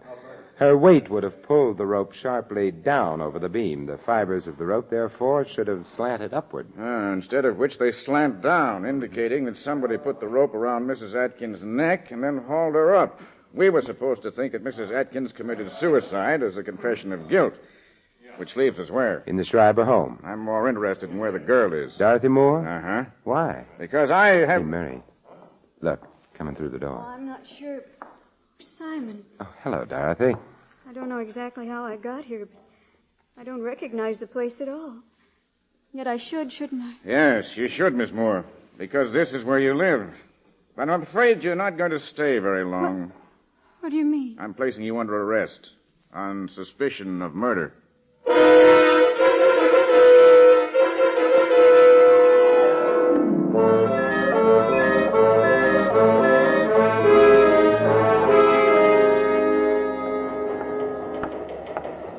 You know, I love police headquarters. They're so romantic. Uh-huh.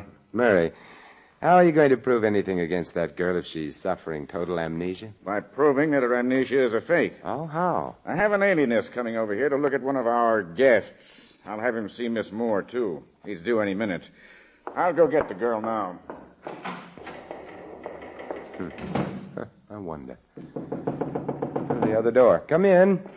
Hello. Well, you're not Murray. I was supposed... Who are you? Doll, of course. Now, what's the matter with you? What are you complaining of? But I'm not the one... Come. We've got to get to the bottom of these things, don't we? I suppose so. Now, when you were a little boy, what did you want most of all? To be a big boy. Mm-hmm. Are you afraid of the dark?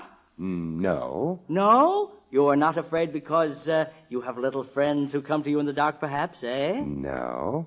Now, why are you afraid of the dark? Oh, it's a long, long story. And, You know, you don't look at all well. Well, I don't feel so good either. No, you should see a doctor. Thank you. I think I will. Goodbye. Oh, Templar. Yeah. Your alienist was here, Murray, but he left. Alienist? Well, I just phoned him and told him not to come. The district attorney wouldn't hold the girl. Insufficient evidence and ballistics. Ran a paraffin test. No proof that she'd fired a gun. But the man who was just in here, Dahl, I think his name was? Dahl? Uh-huh. He's not the alienist. He's the guy the alienist was coming to examine. He's nuts. Oh, dear. Well, I guess you're happy now that we can't hold the girl. No, because while you were holding her, things were safe. Now, Murray, let's go visit. Go visit where? The Schreiber house. A house where 2 people have died. A house very convenient for murder.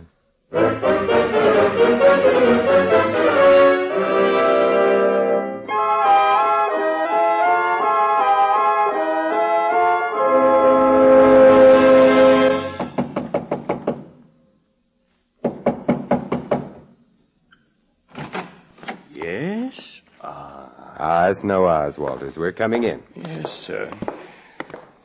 Dorothy's home? Yes, sir. She got here when? 10 minutes ago, perhaps. Well, we'll go to the library.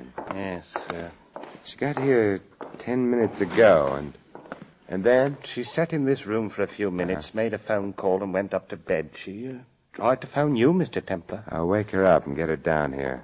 Hold on, Tinsley around? In the guest room, playing solitaire, I think. Get him down here, too. That I will, sir. And Walters.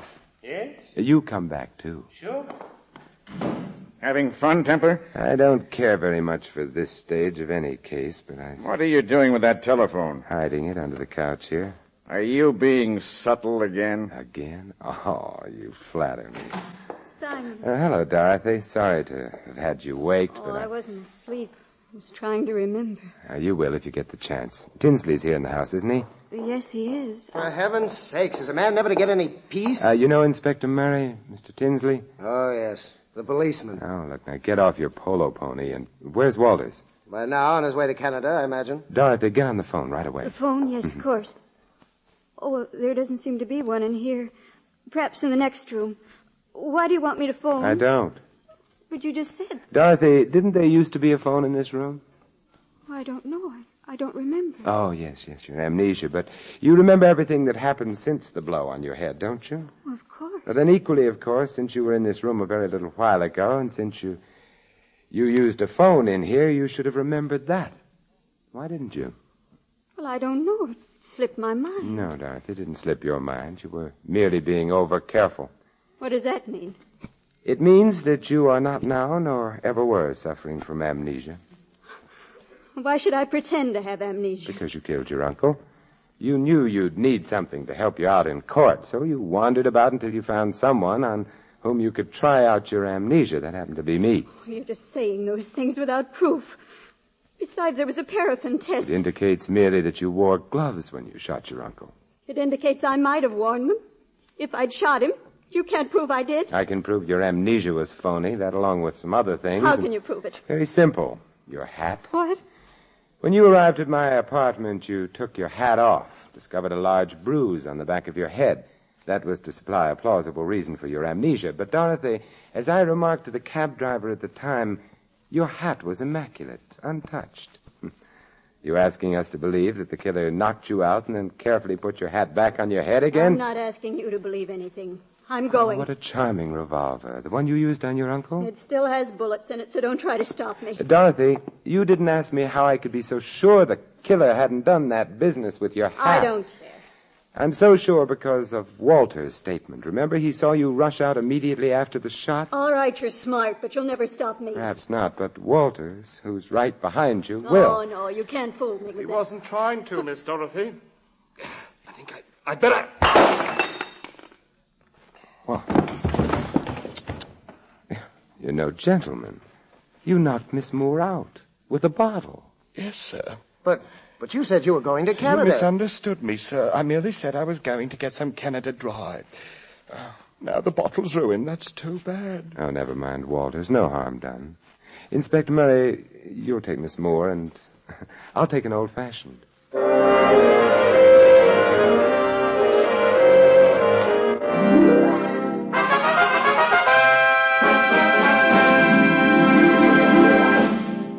You have been listening to another adventure of the Saint, the Robin Hood of modern crime. And now here is our star, Vincent Price. This is Vincent Price inviting you to join us again next week at this same time for another exciting adventure of the Saint. Good night.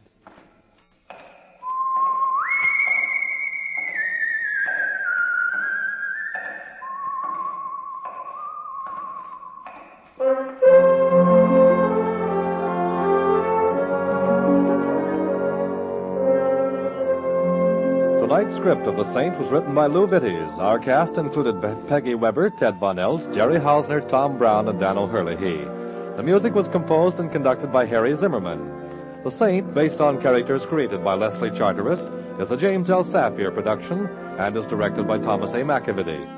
Vincent Price is soon to be seen in Robert Lippert's production of The Baron of Arizona. All you Saint fans will be glad to know that the Saint comic books are on sale at all newsstands. Your announcer, Merrill Ross. This is the Mutual Broadcasting System.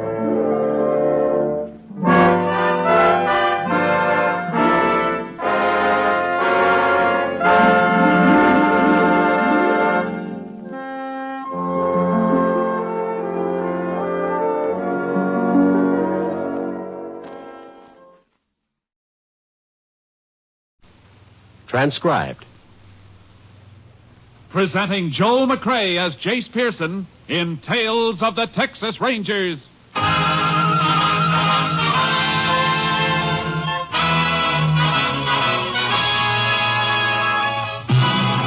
Tales of the Texas Rangers, authentic stories from their official files. Texas, more than 260,000 square miles. And 50 men who make up the most famous and oldest law enforcement body in North America.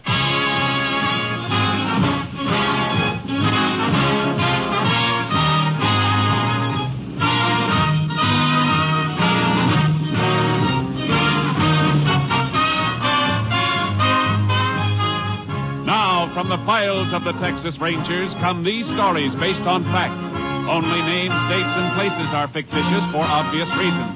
The events themselves are a matter of record.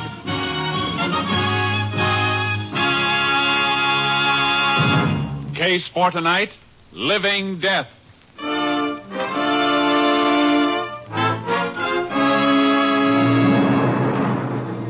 It is 2 a.m. on the morning of October 3rd, 1948. A man stands in the brush on the American side of the Rio Grande, watching another man wading rapidly across the river from the Mexican side. Come on, hurry up. Senor Green? Senor Green, where are you? Over here. And shut up. Oh.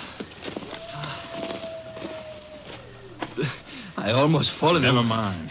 You crazy wearing a white sombrero with that moon? What is the harm, Senor Green? Nobody see the ego but you. Don't be too sure of that. Somebody followed me down here. I don't know whether I shook him or not. The border patrol? No. Hijacker, maybe. You got the package? Oh, see. Right here. 20 ounces. Okay, here's your money. 200 an ounce. $4,000. Oh, gracias. Will be another shipment next week. Yeah, I know. I'll meet you here again on the 12th. Same time. And be a little more... You all right, amigo? Someone does follow you? Quiet. Sound came from over there. He's moving this way. You'll have to crawl through that clearing first, and the moon's right on it. You going to use a gun? What do you think I got it for? Keep quiet. There he is, coming into the moonlight. Yeah, and he doesn't see us. Just like a sitting duck. Oh! You hit him, senor? Yeah.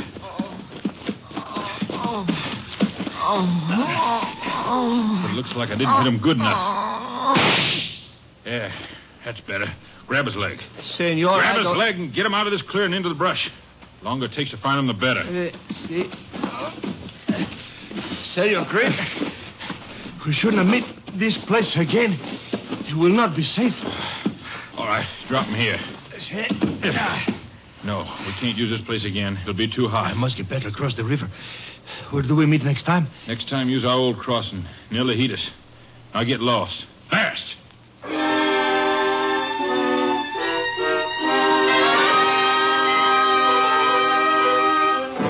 The body of the slain man was discovered, but for 2 months there was no clue to point to his killer.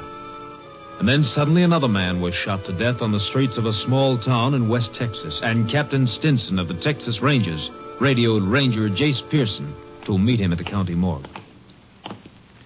Body's on this slab, Jace. Shot right through the heart, Captain? Yeah. And here's our ballistics report. 45 caliber slug. Look at the markings on this photo of it. Uh-huh. All right. Now look at this ballistics photo. This is a report on the slug they took out of the man who was killed near the border 2 months ago. Yeah, I see what you mean. Both slugs came from the same gun. Mm-hmm. Autopsy report on this man completed yet? It's being typed up. We'll have it in a minute. Clyde Mooney's waiting for it. Mooney? Oh, is he here? Yeah, I sent for both of you. Mooney worked on the border killing. Since it's tied up with his second killing, I thought you'd better tackle it together. Suits me fine. You got some special reason for wanting to see the autopsy report, Jace? Yeah. Look at the body. Marks on the left forearm. Look like the kind we usually find on drug addicts. Well, we'll know in a second. Here's Clyde now. Howdy, Captain. Hi, Jace. Howdy, Clyde. Good to see you, boy. Heard you talking as I come in, Jace. You hit it all right. Here's the autopsy report. Man was a drug addict. He's probably just as well off dead, then. Bullet ties this one right up with your border case, Clyde. Guess we're both after the same killer. Yeah. I've been hunting wetbacks for 2 months trying to find the man who was toting the gun those slugs came from. Anything else you boys want to see here? No, Captain. No, Captain. Well, let's get out of here, then. Any identification on this man we just saw, Captain? Not a thing. Was dressed like a hobo. Doesn't fit any of the descriptions on missing persons reports, either. Might help a lot if we knew who he was. I can't see this killing as a job done by a wetback. Why not, Jace? It was somebody sneaking across the border. Tracks weren't clear by the time the body was found down there, but there were tracks. Both your cars in back near mine? Yeah. All right, Jace, go ahead with your theory. Well, a wetback sneaking into the country to earn a few dollars working is usually too poor to own a gun, unless he's carrying something across with him. You thinking of those hypo marks, Jace? It adds up to me. Narcotic smuggling. Might be. Man who was killed in my territory could have been shot because he spotted somebody crossing with the stuff. Well, that's possible. But how about the dead man we just left? He wasn't shot near the border.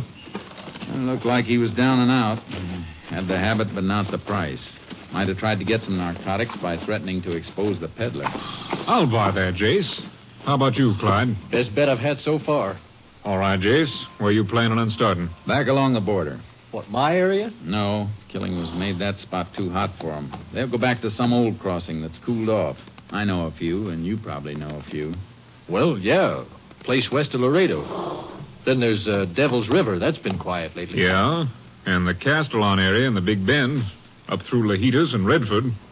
It's a big border.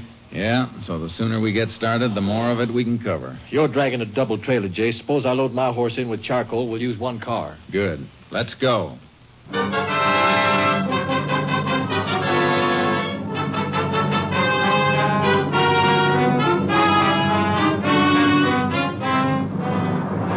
Mooney and I covered the old smuggler crossings one by one. But weeks passed, and we hadn't found anything by the time we reached the Big Bend. We were riding the river near Lajitas. Getting kind of late, Jace. We ought to make camp, turn in. Yeah, might as well quit this spot tomorrow. Move on toward Redford. There's a good campsite ahead, clearing near that clump of honey mesquite. You've got eyes like a cat. We can make radio contact when we get back to the car tomorrow. Captain may have something for us. Yeah. What was it he said he'd check on? Narcotic possession cases. Trying to pin down areas where the drug traffic seems to be the heaviest. Man who's smuggling narcotics must be picking up for a central distributor. Well, it could be just a small operator. No, small operator's business wouldn't warrant the risk of crossing the border. Whoever makes the pickup is working for a boss. Well, why couldn't he be the distributor making his own pickup? Oh, big boy'd play it safe. Stick somebody else's neck out, not his own. Here we are. Ooh, charcoal. Ooh, boy. You want to get the bedrolls off, Jace? I'll strike a fire, get some chuck cooking. No, let's skip the fire and eat cold. Why? We're moving out of here tomorrow. I'd like to watch one more night. It's too quiet here. Haven't been reports of any trouble in this section in almost 3 years. We haven't even spotted a wetback trail. Okay, no fire. Might as well let the horses drink before we hobble them. Come on, Charcoal. Come on, boy. I want to rub Charcoal's legs down tonight. Lechuguilla's been cutting him up. Yeah, I got a few nasty scratches myself. Attaboy. Drink up. You looking for something over there, Jace? Yeah. Let the horses go for a second. Come here, bring a flashlight. What is it? Slight depressions in this mud bank. Just barely saw them. Flash the light. Yeah. They were tracks, all right. Not much left, though. Something else here. Piece of paper half buried. Must have been stepped on. Brown. Looks like that brown stickum paper they use to seal packages. No. This is the kind of paper a bank uses to wrap money. Look. There are traces of blue on here from an ink stamp. Yeah, can you read it? No. Maybe the lab at Austin can. Anybody who tore a band from a packet of money in this spot must have been counting it. Yeah. This isn't exactly a business neighborhood. Let's stake out, boy. We found some kind of a crossing, and it may be the one we're looking for.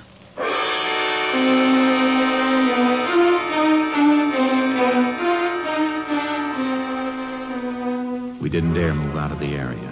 We took turns sleeping and keeping the horses out of sight as much as possible. At night, we crept out along the river, moving slowly under cover. 5 nights now, Jace.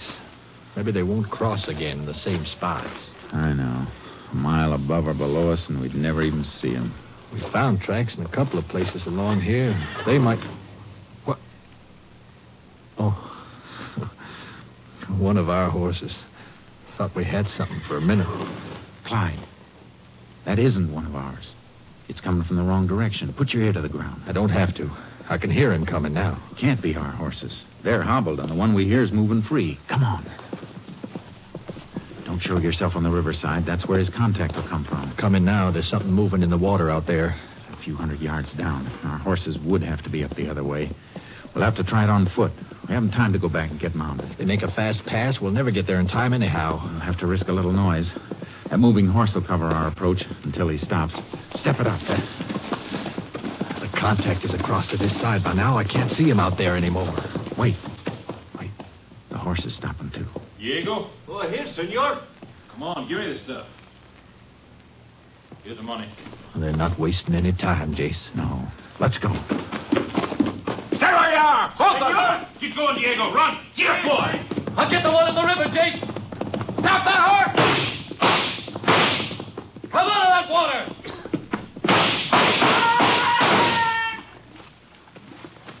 Get him, Clyde? He shot at close range, Jace. I had to kill him. We've got to leave and get after that rider. Let's get to the horses. Right.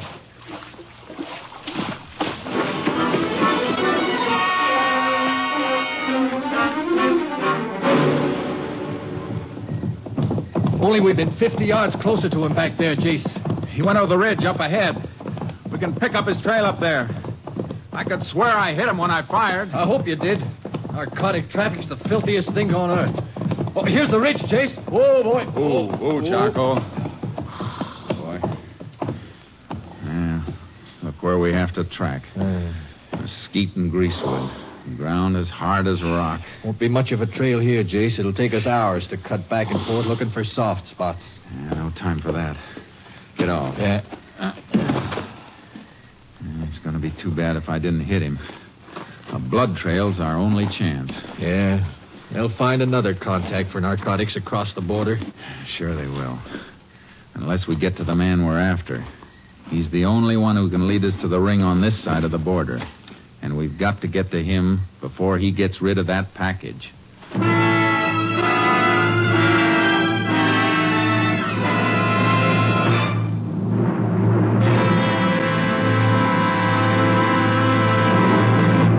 You are listening to Tales of the Texas Rangers, starring Joel McRae as Ranger Jace Pearson.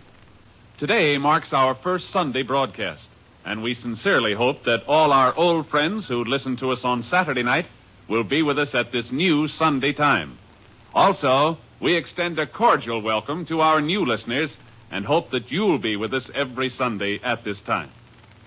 Now we continue with tonight's case, Living Death, an authentic story from the files of the Texas Rangers.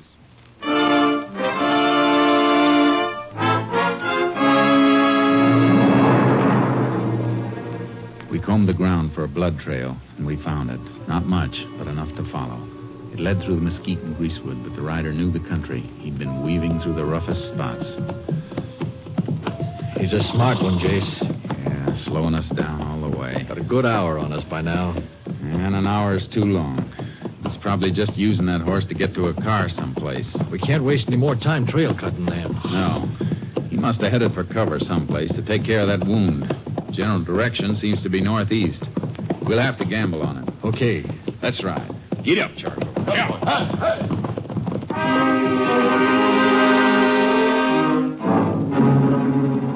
After 2 miles, we reached a road and picked up the trail again. We had horse tracks to follow now, and they led to a dilapidated barn near a rundown ranch house. He was here, all right, Clyde. Blood in the hay and this torn cloth. Ripped a piece off his shirt to make a bandage. He knew this spot and headed right for it. He must have been here before. Yeah, but we're still way behind him. Main road's only a mile or so from here. He's gotten to his car by now. The ranch house is dark. Let's wake him up. They might have seen something or heard something. Leave the horses here. Okay. This place sure has gone to seed, Jace. Yeah, big house, falling apart. Fences sagging, no stock. Must have been a nice ranch once, though. It isn't anymore. If a man gets his living from the earth, you'd think he'd take better care of it. Here's a house. Open up. Hey, wake up in there. Who is it? Texas Rangers, ma'am. We'd like to talk to you. Just a minute. There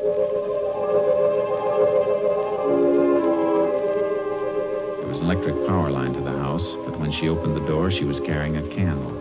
The inside of the house was almost barren. What do you want? We're looking for a rider. Came through here tonight. He stopped in your barn. You see or hear anything? No, I didn't. You rent out a horse to anybody? A horse? Range, if I had a horse, I'd have sold him for food for my kids. Sorry we have to bother you, ma'am. It's all right. What difference does it make? You know anybody around who... Ma'am, would you mind holding your candle over the mantel of this fireplace? Why? Jace, that picture. The picture was a photograph of a man. The face was younger, full and healthier than when we'd seen it last. But there was no doubt about who it had been. Jace, that's a picture of the man we saw with the cap, the body in the morgue. Oh, no. Take it easy, ma'am. Take it easy. Ma'am, I'm sorry. When? When did you see him? Oh, he can't be dead. He can't be. I'm afraid he is, ma'am. And you'll help us a lot if you'll tell us who he was. Jack Prentice. My husband. Oh, my poor kid. Oh, why didn't you report him missing? Because he left me 2 years ago. He'd sold and lost everything we owned. He was sick, half crazy, acting like a madman. I don't know why I didn't do anything. He'd never been like that before. Got any idea at all what started it? A friend of his. Jack was all right. He was a good husband and father till he took up with Virgil Green. Then he spent more time with him than he did with us. He must have been gambling or something. We had a good place here. Then it was all gone. This isn't going to be easy to take, ma'am. Your husband wasn't a gambler. He was a drug addict. Oh, why didn't he tell me? I begged him to go to a doctor, but he wouldn't. When did you see him last? I told you 2 years ago. When Virgil Green left here, Jack left right after him. You seen this Virgil Green since then? No. You know where Green went after he left here? No, but it must have been Chino. I got a couple of letters from Jack. Came from there. And then he stopped writing. Not even a word to his kid. Ma'am, I hate to leave you like this, but we'll see if we can get you some help later on. Nothing can help anymore. Not for me. But I'd beg for my kid. You won't have to. You'll hear from us. Come on, Clyde. We got to get the boy who gunned her husband, Jace. We got to get more than one. We got to get them all. The whole ring. Or there'll be 100 more like her husband, dying slower and worse than he did. You think this Virgil Green is the link? It must be. Fits the cards we've been playing. Jack Prentice couldn't raise money to buy from Green, threatened to expose him, and Green killed him. Then he killed a man near the border, too. Gotta try to pick up Green at Chino. He knew this place. It's a fair bet he's the man we've been chasing. Get up, Charco. Oh, boy. Taking him is going to be a pleasure. We can't take him. Not until we find out if he still has that package. We better knock on these ponies until we get to our car. Get up, Charco. Yeah.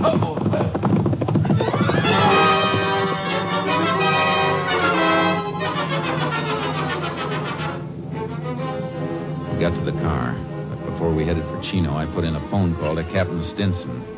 All right, Jace. I'll have a ranger plane pick up that bank wrapper and send it to the lab. It may be a bank in Chino. Well, that fits with a few other things. My checkup shows a heavy drug traffic in and around the Chino area. And the town where Prentice was killed is only 60 miles from Chino. Good. That narrows it down. See if you can dig up a Chino address on Virgil Green while we're driving up there. He's only 2 hours ahead of us. If we can burn up road, we may reach there almost as soon as he does. Let you know by radio, Jace. I'll head for Chino myself. Thanks, Captain. We'll see you there. We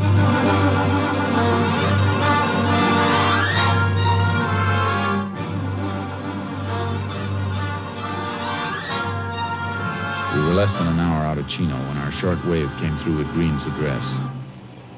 KTXA to Unit 10. Unit 10 to KTXA. Go ahead.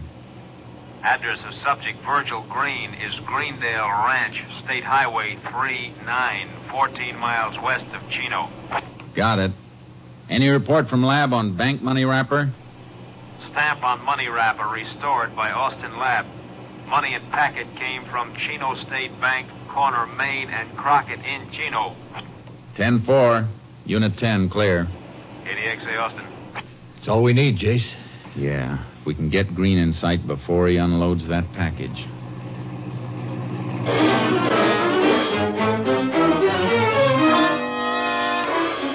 It was dark when we reached the Greendale Ranch outside of Chino. We'd made up time on Green's head start because we saw a car and horse trailer pull into the ranch just ahead of us.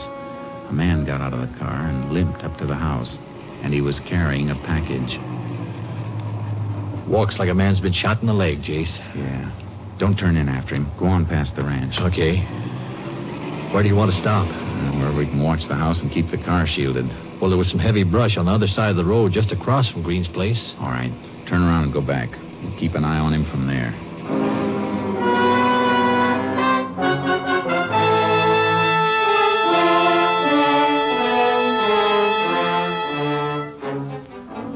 We kept a watch on Green's house all night, but nobody showed to pick up the package. The next morning, Green came out and got into his car. We followed him into Chino. He's pulling into a parking space up near the next corner, Jace. Yeah, slow down. He's getting out. He's got the package, all right, sticking out of his pocket. Park here, quick. He's going into that building on the corner. Come on, before we lose him. Hey, the street sign, Main and Crockett. And he went in there, Jace. Chino State Bank. That's where the money wrapper came from. Don't go in. Just walk around the corner. We can look through the bank windows.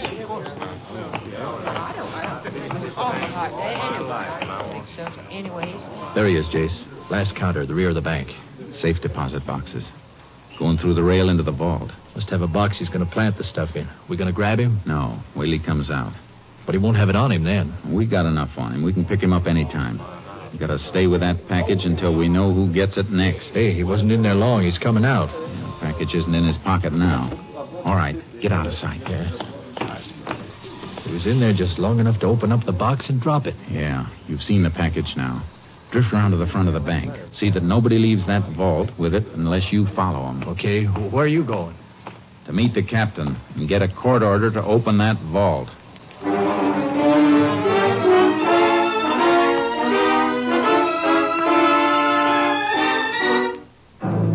We got the order. Then we waited until the bank closed and the employees were out.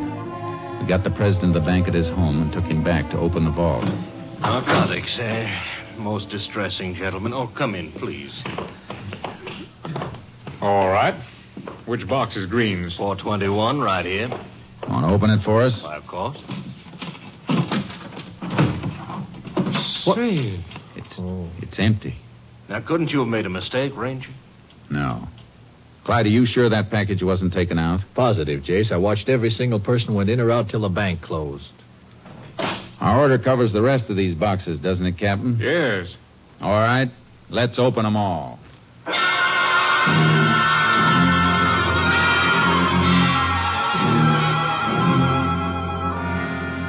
We found what we were after, but not the way we expected to find it. The stuff was there, all right, but it had been split up into smaller quantities. The owners of these boxes must be names you have on your list of dope peddlers, then, Captain. I'll check that on the bank records. Yeah, but how'd this stuff get split up? Green wasn't in here long enough to do it. No, he couldn't have done it. His key would only give him access to his own box. They have to be done by somebody with a set of duplicate keys. Somebody working here. Well, that's impossible. Only the head cashier and I have duplicate keys. Were you in the vault after the bank closed? No, sir, I haven't been in here all day. That's truth, Jace. I could see him through the window. And then the head cashier's our boy. He's the distributor. And a pretty clever distribution scheme, too. No direct contact, and he has access to the vault after the guard has left. If he's handled those packets, there'll be fingerprints on them. What's his name and where does he live? His name is August Weber. He's got a big ranch over near Estrella on Highway 39. And I know how he got it now. He said he was making money on investments. Investments? He meant a black market in human souls. Come on, Clyde. Let's get him and Virgil Green. We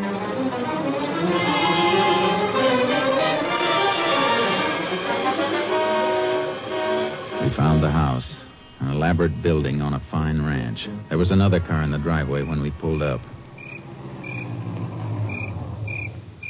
Hey, Jace, that car in front of the place. Yeah, we're in luck. It's the car Virgil Green was driving. Light around the side of the house by that French door. Maybe they didn't hear us drive in. Good. Let's slip up on that side of the porch and find out. Might be able to take him easy. Don't count on it. Cold-blooded killer like Green. He'd keep on killing as long as he has a gun.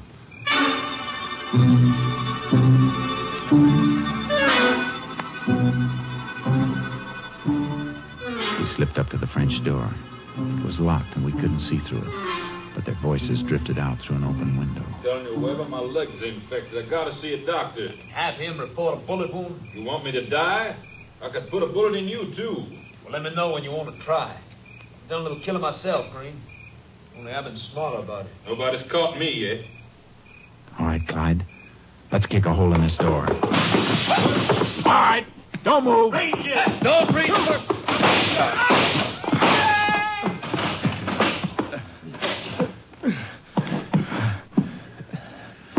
Clyde, you hurt bad? My side. You're hit too, Jace.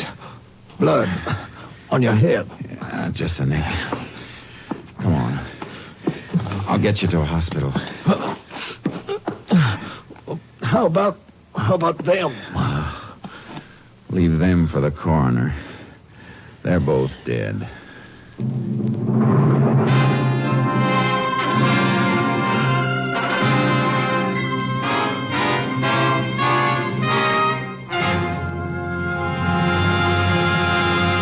The gun found beside the body of Virgil Green proved to be the murder weapon the Rangers had been seeking. Narcotics peddlers having safe deposit boxes at the Chino State Bank were rounded up, and they admitted they had been supplied by August Weber. They were tried and sentenced. The traffic in living death was halted.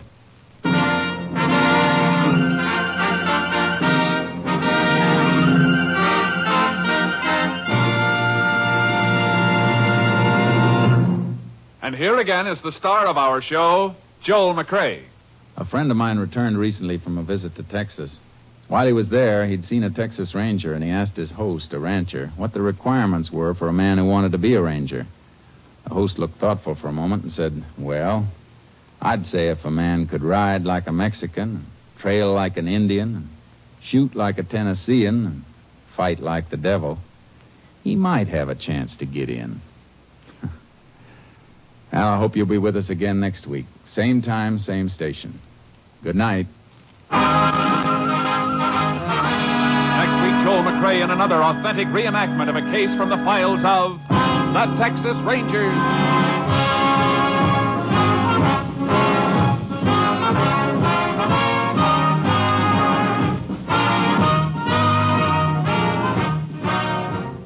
Joel McCrea is currently seen starring in the MGM production Stars in My Crown.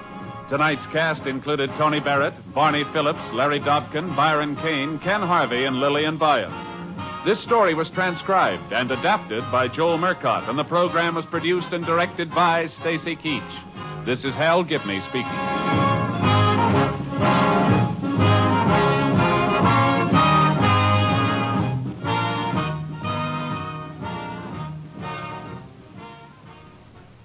Three chimes mean good times on NBC. Signal gasoline. Let every traffic signal remind you, you do go farther with Signal gasoline. Yes, you do go farther with Signal.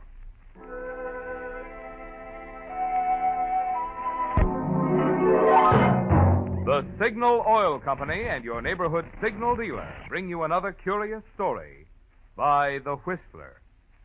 Tonight, what makes a murderer?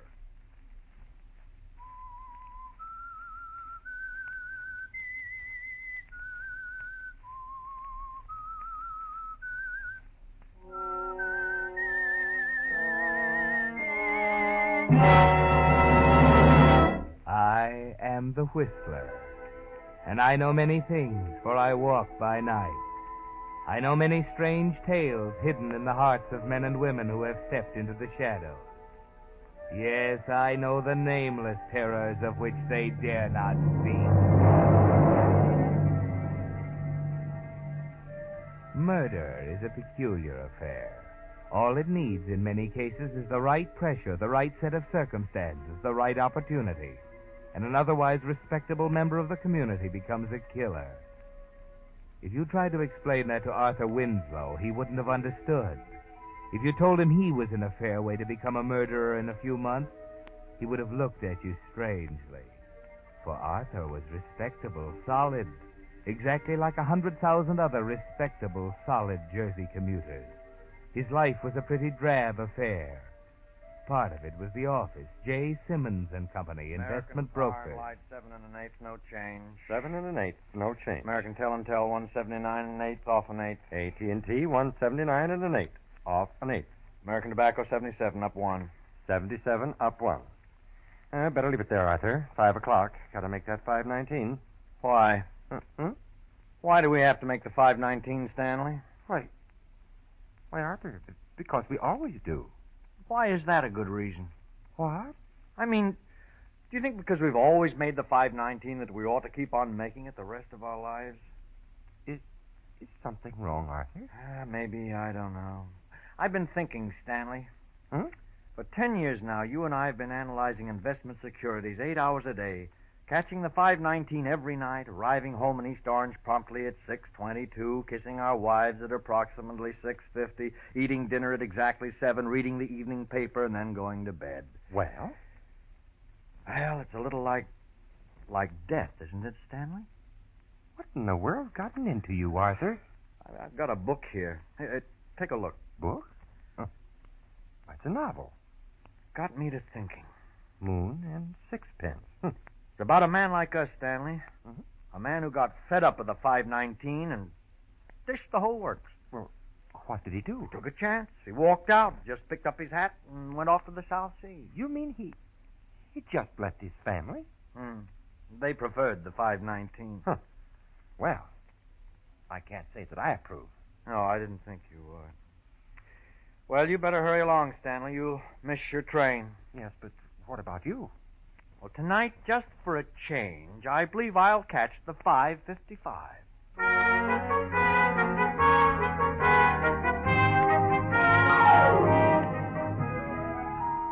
Just for a change, Arthur, after 10 years.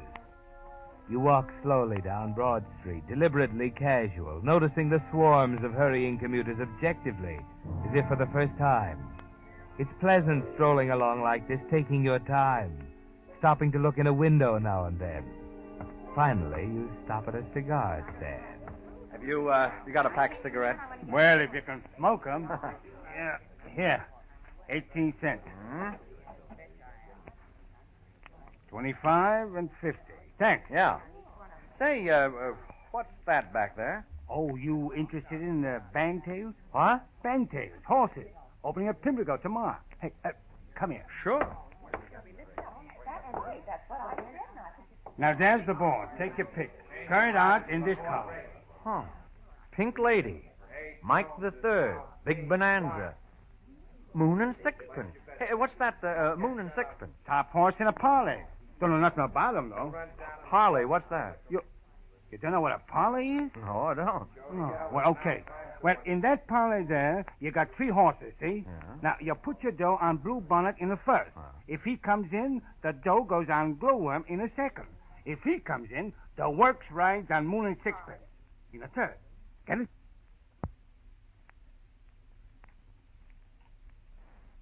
We interrupt this program.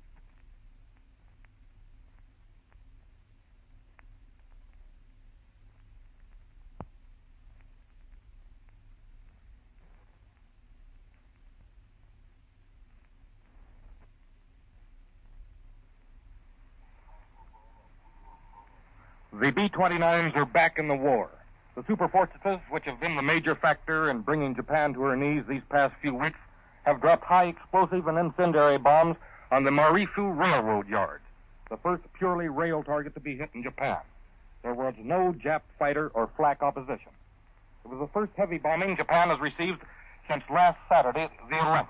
And during the 3 days that the very heavy bombers have rested at their bases, the diplomats have taken over to consider Japan's reluctant offer to surrender.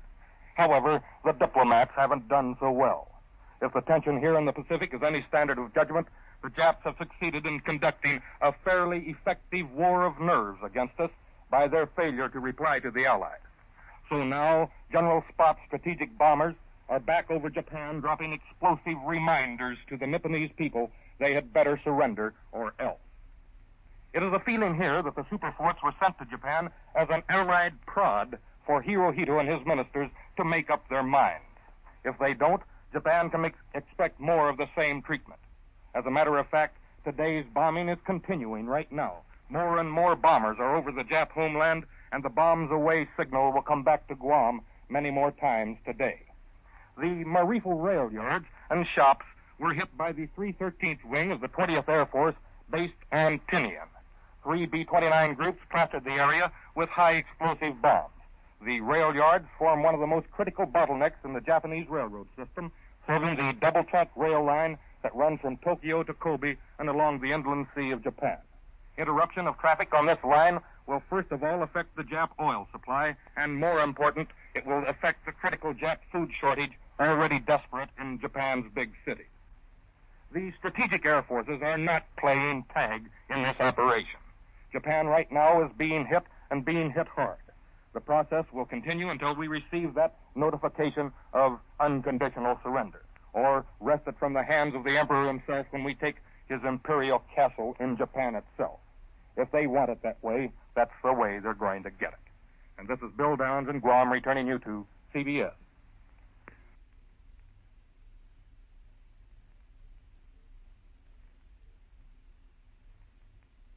But that's almost a year's salary, and you're holding it right in your hand. You just walk the streets for an hour or two thinking, gradually realizing what happened. It can mean a new car, new dresses for Ethel, and more of the same. Or it can mean, yes, Arthur, if you took a chance. It's crazy, it's wild, but if you act before you think. You walk into a phone booth in the financial center lobby. The South Seas, no more figures, no more 519. Hello? Brighton Travel Agency? I'd like to inquire about a reservation to, let's see, to Florida. Yeah. The name? Oh, yes, the name is, Charles White.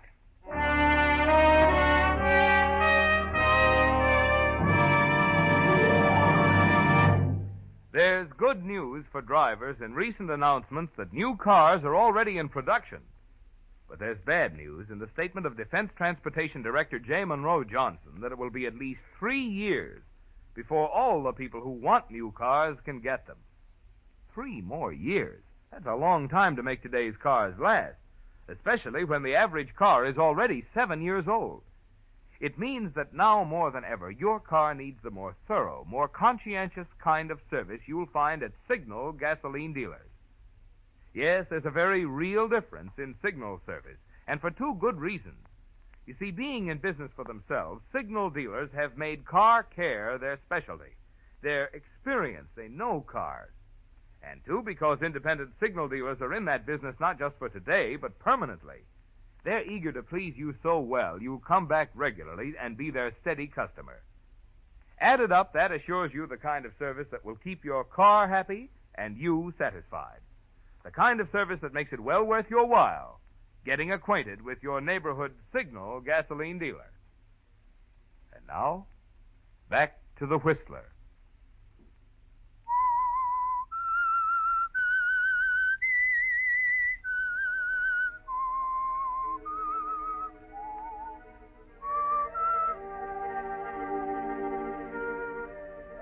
Yes, murder can strike anywhere, even among quiet, drab little people like Arthur Winslow. He has no way of knowing it, of course, as he buys a first-class reservation on the train to Florida. His only thought now is that this will be escape at last. New clothes, new luggage, a new name, and a new life. No 5:19 tonight, Arthur. It's the 7:30 to Florida and Waypoint.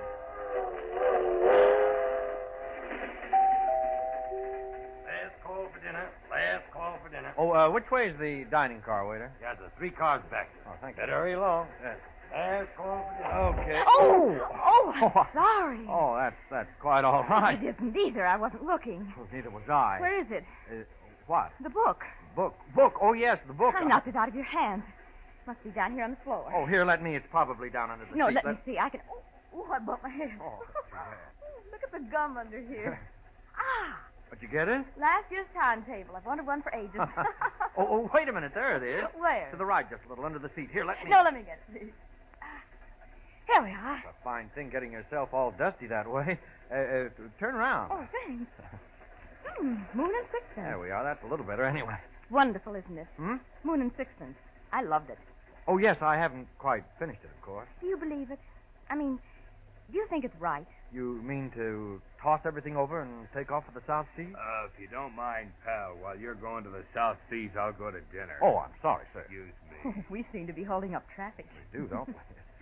Matter of fact, I was just going into dinner myself. So was I. Well, would you consider... Why not? Yes, why not?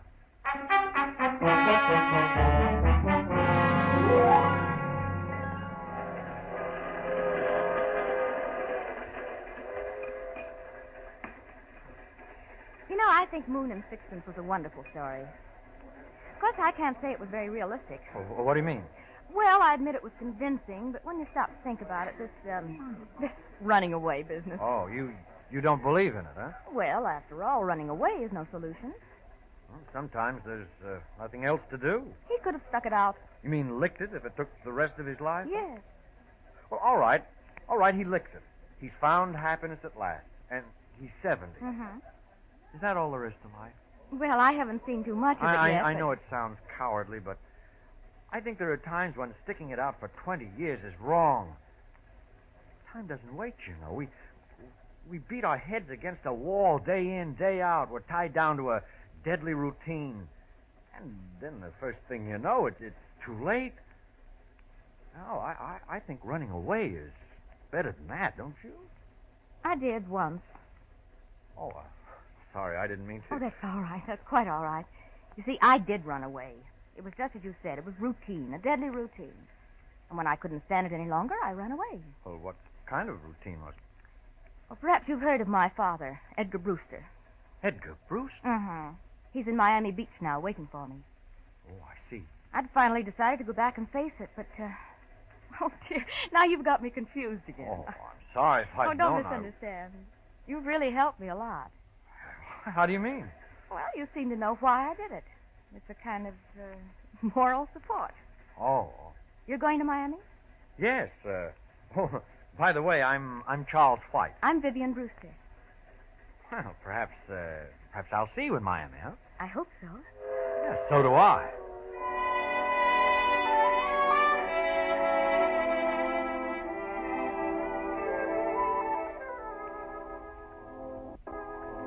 The daughter of Edgar Brewster. It's fantastic, isn't it, Arthur? You talked with her, had dinner with her.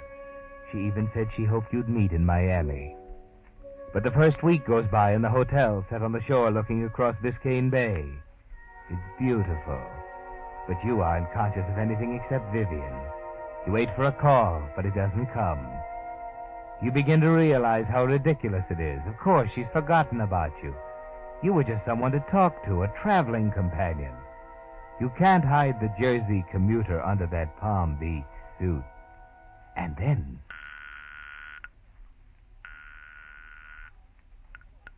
Hello? Oh, hello. I'd like to speak to Miss Vivian Brewster. Speaking? Oh, this is Charles White. Well, hello, Mr. White. I thought you'd forgotten me by this time. Oh, no, not at all. I thought we might have a drink together or something. Well, why don't you come out? You mean to your house? Of course. Father would love to meet you. Your father? Yes. What about it? When? Oh, tonight. All right, tonight.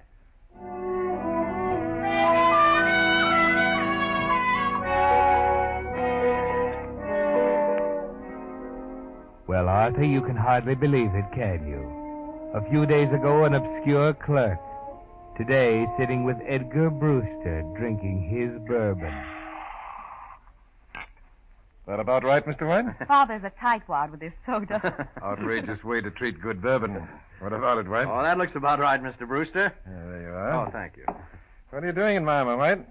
Why, I just got a little tired of New York. Yeah, you got the right idea. I did the same thing myself 20 years ago and never went back. What's your line? Well, I was in the market, more or less. Yeah, the less, the better these days. Nobody knows where it's going. Hard to figure these war babies. My broker and I were talking today about consolidated plastics. Know anything about it? Yes, a little. What do you think of it? Well, I don't know whether I should say or What's not. the matter with it? After all, it's your business, Mr. Brewster. I don't think I'd care to offer an opinion. Oh, all right. I'll put it this way. What would you do if you were into it pretty heavily right now? Well, I'd sell out. When? Right now. Any particular reason? Only that I happen to know that stock is being manipulated by an inside ring. That it'll take the Securities and Exchange Commission about 6 months to catch up with them. Why, that's unbelievable. My broker told... I know. It's only my opinion, Mr. Brewster, but I happen to know that company's financial position. You asked me what I'd do, and I just told you. You seem to know what you're talking about. Investments are my hobby, you might say. I see. May I say something now? Oh, I'm sorry, dear. I forgot you were still with us. I thought so. Well, now that you've settled the stock market problem, suppose we get down to the club. The water should be beautiful tonight. What about it? I'm afraid it's past my bedtime, dear. You two run along. No place for an old duck like me, anyhow. Well, Mr. White? Well, Miss Brewster? Oh, what are you waiting for? Get out of here. I'm going to bed.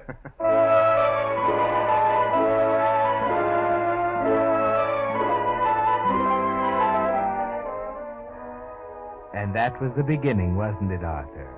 That $1,800 was a magic door opening up a thrilling new life for you. And incidentally, bringing you closer to murder. The next 3 weeks passed like a dream. More nights at the beach club, dancing in the open under the stars, with Vivian in your arms. Vivian. Yes? Vivian, why is it you've never asked me about myself, my background, where I came from? Oh, I don't know. Maybe because it doesn't matter. You know, I wasn't going to tell you, but I think perhaps I'd better. Will it make any difference? About us? Yes. Uh-huh. Yes, it will make a difference. It'll make a lot of difference. Well, then don't tell me. I really don't want to know. No, but Vivian, you... Please. Oh, darling. Darling, did I ever tell you I like you very much? I'm glad, Charles. I'm so glad.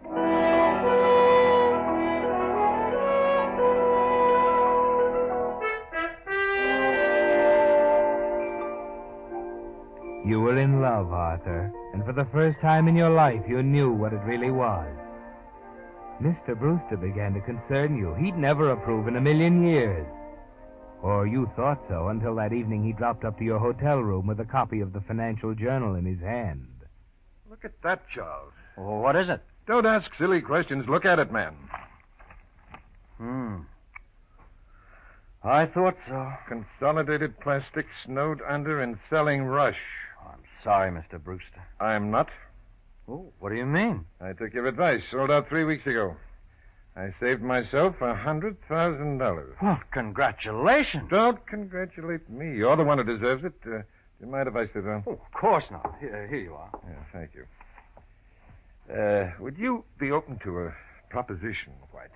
What kind of proposition? Oh, I realize you probably have other interests, but I could make it worth your while, I think. There are 2 considerations. Yes? The first is the plain fact that my affairs are getting a little beyond me. As you know, I'm retired and haven't time to look after them properly. I think you're the man to take over. But, Mr. Brewster, I'm a businessman. If it weren't a profitable deal for me, I wouldn't think of it.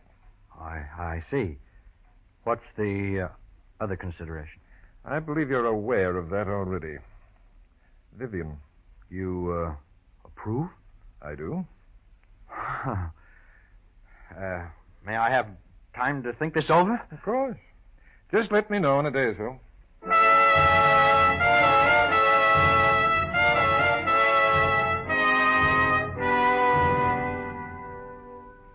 There it is, Arthur, brief and to the point. Everything you ever wanted right in the palm of your hand. Open sesame, he said, and there it was. You go into the bar downstairs to think. There's only one thing in your way now, Ethel. You can't run away from that. You've got to make her see your side of it. You've got to go back to her and face it. Make her give you a divorce. You walk out of the bar, through the door, into the hotel lobby. And just as you're rounding the corner by the desk, something stops you in your tracks. Mrs. Ethel Winslow, 5769 Laurel Road, East Orange, New Jersey. Is that all you want? Thank you, madam.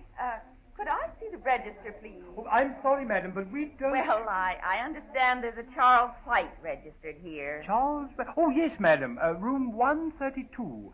Is he a friend? Yes. Will this help? Oh, well, in that case, I could give you room 131 next door. The windows open onto the same balcony. Oh, very well. 131.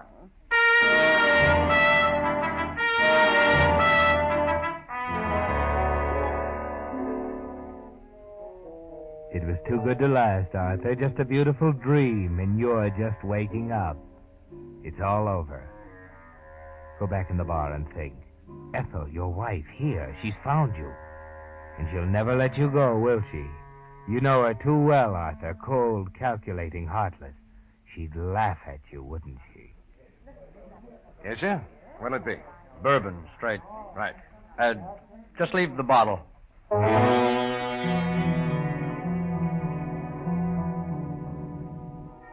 You're beginning to see now, Arthur, what makes a murderer. You couldn't get away from her.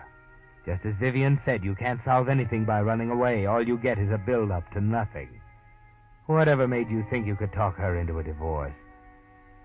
There's no other way out, is there, Arthur?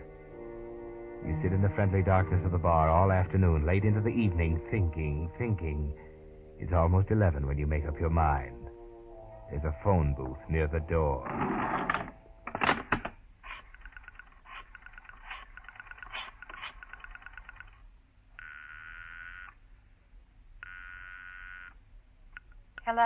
Hello? Hello, Vivian.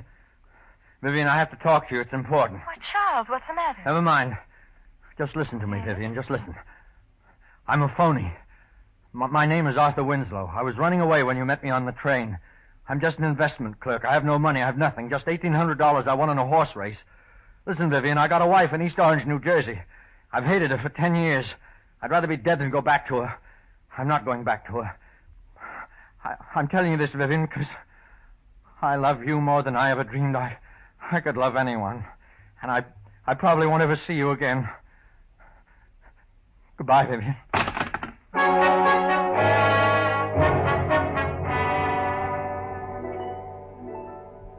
11 o'clock, Arthur. You've got it all planned. Ethel is asleep in her room, room 131. A balcony connected with yours. It's easy, isn't it, Arthur? Yes, there she is. And she's asleep. You take a firm hold on the heavy brass candlestick you picked up from the mantel in your room. A blunt instrument, the police will say. You can hardly breathe, Arthur. Your stomach is full of ice water. You feel your heart's going to burst.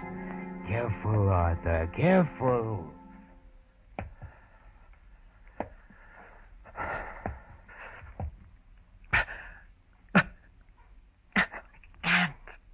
I can't do it.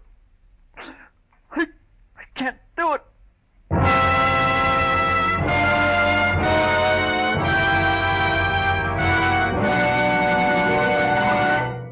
The Whistler will return in just a moment with the strange ending of tonight's story. Meantime, a word about teeth and tires. They have a good deal in common, you know.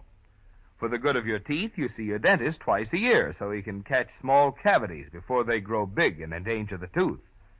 And for the good of your tires, it's equally important to have your Signal gasoline dealer inspect them regularly, so any small injuries can be repaired before they spread and ruin the carcass. Or so he can warn you before your tread is worn too thin for proper retreading. You'll find your Signal gasoline dealer is completely equipped to give you the finest in modern tire repair, whether it's a small patch or a full recap. For those friendly dealers displaying Signal's yellow and black circle sign are much more than just a place to get Signal Go Farther gasoline and fine Signal double-check lubrication. Each Signal dealer offers a complete line of automotive services and fine accessories to help your car run better, look better, and last longer. And now, back to the Whistler.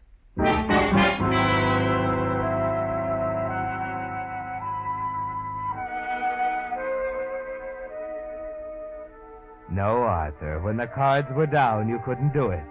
The wife you hated for 10 years at your mercy, and you couldn't do it. But you came close enough to see what makes a murderer. And now you're standing over her. I can't do it. I'm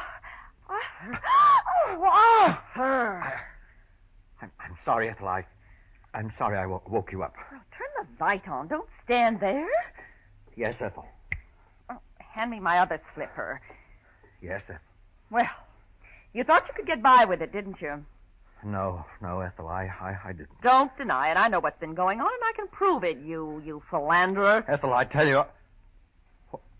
What did you say? Well, I have a complete report on your activities for the last month. You weren't very clever, Arthur. The detectives say you left a trail a child could follow. What are you getting at, Ethel? Joe?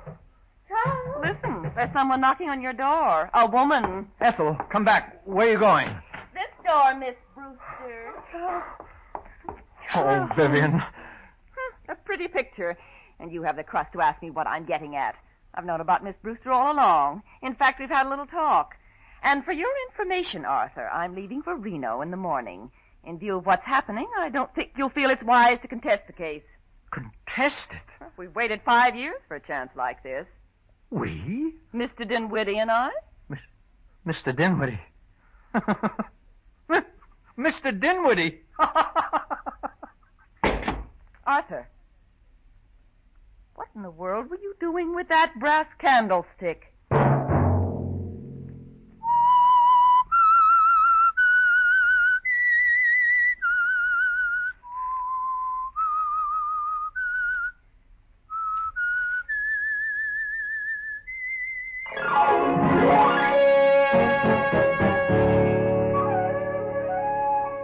Next Monday at 9 o'clock, The Whistler will bring you another strange tale. The Whistler is broadcast for your entertainment by the marketers of Signal gasoline and motor oil and fine quality automotive accessories, and by your neighborhood Signal dealer. This program, directed by George W. Allen, with tonight's story by Everett Tomlinson and Harold Swanton, music by Wilbur Hatch, is transmitted to our troops overseas by the Armed Forces Radio Service. This is Marvin Miller speaking, and suggesting that you let every traffic signal remind you that you do go farther with Signal gasoline. Yes, you do go farther with Signal. This is CBS, the Columbia Broadcasting System.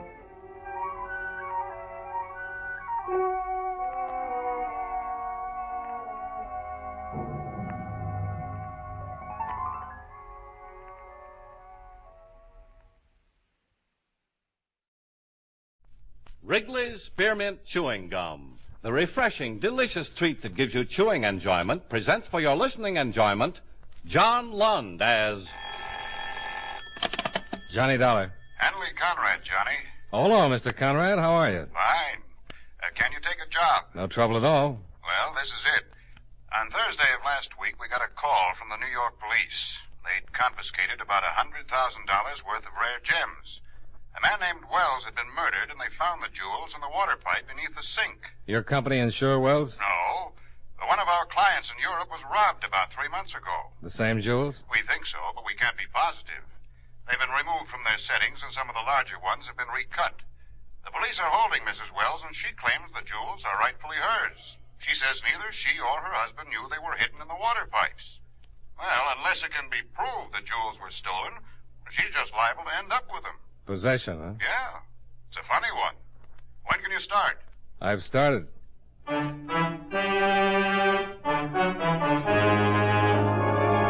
The makers of Wrigley's Spearmint Chewing Gum bring you John Lund in another adventure of the man with the action-packed expense account, America's fabulous freelance insurance investigator. Yours truly, Johnny Dollar.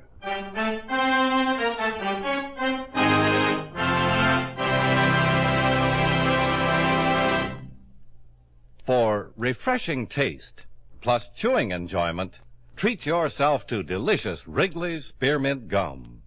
When your mouth and throat feel hot and dry, a stick of Wrigley's Spearmint gives you quick, long-lasting refreshment. The lively, full-bodied spearmint flavor cools your mouth and freshens your taste.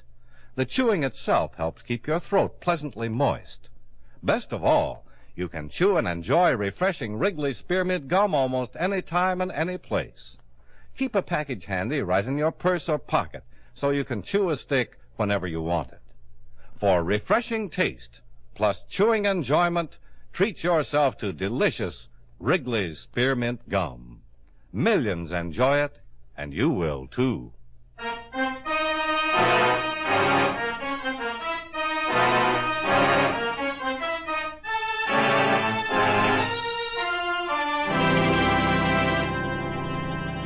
Expense account submitted by Special Investigator Johnny Dollar to Home Office, World Insurance and Indemnity Company, Hartford, Connecticut.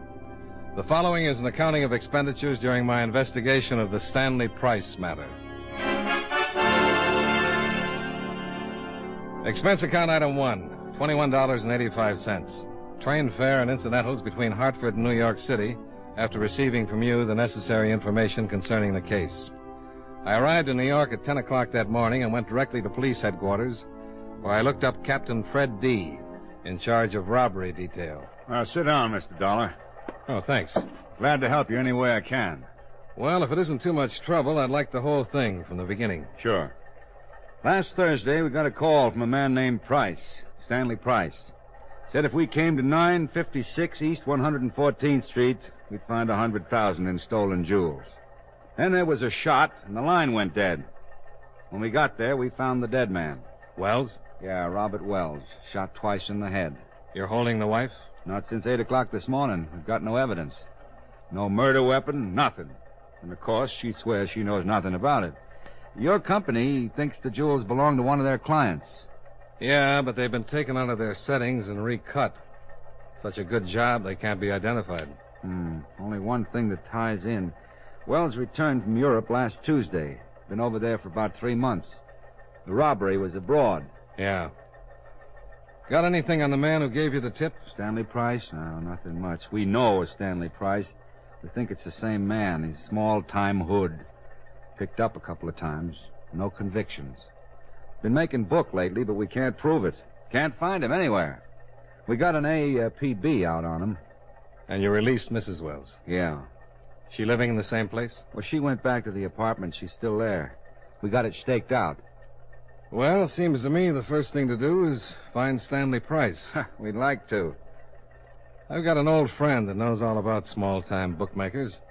I'm going to drop by and have a talk with him. Anyone I know? Oh, probably. But he'd be hurt if I mentioned his name. Hope you make out. Now, what about the wife? You going to see her? After I take care of a few details. What's she like? You won't mind a bit.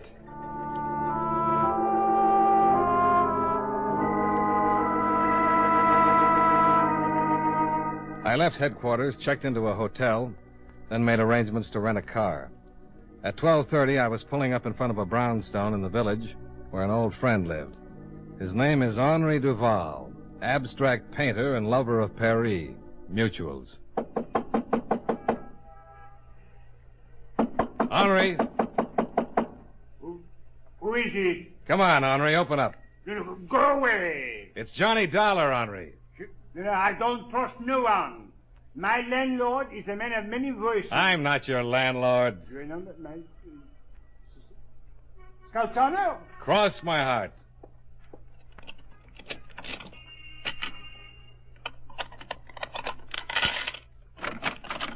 Johnny, mon ami, Johnny. I haven't much time. I need a favor. Asseyez-vous.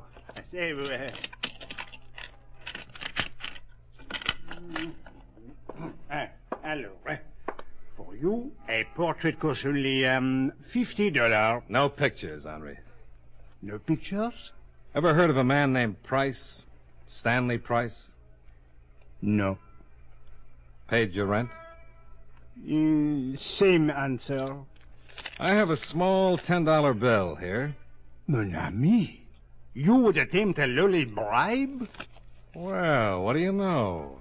Here's another 10. You know, I would ask you to stay for lunch, but Greenbaum will not even let me look in his delicatessen window anymore. 25? Bien. But I only do it because I have the love for Greenbaum. Show a little interest in Stanley Price for a minute. Stanley Price, here. Peasant. He's a bookmaker? Of a sort. He owes me 11.80. Marianne in the 8th at Hialeah by 8 lengths. Mon Dieu, such a filly. Henri. Stanley Price. Ah, oui, the low life. Where can I find him? Je ne sais pas. Henri? But it is the truth. Scout's honor? But of course. If I knew where the peasant was, would I not collect my 11.80? But of course, Scout's honor. Look, you see? You're only holding up one finger. Le Cub Scout. Oh. When was the last time you heard from him? When he took my $2 that wins for me the 11.80. And then he was in the fish business. Fish business? Ah, oui. I know because he brought me 2 halibut, which I promptly made into a magnificent bouillabaisse for my landlord. Terrible. The stew? No. Just the fish. Believe me, those 2 halibut were so old, they remembered Jonah. Was he selling fish? No. He was not selling fish. He was catching them. He had a boat. When I went down to collect my 11.80, the boat was not there. Where did he keep the boat, Henri? A disgusting place. It was called, a schooner landing. A place like that simply should not be. Do you know why? Stinks. Well, thanks, Henri. But you are leaving? Yeah, you can unlock the door. Wait.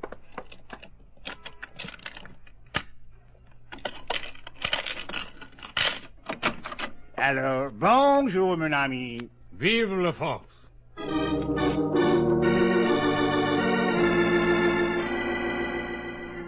I climbed back into the rented coupe and drove to the waterfront where I finally located Schooner Landing. A lot of small boats were tied up in slips, and an old man sat outside a shack at the head of the dock, sunning himself. Hello. Hello? You run this landing? Yep. You know a man named Price? Stan Price? Yep. Yep. Seen him lately? Nope. When was the last time you saw him? You're a cop? Nope. That's too bad. Why? He owes me a week's rent on a boat. Skip out? Yeah. Understand he was fishing down here. That right? Yep. How long ago did he rent the boat? 2 weeks ago. When did he skip out? About a week. Anything unusual about things that he did? Well, he weren't no fisherman. Why do you say that? Yeah, he didn't know the first thing about it. Fishing, that is. When he first rented my boat, he used to go out for 2 or 3 hours, come back with a couple of fish. He didn't have no gear to speak of, no live bait. Just a pole. Well, didn't that seem kind of strange? Weren't none of my business. He had a license. You mean a regular fishing license or a commercial? Yep. Commercial? Yep. Did he do anything unusual the last day he was down here? Well, don't know. He went out about 4 o'clock in the afternoon, was back here about 6:30. Only thing unusual about that, it's a funny time to do fishing. What date was that? Week ago, yes. Oh, no, wait, no. It's a week ago tomorrow, Wednesday. Oh. Thanks, Pop.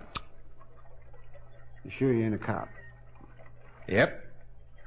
G-man? Nope. Don't say no more than you have to, do you?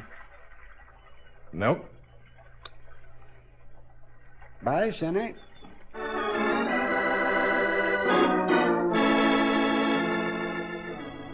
I left Schooner's Landing and made a beeline to the Bureau of Licenses, where I located the fishing license that had been issued to Stanley Price. It had his picture on it, and the clerk allowed me to take it. I thanked him, then climbed back into my car and headed for 956 East 114th Street and Mrs. Wells.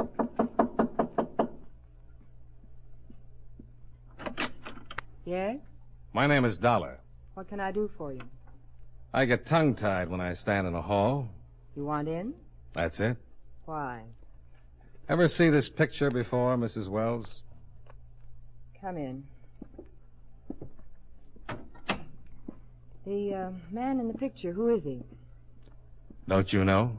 I've only seen him once. Oh, won't you sit down? Thanks. Where did you see this man, Mrs. Wells? He came to see my husband. He was leaving just as I arrived. Your husband say who he was? No, mentioned something about some business he had with him. Well, if it makes any difference to you, this man in the picture is Stanley Price. Oh, one the police are after. The man they think killed my husband. The man who called and told the police about the jewels your husband hid in the water pipe. You're from the police? No. I'm an insurance investigator. Oh. Your husband just got back from Europe a week ago, didn't he? Yes. By boat? Yes. What day did he arrive? Last Wednesday. You know, I don't think I've ever seen a man with such attractive eyes. They're really very unusual. Nice hair, too. So curling. I'll stop back when I've got more time and we'll straighten it out. Leaving? Yes, I'm going home and have another talk with Dad. Well, in case I might want to get in touch with you... I'm staying at the Shelton. Oh, by the way, what time did your husband's boat dock? 5 o'clock. Thanks. Sure. Say hello to Dad.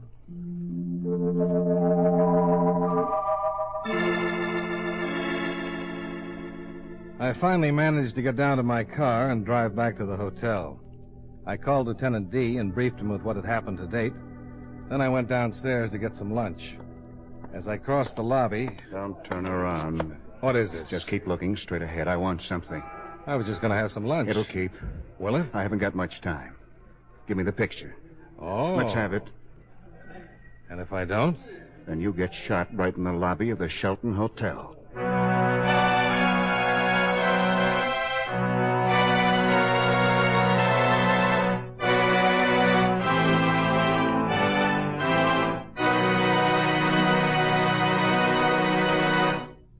Friends, no matter what kind of work you do, it's a real help to chew delicious Wrigley Spearmint Gum right while you're working.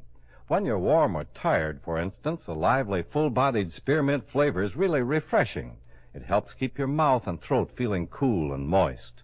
Chewing on that smooth, good-tasting piece of Wrigley Spearmint makes the time pass more pleasantly, too. It seems to make your work go smoother and easier. Keep a package or two of Wrigley Spearmint chewing gum handy all the time. Enjoy chewing Wrigley Spearmint while you're working and at other times. That's Wrigley Spearmint chewing gum. Healthful, refreshing, delicious. And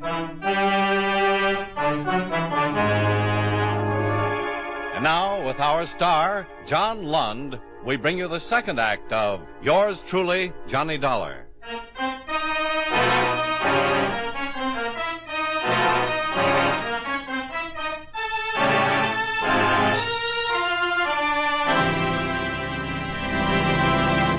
Let's have it.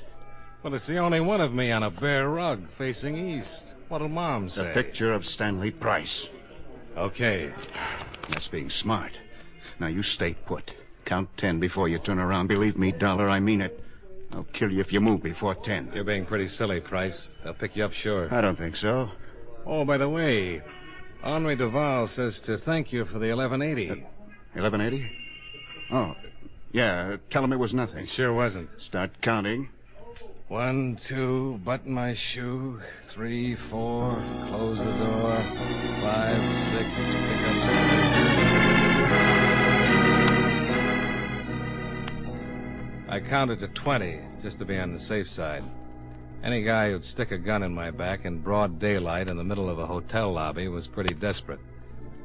I finished counting, put in a call to Henri Duval, then headed for the robbery division and Captain D. Right in the hotel? Yeah, not 10 minutes ago. I had that picture of Stanley Price from the fishing license. No, I don't get it. What's so important about that picture? Certainly not the only one of Price. We got mugs on him in the file. I got a big hunch.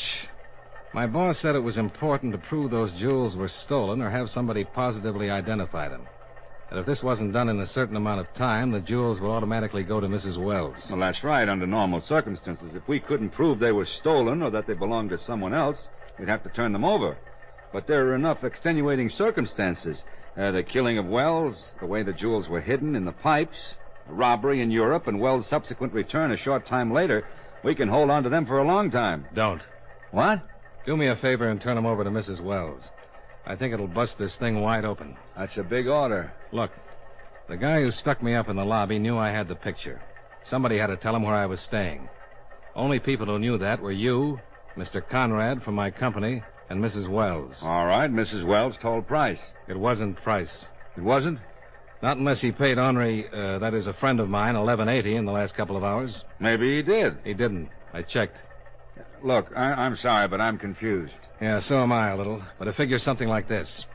Wells arrived last Wednesday by boat in the afternoon around 5. That's right. Stanley Price was being a fisherman then. Okay. He'd rented a boat, taken out a fishing license. The day that Wells arrived, Price went out in the afternoon, stayed about 2 hours, came back, and then disappeared. Then Wells shows up with a sink full of jewels. Right. Probably had them on the boat. Avoided customs by dropping them overboard, and Price picked them up. Yeah, and Price could have killed him for them. Oh, it doesn't make sense. Wells was killed in his own apartment. Yeah? If Price picked up the jewels out of the water, why go to Wells, give him the jewels, let him hide them in the sink, kill him, leave without getting them, and then call the police? I'm convinced. Another thing.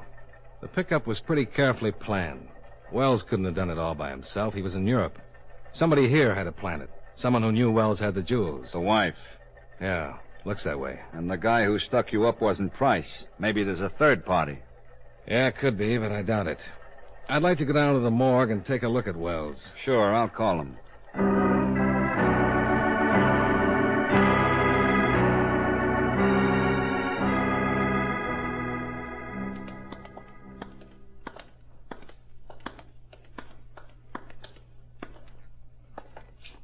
Okay, Charlie.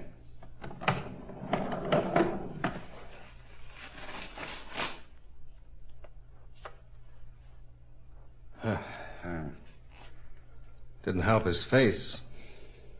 How'd you get an identification? The wife. This isn't Wells. It isn't? This is Stanley Price. You sure? The picture on the fishing license. This is the same guy. I'll have Mrs. Wells picked up. And miss out on the big catch? Let me take the jewels over to her. It'll look official. Insurance company agent and everything.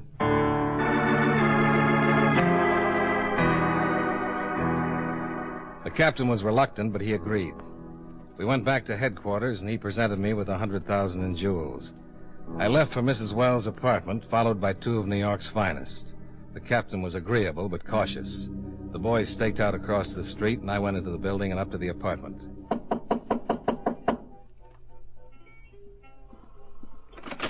Hello. I spoke with Dad. Was his advice sound? Oh, he just said there were bound to be days like this. Then come in. Is this going to be business? I come bearing gifts. Oh? I'm afraid the police can't keep these any longer. The jewels? Mm-hmm. There you are. I don't understand. Well, there's a little law after a certain time. But the last time I talked with the police, they said they could impound them until my husband's murder was cleared up. Oh, afraid not. You mean I just get them? No strings? Not a one. Mr. Dollar. Sit down. Sure. Now, you work for the insurance company, don't you? Uh-huh. Well, my husband wasn't insured. Oh, he should have been. Not that you need the money now, but just suppose you hadn't been lucky enough to have your sink stopped up with all those nice little jewels. If my husband wasn't insured, why are you mixed up in this? You really want to know? Uh-huh. My company thinks those jewels were stolen from one of our clients. I just can't stop looking at your eyes. They're even bluer in this light. Honey. Get to it. All right. I think something's real wrong. Wrong? I thought maybe you'd like to tell me what it's all about. Well, you've got the jewels. And what do you think I'm going to do with them? Well, that's up to you, isn't it? Your company thinks these jewels are stolen, and you're just turning them over to me. Can't do anything else. Mr. Dollar. Johnny. Mr. Dollar, it's too easy. Disappointed? Well, suspicious. I've been around a little while. Somehow I guessed that. And I think you're trying to put little Lois in a bind. Really? Yeah. And even if you've got the prettiest eyes in the whole wide world, I'm not going to let you. You have something in mind? Mm-hmm. Good night. What?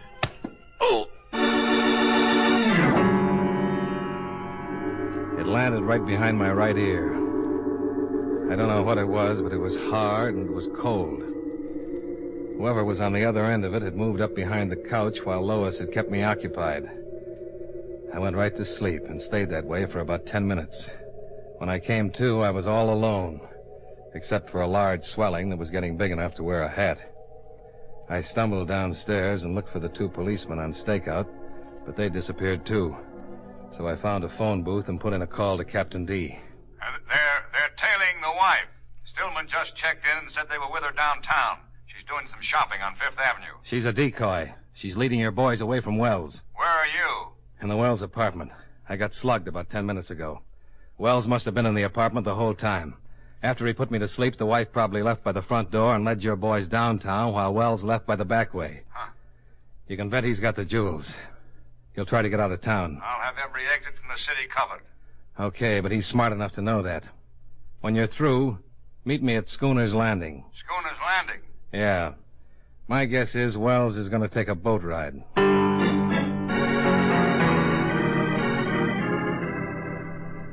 It was about 4:30 in the afternoon when I arrived at Schooner's Landing. The old man was walking up from the slips.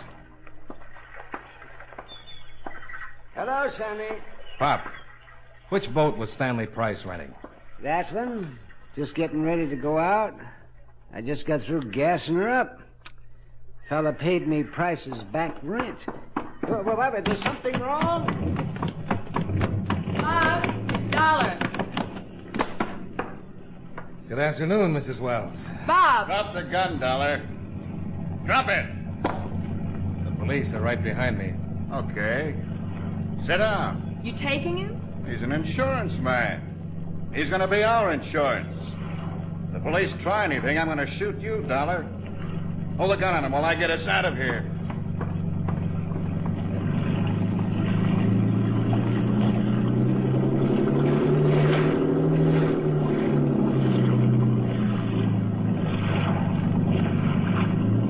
I thought you were shopping on Fifth Avenue. I was. Those 2 policemen that were following me probably still think I'm trying on lingerie. That's what happens when the police force hires gentlemen. How's your head? Uncomfortable. Oh, I'm sorry. I'll bet. Boys, Yeah? take over the wheel. Keep it headed right for the breakwater light. Know anything about boats? They float. It's going to be a long ride. It's going to be pretty rough when we hit open water. You're Robert Wells, aren't you? That's right. How'd you figure it? I saw Price in the morgue. Your wife identified him as you, but the picture on the fishing license showed he was Price. You didn't know whether I was working with the law or not, but you had to get the picture to give yourself enough time to get out of the country. I knew the damage it could do if it got to the police. Why did you kill Price? He wanted 50% to fence the stuff. I said no and then caught him phoning the police. Had to kill him. So you put your papers on him and told your wife to identify him as you. The jewels were in the pipes under the sink. I knew the law would be there in 10 minutes, so I had to take a chance they wouldn't find him. Bob, there's a boat coming up pretty fast. So what? I hate to spoil the party, but I think it's the Coast Guard. Bob! Shut up and stay with that wheel. It looks like the police. Shut up! All right, Dollar. Get up on the bow. Oh, I'll get seasick. Move. I want him to see you. Look, I don't swim very well. How about if I take this life preserver? Put it down. Sure.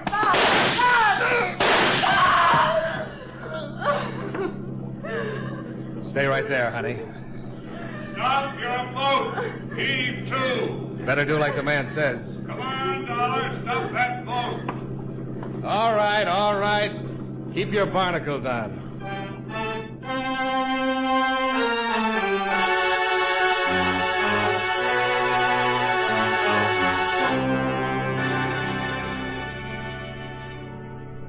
Expense account item 2. $8.75 for a big dinner that made up for the lunch I'd missed. After that, I went back to the hotel and got myself 12 hours of a good night's sleep. Expense account item 3, the $25 I'd bribed Henri Duval with. The last time I saw him, he was in Greenbaum's delicatessen, spending the money with his arm around Greenbaum. They were both smiling. Expense account items 4 and 5, $42.15, car rental and hotel bill. Item 6, $15.65, train fare and incidentals back to Hartford.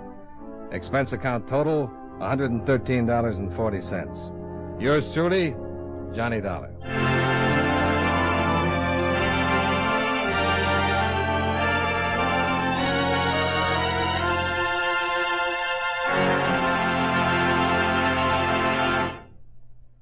Remember, friends, for refreshing taste plus chewing enjoyment, treat yourself to delicious Wrigley's Spearmint Chewing Gum.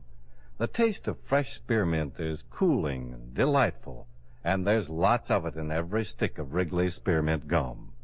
It freshens your mouth, helps keep your throat moist, and sweetens your breath besides. You'll enjoy the good chewing, too, because Wrigley's Spearmint is so smooth and pleasant to chew on. There's nothing else quite like it. Next time you're at the store, stop at your friendly merchant's display of chewing gum and get a few packages of good-tasting Wrigley's Spearmint Gum. Always keep some handy for refreshing taste plus chewing enjoyment. That's Wrigley's Spearmint Chewing Gum. Healthful, refreshing, delicious.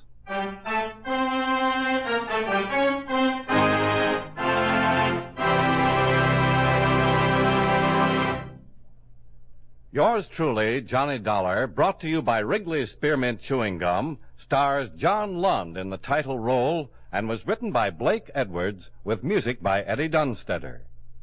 Featured in tonight's cast were John Stevenson, Kenny Delmar, Jay Novello, Howard McNear, and Mary Shipp. Yours truly, Johnny Dollar, is produced and directed by Jaime Del Valle.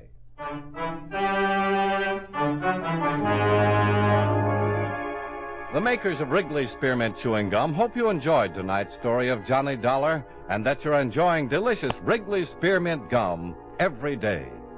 This is Charles Lyon, inviting you to join us again next week at this same time when from Hollywood, John Lund returns as... Yours truly, Johnny Dollar.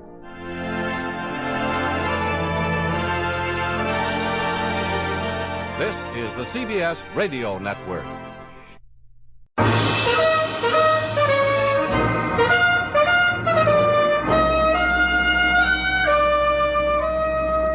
Bold Venture.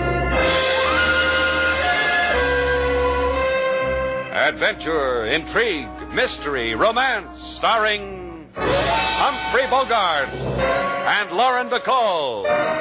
Together in the sultry setting of tropical Havana and the mysterious islands of the Caribbean. Bold Venture.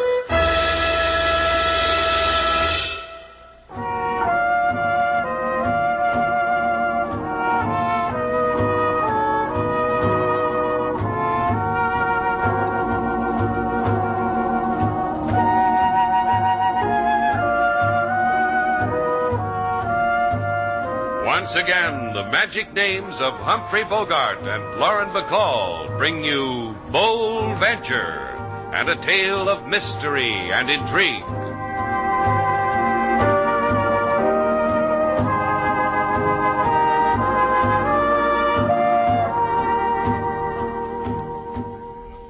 Now, look, Mrs. Baker. Please let me finish. I know I'm not as young as you might like, but I am well off, and I could make you very happy, Mr. Shannon. What are you blushing for, Slate? You never been proposed to? A catch like you? Now, you keep out of this, sailor. Go darn a shoulder strap. Mend a sock. Your trousseau's an apple pie order, dear. Besides, if a fellow's going to get married, somebody has to give him away. I give you away. Take him, Mrs. Baker. Thank you, dear. I'm quite sold on him. He's everything they told me he would be, and more. I was recommended, huh, Mrs. Baker? By Darby and Joan. Darby and Joan. Joan sounds familiar, but Darby throws me. Look it up in my files, sailor. Darby and Joan incorporated the Lonely Hearts Club. It was there that I saw your picture.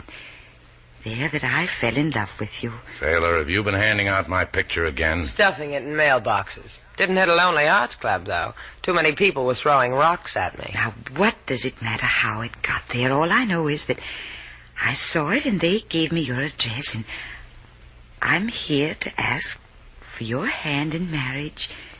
Say yes, Mr. Shannon. Look, Mrs. Baker, there are a lot of other fish in the sea. You'll get over it.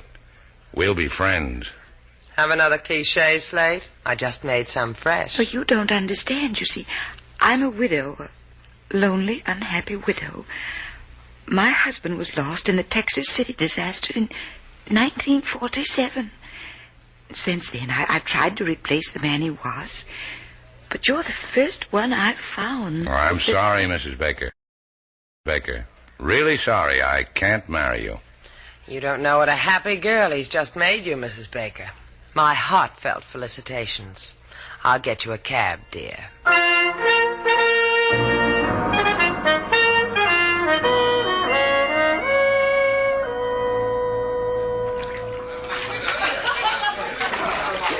Having fun, Laura? Love it. I like the way all of this fits you. Swank hotel, heated swimming pool, patio, all of it. It's a good background for you, Laura. Yeah. Yes, it is. Oh, Laura. Want to go in? No. Laura, what are you going to do with my wife? Don't worry about it. She'll be found. She'll make a headline in the paper. Mary Baker and I will have tea. We'll take a walk. She'll be found. Uh-huh. Just don't worry about it. I'm not worried. An executive like you, a career girl who runs a Lonely Hearts Club, odds and ends and details, tea with a woman, walk with a woman, the killing of a woman.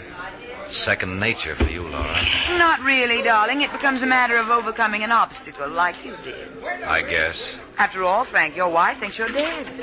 Your wife thinks you went up in an explosion. Letting her think that's more cruel than what I'm going to do. Dying only takes a moment. I guess. But understand this, Laura. When that boat went up in Texas City and 500 people turned up dead or missing, well, I became one of the missing. I know. You couldn't stand your wife. That's right. Why I ever married her. For her money, darling. Let's not be coy. That's why you've come back, to get her money. And me. Mostly you. Without your wife's money, darling, I'd look at you sitting beside me and see a man slowly turning to flab. That's me for you. Let's take a dip, Laura. Whatever you say, Frank.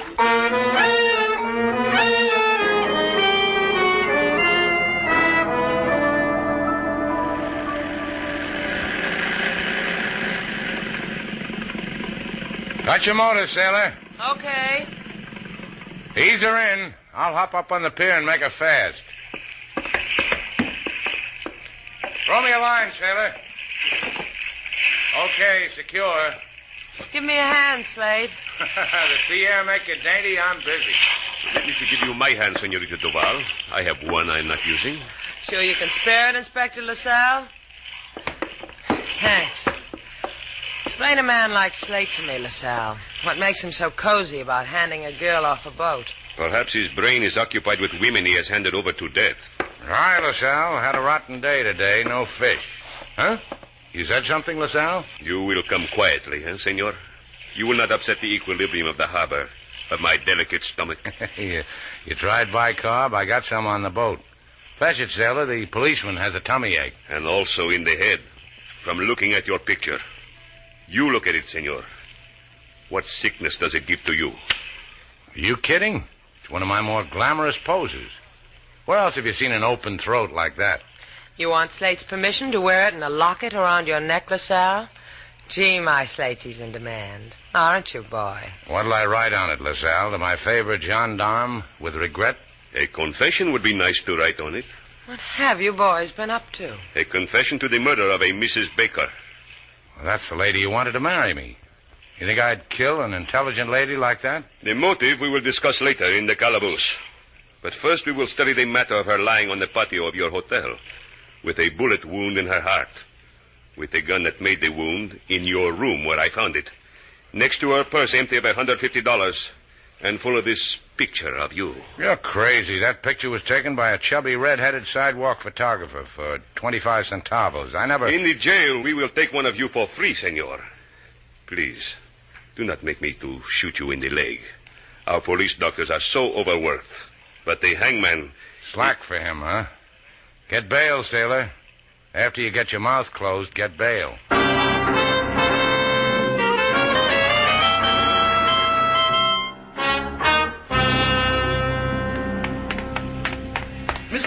Miss Sailor! Did you get it, King? Yes, Miss Sailor, to the penny. Enough to go Mr. Slate's bail. Did Mr. Crevlin give you any trouble this time? Oh, Mr. Crevlin was very kind. He said this is the 8th time we have hocked the boat. 2 more times and he will put a gold star beside our names. 5 more times a certificate of merit. 10 more times and... What are you staring at, Miss Sailor? A chubby redhead. It is not true what they say about chubby redheads, Miss Sailor. But this one has a camera. Wait here, King. I'm going to have my picture taken. Hi there.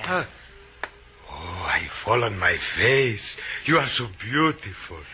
Take my picture and I'll autograph it for you. Oh, I faint from the sheer joy of such a suggestion. However, I will take your picture and you will send me 25 centavos. See? See. Bueno. Stand as you are. So. Smile. So, it is done. My card, my address, and money I will send picture. No money, no picture. Known as law of supply and demand. I like the way you handle your camera, senor. Luis, my name to those who enjoy me. I enjoy you. Tingles all over, see? I'm fighting it, but tingles all over. See? The picture would still cost 25 centavos, senorita. I'll pay you for Slate Shannon's picture, too. Por favor? Slate Shannon, a man whose picture you took the other day. Is a mistake. Adios, senorita. Goodbye. Hey, come back here. Hey, you, Louis. What happened, Miss Sailor? Why is he running? I don't know, King. Let's tell Slate. I'll bet it'll tingle him all over.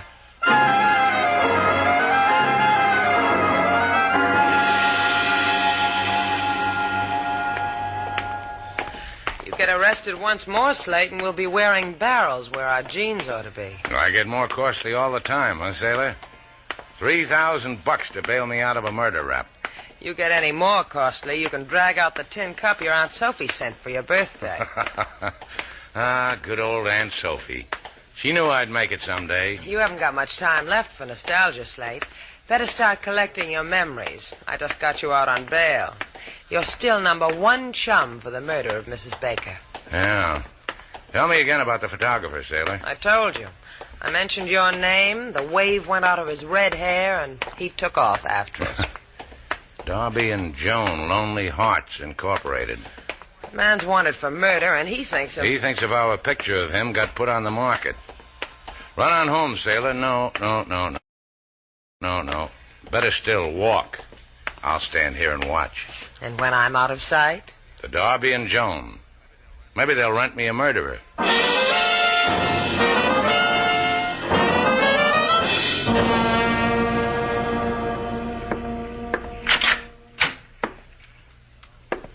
Hello. My name's Slate Shannon. You're a lonely heart. Welcome to Darby and Joan, Incorporated. From here on in, your troubles will be bubbles, and the cares that infest the day will be replaced by a bevy of whatever you like. Blonde or brunette, Mr. Shannon? Tall, short, kittenish, or one who bakes bread like Mother? About like you. Somebody I can't make up my mind about until it's too late. I'll help you out. Get up from behind this desk. Well? I'm your easiest customer in months. What do your club rules say I do now? Rule 1, we find out if we have a common interest. And talk about it? If it needs talking about. Mine does. Not mine. See, we're different. We won't get along at all. Well, I can recommend Miss Wormsley to you. She's not beautiful, but she crochets like the Dickens. Would she know what my picture is doing in your files? What are you talking about? You heard me. Are you so far away? Yeah, I am. This better? You're hurting. That's the impression I wanted to give. The picture. In a little while. Hold me. Wait a minute, the door. Forget it. Just hold me.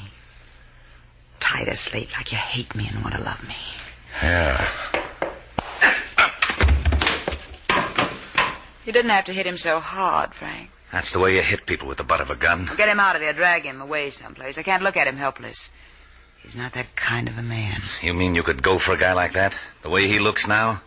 All right, don't answer me, Laura. I'll just drag him away.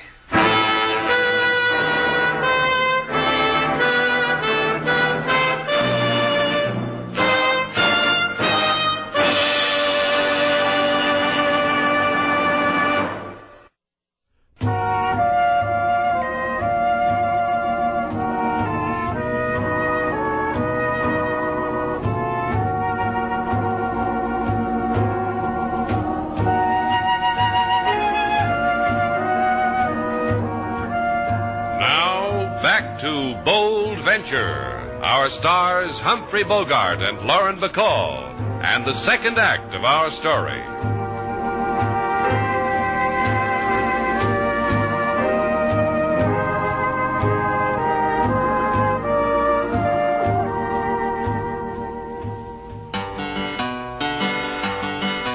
The thing to do in mental strife, aching for affection, no girl, no wife. When Moon is nicely situated, try Darby and Jones Incorporated. I offer this suggestion with fingers crossed.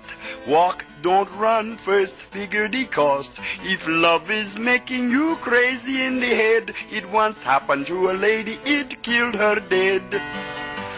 King, what is it with you men? What do you mean, Miss Sailor? I mean, what is it? Mrs. Baker was looking for a husband. She was gentle-looking, had a kind of beauty that becomes a woman her age. Why should everything suddenly get violent? I don't know. I just don't know. All people have secrets locked away. Secrets sometimes have death in them. That chubby photographer, King. He's the boy that someone ought to talk to. He's the boy I'm going to talk to. No, wait for Mr. Slate. He will be back from that Lonely Hearts Club soon. I doubt it. When Slate gets mixed up in a club like that, he starts organizing smokers, field trips, good and welfare committees, first aid classes. Oh, I've seen him operate before. That kid's a joiner. I'm going to see that photographer. Oh, I'm sorry. I didn't see you. Can I help you? Do you have a payphone here? Right over there by the steps. Oh, thank you. When Slate gets back, tell him to wait for me. I'll be back shortly.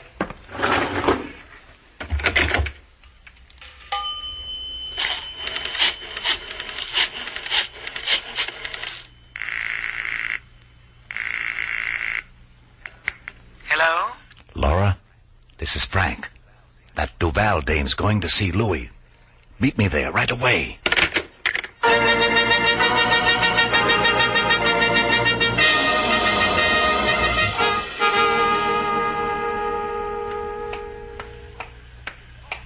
Laura! Over here in the alley. That's why I adore you, Frank. Your bag is so full of tricks. Why didn't you wait for me in front of Lewis's shop where you told me you'd wait? Someone else is waiting there. Miss Duval, Shannon's good companion. Is the lady shilling for the snapshot artist? Why didn't you go right on in? Because his shop is locked. Because there's a sign on his door that says out back in 30 minutes. And I'll bet the run in my stocking you made him hang it there. Uh-huh. I called him, disguised my voice, told him there was a wedding party that couldn't go on unless he was there with his tripod and flashbulb. Say, that's a bad run. When we've finished, I'll buy you all the stockings you'll ever need. I'll come higher than that, dear. Higher because I killed your wealthy widow, remember? I'll remember it like it was our song. Now that you've met me, talk to me in an alley. What? It leads to the back entrance of Louis' shop, into his darkroom. That's the one we'll use because it'll be interesting what Miss Duval has to say to our Louis. We break in like common burglars, hide in the dark. Uh-huh. A thought tease you, Laura. I did things like this when I was a little girl hiding under front porches. Come on, Frank, it'll be fun.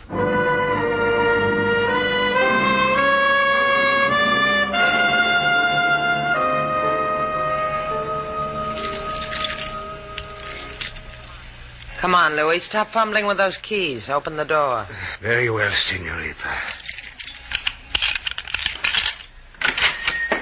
Inside. I will lock it. Now, what is it you wish? The picture you took of Slate Shannon. Por favor, senorita, you talk crazy. All right, let's hear what the cops think.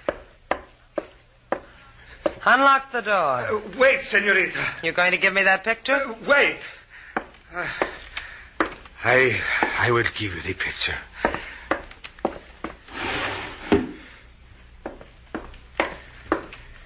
Here it is.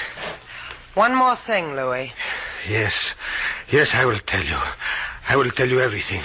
But permit me, there are some prints in the room and back. I must attend to them. I will return immediately. Hurry back. Hello, Louis. Huh? No, please. Get him out of the way, Frank. Yeah, sure. Hey, what goes on? What happened? Don't fight it, my pretty. Just relax. Just inhale. This stuff takes no time at all to put you asleep. That's it. Hiya! Everybody here! Hiya! Frank, it's the police. They heard the shots. She's groggy enough. Just stick the gun in her hand. Now, let's get out of here.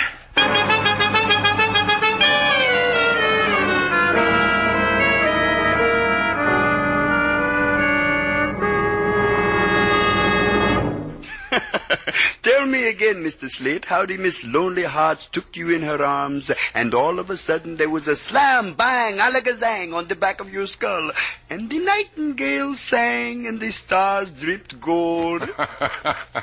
I really made it live for you, huh, King? Where's Sailor?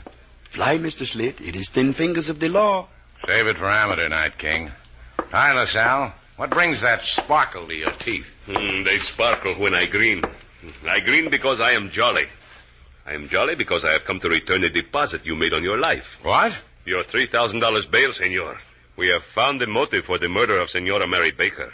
It was jealousy. I'm sorry she's dead. She seemed a fine woman. She was. This we have learned. When her husband was lost in the Texas City disaster, she was insane with grief. They had to prevent her from taking her own life. But it didn't stick, huh? She told me she was rich. Who gets her money? For the dead, there are always those who wait to get the money. They weep, then grovel for the money. But from Luis, the photographer, they will get nothing. The redhead? What are you talking about? He has also been murdered, senor, by the same who killed the senora. Murderer, to wit, one Sailor Duval. You lost your marbles, LaSalle? I thought it would interest you. Visiting hours are from 2 to 2:15, senor. And don't bring back the bail. We have no use for it.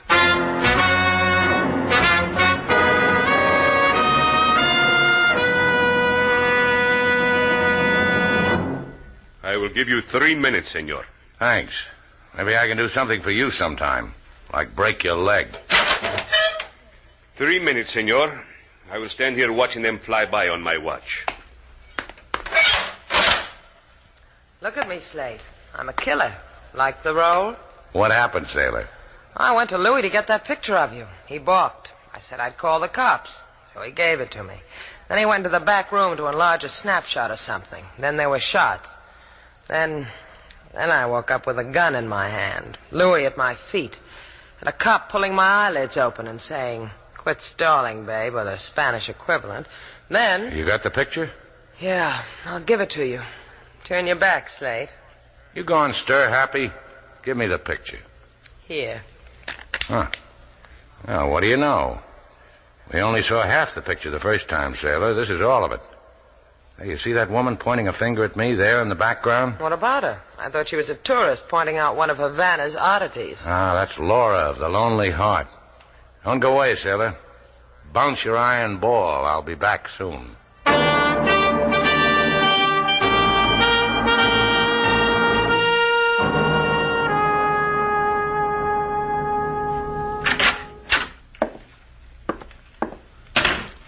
Hi, Laura. I brought you something. Well, you don't have to bribe me. Oh, take a look. You and me together in one picture. We'll take 1,000,000 more. You were pointing out a pigeon to the photographer. You were showing him Slate Shannon. I wanted you for my album. I stay up late nights with my album. Pigeon. Me. For the murder of Mrs. Baker. Well, I thought you were a man in the crowd. Now I know better. How were we the last time? Like this? Just about. About now comes the hit over the head. A jealous customer. We get all kinds. Relax, Slade. This time there'll be no hurt in it. Show me. All right. My lips on your cheek. Here. Here. Here. You'll never make it, Laura. You just got a customer. Get out of here, Frank. I'll see you later. What's he got to give you, Laura? Get out of here. I just gave her something, Frank, a picture. You want to see it? Here. Go ahead, look at it. Laura, you lost it good, didn't you? Laura here handles all your work, huh? You won't like her, Shannon. Ask her to love, she'll love. Ask her to kill, she'll kill. Either one buys a man grief. Slade, don't listen to him. He's furious because I'm with you and not him. You got anybody you want killed, Shannon? A photographer, a wife? A wife?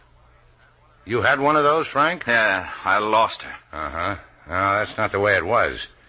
She lost you in Texas City in 1947. Then you followed your wife to Havana and teamed up with Laura because you got lonely for your wife's money. It's a great loneliness. Now what, Frank? Now what? I start running. I'm leaving you, Laura. To Mr. Shannon. He can have you and the 2 murders on your hands. Bye. Frank. What, Laura? And now you know how much I hated him, Slade. You did it for me, huh? I wanted you to see me do it. You know, it's a time like this when I'm putty in a girl's hands, especially when she's holding a gun on me. You can change that. How? Make me believe you want to change. All right. Believe me? Uh-huh. Making love at the point of a gun, that's exciting. Throw the gun away. I can take it from here. I believe you. I'll keep my eyes open, Slade. I want to watch your face. Slade, don't touch that gun. Slade. For a girl in the Lonely Hearts business, you sure got a talent for being lonely. Slade, I believed you. Don't you see this is Laura? For you, Slade. For no one else. Listen to me. Listen to me, Slade. Just you and me. Let me know when you finish, Laura, and we'll take a walk. Sailor's hands must be numb bouncing that iron ball.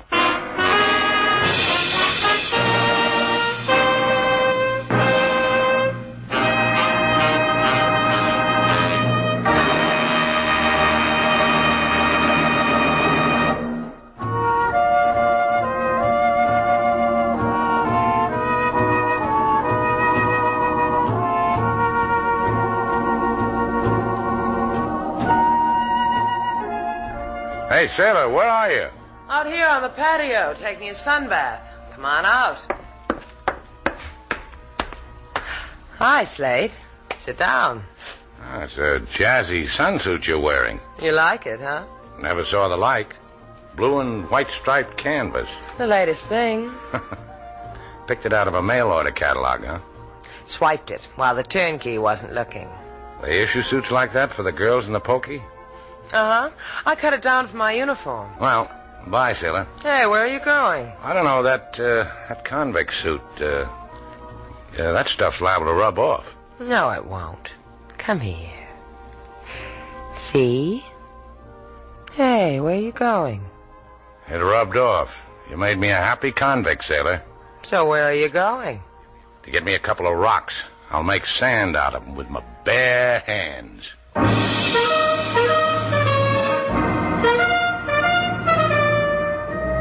And so our 2 stars, Humphrey Bogart and Lauren Bacall, have brought to a close our latest bold venture story. Special music was composed and conducted by David Rose. May we invite you to listen again next week at this time for another exciting adventure starring Humphrey Bogart and Lauren Bacall together in Bold Venture.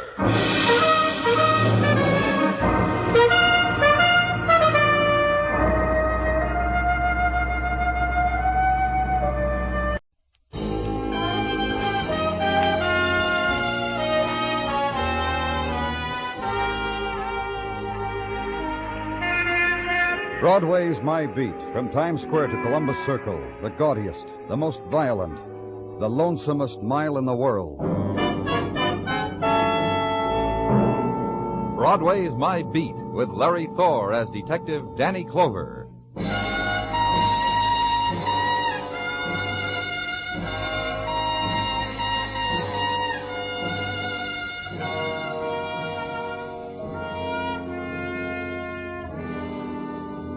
Soft night of June, and Broadway's heart loses the beat, pounds to a secret rhythm, because the winds of summer have sown the pavement with promise and already drift back into the river.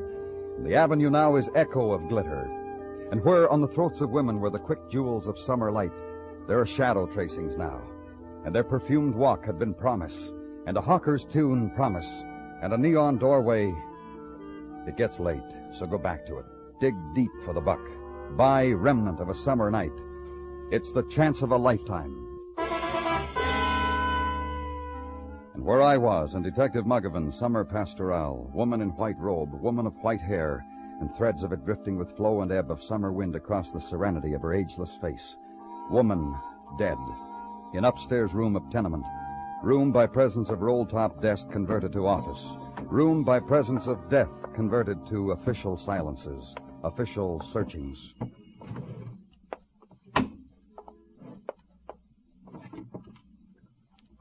Well, Muggavan? Same things in the desk drawers, Danny. She's got all around the room. More books? Uh-huh. Same type, too. Here's one. Occult Practices of the East. Yeah, very occult. I can't understand one sentence. And this book here, Let's see. Here. Well, metaphysics. Yeah? Metaphysics for the beginner. These bookshelves lined with the same type of stuff in categories. Philosophy, Metaphysics. Metaphysics, primitive theologies, mysticism of the ancients.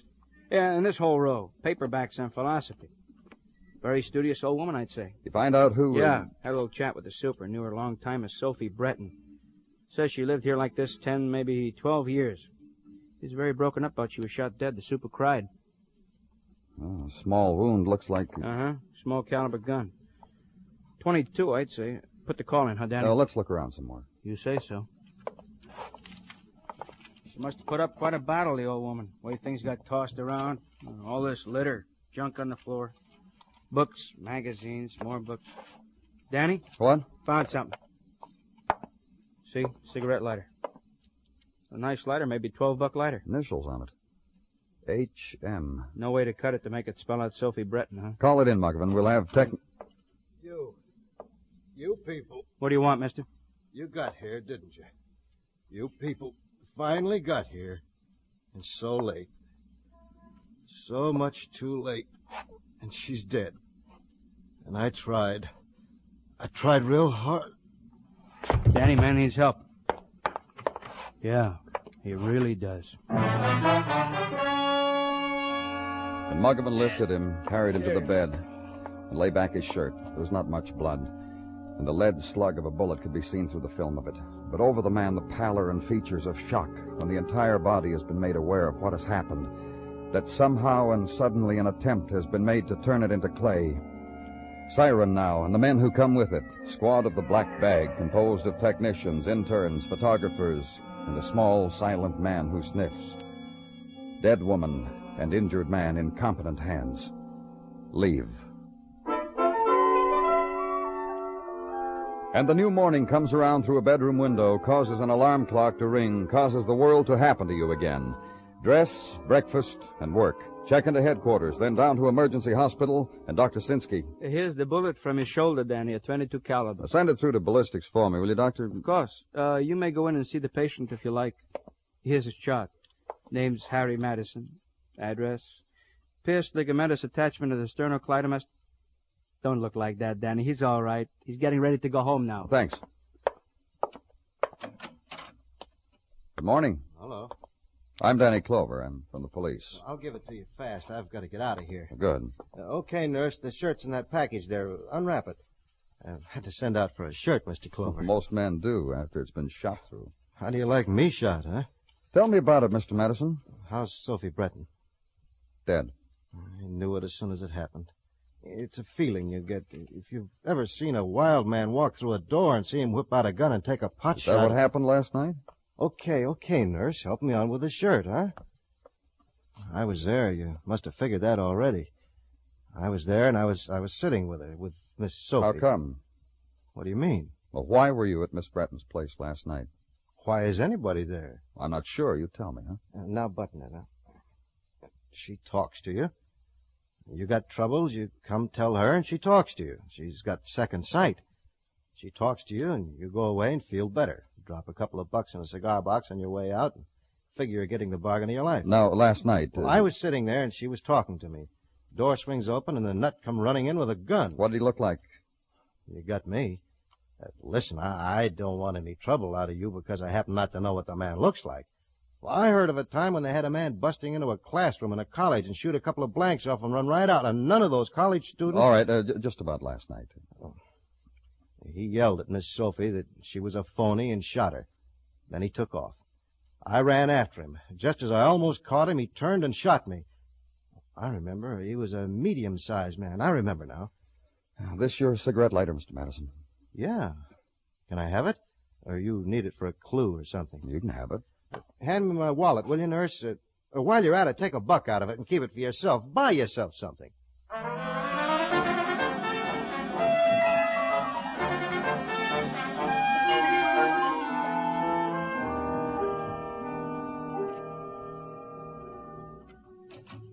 Danny? Come on in, Gino. You got something for me? Is that a greeting for an old friend? I'm sorry. Good afternoon, Gino. Did you ever consider that door should open and the face would not be mine? Never? What are you talking about? Just don't take me for granted, that's all. I warn you. What? Time drifts by and who knows what, right? Oh, Gino, Just think about it, Danny, that's all. People should start appreciating people instead of Grasby Grabby got something for me, Gino. Never again, I promise it. It happens I have something for you. If you please.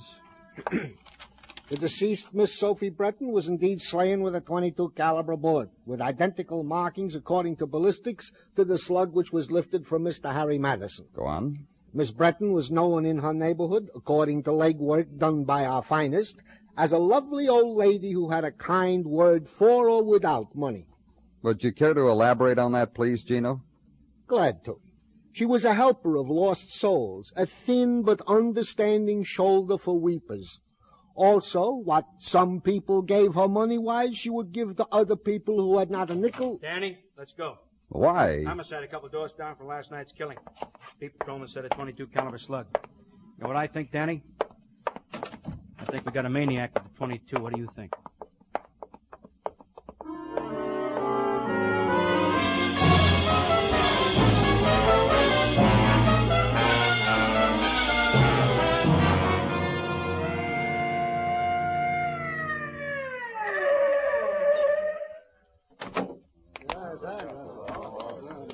The word don't take long to hit, does it, Danny? Look at him, already a crowd. Give him a chance, they beat down the doors.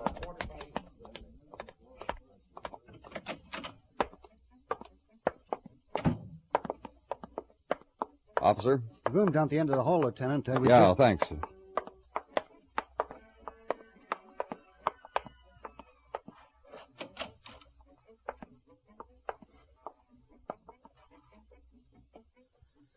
Just like it was told to me, huh, Danny? Uh-huh. Yeah, just like it was told. Man hit by a .22, man real hurt, man real dead. You like my theory, Danny? What theory? Maniac on the loose, somebody who flips with a .22 in his hand, picks off the easy stuff like ripe fruit. Like that old woman, Sophie Bretton, like that Harry Madison who chased him, like this man, who looks like he tried to scream and couldn't make it. Look around the place, I'm while I... Where's that radio coming from? Next apartment. Anything on him, Danny? No, some loose change, pack of cigarettes crushed when he fell, I guess. You? Yeah, I found. Come here. What? These books stacked here in the corner. I've been running down the titles. Look. Mm-hmm. Same kind we found in Sophie Bretton's place, all of them. Same subject, same reading matter. There's something else. What? Note over here by the telephone says Sophie on it. Sophie, 10 o'clock. That'd figure Sophie Bretton, wouldn't it, Danny? Yeah, it would. And he's dead. Wonder when that man with the .22 is going to run out of bullets, Danny.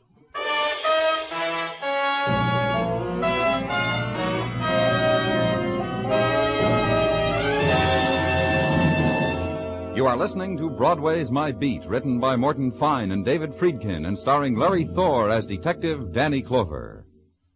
The Checkered Life and Sudden Death of Colonel James Fisk, Jr. is a long title for a fascinating crime classic, the subject of CBS radio interest this coming Monday.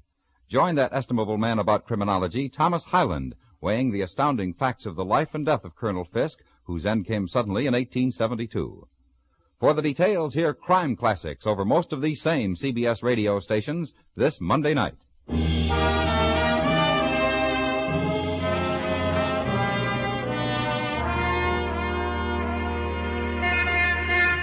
The late afternoon on Broadway is a dreamy carousel, figures in pastel that drift by and spin slowly and never come back again. Just the imagined smile and the floating away. And further on the midway, juggler of buttermilk pancakes. And there, death-defying active jaywalker who, having reached the opposite curb, flips a cigarette at the world and turns left for an encore. And there, the strong man, holding high a bag of knishes. And his admirer, the whimsical girl with the golden hair, today a waitress, at her enameled and lighted fountain of eternal orange juice.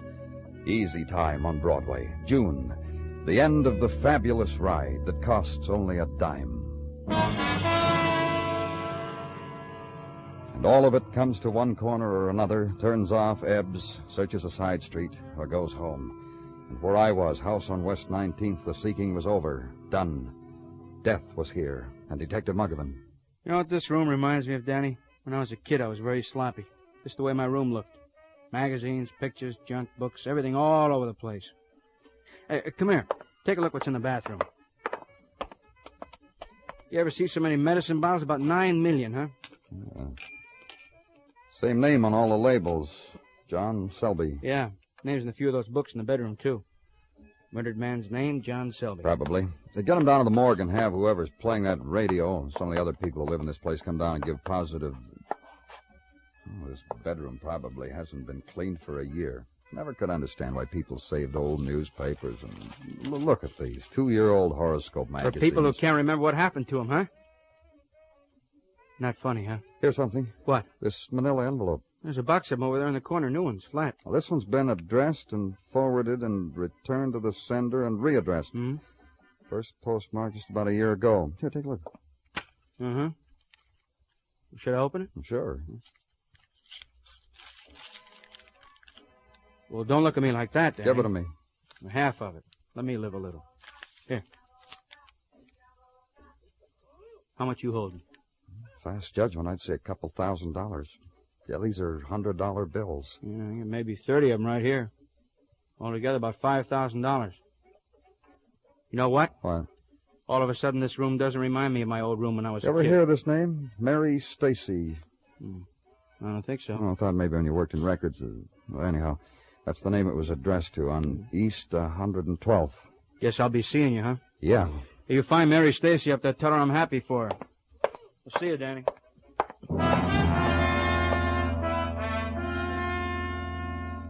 Legwork, then. Wander a twilight of summer. Search for a woman who had been chased by $5,000 and who had, in flight, somehow managed to successfully avoid her pot of gold. Gift, debt, gratuity, alms from a man now dead, and know not which or why. So, legwork and search. And first address on envelope becomes a thing colored by tenement and screech of children fleet on pavement and through adjoining alley. Becomes a man in undershirt and great freckled bulging of arms, on them glint of red down, and suspenders loose hanging to the knees.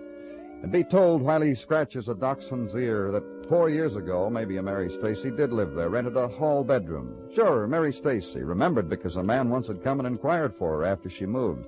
Only way anyone in the house knew she was even alive. Man given a forwarding address which Mary Stacy had scribbled on the wallpaper. Not to be forgotten, the man reckoned. And leave him, and to the next address, and a woman works the soil of a potted geranium, asks, kindly hand her the mulch, tells you, Mary Stacy had a room with her. Mary Stacy was elderly and quiet as a mouse and often wept little tears as became her, and then moved on, leaving the geranium and forwarding address behind her.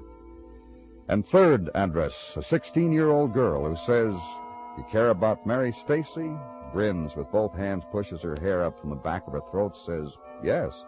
Mary Stacy took a room from her mom. A creep. moaned and cried, so a girl young and dreams to be dreamed couldn't latch onto an eyeful of sleep. And fourth address then, last address, in fall of night, and the man, Mr. Remsen, who offers you a rectangle of stoop. Sit, mister. Sit, you get the chance. Any minute, these steps get fat and sweaty. You knew Mary Stacy, Mr. Remsen?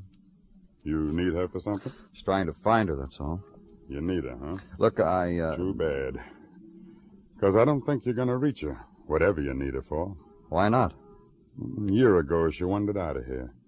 Left all her things. Wasn't much. A couple old cotton dresses, an apron, box of pink face powder. Just wandered out and left them. Never came back.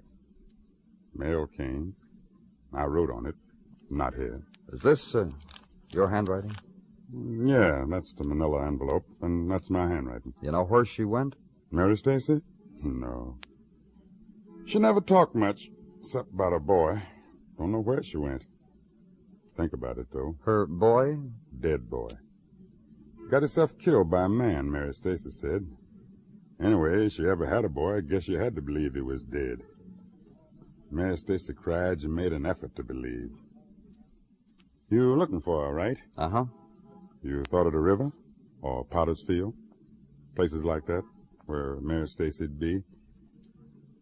Think about it, mister. Mull it over in your brain for a minute. Night, mister.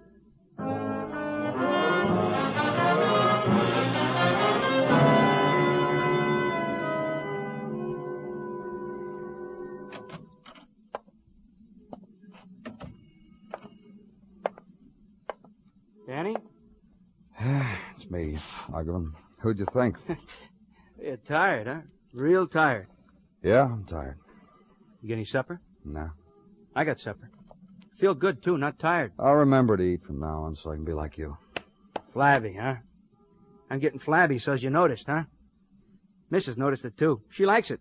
Says it gives me a... Some other time, huh, Muggavan? All right. I'll tell what the missus whispered to me some other time. Right now, I got other things for you. Yeah, that's nice. Sure, it's nice. Shows we're making progress.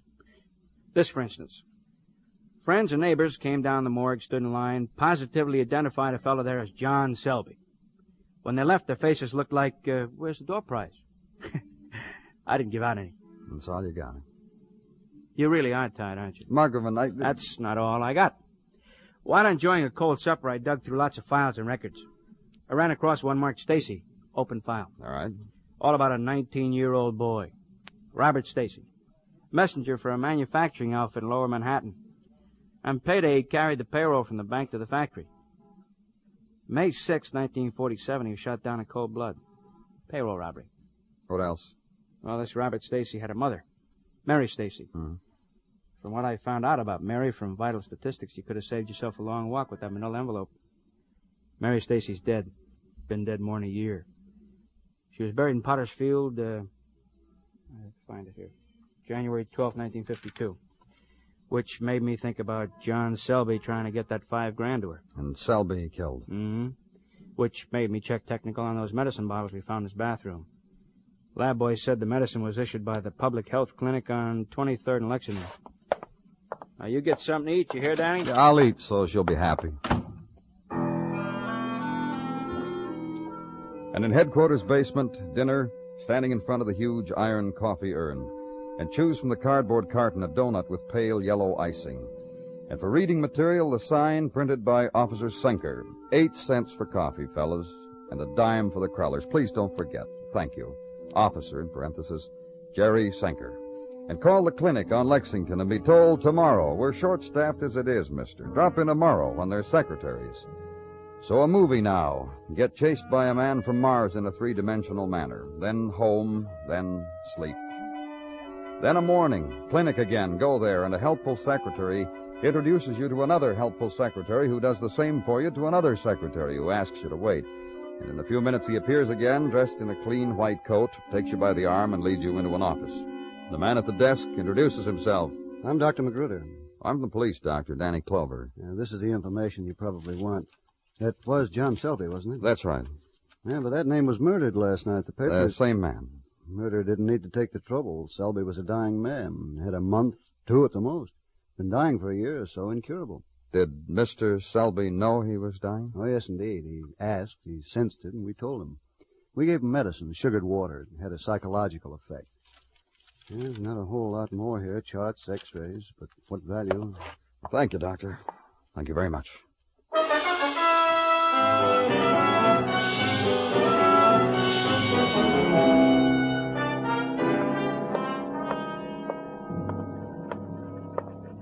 Muggavan?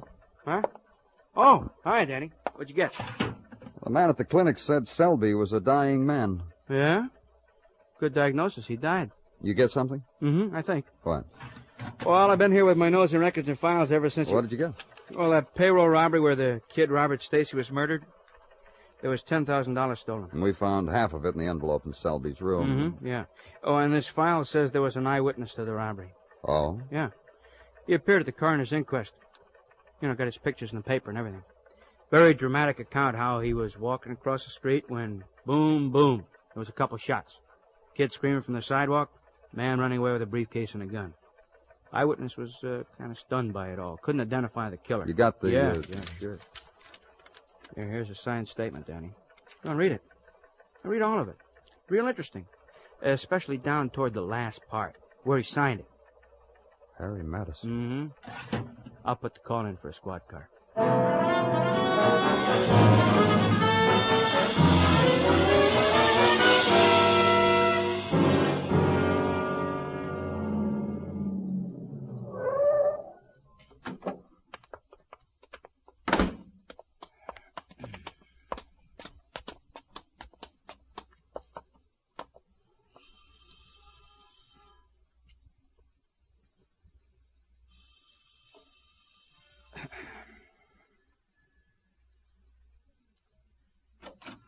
Oh, hi. Hello, Mr. Madison. This is Detective Muggavan. Hi. You don't mind if we come in, huh, Mr. Madison? I wish you would. Thanks. How's the shoulder? Funny thing just happened. What? You remember that nurse at the hospital helped me with my shirt? She just left here. Redressed the bandage. Did the shirt bit again. Volunteered. Doorbell rang, I answered it, and there she was with a first aid kit. I guess you're just the kind of fellow draws attention to himself. I knew a fellow like that once. You don't say. You mind telling me what happened night before last when that woman, that Sophie Breton, when she was killed? I told him. I told a lot Tell of... Detective Muggavan. I even dictated it once. Can't he read? Well, we got a new girl in the shop. She misplaced the transcript. Well, tell me. I was sitting there telling Miss Sophie my troubles, and this crazy man burst in. You still can't remember what this crazy man looked like, can you? Middle height. I told you that. That's all I can remember. Mm-hmm. Oh, go on. He called Miss Sophie a phony, shot her. Then he ran. I ran after him. I almost caught him. He shot me. Then what did you do with the gun? Huh? He said, then what did you do with the gun? I said this guy turned, and he shot me. All right. Tell us again why you went to see Miss Sophie. Troubles. Miss Sophie had a sympathetic ear. Some people are born to listen to other people's troubles. You a troubled man? Oh, some days it's awful. Those are the days you don't attract attention, huh? Hey, what is this? What did you do with the gun? Gun? .22 caliber. Well, you guys... What did you do with it? Well, you can search the place. There's no gun. Throw it in the river? I told Sewer? you. Will you listen? Garbage can? I'm trying to tell What? you. I don't know what gun you're talking about. The gun which fired the bullet which shot you, which fired the bullet that killed Sophie Breton. That's because I ran after the guy. Which fired the bullet that killed John Selby. Okay, Harry, now tell us who fired the bullet that killed the messenger 5 years ago. You? You kill that boy, Madison? Listen, 5 years ago, a boy was shot down and $10,000 was stolen. I don't know what you're talking about. You witnessed it. Oh. And half of it turns up in Selby's room. He'd been trying to mail that money to the boy's mother. Why? How do I know? We think we know why. Figures that Selby was in on that robbery, and the boy was killed. And you were in on the robbery, too. Weren't you? Eyewitness. Very clever. Fooled everybody. I didn't kill that boy. Selby held on to his half of the bankroll money, became conscience-stricken, and tried to locate the boy's mother and give her his share. He couldn't find her. Then last year he found out he was dying and told the whole story to a gentle old lady named Sophie Breton. Where's the gun, Harry? I'm telling you, I didn't kill that boy. Selby did? Yes. All right, come on, Harry. Where's the gun? The one you wounded your shoulder with. Harry? He threw it away. I took it apart, dropped off a piece here, a piece there. Listen. Yeah? He didn't have to tell that crazy old woman, but he did. I tried to reason with her. She gave me a book to read. Then you know what she did? What? She told me to go away and then come back. When I did, she told me she'd meditated over it and come up with I should give myself up to the police. That's what you should have done. She said if I didn't, she'd have to tell the police herself. She said she meditated on that, too. You had to kill Selby because you're afraid he'd tell someone else. Selby was dying, you know that. Guy starts dying, he babbles, runs off at the mouth. You don't know what he's going to come up with to say next. He goes on and on and on. Just because he's dying, he wants to get everything out before it's too late. Like I remember once just after I shot that messenger kid, I was afraid I wouldn't have time to get rid of the gun, but Selby took it from me. I can see it just like it was yesterday. Kid standing there on the...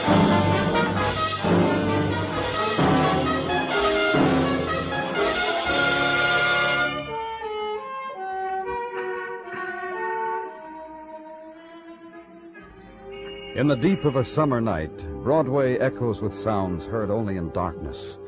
The whispers that speckle a place where there's no sun. There's a touch on your coat and you turn, and there's no one. Nothing. Only the trail of dust on your shoulder.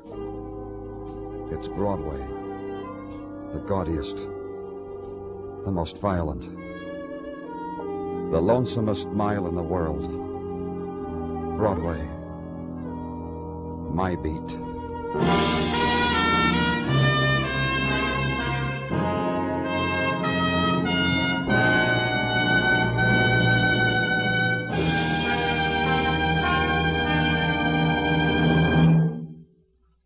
Broadway's My Beat stars Larry Thor as Detective Danny Clover, with Charles Calvert as Tartaglia and Jack Crucian as Muggavan. The program is produced and directed by Elliott Lewis, with musical score composed and conducted by Alexander Courage.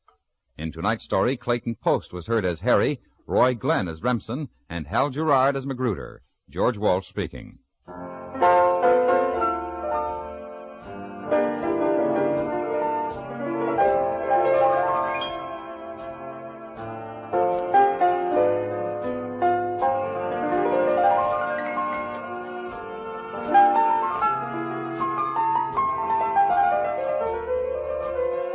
A reminder to all able-bodied mystery fans, Tuesday night on most of these same stations, those devil-may-care amateur detectives, Pam and Jerry North, run afoul of a coat of arms in their search for clues to a baffling murder.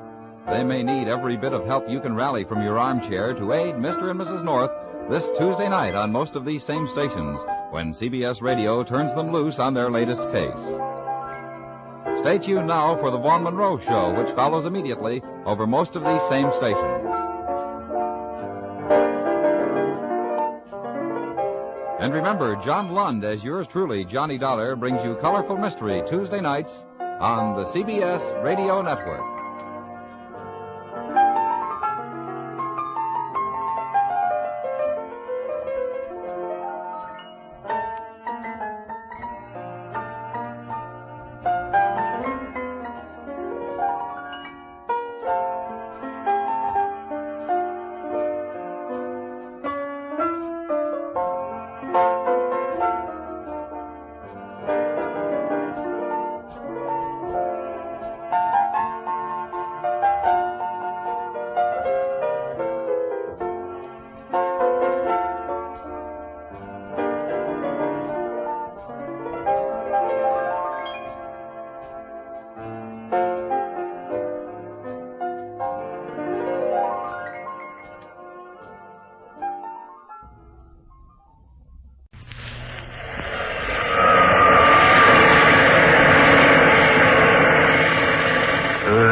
Tired. You'll be glad when this day is over. It won't be long, Joe. It's pretty near time for the night shift to come in. And they can have it. This tunnel's been a jinx ever since we started to build it. Yeah, well, every tunnel's a jinx. You've been sandhogging long enough, you ought to know that. I know, but this one's different. I can smell death around here. I can smell it. Well, I can smell that pot of goulash my old lady's got cooking on the stove. You better come home to dinner with me, Joe. The old lady sure stirs up a mean batch of goulash. I don't like the looks of that wall over there. Water's been seeping through the cement all day. What of it? We're under the river. Some water's bound to seep through. Yeah, but there's a crack there. Looks to me like it's been getting bigger. There's 70 hogs working down here. Yeah, if you're so scared, prop it up with the timber. We'll have them throw some more cement in there in the morning. I've seen lots of them. Hey, Joe, you're right. It is breaking. Hey, guys, get out! Get out! She's gonna blow! That loud, DC man. I knew they'd be an accident, not accident. Murder! That's what it is. Murder!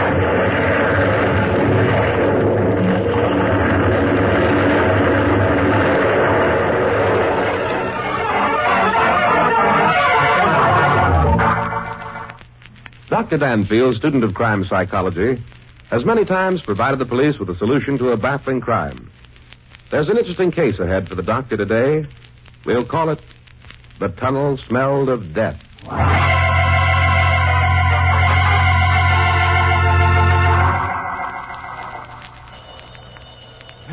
You want to get that, Rusty? Okay. Hello? Yes, just a minute. It's for you, Dan. All right, give me. Hello? Speaking. Oh? Well, I hardly think that's exactly my line. Yes, I know. It was terrible. Well, let me think it over. I'll call you back. What was all that about? About that tunnel disaster, Rusty. Oh? That was the head of the Civic Betterment League. He wanted us to do a little investigating. Are we going to? No, I don't think so. That affair smells to high heaven of graft and corruption. That's a job for the police. I doubt it would have much psychological interest. Yes. But those poor families of the men who were... Yeah, I get it. Hello, Danfield speaking. No? Well, just a minute. I want to close the door. Dan, the door isn't open. Rusty, grab the extension phone. I want you to hear this. Oh, yeah. Okay, I just wanted to be sure we wouldn't be overheard. Don't make me laugh, Doctor. I heard the click of that phone. Oh, then I don't have to tell you that my secretary's listening in. That gag's as old as the hills. Do you mind repeating what you first told me? No, not at all. I said I had word that you were asked to investigate the tunnel disaster. You must have big ears. I have ways. What I want to know is, are you going to do it? Possibly. I sincerely advise against it. Oh, you do? Yes. Forget it. It was an accident. And if I don't forget it? Look, Danfield, the death toll on that job's already 70. You and that red-headed secretary of yours would make it 72. Oh, might as well hang up, Rusty. Our friend has finished his speech. The nerve of that guy. No, not nerve, Rusty. Doesn't take any nerve to make threats over the telephone. What are you going to do? A little investigating. This case has suddenly become very interesting. I'd like to stick a pin in that bird's superiority complex.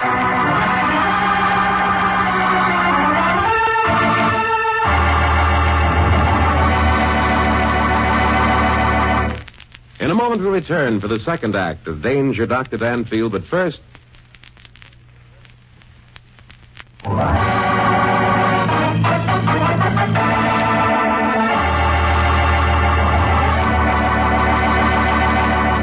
Now we return you to Michael Dunn for the second act of Danger, Dr. Danfield.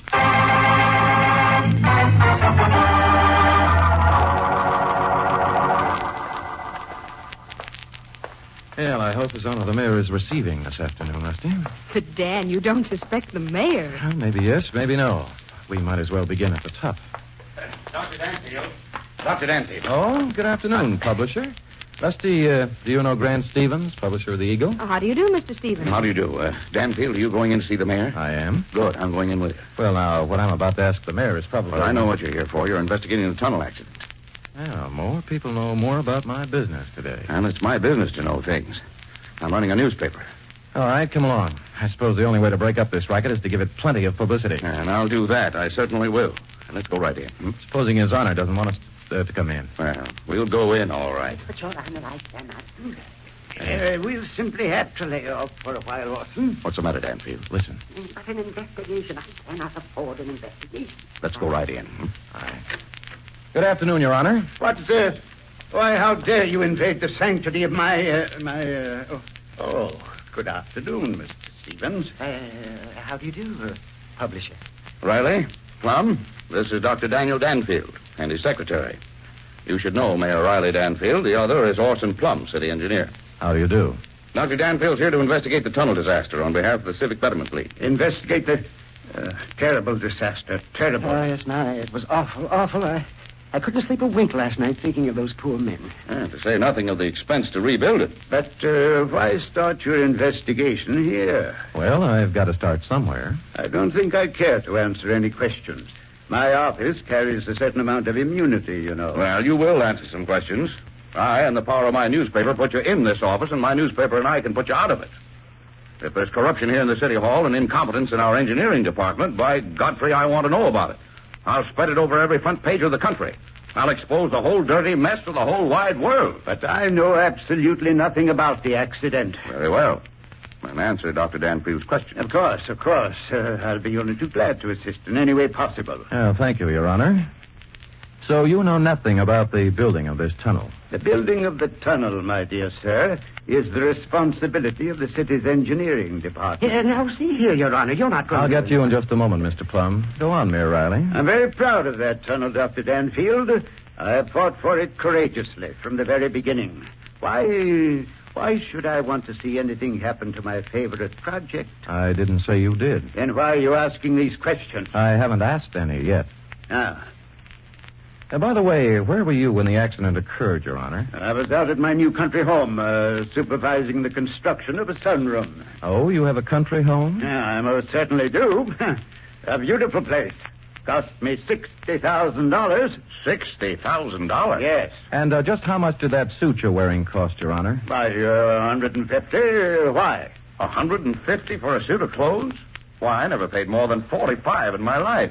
Walk upstairs, Mr. Stevens? Well, don't be facetious, young lady. And his diamond ring, Dan. Yes, the diamond ring, Your Honor. I don't have to be catechized about my personal I rather belongings. think you're going to be, Your Honor. For instance, how is it that a man who has a yearly salary from the taxpayers of only $8,000 can afford a $60,000 home? I have certain investments. Plus $150 suit. Now, look, I'm not and going a $5,000 ring. That ring was given to me by one of my constituents. Wasn't your new country home given to you also by the Adamson Construction Company? The company that's building your new tunnel? No, it was not. Then where did the money come from to build your new home? What investments? Be specific. Well, If you don't tell me, you'll tell the FBI. That tunnel is being built with government funds. Well, a man in my position often gets gifts. Some people I'm able to do favors for. Nearly every city official does. Well, that'll make excellent reading material. That I didn't get anything from the Adamson Construction Company, and you can investigate me from here to high water. I doubt if you'll have to look any further, Dr. Danfield. Riley's got a guilty look if I ever saw one. The highest gift I ever received wasn't over $1,000. Looks pretty bad for his honor, Dan. Maybe. Now you, Mr. Orson Plum. Me? Yes. Up until the time of the accident, what work on the tunnel was it going along as anticipated? No, indeed. We've been having a lot of trouble. Hit a lot of hard rock and things we never counted on. The tunnel is going to cost $15,683,000 more than we expected. Now, with this accident, it'll cost another $2.5 million. You're pretty sure of your figures, Mr. Plum. I am. I'm a good engineer.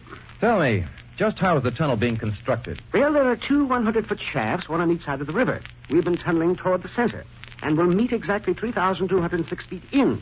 The tunnel has a bore of 36 4/10 feet. And you expect that the tunnels from each side will meet exactly? According to my calculations, they won't be more than 3/10 of a foot off. Mr. Plum, what, in your opinion, was the cause of the tunnel's collapse?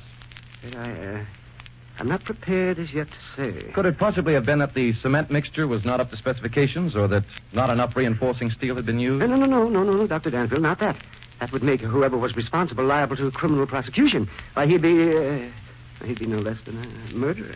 You're exactly right, Mr. Plum. Oh, my, this is awful. Those poor men. And to think that this should happen today, of all days. Oh, what's different about today? My daughter is being brought out tonight. At least she was.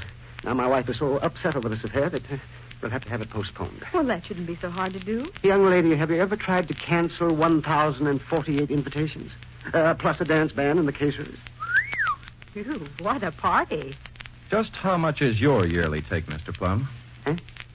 Take? Yes, salary. $7,500. Less withholding tax, of course. Why? Brother, the tricks these fellas can do on $7,000 or $8,000. Yes, Rusty. I'm afraid I'm in the wrong business. Tell me, where does your graft come from, Mr. Plum? Graft? Dr. Danfield, that's an insult. Either tell me or the FBI. But I do receive a slight commission from some of the companies who do construction jobs for the city. I'll admit it's unethical, but And these are the two men that I and my paper helped put into public office. Well, Danfield, I've heard enough. I'm going to put out an extra. The Eagle will break up this gang of corrupt office holders, or my name isn't Colonel Grant Stevens. Mr. Stevens, please don't print this in your paper. I'm not responsible for the accident. I swear it. I'll resign if you want me to, but don't print it. It'll kill my wife. Your wife? You should have thought of your wife before you took your first bride. Thank heavens I've never married. Well, Rusty, I think the next thing for us to do is go down and take a look at that tunnel. I've got a hunch that the answer to this whole thing is about 100 feet underground. Oh, care to go along, publisher? Well, I haven't the time now. I've got to get that extra out. And as for you, Riley and Plum, you can read your political epitaphs on the front page of my paper in just exactly 1/2 an hour. Good day, gentlemen. Wow, what a stuffed shirt. And Orson, looks like the jig's up. Dr. Danfield, I must beg of you, don't go down in that tunnel. Oh, why not? It isn't safe. We pulled everybody out of there. And only keeping the pumps going to keep the water down. Well, I think Rusty and I can take care of ourselves. I wouldn't do it, Danfield. 70 dead men are enough. So you shoot to adding to the list. I don't think they want us to go down, Rusty. Doesn't look like it. What are we going to do? We're going down.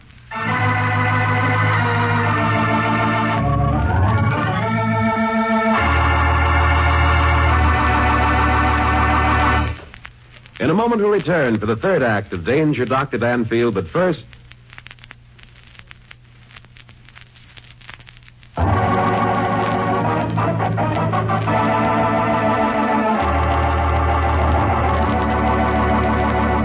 And now back to Michael Dunn for the third act of Danger, Dr. Danfield.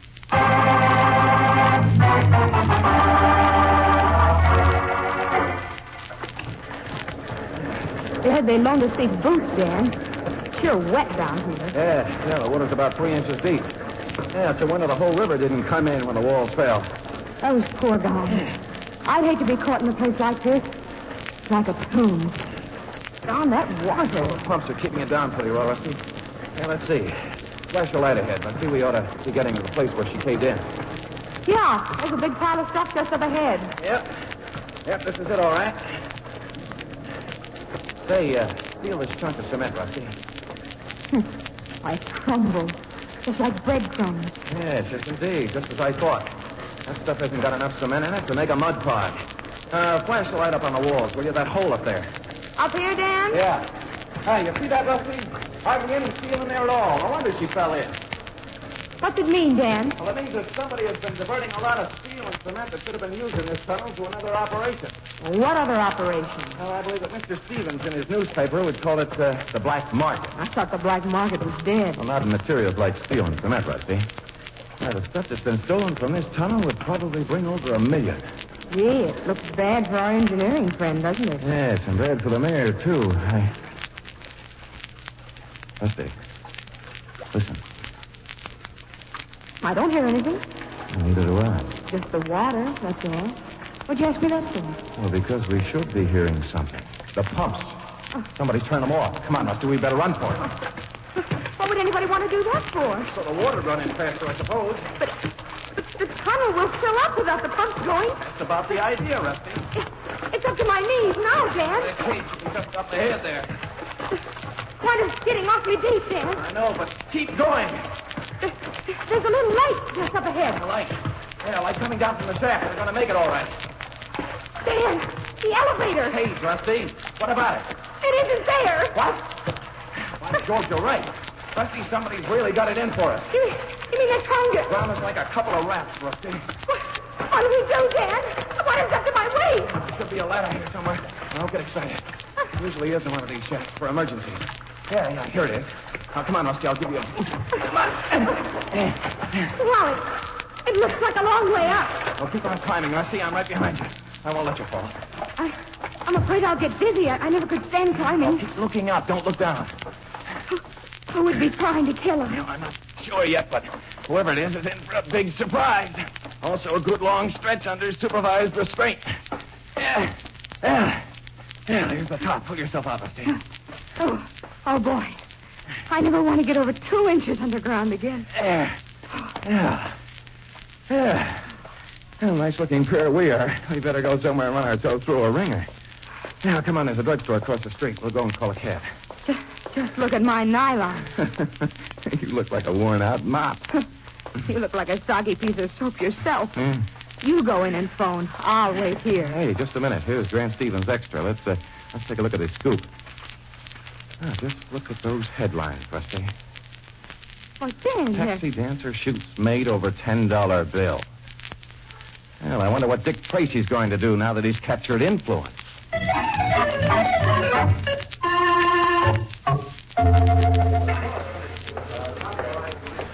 Yeah, that's Grant Stevens' private office over there. That glassed-in box? Yeah. That's just about as private as a show window at Macy's. Well, he likes to watch his employees work, I guess. Well, anyway, he'd have a hard time telling anybody that he was out. And right now, he's in. You bet.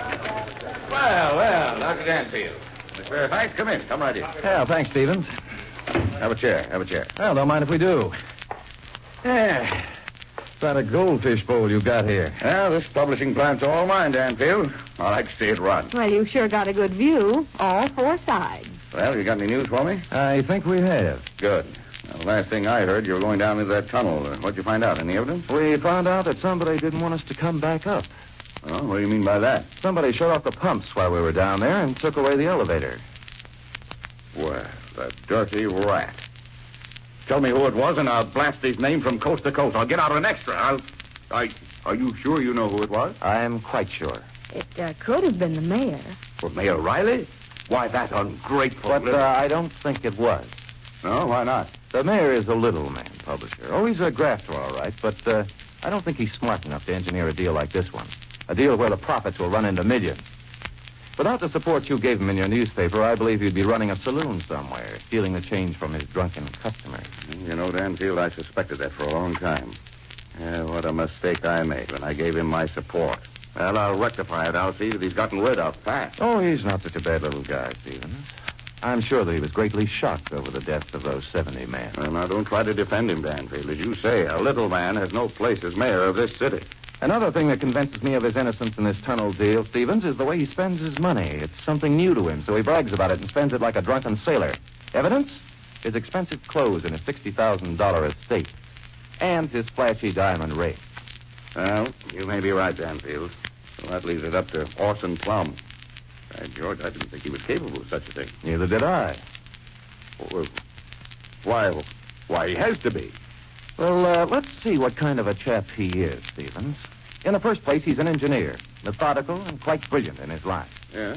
Plum has all the degrees anyone could get in engineering. I looked into that before I gave him my support. I was very much impressed with the facts he had at his fingertips, Stevens, such as the exact cost of the tunnel, its length, size of bore, and so forth.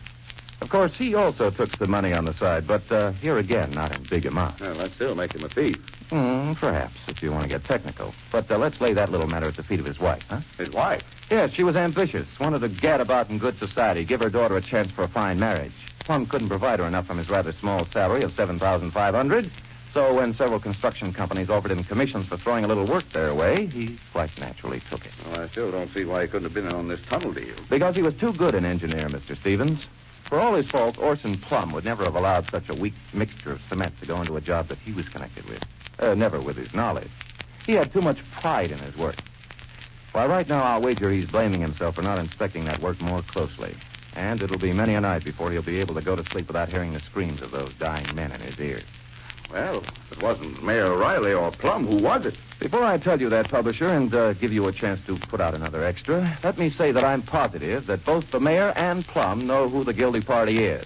And I think with the proper handling, they can be made to tell. All right. Well, come to the point, Danfield. Who is this super crook? You, Grant Stevens. Me? Now, see here, Danfield. That's going a bit too far. Oh, is it? Why, I'll have you thrown out of here bodily. Before you do, you're going to get a bit of going over psychologically. Psychology, the schoolboy. You're a great man, Grant Stevens. You got big ideas. To you, there's only one letter in the alphabet, the letter I.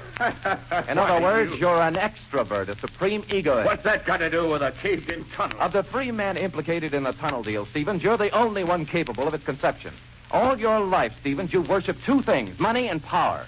And you notice I put money first. Money's the only thing worth having. Well, according to your ideas, yes. That's the reason you never married. You didn't want anyone around to spend what you made or stole. Now, see you here, wouldn't even Dan. spend it yourself. You'd rather walk up a couple of flights to buy a cheap suit. You ride streetcars instead of taxi cabs. You've built yourself a little glass bowl up here so that you can watch your employees and see that they don't cheat you out of a day's wages. Yes, Grant Stevens, money is your one and only guy. Well, supposing I do like money, that's my... You put Riley and Tom into responsible positions so that you'd have somebody to lord over. They made you feel as though you were actually running this city. Of course, you knew that sooner or later the poor construction work in the tunnel would be discovered. But what of it? The mayor and the city engineer were your men. They wouldn't dare to talk. A fine bit of lecturing, Dr. Danfield. But it doesn't prove a single solitary thing. Why, I'll publish this whole interview in my paper, and I'll have you laughed out of town. Oh? The courts demand physical evidence, you know, and any judge would throw all your theories out in a lot of hogwash. Oh, so you want physical evidence? Well, don't you wish you had some? Take a look at this paper, Mr. Stevens. What, that paper that's just the latest edition of the Eagle? Yes, indeed. But where's the great expose of your grafting city officials? They were supposed to be in headlines, remember? There is no word in this paper about that tunnel disaster, Stevens, except a couple of paid ads in the obituary column, put in there by a few loving widows. Well, I changed my mind. Oh, no, you didn't, Grant Stevens. You didn't even come near your newspaper office. Instead, you followed Rusty and me over to the tunnel shaft. And you made sure that when we arrived at the bottom and were well on our way, to bring up the empty cage to the top and pull the switch on the pump. You didn't print that expose because you thought that the only ones who knew anything about the scene in the mayor's office were 100 feet deep in the ground, all covered with nice, slimy water. Why, you... Danfield, I've got a strong arm squad around here to take care of meddlers like you. And I've got a good, strong arm to take care of skunks like you. Come on, Rusty. I want to wash my hands. Quick.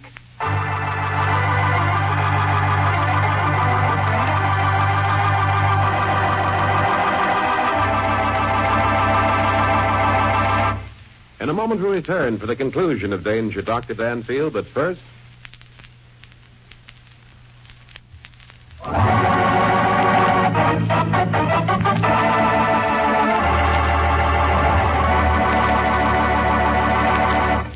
Now we return you to Michael Dunn for the conclusion of Danger, Dr. Danfield.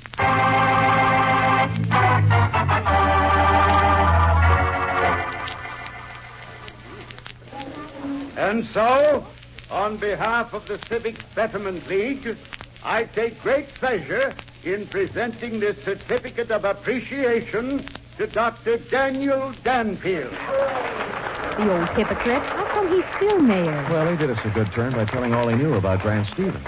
We present this certificate to Dr. Danfield for his great work in exposing the graft and corruption that was running rampant in our fair city. Gee, that certificate's mighty pretty, Dan. Now, before I ask Dr. Danfield to speak, I wish to tender my resignation as mayor of this city. My health has been rather poor lately, and I feel the need of travel. Well, a little man to the last, afraid to stick it out. He ought to know I'd never tell. Dan, the city clerk is sitting right over there. I'll bet he'd give us the certificate, too. Yeah? What for, Rusty? A marriage certificate, stupid. Oh. Now, I'd like to call on Dr. Daniel Danfield. Ladies and gentlemen, I've just escaped from being trapped in a tunnel.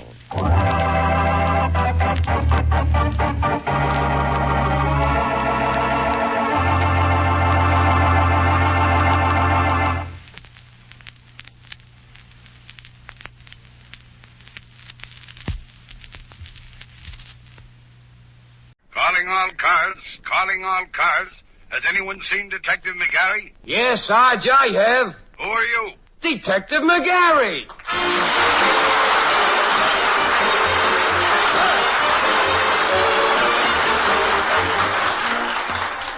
Yes, friends, it's McGarry and his mouth. The misadventures of rookie Detective McGarry have been made famous by Matt Taylor in the pages of This Week magazine. And now here he is, Dan McGarry himself, handsome as ever, brave as ever, and confused as ever.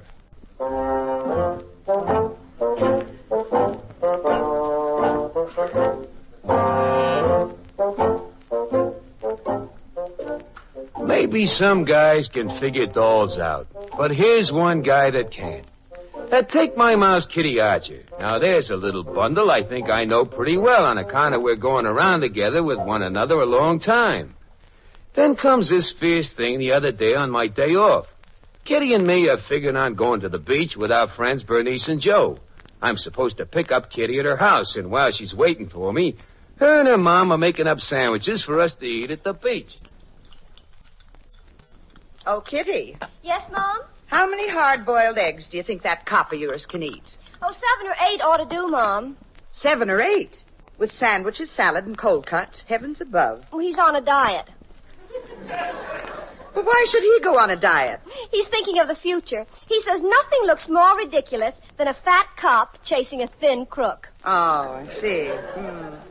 By the way, isn't it about time he was here? Well, he is a little late, Mom, but he'll be here all right. Well, he better be. I don't want to see all this food go to waste. Oh, Mom, stop worrying. I'm not worrying.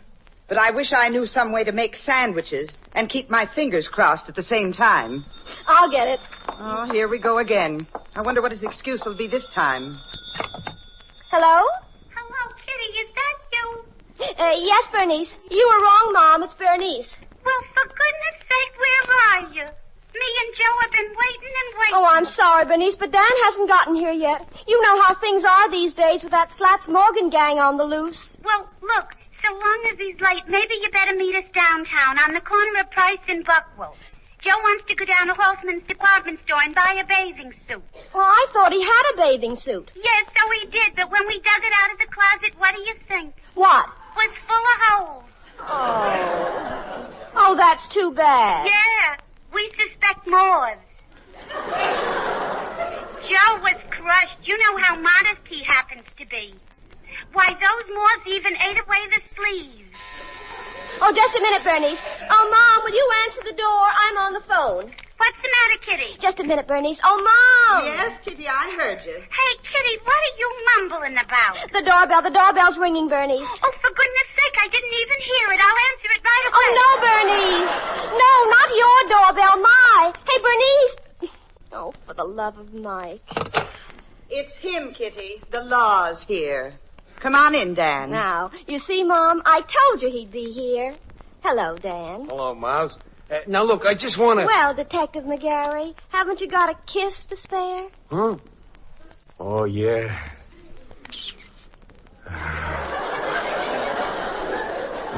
Now, look, Kitty, before you go and stretch me out for showing up late like this here, let me tell you how it comes to be. It doesn't matter now that you're here, Dan, but we'll have to hurry. I know, but all the same, I'd like to explain things. Well, I'll go put the stuff in the basket so you can get right off to the beach. Thanks, Mom. Look, Mouse, there ain't nobody getting right off to nowheres. Why not? On account I gotta work, I'm assigned to a special detail. Oh, no, Dan, not again. Not after all the preparations we've made. Yeah, Mouse, I feel fierce.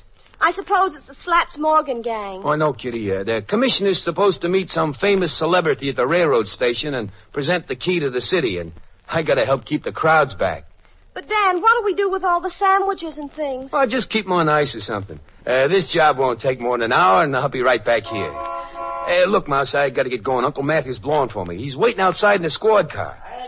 Oh, is Uncle Matthew going to be on the special detail, too? Oh, sure. Him being the ranking inspector in the department, he's got to be the commissioner's deputy and hold the gold key on a hunk of black velvet whilst the commissioner gets off the welcome speech. Well, all I can say is the police must have little to do wasting their time on a celebrity. Well, Mouse, it's just one of them jobs the department has to do sometimes. Well, this is a fine time to pick with the Slats Morgan gang holding up people all over town. Hey, Danny! Oh, look, Mouse, I got to go before Uncle Matthew blows a gasket. Well, go ahead. But don't forget, now, you'll be back in an hour. Oh, sure. And don't you worry about the Slats Morgan gang.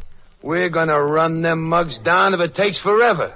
Well, I'm glad you've set a time limit. Yeah. Well, I gotta go now. All right. Oh, before you go, you better leave your money here, Dan. Huh? Remember the last time you were in a crowd, somebody picked your pocket. Gee, Mouse, you think of everything.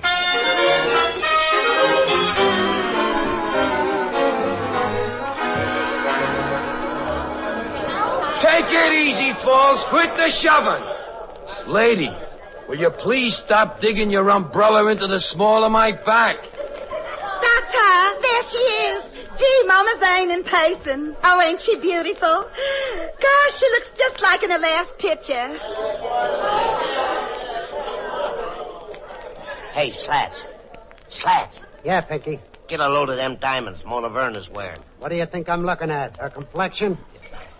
Gee, Slats, the last time I saw that much ice, Sonia Henny was skating on it. Yeah, we better do something about it. Come on, Pinky. Let's go think this over. Miss Verne, stand over here, please. I want the photographers to get a shot of you in the crowd. Is this all right, Mr. Crowd? Yeah, right there near the commissioner. Okay, boys, get me a good picture of this now. Oh, how thrilling. How perfectly thrilling. Back in my own hometown at last. Oh, all these people. And they're all my old neighbors, aren't they, Commissioner Mulcahy? Yes, Miss Verne, they're all your old neighbors. How awfully lovely. My neighbors, friends, fellow townsmen. Yep, that's right. Where's the golden key, Inspector? Right here, Commissioner. Neighbors, friends, home. This is really home, Commissioner. I've returned at last in triumph. Yep, it's home. And now, Miss Verne, on behalf of the mayor, the city council, and the citizens of this hold fair that, Miss city... Verne. Hold that pose. Hold it. You got it, boys? Perfect. Yes, Commissioner. You were saying?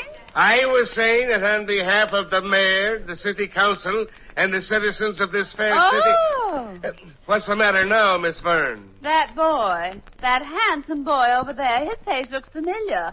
Commissioner, isn't that Danny McGarry of PS 97? No, that's Danny McGarry of Precinct 24. Now, Miss Verne, on behalf of the mayor, the city council, and the citizens of this fair city... It's the same red-headed Danny McGarry? Oh, Commissioner, isn't he cute? Yes, Miss Verne, he's awful cute. Now, if you'll please stand... Yes, it's the same dear boy who used to carry my school book. Miss Verne, I got a great publicity idea. A great idea. Oh, Mr. Krause, you and your idea. Oh, but this is terrific. A touch that gives purpose to your homecoming. I can see the front pages now. Glamorous movie star returns to arms of childhood sweetheart. Oh, you mean Danny McGarry, my childhood sweetheart. Why, of course. How utterly romantic. The papers lead it up. Come on, Miss Verne, a picture of you planting a kiss on the fevered brow of your old love. Okay, boys, get this shot. Miss Verne, would you mind going over here and standing near your old boyfriend? Miss Verne, on behalf of the mayor, the city council, and the citizens of this fair city... When you people get back like I'm telling you, will I have to push you back? Oh! Lady, watch that umbrella. Your aim's getting better. Danny McGarry, little Danny McGarry, of all people, how thrilling seeing you here. I work here. Oh, hello, Mona. How's tricks? It's so wonderful meeting you after all these years. Aren't you going to kiss me, Danny? Kiss you? Me? What for? Why, for old time's sake. Look, Mona, if it's all the same to you, I'll just say hello to you and let it go at that. Come here, Danny. Oh, now, look, Mona, for Pete's sake, let go. Danny, don't. Oh, cut it out. Hold that kiss, Miss Verne, hold it. That's it. There we are, square. I'll give you the story on that boy. It's dynamite. Miss Verne, you shouldn't do a thing like that. Miss Verne, now look here. On behalf of the mayor, the city council... Yes, Commissioner. You were about to say? I was about to say, here, lady, here's the key to the city, and here's a copy of my speech. Read it sometime. Oh, how lovely. I just adore keys. And now, Commissioner, would you like to make me very, very happy? Miss Verne, as guests of honor of our fair city, your wish is our command. Then could we have Detective McGarry accompany us to the hotel for the reception? That big lunkhead accompany you? Why, if that's what you want, McGarry? Yes, sir. You will ride in the car with Miss Verne to the hotel. But, Commissioner, I got a date with my mouse. That's an order. Yes, sir. Come on, Danny. And McGarry. Yes, sir. Wipe that lipstick off your face.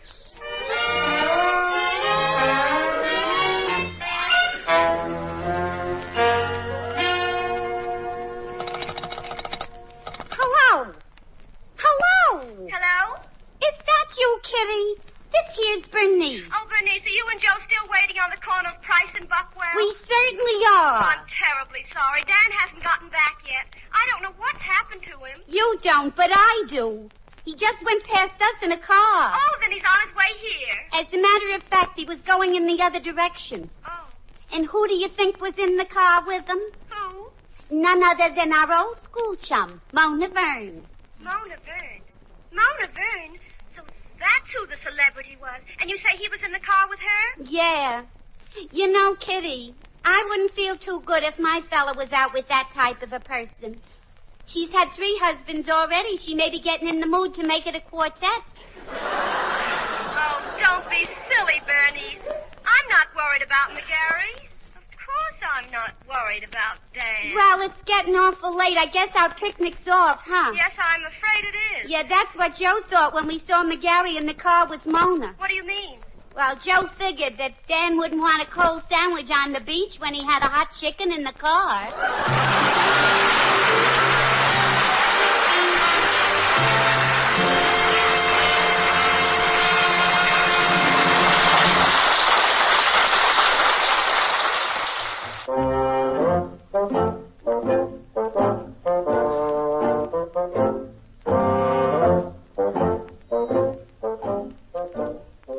Well, Detective McGarry seems to be standing in hot water up to his neck. Glamour girl Mona Verne has latched on to him in a big way.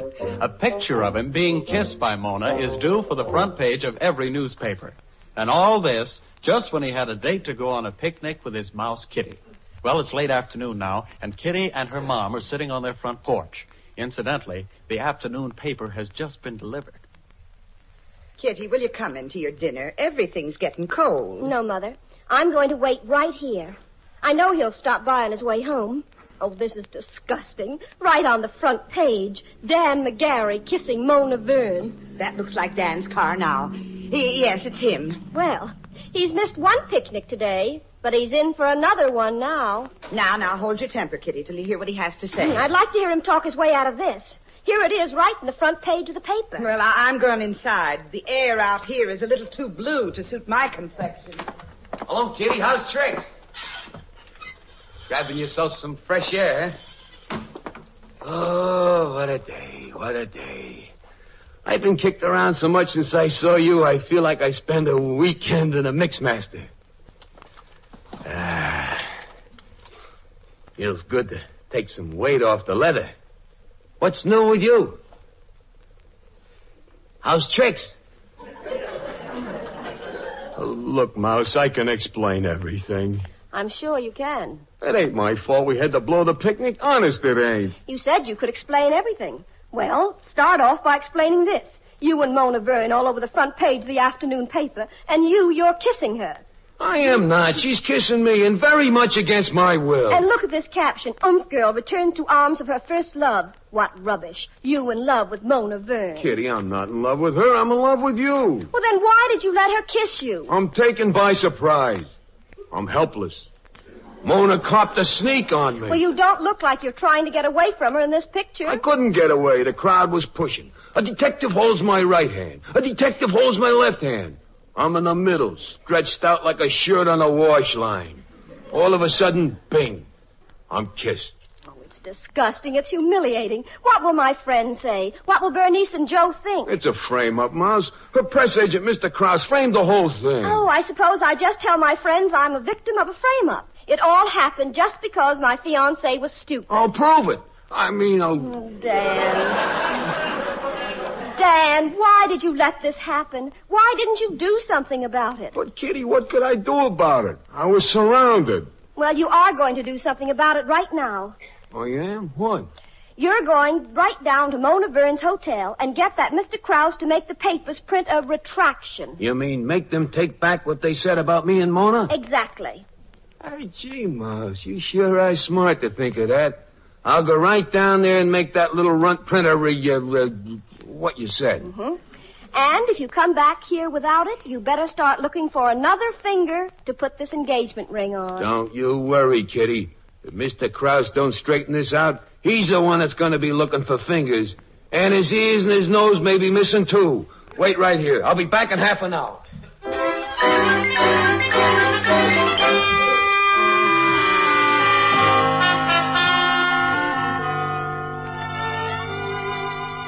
And what's more, Mona, if that little bum Krause don't make the papers take back what they said, I'll tear his ears off. Oh, come, Danny. Sit down. Now, take it easy. I've got a very pleasant surprise for you. Surprise for me? Mm-hmm. I've had a long talk with your dear commissioner, and guess what? What? I've prevailed on him to make you my bodyguard during my entire stay here. What? Hey, I'm the one that'll need a bodyguard. Well, aren't you thrilled? Just think you'll be with me constantly. That's exactly what I'm thinking. Oh, no, Mona, this can't be. This is impossible. Not at all, Danny, darling. The commissioner's already agreed. And guess what we're going to do? Just you and me. We're going to start moving in opposite directions right now. Oh, no, Danny. We're going on a tour of the old neighborhood. We're going to visit the Firehouse, PS 97, Dreamland Ballroom, and, all the old places. Well, I hope you have a swell time. Good night, Mona. Danny McGarry, this is an order from the commissioner. I've already got an order from the mouse. But remember, I'm your responsibility. If anything happens to me, you may have to face charges. For the love of Pete, Mona, will you have a heart? Of course, dear boy. Come on, we're off on our tour. Oh, hey, Mona, you can't do this to me.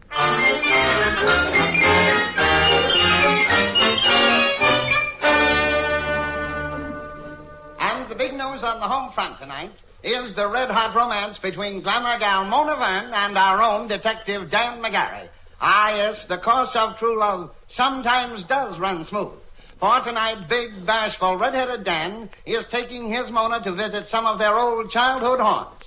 Mona's been unlucky in previous amorous adventures. Well, that's enough, Mom. Turn that thing off. I've heard all I can stand. It's a happy day indeed when a big movie star can remain loyal to an old love, especially... Oh, what Tommy rot. Loyal to an old love.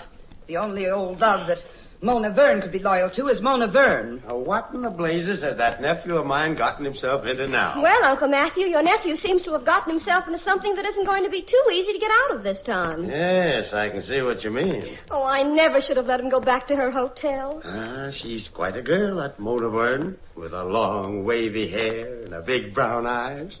Why, if I was 20 years younger myself, I think I'd enjoy an assignment like that. Matthew McGarry, act your age. Kitty, where are you going? I'm going down to that hotel and make Mona Verne stop making a fool out of my No, dad. Kitty, wait a minute. Oh, Matthew, go with her. It's too late for her to be gone downtown alone. Oh, sure, Margaret. Kitty, wait for me. Besides, if she runs into Mona, they may need a referee.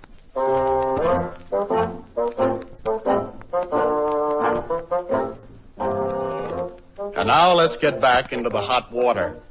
With Dan acting as Mona's unwilling escort about town, and with Kitty and Uncle Matthew on their way to Mona's apartment, well, I suppose the logical thing would be for us to go to Mona's apartment, too, and see what's happening.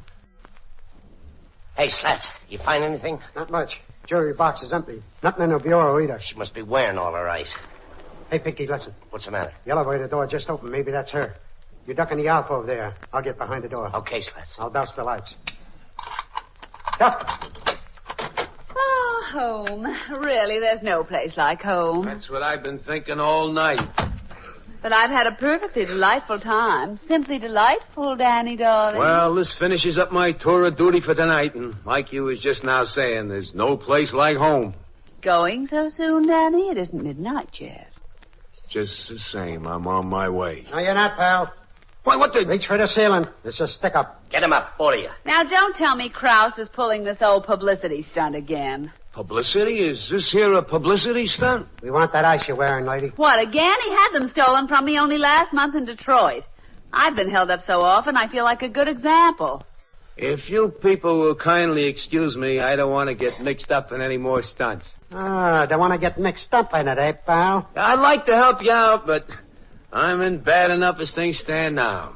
Hey, is this guy kidding? Shut up, Pinky. Come on, lady, let's have the ice. This is very stupid. Why didn't you let me know you were coming? Let you know. Sure.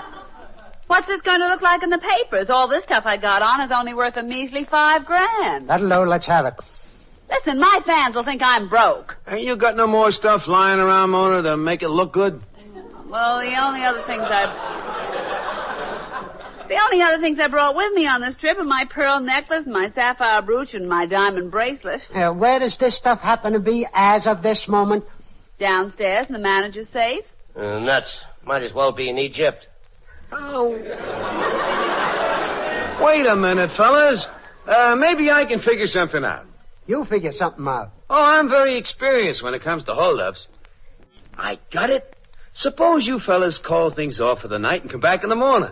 Yes, I'm getting sleepy. Hey, what will we come back in the morning for? The necklace and stuff, of course. Miss Vern could go down to the safe and get it for you. Go down and... Hey, wait, I gotta grab a chair. Don't you like the idea? No, I don't. If it's all the same to you, we'll grab what's present and scram out of here. Well, okay, Mona. Give 'em what you got on. All right, Danny, but this is going to make me look awful cheap. Here's the ring. Thanks. How about the wristwatch? All right. Oh, this darn clasp.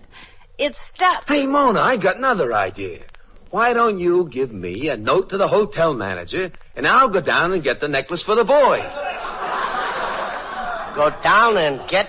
Oh, hey, I don't get this. You do that for us? Why not? That's pretty wide of you, buddy. I can't get this clasp open. Let me give you a hand, lady. Oh, good. I'll hold your gun for you. Yeah, thanks. Hey, you can't do that. Will you get that, Danny? Yeah, sure, Mona. Yeah, be careful what you say, pal. I got a gun on you. Don't worry. I know how to keep my mouth shut. Hello, Miss Vern Sweet speaking. May I speak to Miss Dan McGarry? Is that you? Mouse, is that you? Yes, it certainly is me. Kitty, this is a big surprise to me, hearing from you. What are you doing alone with Mona at this time of night? But I'm not alone with the mouse. There's some more people here besides... Well, there better be. I'm down in the lobby with Uncle Matthew, and we're coming up. You'd better not be alone with Mona.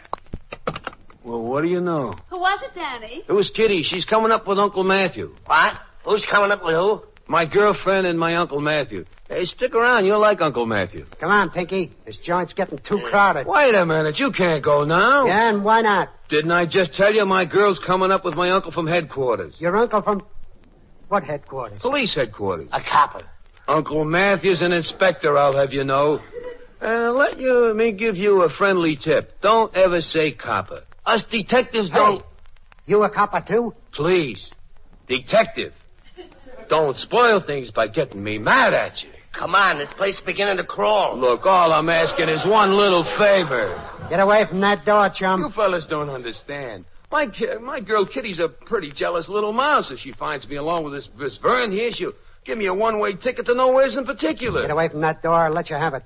Now, really, boys, this is carrying things too far. Yeah, you're overacting something fierce. Look, Bud, we ain't acting. We're getting out of here. Now, wait a minute. Can't you do a guy a favor? All I'm asking for you is to wait here so you can square me with my girl. Get away from that door. You get this rod right over your skull. Hey, what are you getting so tough about? Dan, look out! No, you don't, mister. If that's the way you want to play. Why, you big nut? What's going on here? Dad, what's happened? Hello, Kitty. Hello, Uncle Matthew. Hey, what's this? Well, I'll be hanged. Look who's laying on the floor. Slats Morgan. Huh? Slats Morgan? Then this wasn't Dan, you captured Slats Morgan. That's what you meant when you said someone else was up here. Slats Morgan. Oh, yeah. Slats Morgan. Him and his pal was trying to heist Mona's jewels. Dan, my boy, I'm proud of you. Oh, where am I? Lay down there, you big... Now, take it easy, Dan. I'll put the cuffs on both of them. Oh, Dan, you're wonderful. How did you ever do it? Well, Kitty, I had to keep my promise. I told you I'd bring them mugs in, didn't I? Mm-hmm. And I knew you'd do it. Dan, this is marvelous. This is too good to be true. It is, huh, Mona? Well, of course, this is better than just a publicity stunt. This is the real thing. What do you mean? Why, tomorrow, every paper in town will have our pictures on the front page. Hey, Mouse, come on. Let's get out of here.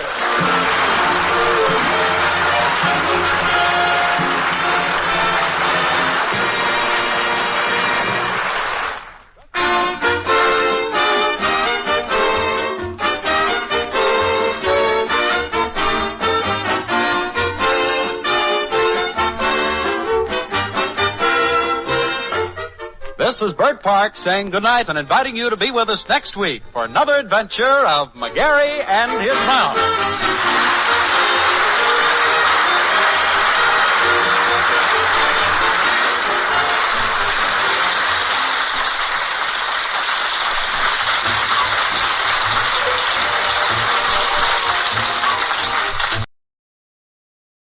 For your listening enjoyment, John Lund as Johnny Dollar. Philip James, Johnny. Oh, hello, Mr. James. Got a job for you. I'm available. This is an arson case. We insure the business of a Mr. Lester Matson, plastics. Old factory burned down. $700,000. Police found definite evidence that rules out accident. How was it set? Some kind of high-octane fuel. Any suspects? No, not yet.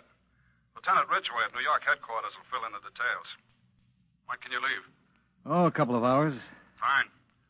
Good luck, Johnny.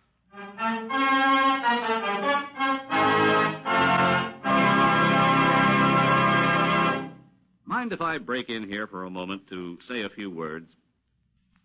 Just the other day, I was having lunch with a group of newspaper reporters. We were talking about the government and what goes into its operation when a thought struck me. It's a funny thing, I said. They call one branch of the government the State Department when it handles all of our foreign affairs. Can any of you fellows explain that? Well, one of the reporters who writes political news piped up and said, actually, the State Department does more than handle foreign affairs. It also publishes all of the laws that have been passed by Congress and issues all the passports and visas for anyone traveling outside the United States. Well, just then the waitress brought us our coffee, and she entered the conversation.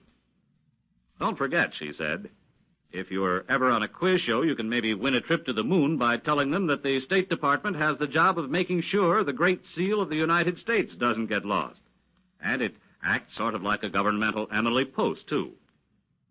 While she was making out our checks, she added this bit of information. Did you ever hear of the Division of Protocol? That's part of the State Department, too.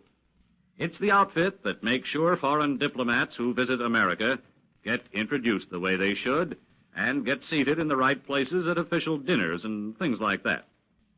Well, after she gave us all that information, we tipped her and went back to work.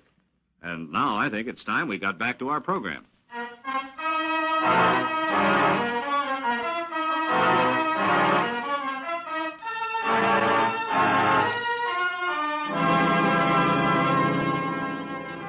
Expense account submitted by Special Investigator Johnny Dollar to Home Office, Columbia All Risk Insurance Company, Hartford, Connecticut. The following is an accounting of expenditures during my investigation of the Lester Matson matter. Expense account item 1, $17.55, train fare and incidentals between Hartford and New York City. I arrived in New York, registered at a hotel, and rented a car, which I drove to police headquarters. Lieutenant Ridgway was a tall, nice-looking man with a pleasant smile and a firm handshake. Glad to help you as much as I can, Mr. Dollar.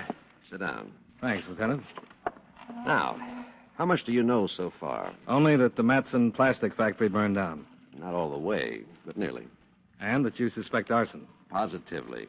We made our report to your company, Mr. James. Yeah. He told me about the high-octane fuel. Mm-hmm, in a 10-gallon can. The night watchman heard the explosion, but by the time he got there, the fire was out of control. He could see the can and the fuel burning. He could smell it, too. No suspects? No, not yet. Any leads? The owner. You think he did it? No, he couldn't have. He was with his daughter at a dinner party. Then you think he had someone else? No, I don't think so. But you said he was a suspect. No, I said I had a lead. He's it. Something wrong, Dollar. I don't know what it is. First, I just put it down to the natural behavior of a man who just lost his business. Later on, when I talked with him further, well, I can't really put my finger on it, but I think he's hiding something. He knows something about that fire. Scared. And that's it? Yeah, that's it. I'm pretty sure he didn't have anything to do with it. He's too successful. Nice bank account, wonderful home, wonderful daughter. Well, the factory was really worth a whole lot more than what he'll collect on the insurance, wasn't it? Well, that's what Mr. Your boss. James. Yeah, James. That's what he said. The assets of the business were in the millions. Yeah. Well, if anything, this will really be tough on Matson. Have to build again. Dyes, molds. Well, I think I'll stop out and see him. Yeah. Let me know what you think. I'll do that.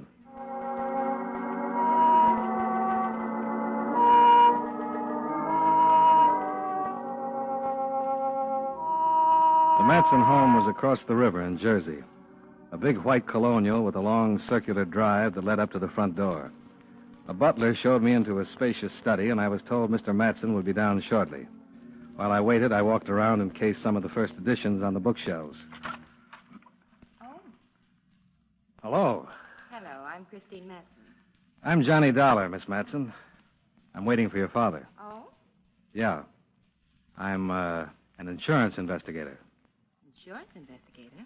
About the fire. Oh, yes. You have a beautiful house. Well, thank you. Beautiful. Wonderful collection of books. Yes. I don't imagine one person could read them all. Not in a lifetime. No, I suppose not. Do you like to read, Mr. Dollar. Oh, I'm sorry. I'm so bad with names. So am I. Yes, I like to read, but I don't get much time. Been playing tennis, huh? Mm-hmm. I just got back. Do you? Not anymore. I used to play a little. Well, I guess I better get upstairs. Nice meeting you. It's nice meeting you. Will you be staying... will you be around for any length of time while you're investigating the fire? Well, that's hard to say. I hope so. Hello, Chris. Oh, hi, Dad. How was the game? Fine. Mr. Dollar? Yes, sir. I'm Lester Matson. How do you do? You two have met? Yes. Yes, I was just on my way upstairs. See you later, Dad. Goodbye, Mr. Dollar. Goodbye. Well, your company notified me you'd be coming down, Mr. Dollar. You have a seat. You're an investigator. That's right. Well, the police have already made a pretty thorough investigation. Yes, I've talked with Lieutenant Ridgway. Well, I can't tell you any more than I've already told them. You were at a party the night of the fire?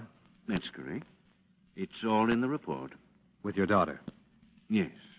When did you find out about the fire? When I arrived home. Mr. Dollar, I explained to that you... You've said everything to the police, yes. That's right.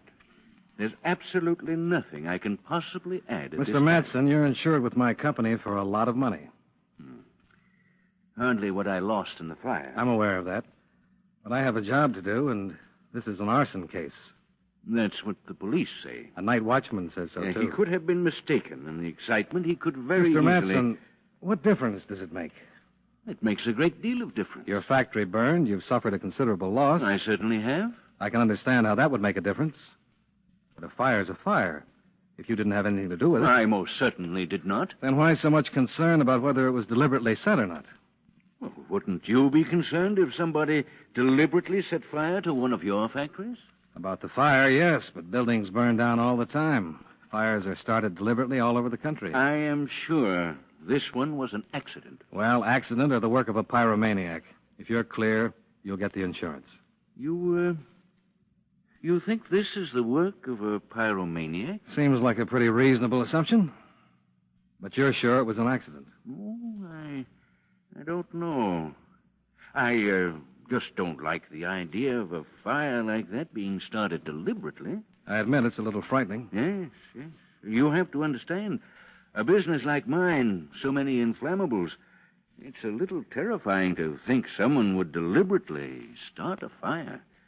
Well, what if it had happened during working hours? That's not very probable. Well, I've read about fires in hotels.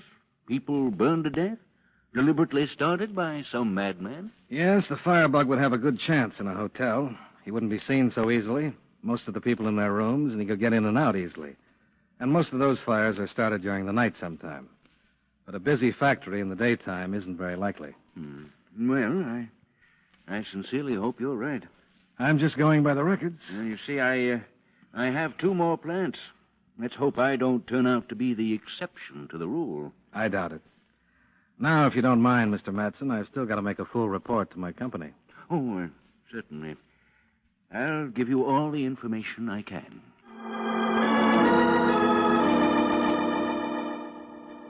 Lieutenant Ridgway had been right. Something was troubling Matson. Until I had suggested the possibility of a firebug, he was determined to convince me the fire was simply an accident, and he'd been resentful of the impending interrogation. Then the pyromaniac angle had given him some kind of an out, because he'd relaxed immediately. While I questioned him about the details of the fire, he seemed actually cheerful. Even resurrected a few old bromides that I politely chuckled along with.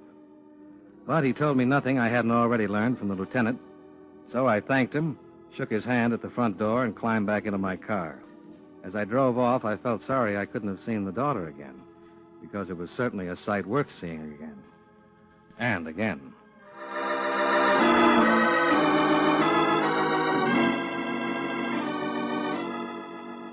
I arrived back at the hotel, went up to my room, and put in a call to Lieutenant Ridgway. What'd you think? Yeah, something's bothering him. Yeah, I know, but what? Did you ever mention the possibility of a firebug having been responsible for the fire? To Matson? Yeah. No, I don't think I did. Well, I mentioned it to him, and he liked it. What do you mean? Until I did, he was determined to call the whole thing an accident. When I suggested a pyro, he made a complete about-face. Oh, he was subtle about it, but he forgot the accident theory. That right? Yeah. He seemed actually relieved. Oh. What do you think it means? I don't know. It could mean he knows who started the fire. If he thought we were looking for a pyro and not some specific person that could incriminate him, that would account for his letting go of the accident theory. I see. Agree with the pyro theory and hope we do the same. Oh, what could he gain? Financially, he ends up in a hole. Yeah. Insurance doesn't figure. Oh, no, he's loaded. Got all the money he needs. And it's something else. Somebody started that fire, and I'm pretty sure Matson knows who and why. Yeah, now all we've got to do is find the who and why. Well, I don't mind working on the case for a while. Have you seen his daughter? Yeah. Maybe she started the fire. Why would you do that? She's the type that could. I just met her for a minute, and I'm still smoldering.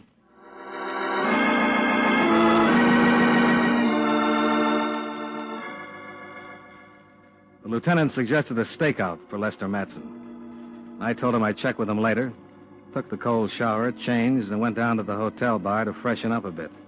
It was about 4:30, and I was pretty fresh when a page came wandering through calling my name. He told me I was wanted on the phone. Johnny Dollar. This is Christine Matson. Mr. Dollar? Yes. Hello. I found out where you were staying from your company. Well, that's nice. Why did you find out where I was staying from my company? Well, it's very important that I talk to you. All right. Where are you? I don't want to meet you at your hotel. I have to be very careful. Well, so do I. That's not what I mean. If certain parties saw me with you, my father's life would be in danger. Is this about the fire? Yes, it is. Would you meet me at the corner of 5th and 115th Street in a half hour? Sure. I'll be in a cab. I'll pick you up. I'll be the guy with a fire extinguisher.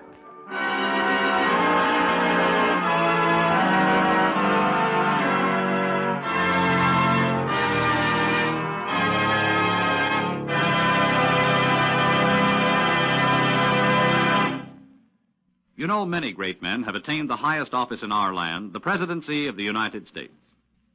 Can you guess the name of this man? He has been called a lawyer by profession, a fighter by choice, and a politician by force of circumstance.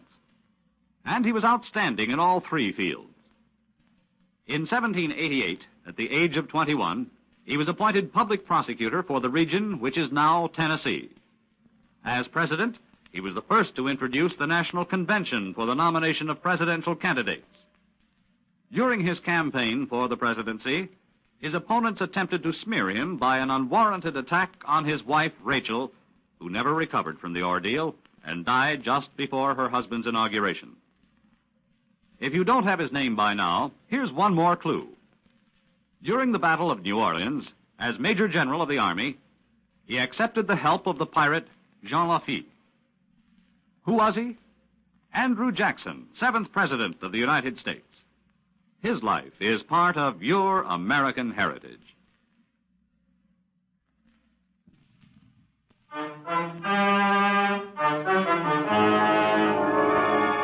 And now, with our star, John Lund, we bring you the second act of Yours Truly, Johnny Dollar.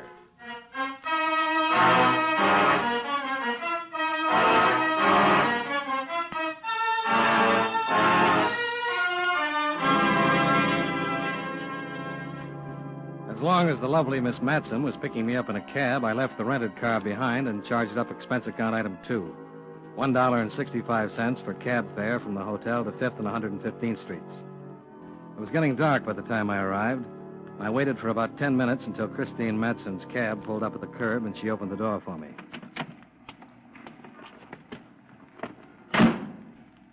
Go ahead, driver. Well, good evening.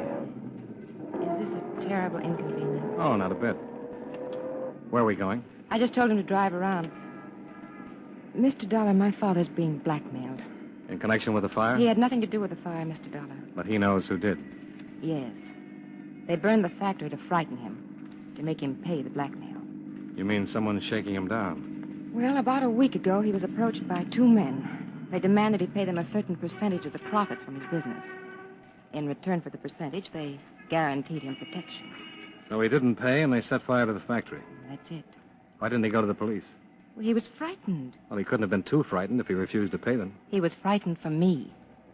He thought maybe he could bluff them by not paying, but he didn't want to take a chance and go to the police for fear they might really do something serious. Losing $1 million business is pretty serious. He tried to bluff them, and it didn't work. Now he's really frightened. He knows they mean business, and they've told him if the police ever find out, they'll do something a whole lot worse than just start a fire. Do something to you? That's what Dad's afraid of. And you're not? Of course I am. Aren't you taking a pretty big chance telling me about it? Well, you're not the police. And I have been very careful.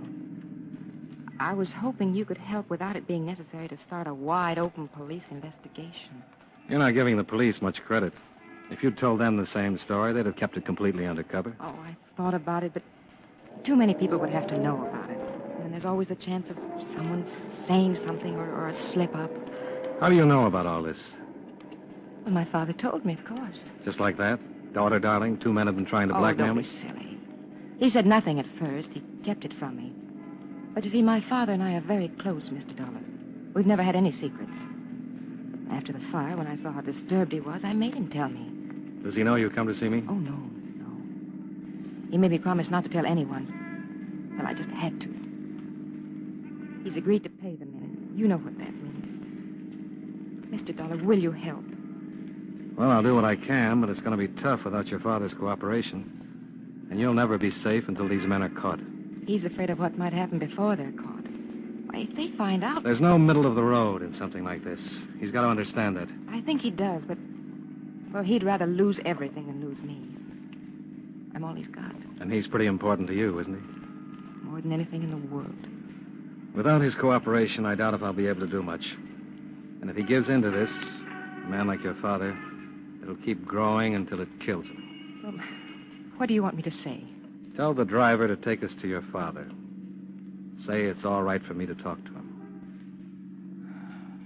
All right, Mr. Dollar.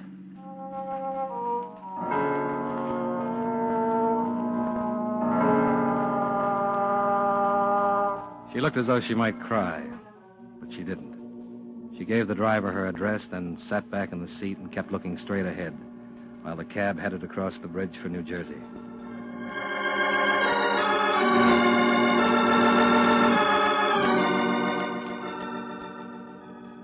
Expense account item 3, $11.75 cab fare, which I insisted upon paying after we arrived at the Matson home.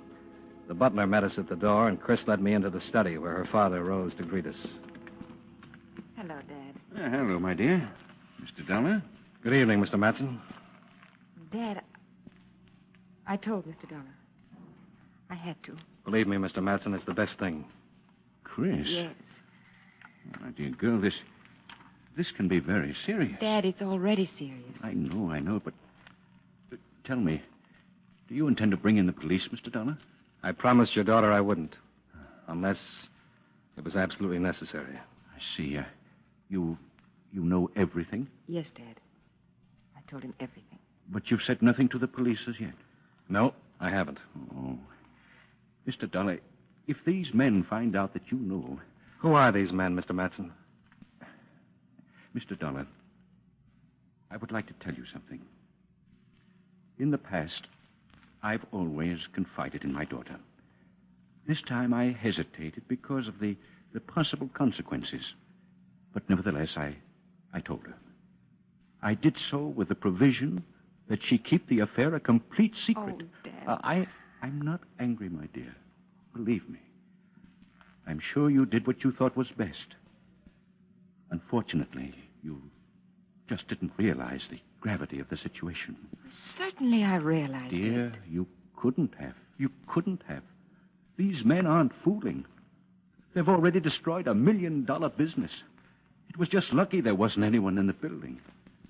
So you're going to give them what they want? Yes, Mr. Dollar, I am. You can't win. I'm not expecting to win. I'm just thinking of my business, my family. What would you do in the same situation, Mr. Dollar? I think you'd do exactly what I'm doing. I don't think so. That's easy to say. Look, Mr. Matson, I know you're in a tough spot. You said these men aren't fooling, and you're right. They'll do anything to scare you into paying their blackmail. They'll burn down a building, threaten you and your family, even kill if it comes to that. But you wouldn't do what I'm doing? Maybe. If I had some assurance it would stop there. But don't you know what happens once you give in to them? Don't you think I've thought about that? Don't you think I've considered every possibility? They'll bleed me until there's nothing left. I realize that. But there's no alternative. It's that or... You're afraid they'll kill me. Chris, you're my whole life. Well, then, Dad, consider me a little. Consider? Good Lord, that's what I'm doing. That's all I'm doing. Not now. What about a year from now? 2 years? 5 years? Well, Dad, if you give in to these men, what will it do to you? What will you have left 5 years from now? The business doesn't matter. I'm not talking about the business. We can both get along without the business if we have to. We did once, we can do it again. I'm talking about you. What will happen to you if you give in to this terrible blackmail? Well, there'll be nothing left of you. It'll kill you. Mr. Matson, in some states there's a death penalty for kidnapping. But this kind of blackmail is worse than that.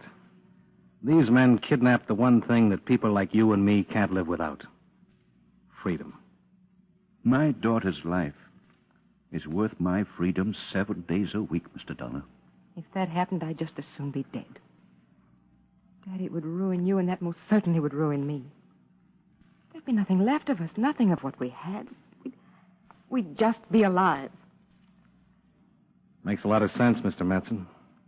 I hope you'll see it and help me get these men. But whether you do or don't, I've got a job. I'll try to steer clear of the police as long as I can because I made a promise to your daughter. But I'm going to try and get those guys. They have to be gotten. Dad, please. I don't know, Chris. All right. Oh, Dad. Who are the men, Mr. Matson? The shot tore through the window and caught Matson in the chest. It was a swell punctuation point for my pep talk on freedom. Before Matson hit the rug, I was on my way to the study door with my gun in my hand. Outside, I circled to the spot near the window where the gunman had been standing. I stopped and listened. From inside the house, I could hear Christine Matson phoning for a doctor. And from not too far away, toward the front of the house, I heard a car start.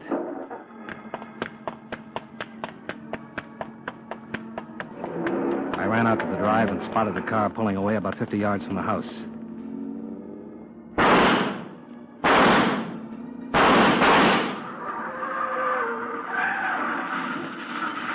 Mr. Dollar! Johnny! Get back in the house, Chris. But Dad's bleeding. I can't stop the bleeding. How bad is it? I can't tell. I called Dr. Phillips. Well, get back in that house and wait. I got the car, but there's a man in that car with a shotgun. He may still be able to use it. Now, go on. I started down the driveway for the wrecked car. It was on its side, wrapped around a big oak. The only thing moving was the right front wheel, still spinning slowly. I reached the car and looked in. The shotgun, twisted by the impact, lay on the floor. And the man who'd fired it was halfway through the windshield, his life running out all over the hood. The driver's seat was empty.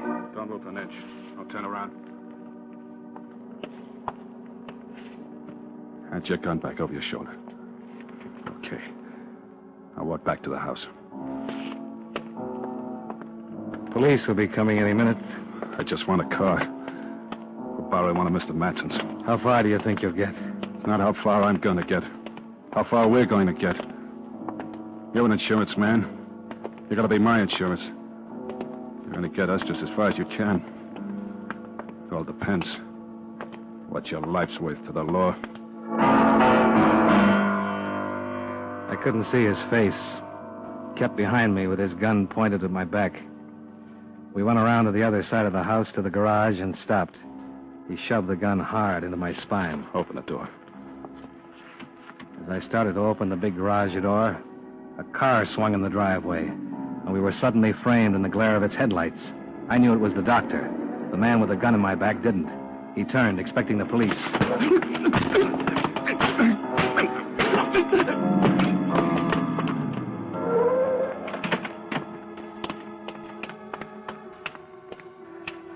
Doctor?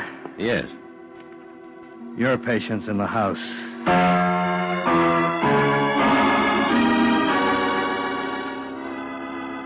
Lester Matson lived and later identified both men as those that had tried to shake him down. They both had long records. Both had done time. The man with the shotgun was named Ernie Starbuck. The other, Stan Cole. Starbuck they buried in Potter's Field, while Cole looked unhappy. Not because he'd lost a partner, more because he'd gained a new one. A cellmate in Sing Sing he'd have to put up with for the rest of his natural life. After the doctor said her father was out of danger, I went back over to Jersey to say goodbye to Christine Matson. Do you have to go right away? Well, case closed. Expense account likewise. You live in Hartford? Yeah. Sometimes I drive up that way. Oh? That would be nice. When does your train leave? 4:30. I don't catch that one. There's not another one until 12:15. Oh. Will you be saying goodbye to Dad? I thought I'd stop by the hospital on my way to the station. Are you going in to see him? Mm-hmm. Drive in with me. We can see him together. Maybe have a quick drink afterwards. I don't like quick drinks. No. Johnny. Yeah? Would it make so much difference if you took the later train? Oh, it sure would. But, I'll take it.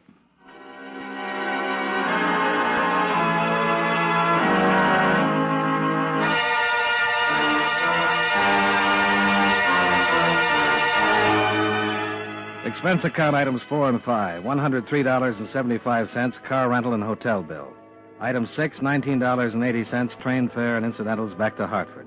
Expense account total, $154.50. Yours truly, Johnny Dollar.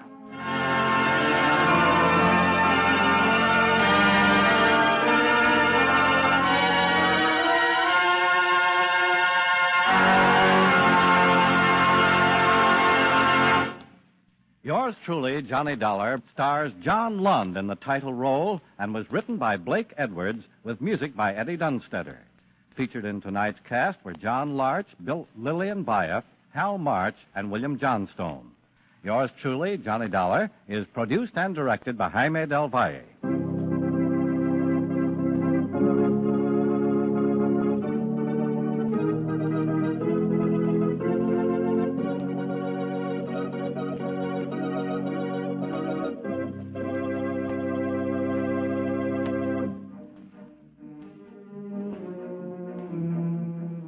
Yours truly, Johnny Dollar, starring John Lund, has come to you through the worldwide facilities of the United States Armed Forces Radio and Television Service.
Suspense. And the producer of CBS Radio's outstanding theater of thrills, the master of mystery and adventure, William N. Robeson.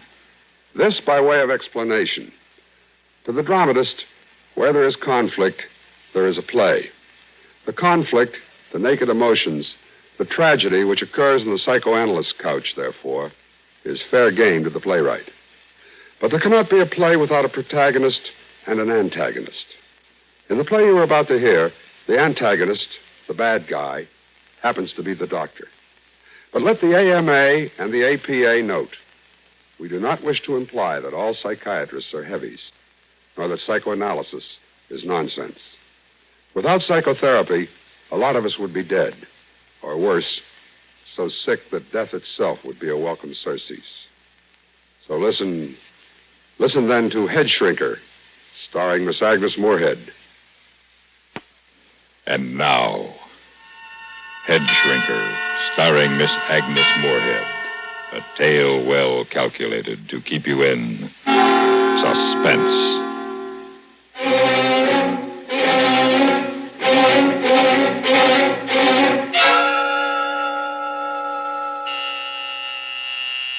The doctor will see you now, Mrs. Ellender. Oh, thank you.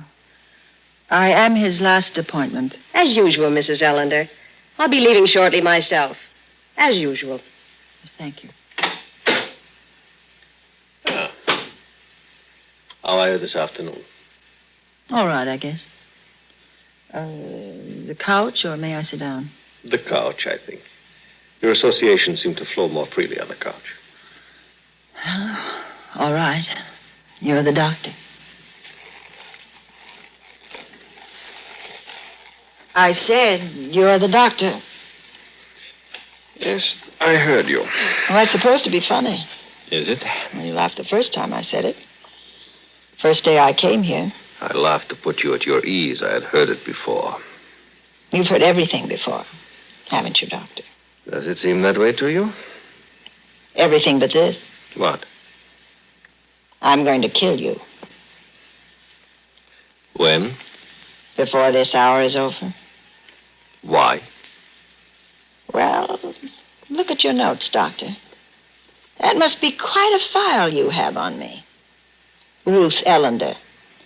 Manic depressive, compulsive, obsessoid, check and double check neurotic. How long have I been turning myself inside out for you?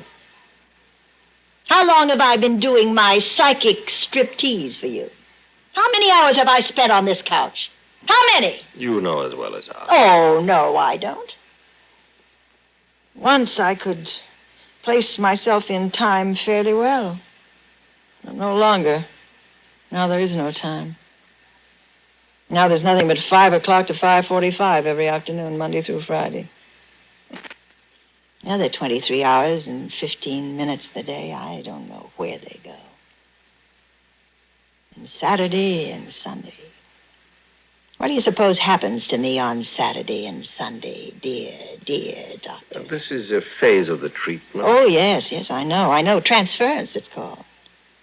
To be followed by counter-transference. And when that is completed, I'll be a whole person. But hasn't the transference gone a little bit too far? I don't know any place where Freud suggests the weekend is a particularly effective time for transference. What happened to those weekends, Werner?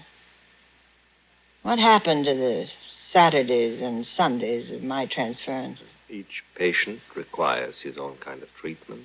And some other patient needs the weekends? Is she as pretty as I am? As intelligent? As sick?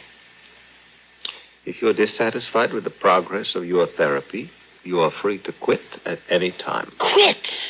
Werner, I can't quit. You know I can't quit.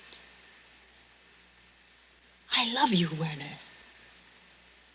Heaven help me. I love you.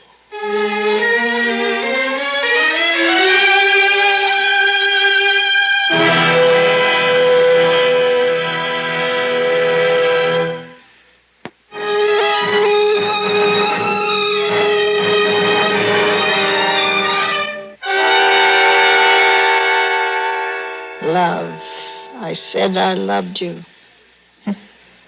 What is love, Doctor? What is it to you? What is it to me? What is it to me? Always you answer a question with a question. There was a Greek who did that once.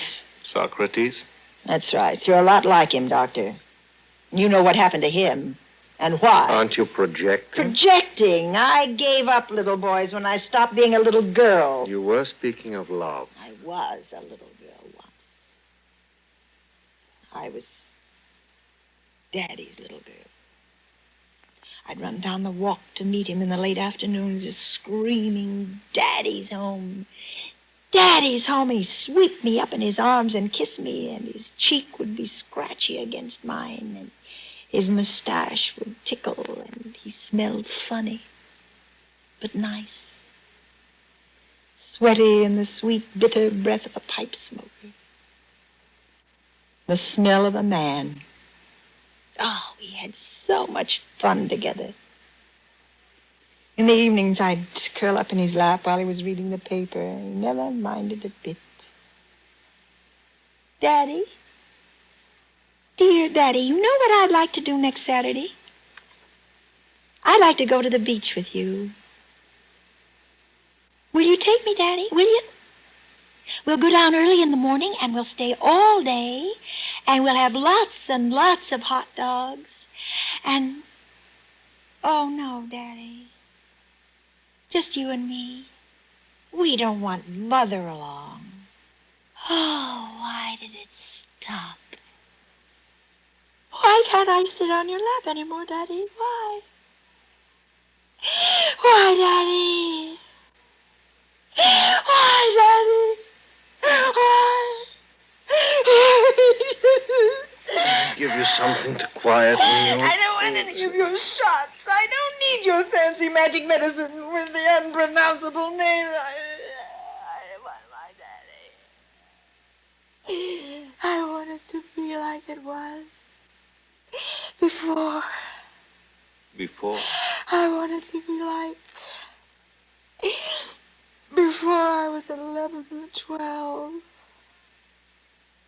Before he changed. He changed suddenly, you know.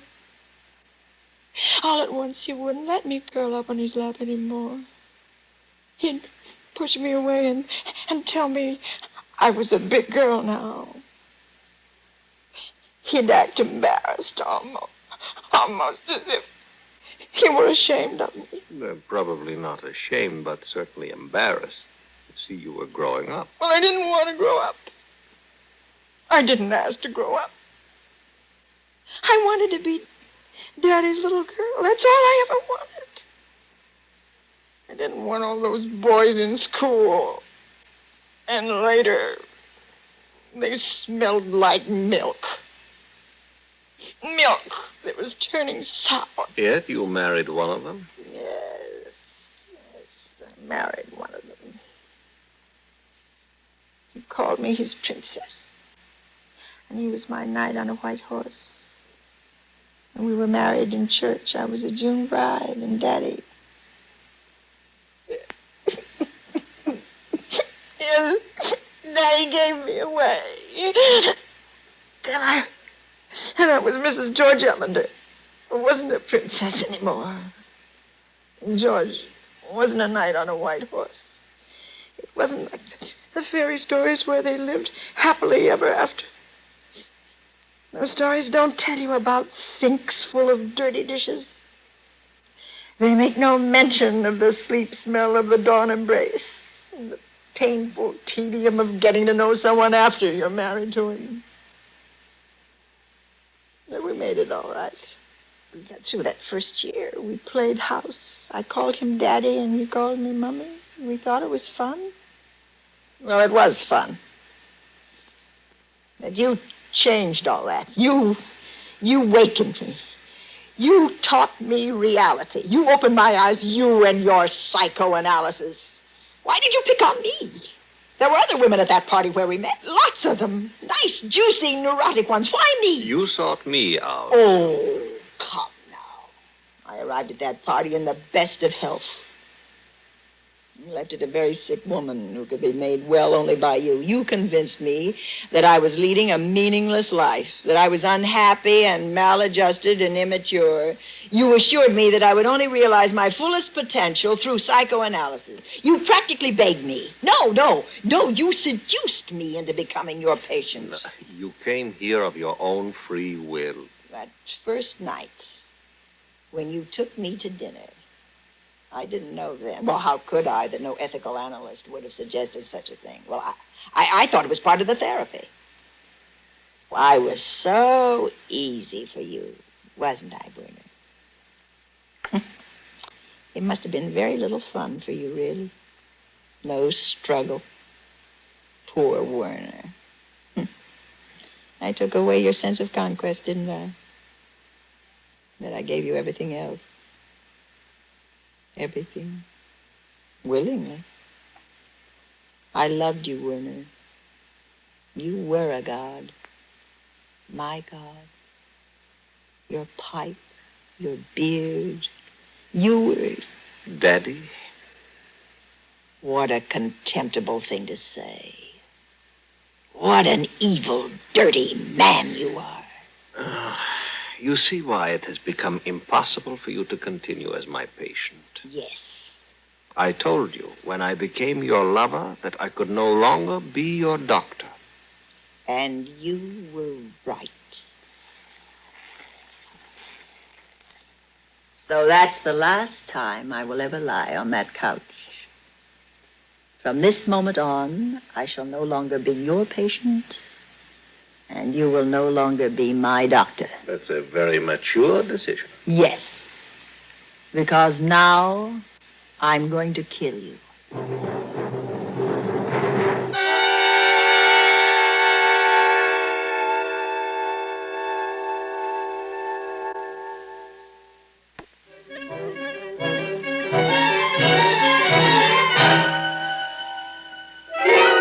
That gun is loaded?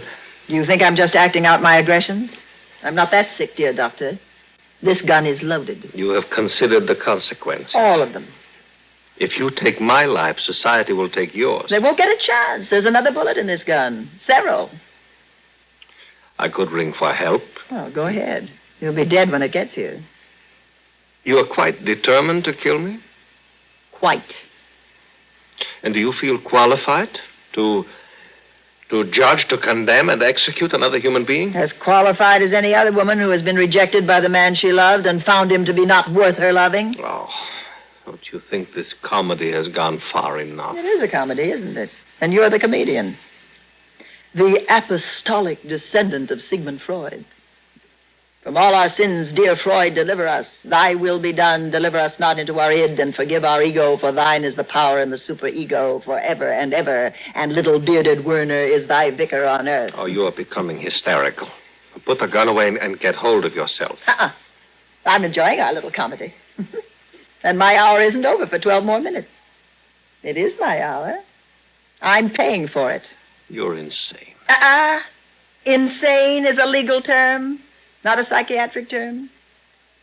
Remember, we learned that early on the couch. There is no such thing as insanity, only varying degrees of adjustment to reality. There, see how well I know my lesson? See what a good patient I've been? But you were not just a patient. You were so much more to me. You made me a man. Yes, I know. So you told me. But you didn't tell me about the one before me. The one who tried to commit suicide after you refused to continue therapy. How did you... Oh, I've been doing a little checking. Very interesting, the things you hear around town when your name is mentioned. You know, Werner, you aren't very highly thought of in this community. What do you mean? I'm surprised no one has named you as a correspondent in a divorce case yet. How many of your patients stay married after you're through with them? What is it you have against marriage, Werner? I cannot be responsible for what a person does once he learns the truth about himself. Of course you can't. A surgeon can be held responsible if he leaves a pair of pliers inside a patient after an operation. An obstetrician can be held responsible for a bungled delivery, but you can't be sued for a ruined life. Oh, it's a great out you have. The patient did it himself. Well, name me one patient you've made happy. Oh, psychoanalysis does not guarantee happiness. Now you tell me. It seeks to help the individual to adjust to reality. There's no such thing as happiness. That's not what you said. There once. is only absence of angst. Translation, please. Angst, anxiety, fear. A person can function normally only when he has rid himself of fear. What are you afraid of, Werner? Me? But nothing. And why do you hide behind that beard? Well, Aren't you afraid to look like other men, lest people realize that's all you are, just another man? No, of course not. And why do you use your analyst couch as the Lonely Hearts Club? Oh, can't you meet women any other way? Ruth. Are you afraid to compete with other men in the world of women? Ruth, please don't say things like that. Why? Why? Because they're true? Are you afraid of truth, Werner? Of Ruth, reality? You said once you loved me. Oh, so I did. And you said you loved me. And I believed you. But now I know you didn't love me. You hated me. You hate all women. And you hate the happiness they can bring to a man. So you try to destroy love wherever you find it. You aren't an evil man, Werner. You're a sick man. I know I am. What can I do? Sit here all day long listening to the deepest problems of others, but who can I turn to with my problem? Well, forgive the bad joke, but what you need is to be psychoanalyzed. Oh, I was, you know that. Well, then you need a refresher course. No. Ruth, I need you. Me? Yes. Ruth, you know all about me. You understand me. I need your help, Ruth. Help me. Help me. Oh, no. You must help me, Ruth. Please. You seem to be forgetting that I came here to kill you. No, you didn't mean that, really. You're acting out aggressions, that's true, but you wouldn't go that far. Oh, yes, I would. No. Not when I need you so desperately. You're really afraid, aren't you? Yes, I'm terrified. Not of dying. Of living? Yes, without you. I know now. I can't go on living without you. Well, then the biggest help I could be to you would be to kill you. But I couldn't do that now. It would be ungrateful of me. Ungrateful? Yes. You see, Doctor, you've cured me. Of what? Of you. But I need you. Well, that, my dear Werner, is your problem. Well, I see my hour is nearly up. No, you're not leaving me. Yes? No, you can't. Ruth, you can't. Oh, yes, I can. You're no longer my doctor, my father, my lover. Oh, my God. Please. You're just a frightened little man. Please, Ruth.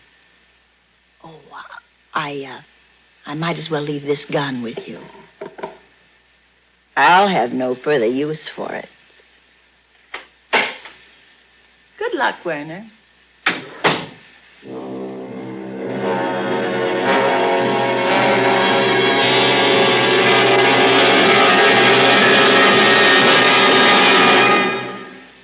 Suspense, in which Miss Agnes Moorehead starred in Head Shrinker, written, produced, and directed by William N. Robeson. Supporting Agnes Moorehead in tonight's story were Lawrence Dobkin and Patty Gallagher. Listen. Listen again next week when we return with another tale well calculated to keep you in suspense.